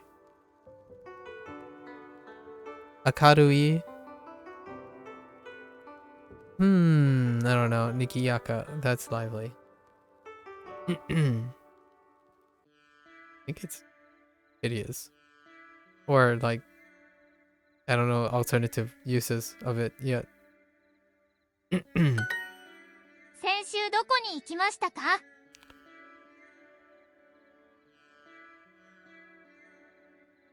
Why is ka highlighted?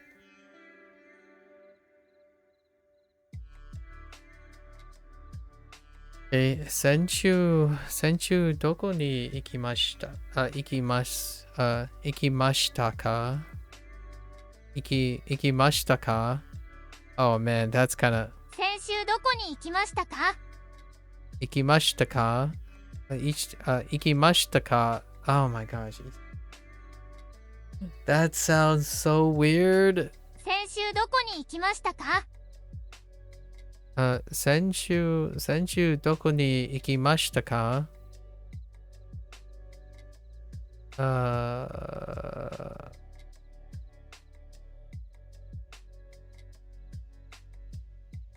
Oops. Wait, yeah. I don't understand why ka is. Yeah, I don't understand. Maybe it's because it's a different predicate tense, and they just want to highlight it. You can still place the ka marker, like an unknown marker. You can put the unknown marker still at the end of this tense. Maybe that's the only reason they highlight it. I don't see any interpretive changes. Where did you go?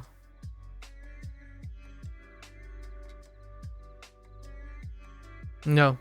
Yeah, I don't see any other reason. 浅草でどんな食べ物を食べましたか？ Tabemashita ka?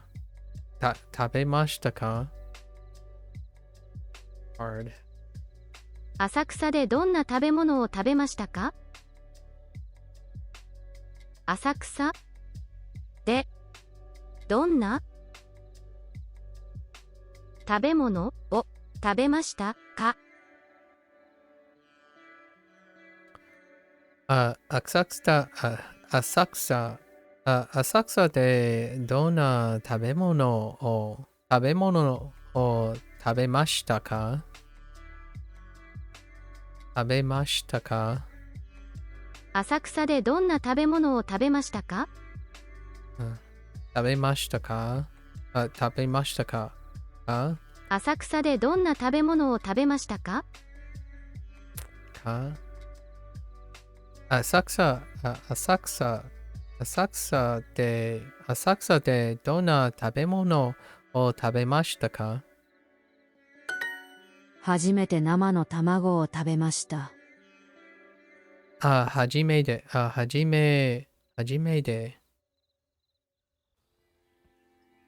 Oh, hajimede. Oh, that makes sense. That's where the first time comes from. 初めて。 Yeah, hajimede. For de. Okay. The de for. Oh, okay. Okay. Got it. I had a related word, but I get where how that's related. Hajime de nama. Oh, nama no tamago o tabemashita ka? I mean, tabemashita. Not a question. Tabemashita. I've eaten raw eggs for the first time. Okay. I ate? Oh, right. I'm using helping verbs, which is more like pseudo. It's like pseudoing. I'm like naturally pseudoing things. I ate raw eggs for the first time. What I said was pseudoing it. I had eaten raw eggs for the first time. Or I guess maybe they have a future, what is that? Past perfect? They probably have a past perfect tense. Let me see. Hold up. They probably have a past perfect. Why is this site so bright? Oh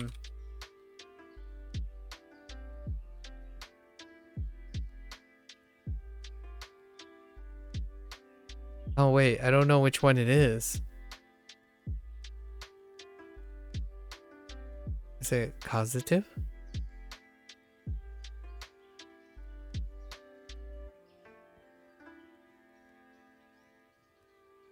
Past perfect. Past perfect. I'm so... Oh, this stuff is super interesting. Yeah, past perfect. I'm talking in past perfect tense. You would do something like...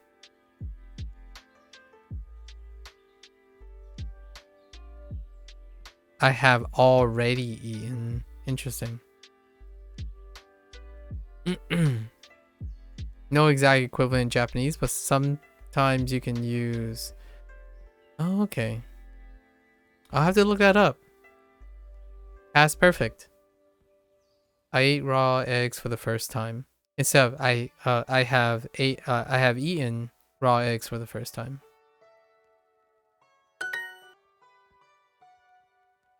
初めて。初めて。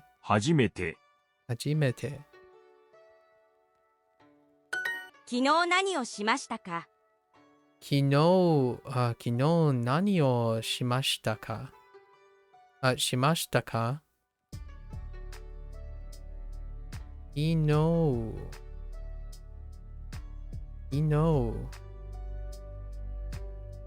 What the heck? Oh, yesterday? It's probably yesterday. 昨日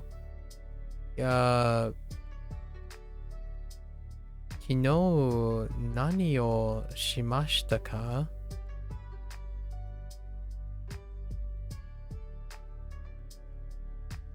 What did you do yesterday? 昨日 Yeah, 昨日。昨日何をしましたか？しました。昨日何をしましたか？しましたか？昨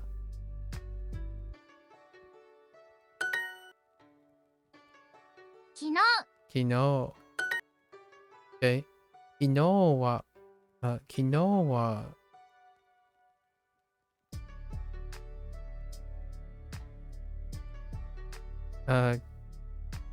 昨日、初めて、What are we looking at? What is that? What is that supposed to be? Soba. Soba を食べました。Okay.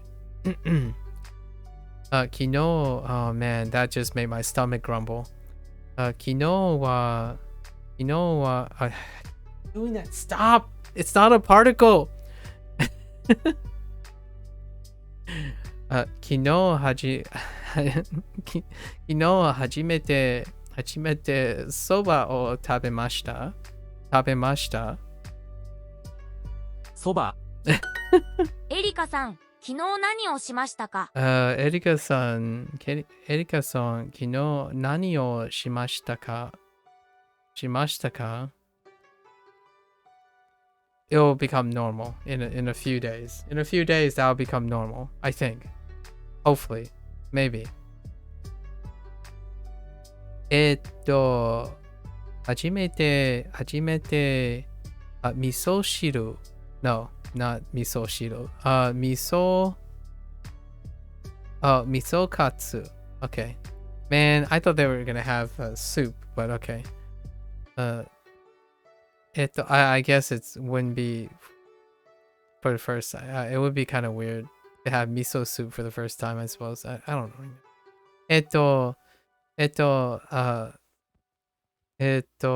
初めて味噌カツを食べまし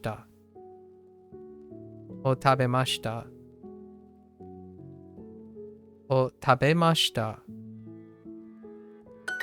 先月原宿で遊びました。先月。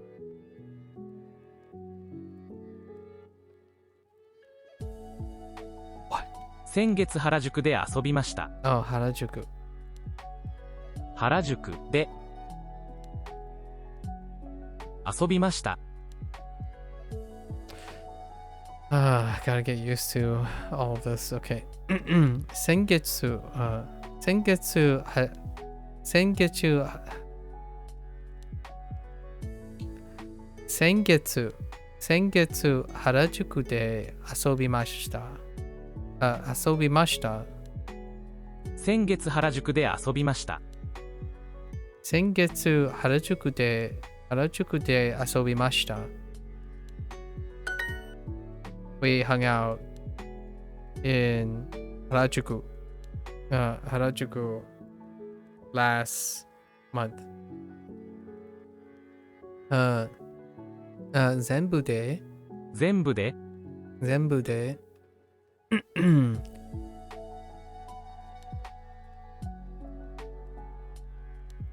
taoru, タオル、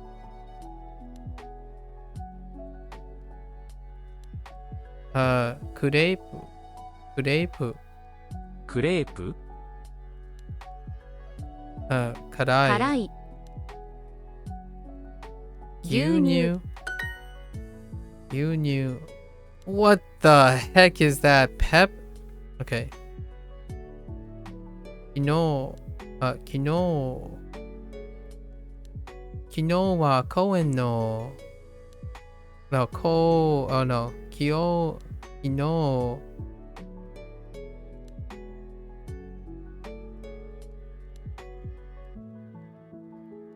Oh, what? Oh, 昨日はUNの公園で UN の公園で友達と遊びました。Okay. That looks so 友 weird. 達、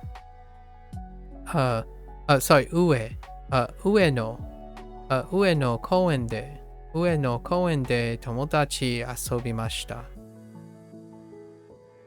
Oh no, yes, yeah, 遊びました。So, 昨日は上の公園で友達と遊びました。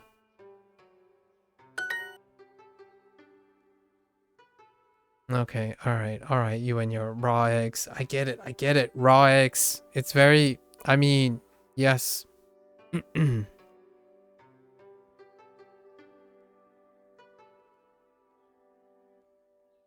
Hoshi? That's new. It does remind me of Hoshi. Oh, so, okay. That's probably for another time. Nama.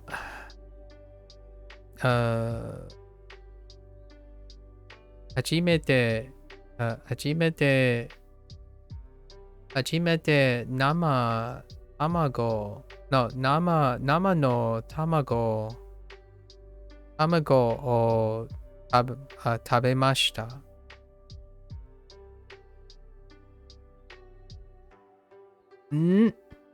初めて初めて生の卵を食べました。昨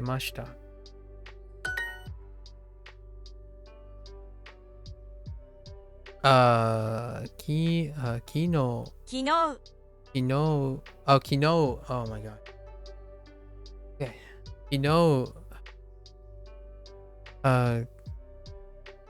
昨日どこで遊びましたか？遊びました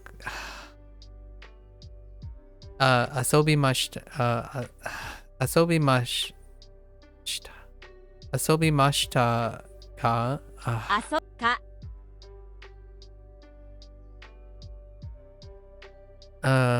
昨日どこで asobimashita ka?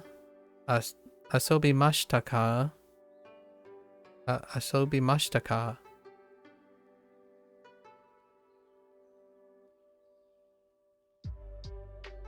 It's starting to feel like the problem I had with insert name san wa. Like Ken san wa. It's starting to feel that like that again. So, kino doko de asobimashita ka?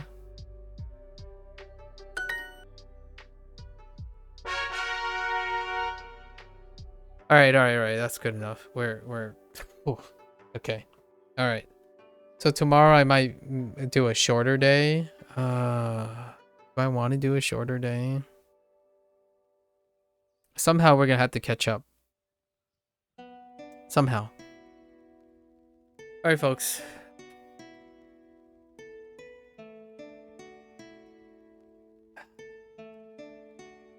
Lotus, listen. Yes, we got to the lesson. All right. There's a lot of things going on, okay?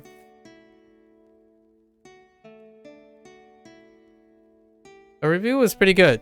I need to take a break. I think my mental energy has waned substantially. So we exposed ourselves to the mashita. The past tense, not the past tense affirmative. The past affirmative polite. Oh yeah, Sumi. Okay, yes. I don't remember how that phrase works. It's like it's a like thanks for the hard work, right? How does that phrase go?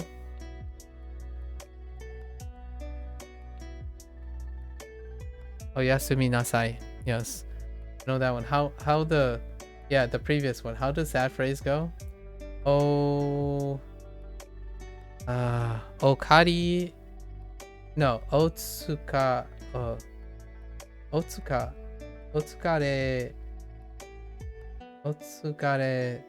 sama. Yeah, Otsukare sama deshita. Is to be tired. It's like good work. Yeah, I saw that phrase written a bunch of times. I just didn't get used to pronouncing or like reading it out loud. So, Otsukare sama deshita.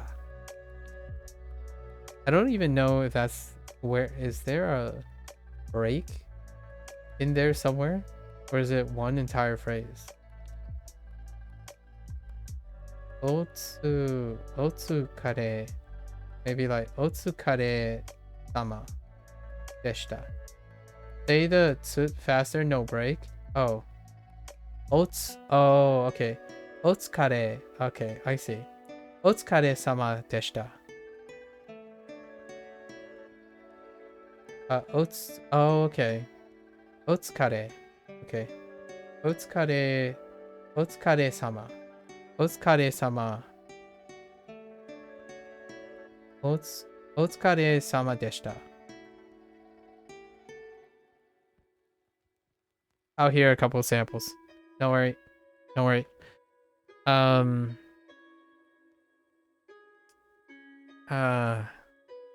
Made, right? Mada. This. I don't know where I'm going with this. I'll think of a response. Thanks, folks. Well, there you have it. I'll say my bit, right? It's a learning process. I really like how much I'm struggling with all of this stuff. It means that there's a lot of new things.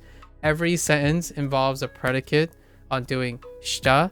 So, mashita is throwing a lot of the things that I'm very comfortable with out of the window, because masho is very comfortable before, masen and mas, right?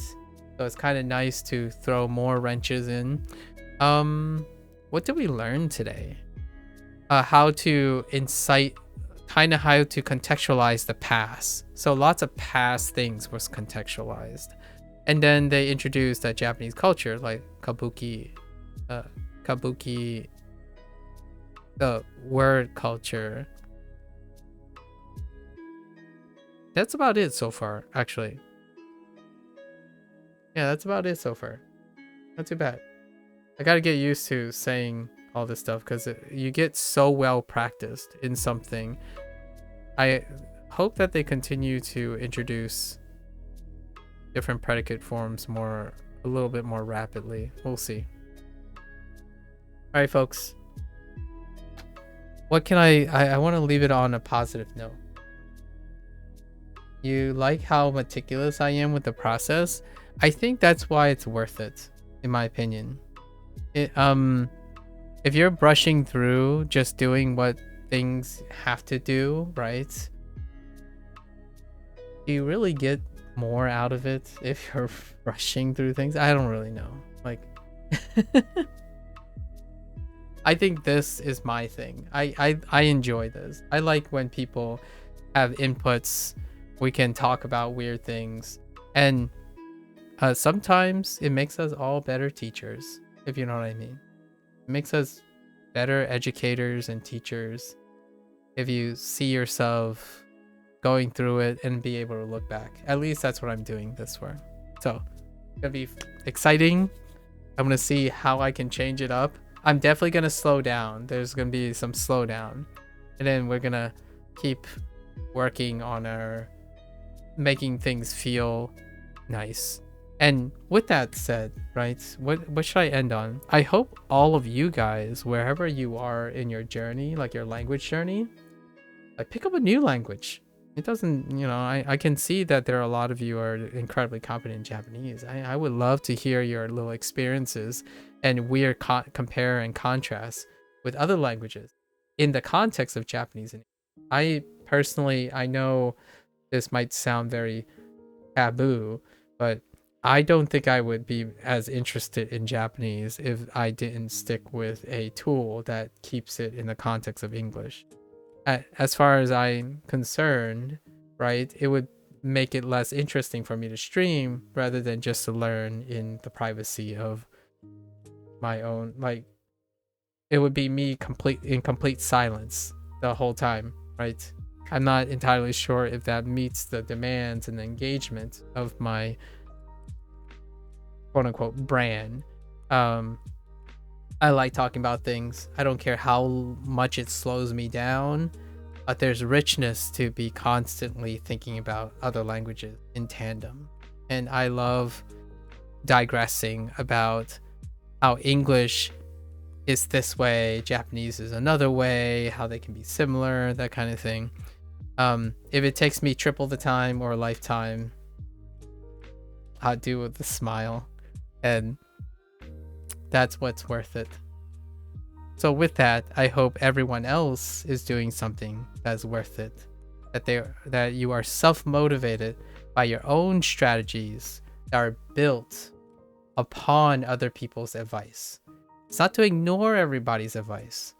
The one thing that I can definitely think that makes motivation and the learning process so much more rewarding is constantly encouraging yourself to find new ways of creating actualization and ownership of the learning process, because then no one can really stop you, in my opinion. You'll be a force to be reckoned with unassailable experience.